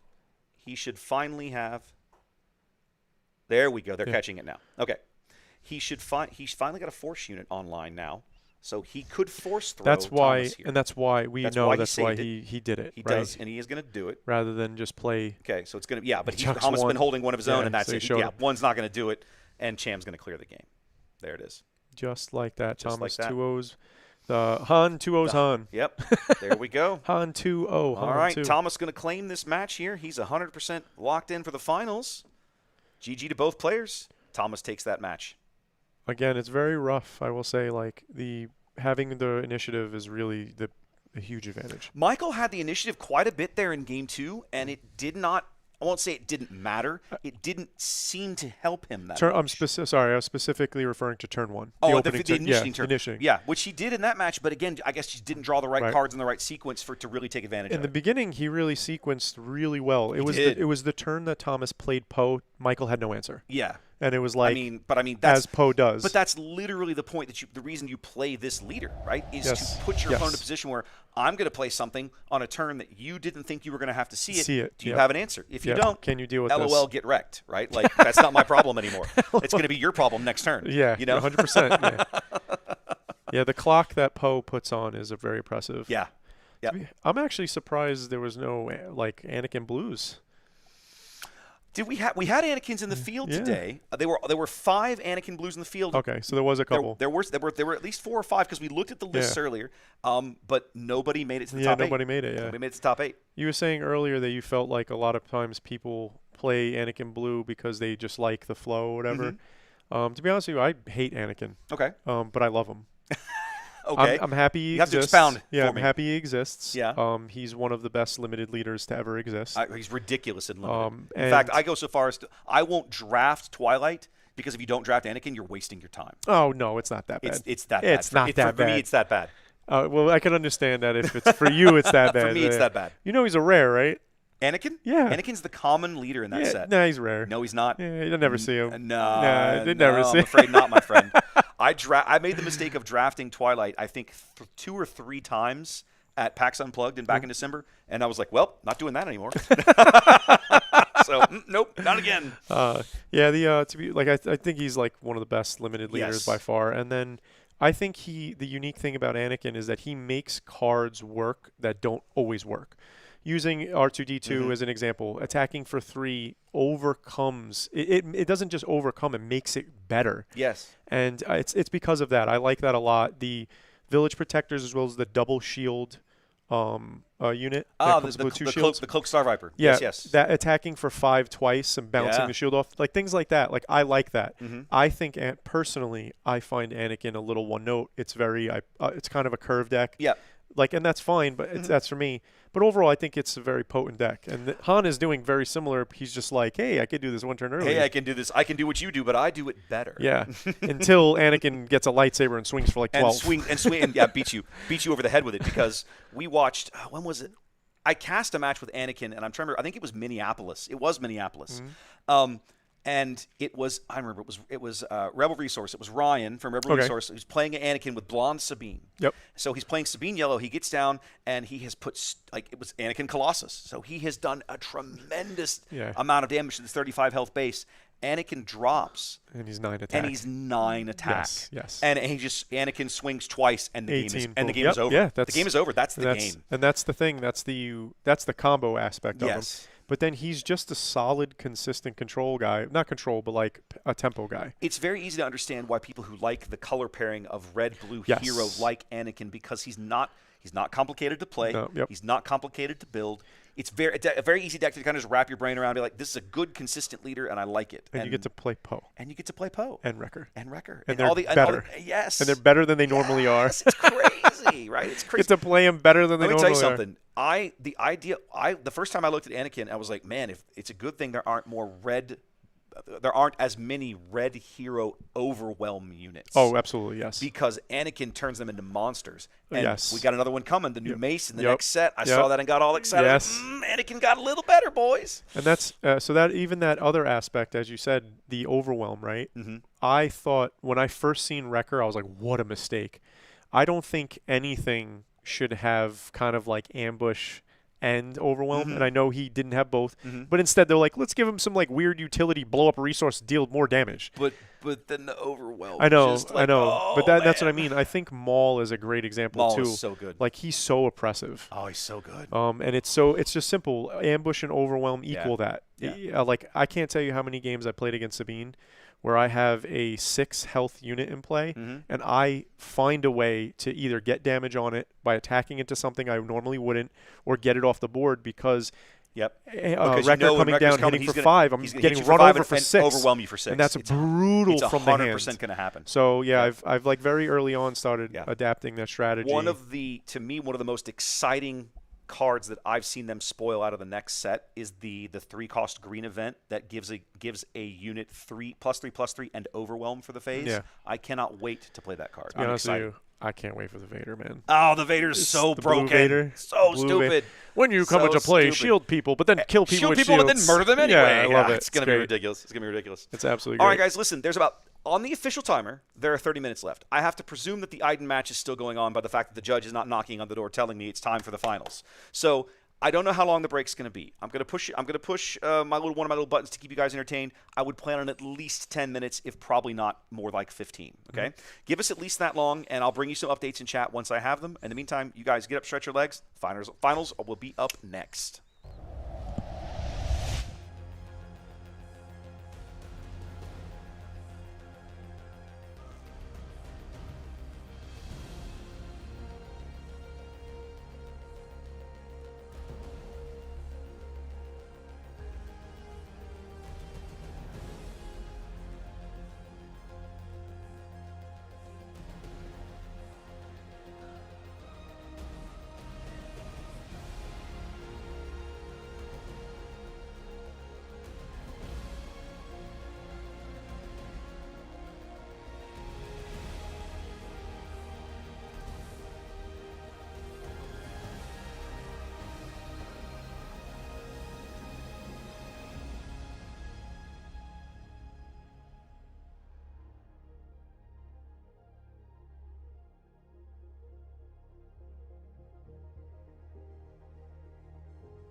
Star Wars Unlimited is a trading card game of unlimited possibilities.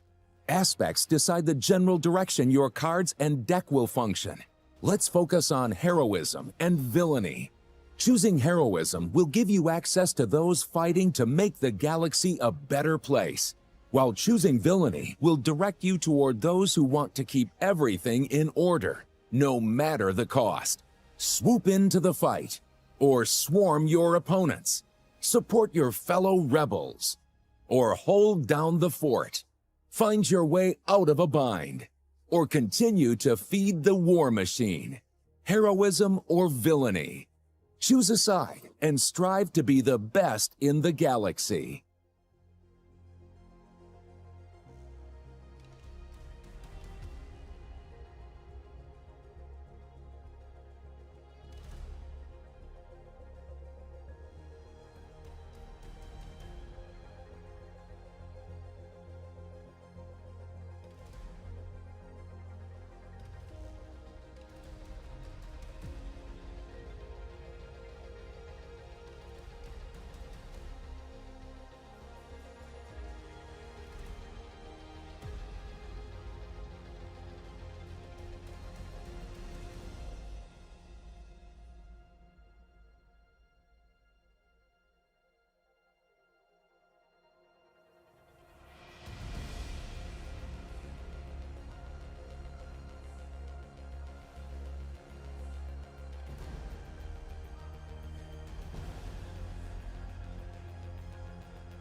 Star Wars Unlimited is a trading card game of unlimited possibilities.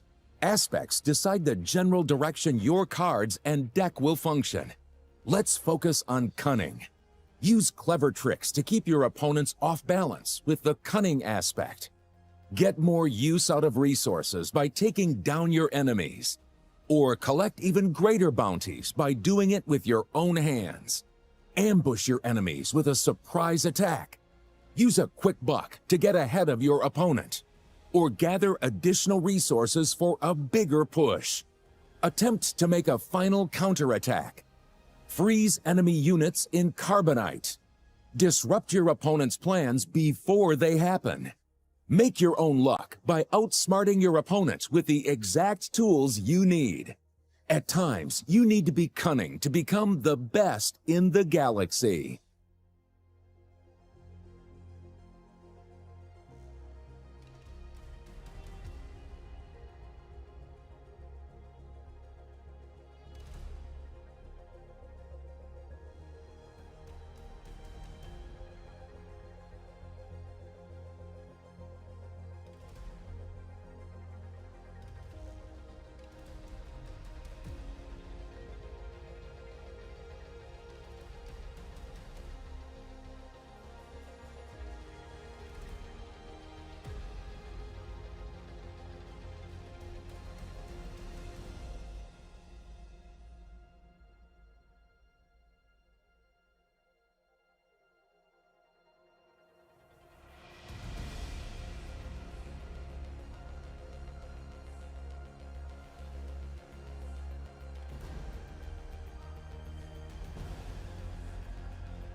Welcome in, everyone.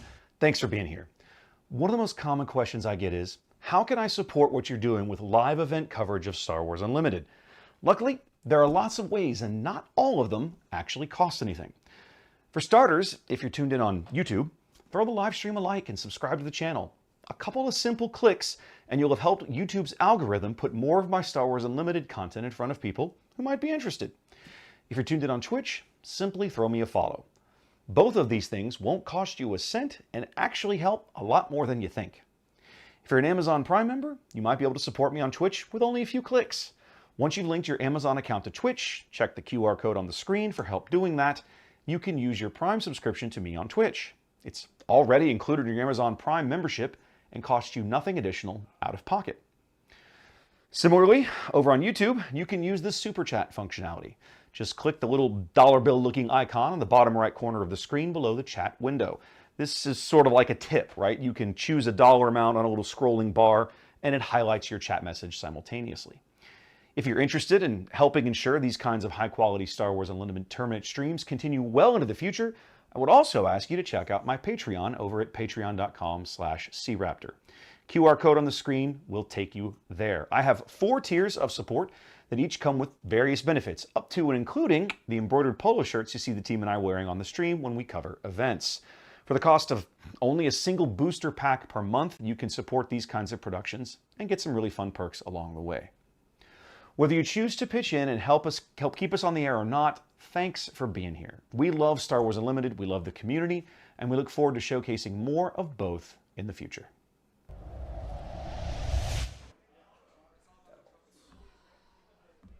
Okay.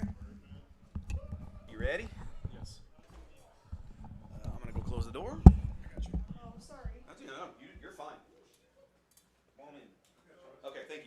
going to make sure it stays closed so they can't hear us out there. Although there's still plenty of folks playing, which is nice. Oh, wow, that shouldn't have happened.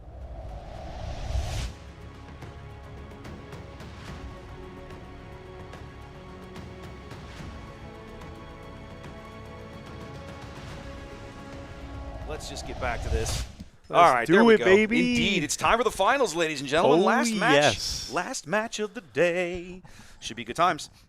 Should be. Iden did win our other semifinal match, so we're going to be looking at Iden and Han 2 as our top two here in Austin. No, we said it before. Han having an absolute fantastic showing today, showing out not just young Han, odd Han, old Han, all the Hans. Yes. So going into the finals here, having Han represented, I'm not even surprised. I'm not, and there was a lot of Hans today, and a lot of them, performed very well.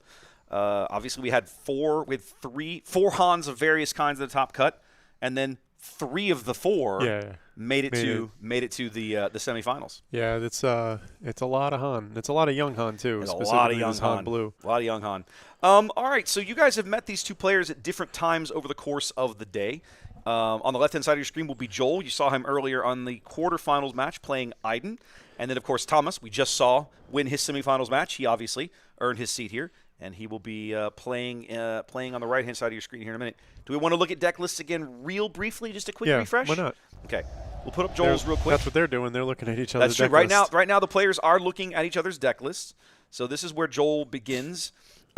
This is going to be very much a battle of the giant units. There's so much top end. We saw Joel play all of the removal, all the shenanigans he's got, all the removal he's got, all the shenanigans that he brings to the table to get to that top end, and then it's just a question of what cards he draws and the order he chooses to play them in.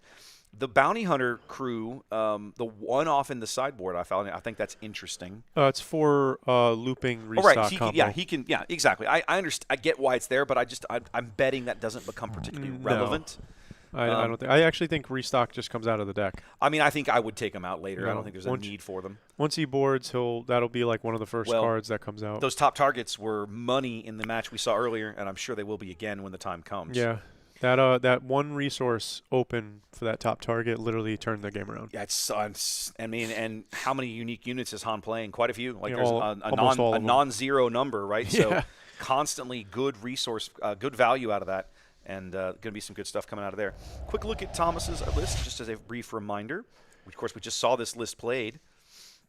Yeah, there's a lot of I'm curious to see how it will play out. There's a lot of interesting counterplay and plays, but also I know that just because I think you're playing entrenched for something doesn't mean that's what you want it for. So I'm curious to see how this plays out. I really feel like Force Throw is an even bigger card in this matchup than it was in the mirror. The ability, I mean, you go back and you look at Joel's list, all of the shenanigans, right? All of the stuff that he had. Just crazy units at the top end. I mean, he's got 12 resource, Super Star Destroyers in that deck.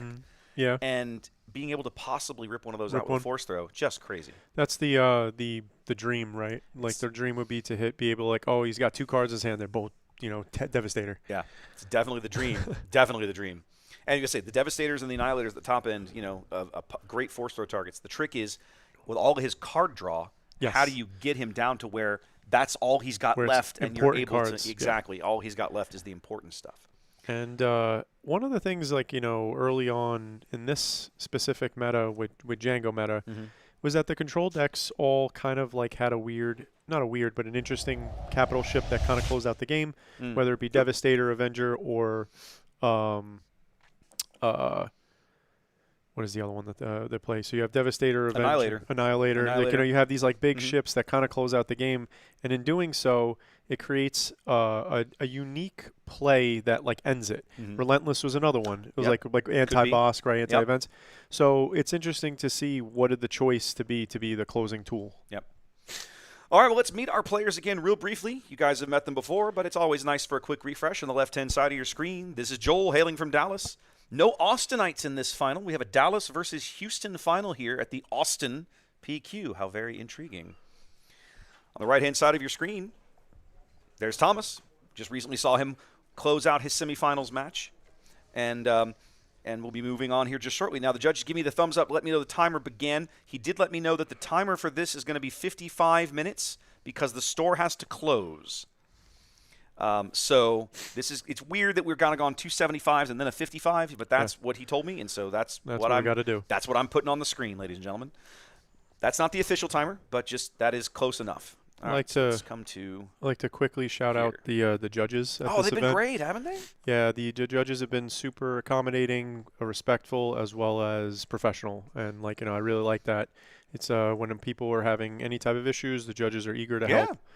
And shout out to my man on the screen right here. This judge, he's at every event.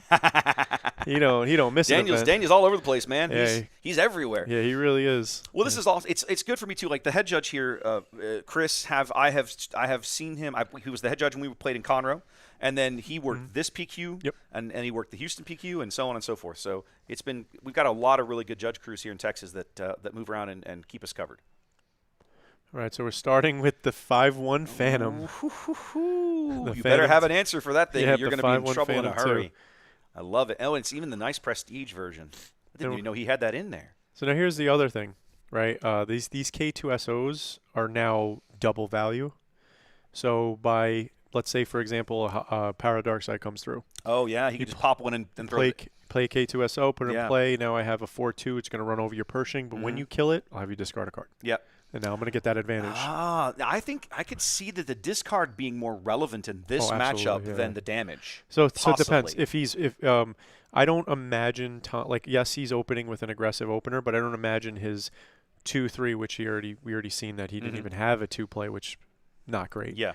Oh no, they're opening. I thought they for some reason just breezed through that turn. Did they? No. That was the two. That was the opening turn. Oh, Yep. Pershing already. Yeah. It's Pershing draws. Thomas swings, and here we are. So there's the resupply. All right. So and now he can play K2SO. Yes, which is the right play. Now by doing this, you get the Paradarkside armor, but also specifically, so he could run over Pershing, doesn't let him get the card advantage. But if he plays that takedown, getting that extra card out of their hand could be vital. But if he is trying to be aggressive, then the 3 damage to the base is the other option. This is also noteworthy because K2 was a card in the mirror that was unique to Thomas's deck. Michael didn't have any of those. Now, it didn't come into the match, but in this matchup, that could be, like you're saying, very relevant. Could be a big deal. I know that they're playing. So now this is even more relevant in the bad way. In a bad way. Because now he's going to have him chuck the card. That is a beautiful play from a resupply into a No Glory onto K2SO. Okay, throws away a Yoda. And then spits 5 damage back. I'm a little surprised to see him throw away the Yoda. I feel like, like I said earlier, he wants to play the other K2. Yep. Okay, that makes sense. He wants to challenge. Say, do you have another? Exactly. Do you want to do this again? If you don't, then guess what? Yeah, now I'm get the advantage. Yep. Better have another one. And I feel like I've said it a few times. I'll say it again. The dual lanes, being able to put a threat here and here. It really, really limits your opponent's options or puts them on a very specific clock. You can't just take 5, 3, 4 turns in a row. Yep. That's so much damage.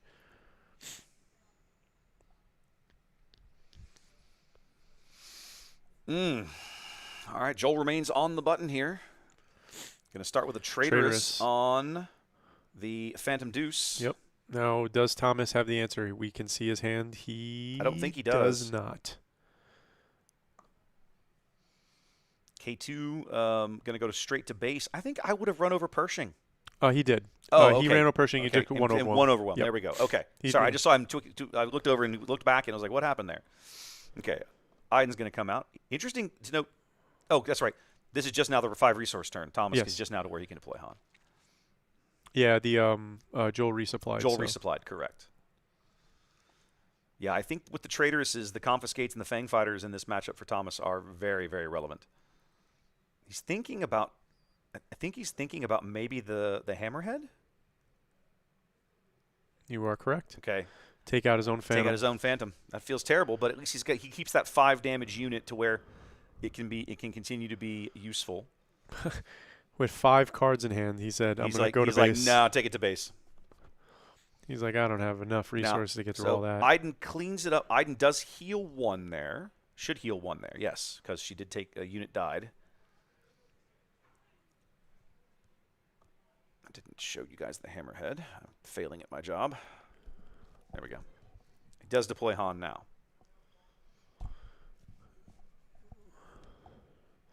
Looks like there's some form of discrepancy between them. I don't exactly know. Oh, the 2 damage. He did. Yeah, he had forgotten to put the 2 damage on For when he cheated out the There you hammerhead. go. That's right. They got it this time, though. Yep, they figured that out, and most likely Han will be going to base. I have to presume. Yep, the hammerhead was Honned out, and so it's got damage now. Thomas is there. Oh, he decides to go into the Iden and put the 3 damage on it now that the shield's popped on Iden. I really like that play. It'll give him at least one turn that he won't have to put up with her shenanigans as badly. So now it's like if he went to base the 3, but then if Iden has a removal, he heals, and then if Iden attacks, he heals. It's like he's going to get it back. So that's possibly now he's also sitting on another hammerhead. He just drew into one, oh, so now he could just pop her. Yeah, play it, go, pop. and gonna vanquish. Vanquish. Didn't see that card in the earlier match. Literally every removal. Yep.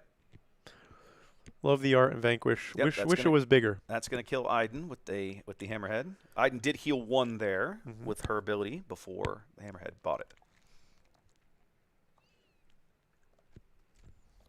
The pace that they're playing at is active.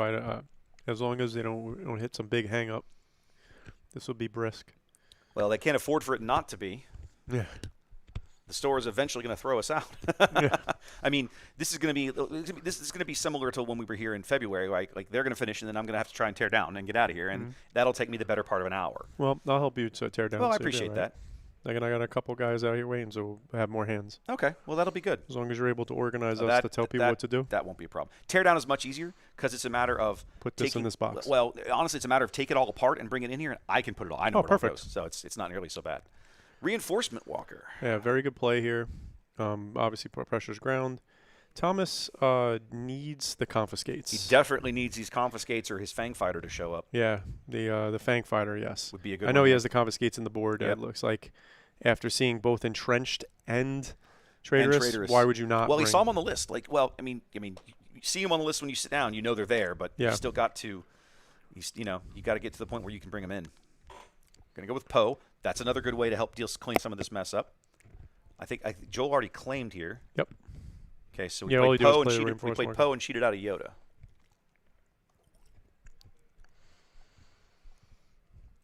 It does feel bad, Poe getting killed by... Poe's going to 100% get walked over. By an 8-cost unit. It does feel bad when your 5-cost gets killed by, right? Yeah, Poe's for sure going to get walked right over here.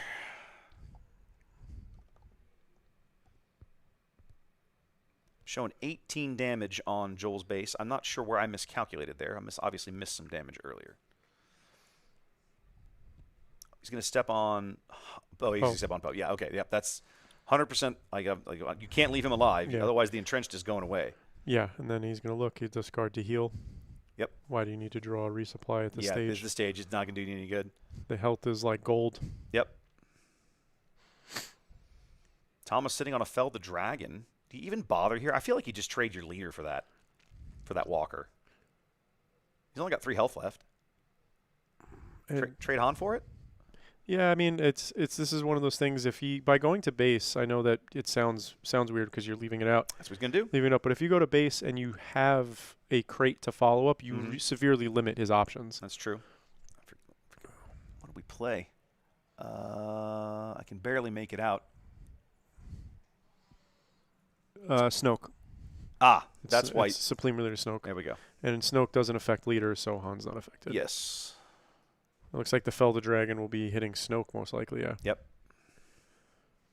That's crazy. Well, wrong side of the board on that one. Sorry. Isn't that crazy to think about? That, like, the Snoke is more of the threat than the Reinforcement Walker right now? Like, yeah, it is. The Reinforcement Walker's been in play, and he's had that Fell the Dragon, but he used it on Snoke.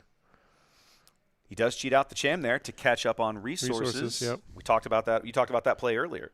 And now, of course, he did a good job of just putting it right in the row. We didn't get to see what the resource. It was a Luke. Okay. It was a Luke. That feels bad. Yeah, I seen it. As soon as he picked it up, I was looking exactly feels where it was. Feels bad, ladies and gentlemen. I did get to heal there because another unit left play when the Yoda died. So now, him having 0 damage on his base is obviously your health is a resource that you can expend. And having that 0 damage on his base means that he's not really worried when the Reinforced Walker or even Devastator immediately hit. If he has a way to go to base, that's an out. Yeah. So getting rid of this reinforcement walker, if you looking at Thomas's hand, he has a way to put another 5/1 in play, another one of the Phantom. Yep, I saw that. You have Vigilance is going to kill Han and heal. And so now Thomas has to pressure the board, has to put something into play. Joel looks like 4 cards in hand, but you have to, again, dual zones. That's going to be good to draw a card. Yep. He's got to be digging for these crates. Yes. Like, he needs one as soon as he can. Yes, absolutely. Didn't get it there. Is it entrenched? He got entrenched of his own. And so the entrenched here is actually beautiful in a lot of ways, like specifically Thomas. Joel ends in space, so you just start on the Devastator and then you don't go to space. Yep. But of course that also enables Overwhelming Barrage. Yeah, that X Factor card. The one, I won't say advantage, quirk of these two lists, Thomas has a way to remove upgrades. Joel does not. Yes. So those entrenched on the right unit at the right time, stop them. The big death triangles could be massively huge. Yes. Okay, so we're gonna play Cassian out of. He played Cassian. Joel followed up with Power of the Dark Side, and he got rid of the Hammerhead. Yeah. That one had the entrenched on it. I think I would have left that thing out there knowing the death triangles were coming, because that thing, it was an 8-10. It's an 8-10. You can just sit down. You can casually slap an Avenger off the board. Yeah, but he feels like he's on a clock right now. He has to keep pushing the damage. Iden can't slow roll the turns. So if you allow the control player to slow roll the turns, then they'll be able to do whatever they want. Yeah. So he played a Devastator, took it back, and then played Devastator. Okay, so it looks like we're on those 10 resources. Yeah, the lack of dragons is just murdering. Is going to get Thomas killed here in game 1, I think. So now I'm just curious to see how he wants to handle this. After this, that's Joel's last action for this phase. Yep. Going to play Devastator, heal with Iden, and then Joel's done. Yep. So we're going to see what we have here. He forced through. It looks like he's targeting. He forced through and got a Traitorous. So there's only one place for it to go. There you go. So that's 5. Now, if he can, as an option, put entrenched and then swing, kill. On his own X-Wing. Yeah. He could also play the Phantom as. Oh, can that only go on Ghost? The Phantom only goes on Ghost. Phantom can only go on Ghost. Phantom 2, correct. So never mind it can attach as an upgrade to Ghost, but that's it. Yeah. See, I would have put the entrenched on the red and then killed the Devastator. Okay. He put entrenched on Devastator, but now Devastator is going to swing into the and just murder it. But also you're taking overwhelm. like 9, you're 11, 10 overwhelm. You're enabling the overwhelm. Yeah, 12 minus. Yeah, you're taking 10 overwhelm. Yeah. So I don't know. Even if he did do that, running into the Devastator removes it from the board. That's true. But again, the entrenched and killing it definitely is the right play. The Snoke clears it anyway, so it doesn't matter. Snoke clears the Outlaws, and it clears the X-Wing. Yep, the X-Wing is dead. Yep. Yeah. They got it. Okay, I was about to type it in. They got it. Yeah, that was definitely should have put the entrenched on the wing and then killed it. Yep. Killed that Devastator. Devastator shouldn't even be in play. Well, in the end, it didn't matter because he wasn't the Snoke coming in. Joel could have sequenced that differently. Joel could have attacked and then played the Snoke. Yeah, that's true. Right. But the difference is now Devastator's still in play. Yes. And that Thomas has space units in his hand that he could play. So by the Devastator being there, now he really can't. Kanan mills an Avenger off the top of Joel's deck. Which is a big hit. That has to feel good. As Iden comes in for a heal. Now we have I think it's another Juggernaut. Cham. Oh, it's a War Jug. Yeah, War Juggernaut. So he's deciding where to put the damage. So he put it on everything. War Juggernaut gets a +4 on that. So his attack is 5 because of the -2. Yep. And then I cannot tell what that card at the bottom of the ground arena is now. But the 5 attack on it's another Outlaws. It's another Outer Rim Outlaws. The 5 attack on it does kill Snoke though. Yes. Which is very relevant. Which is very relevant because then everybody else gets that much better.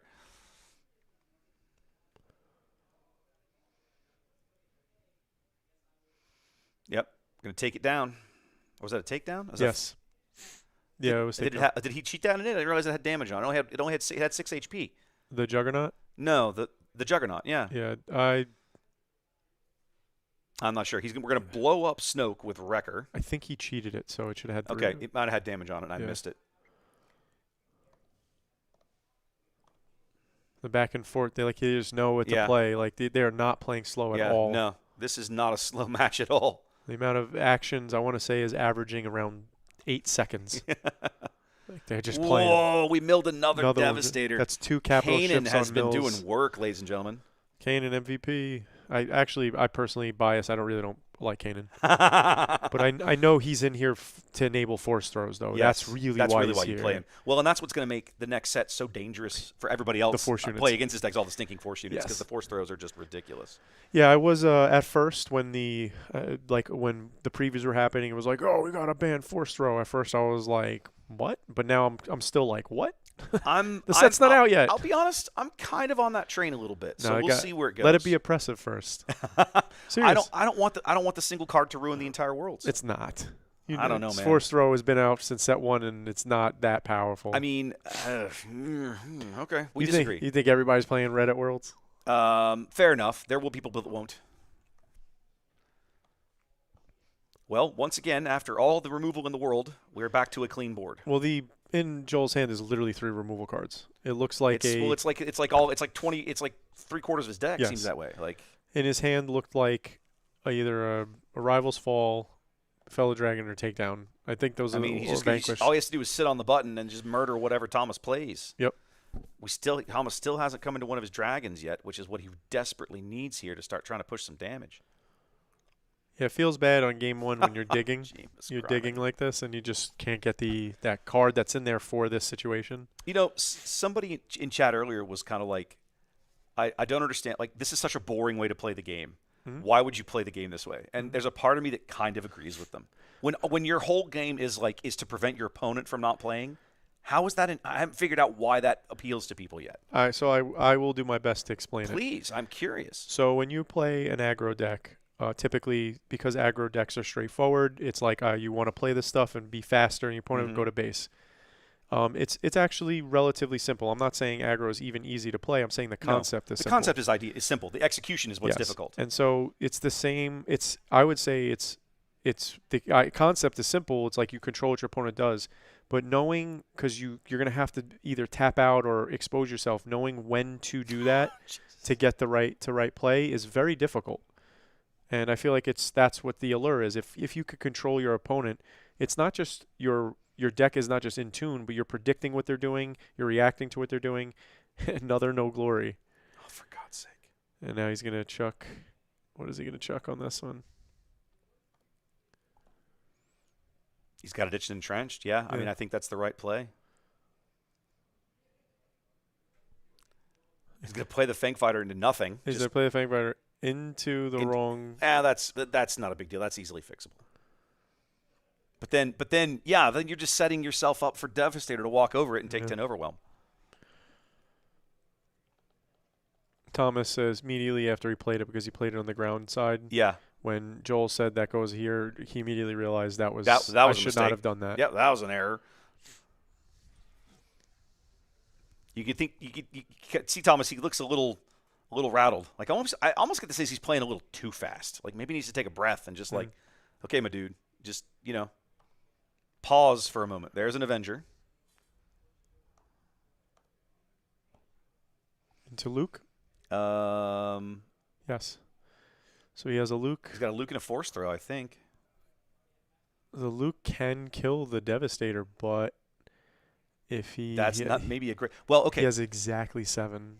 Devastator has 9 damage on it, and it's okay. That's an OB, isn't it? In whose hand? In Thomas's hand. It didn't look like a Luke. Oh, okay, whatever it is. Yeah, he's force throwing Luke. There's the Luke. Okay. So give him -6 or 6 and then a force throw. He's going to get rid of the Avenger and hope he gets this Absolutely. thing. Okay. No, I like this play. He's going to cheat out the Luke with Han. Yep. And then spend his last one for a force throw. And if it's anything that's 2, it kills the Avenger. Yeah. And it's 2. Pershing. There you go. The Avenger. I don't think there's just the one restock is the only one that's in the deck. One Devastator's on the board. Mm-hmm. One Devastator's in the discard pile. There were only 2 in Joel's deck. So that's it. 2 Avengers now in the discard pile. Now, however, it comes to how many cards are left in their decks. Yeah. I know it sounds like weird to ask, but it's the truth. Oh my goodness. What am I watching? Yeah. All right. Wow. Well, I won't call that Joel's entire turn. He does have 6 resources left still. Yeah, we're on the 14 resource turn, everybody. No big deal. I don't know how they're gonna end this match. It's so one of two things will happen. He'll play the crate, and Joel either will have the answer or he won't. Yeah. And if he doesn't, he still hasn't seen one yet. Yeah. There's not one in his discard pile. He's never seen one. We haven't seen it. I don't think he resourced a single one. I look at his hand. I don't remember seeing one. I've never seen one go by his hand because he 100% would have played it. Yeah. No doubt. he's like, give me this stinking thing. I want initiative. And then Aiden's going to heal for 1 because why not? So he's healing and then mill. Oh, and then, okay, then we're going vigilance. I see it now. All right. Jam. No crate. He's got 2 in there. Ready? Here we go. Let's see what we got. A Poe and Rival's Fall. Not a Rival's Fall. Surely the dragon. He didn't resource them earlier. This is ridiculous. It looks like, just from here, hard to tell, but it looks like he has about 6 cards left. He can't have in more his than deck. 5 or 6 left. He's been through so much of it now. And it looks like Joel has about 8 or 12. Yeah, they're both. This is a mutual problem. Like they're both getting low. Annihilator. We're gonna annihilate Cassian. Sure. So now technically Joel gets to look through Thomas's deck. Entire deck, yeah. His hand is well. Wait a minute. Thomas has the initiative there. The crates must be in the resource pile. They're not anywhere. Was the last card in the deck a Cassian? I think maybe. It was. Now he has no cards left in his deck. Where are the crates? That means they're in the row. They have to be in the. Why would you have resourced them in this matchup? I guess he could have smuggled it. I don't know. This is crazy what I'm watching here. Yeah. Another No Glory. Every time he plays No Glory, Thomas hands him the Poe. Just put it in your discard pile. He keeps giving it to him. Yeah. And then there's the Fell. This is so preposterously silly. And then Thomas has what in hand? A Force Throw and a Entrenched? An Entrenched, yeah.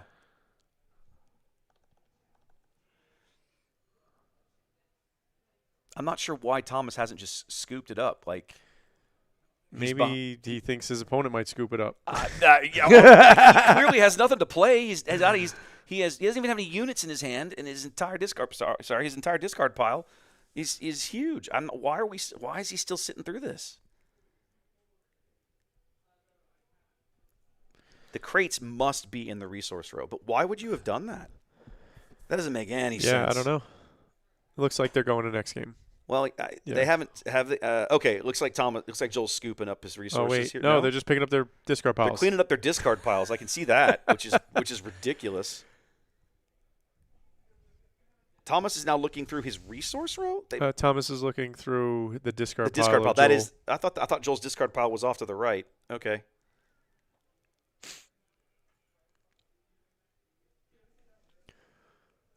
You know, we've reached a point where, you know, every single set seems to have a hard removal card, at least one.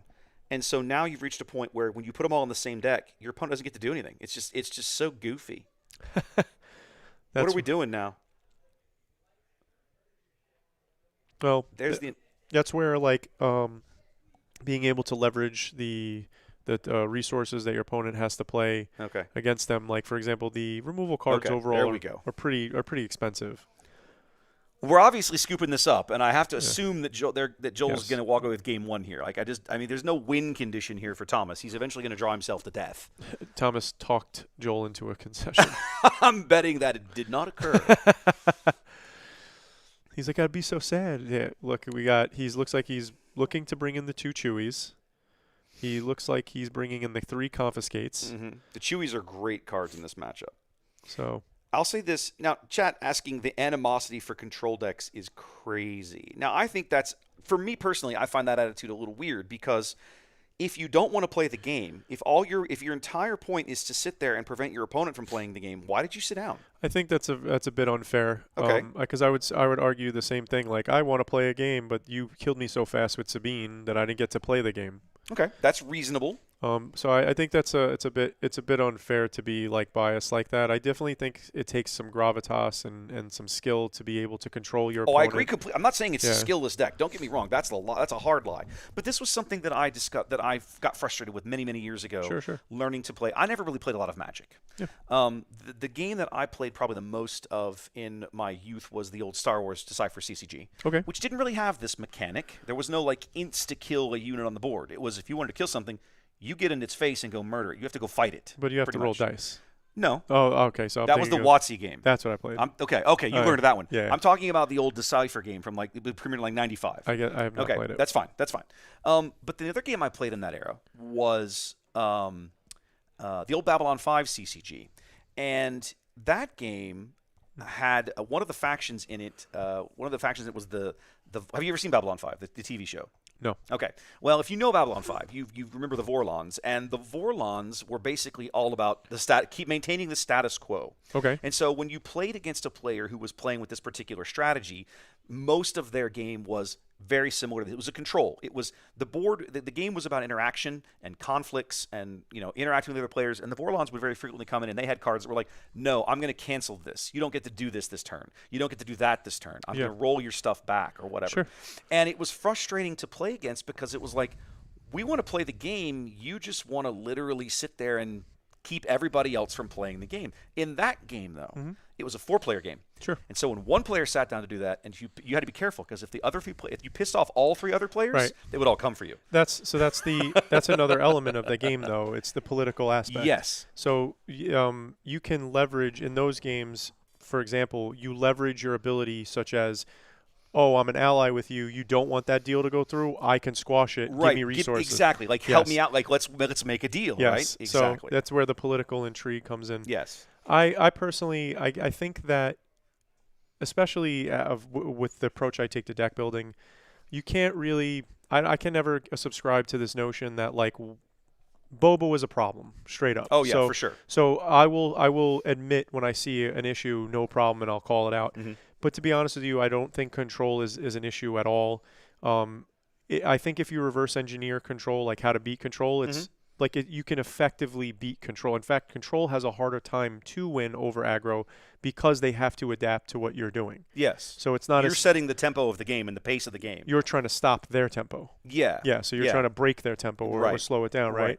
And I think that requires knowledge. It requires skill. It requires all that. Absolutely. So to me, it's not like I think it's just another aspect of the game. And if I took it away, if we hypothetically, if we took it away, it would just be aggro and mid range. And then mid-range would just run over aggro, so it would just be mid-range. Well, you're not wrong. I don't disagree with anything you're saying, but there's still that visceral part of me that struggles with the idea of it, right? I'm sure that every single person that has ever played a card game for a decent length of time, if they got hard countered, it just feels bad. Well, I hear what you're saying, but to me there's a difference between I ran into the deck that just the way that deck is designed and built in place just counters what I'm doing, as opposed to what I'm looking at with Iden in this instance is much more of a generic, I don't care what you're doing, my job is to simply, you're going to play a card, I'm going to murder it. You're going to play a card, I'm going to murder it. Right. And then eventually, as soon as because I'm slowing you down, eventually I reach a point where I have cards that now I flip the tables on you and you can't recover. Now, because I know you're doing that, I can play cards that have armor or have resilience to what you're trying to do. For example, Lurking TIE Phantom. If I'm playing villainy, I put Lurking TIE Phantom to play. I pilot it. Chewbacca. Yes, Chewbacca. Not in this matchup, obviously, but yes. Yeah. So these are just cards that exist that allow it. Yes. So to jump into the game, we started with Dr. Pershing and Yoda on turn 1. So you have a 2/2 restore 2. More Muppetry. And you got Iden trying to draw cards. So I understand that it's like this is a more of a philosophical preference. Like debate, it's not like it is what it is. It exists. Yeah. But I'm not going to be mad at Joel for playing Iden. I'm not going to be mad at anybody for playing a deck that they like and that they're good at. But again, I'm not too proud to admit this, right? I had a little mini meltdown against Trey a couple of weeks ago. We were playing at a local, and I was like, hey man, you want to play some games? He's like, sure. He pulls out Palpatine Colossus, and it was just like this. I play a card. Nope. I play a card. Nope. I play a card. No. I was like, Trey, why are we sitting here? Yeah. But so now check this out. if you, let's say on turn 1, you instead of playing a card, you don't. Mm-hmm. And then on turn 2, you play a card, and then he kills it. And then on turn 3, you play two cards. Right. You have to adapt how you're Yes. playing, how you're reacting. I get it. And I did mention that to him. I said, this is something interesting that there's not a lot of people in our local meta who really even dabble in it, like hard control. Sure. And so that makes it difficult to even learn how to deal with it. So there's a unspoken thing in the TCG kind of community, and that is, it's like, oh, just go play test. It's like sometimes you don't have access to a quality play tester that knows that archetype to an extent that could actually get you better. Yes. So if I go to my locals and I play my locals every week, and then I have questions that are not getting answered, and somebody's like, just go play test more. It's like, with who? Like, my local group is not at it. Like, none of us know this. That's why I'm seeking outside help. Right. This has been a really good conversation, by the way. No, I'm dead serious. Like, I will not pretend that I am unbiased when it comes to control decks. Sure. It's very difficult for me to elaborate just how much I despise them. Okay. But at the same time, it's important to have the counterpoint. And you're right. Like on an intellectual level, I understand the important place that they have in the game. But that doesn't make it any easier for me to swallow. When I said I misspoke a little before when I said hard counter you. Yeah. What I meant is like when they play counter after counter. Like you don't get to play the game. That you Yes. use the exact terminology, which is, what are we doing here? I don't even get to play. Right. And I think that that's an aspect of the game, is like their way of playing the game is removing your options of the game. Right. Whether or not that's fun. It's not your problem. It's not. Yes. And this is something else that I just want to know that they're playing extremely fast. Thomas, I think, is holding 2 crates this game. He's got at least one in his hand. Yeah.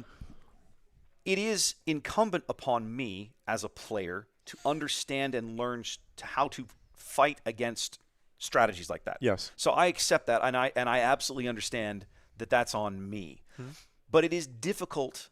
I've always found it difficult to learn how to play against control. Maybe it's because I've never had when I've generally run into control players, it's at events like this. It's like this. Yeah. And so you're in the back of your brain, you've got that pressure on yourself to perform and do well, and you're running into this control deck, and it's like, oh my God, Yeah. So I also think perceptions play a factor in that. If you're not play testing against it, let's say to a point where you understand it, there's 1 crate and 1 force throw in that, that's the only thing of note in that pile.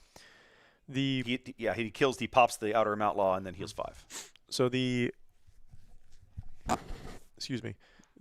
you're playing playing control, playing aggro, or any of these, and you're making this conscious choice to bring it, you have to play test. You have to. Well, you don't have to, but you should be ideally getting good enough to the game where you're efficient. But you really don't know what you don't know. And I will say that early on when I was early on when I was playing, early card games, I was very fortunate to have players from other games kind of want me to learn their game, like the game that they were playing, and I learned a ton of concepts for it. So I've just been around games my whole life. Yep. And I definitely have an appreciation for the harder aspects. And I myself, I'm an aggro player at heart, but I don't want to be ever pigeonholed just to being aggro. So I try to learn everything. I agree with you there. And that's kind of what's going back to what I was saying earlier. Like, as a player, it's incumbent upon me to learn how to fight against all manner of things, depending on what I'm playing. And what I always tell people, again, I stream a lot of World of Warships. What I always tell people is, if you want to learn how to beat certain classes, certain things, learn how to play them, because then you understand the limitations that they're operating under that you probably don't understand from the outside looking in. So maybe what I'm hearing myself say is I should go home and build a hard control deck.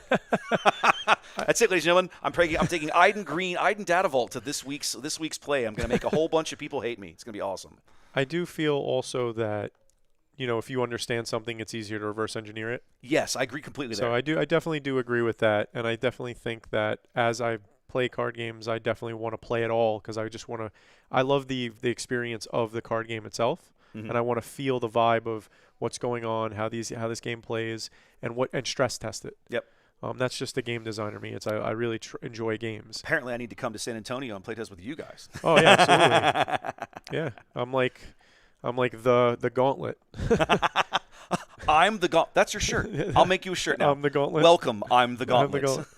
It's really just like, whenever any of the guys in my play group want to play or play test, they just give me a couple. I'll say give me 2 to 3 decks. Yeah. And I'll have it good, and I'll run it through because I'm a competent pilot that is able to be able to teach them the concepts.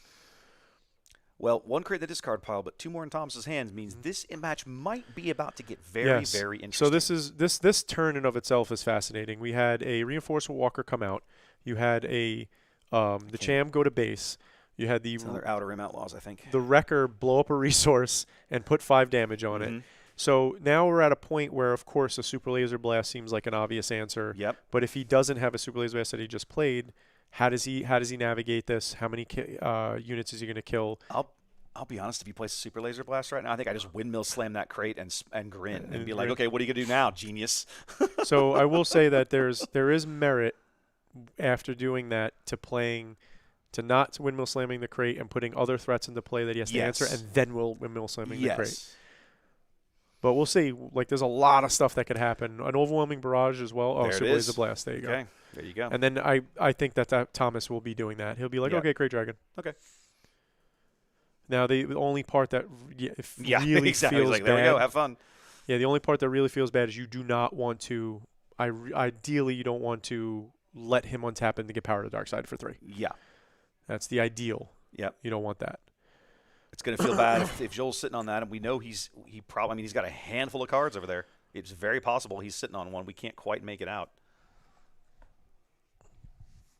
I mean, there's any number of ways he can just drop this crate and like a just drop it in the nebula. There it is. There it is. There's the power dark side. And I was gonna say we know he has it. Like, I think he has both nebula ignitions. Yeah, I was gonna say the nebula ignition would be a way to just murder it. He does take the damage to his base for it. Yep.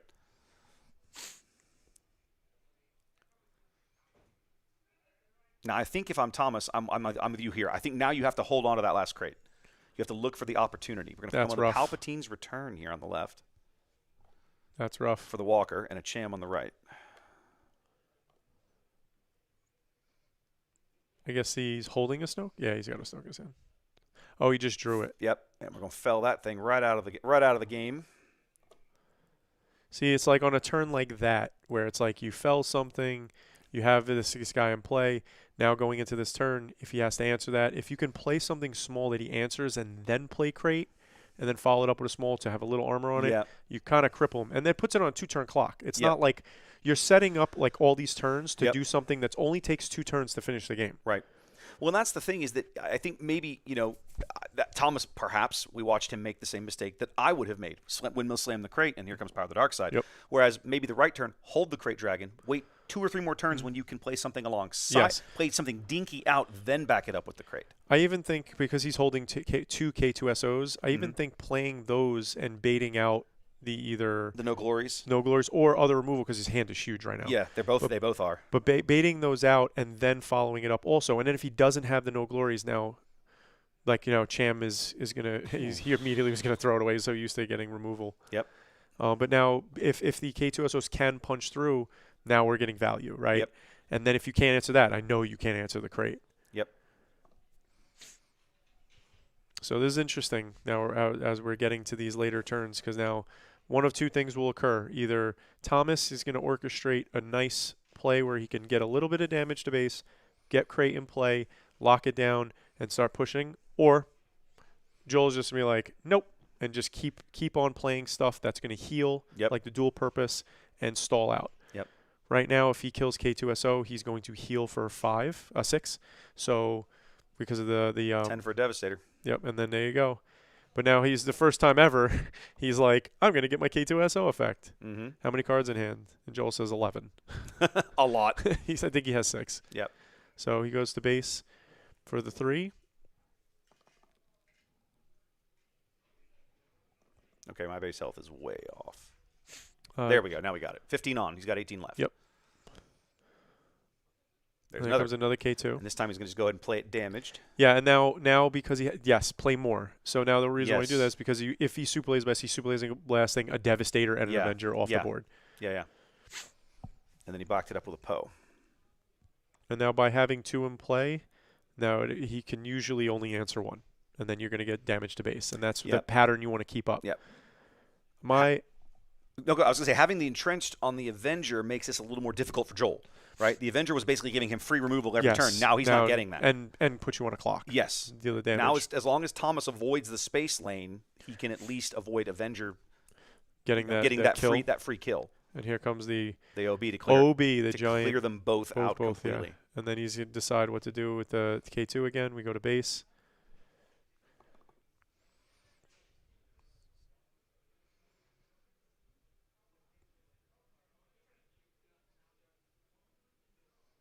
All right, so he plays another K2, third K2SO. The third K2SO. We talked about how takes this 12 to base from the Devastator. This was going to be a big card in this matchup, the K2, I think, and so far. Yeah, last game, Joel having both times the no glory only results is rough. Wrecker. He played Wrecker. No glory, the Wrecker. Glory. It feels bad, but also it's like you didn't get to discard a card now. Yep. Like you still have K2SO in play. Yep. And now K2SO now, for the first time is going to get through for damage. I think Thomas is on the button. I don't think they've moved the token Correct. because they're just flying through this to try and get the games in. Yeah, Thomas is. He does. Pretty have the sure initiative. he has initiative yes. here.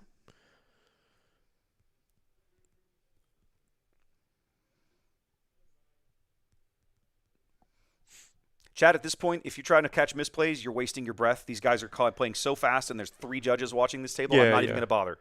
Yeah, and also I haven't seen a single misplay. No, like I mean, if there has, it's been so minor, or the unit hasn't lived long enough for it to matter. Okay, we're going to Vigilance here. I'm going to murder the K2. I assume we're going to heal for 5. It's going to put him at 16 damage on. And then Thomas has got to decide what to do with this K2 here. That's what Joel's waiting for his. Yeah, and they are going to put 3 damage back. Okay, so it ends up as a net heal of 2. 19 damage on for Joel. 12 damage on for Thomas. So now Thomas is at a point where he's hesitating. He's like, "Do I want to play this?" Well, like the crate. Yeah, I mean, he's reached a stage of the game where he has to be very deliberate about these things, in my opinion, right? Because that's his last crate. Yeah, it's also he has one after Devastator attacks. He has 1 turn left. Yeah, so you either answer the Devastator, or you die. Yeah, he's running out of time here, unless he can come up with another entrenched, which would be somewhat miraculous. I think at this point throw the Hail Mary. Like put the ball in the end zone and see what the team comes up with. Yeah. So now he's tapping a bunch of resources. We're moving everything around here. And then he's going back to the discard pile. There we got. He's got a Fang Fighter? Yeah, he does. Okay. Fang Fighter, Obi-Wan, Crate Dragon. And Wrecker. I think there's another Wrecker one more card. It's a Force Throw. A Force Throw. Mm-hmm. It looks like they're just clarifying something.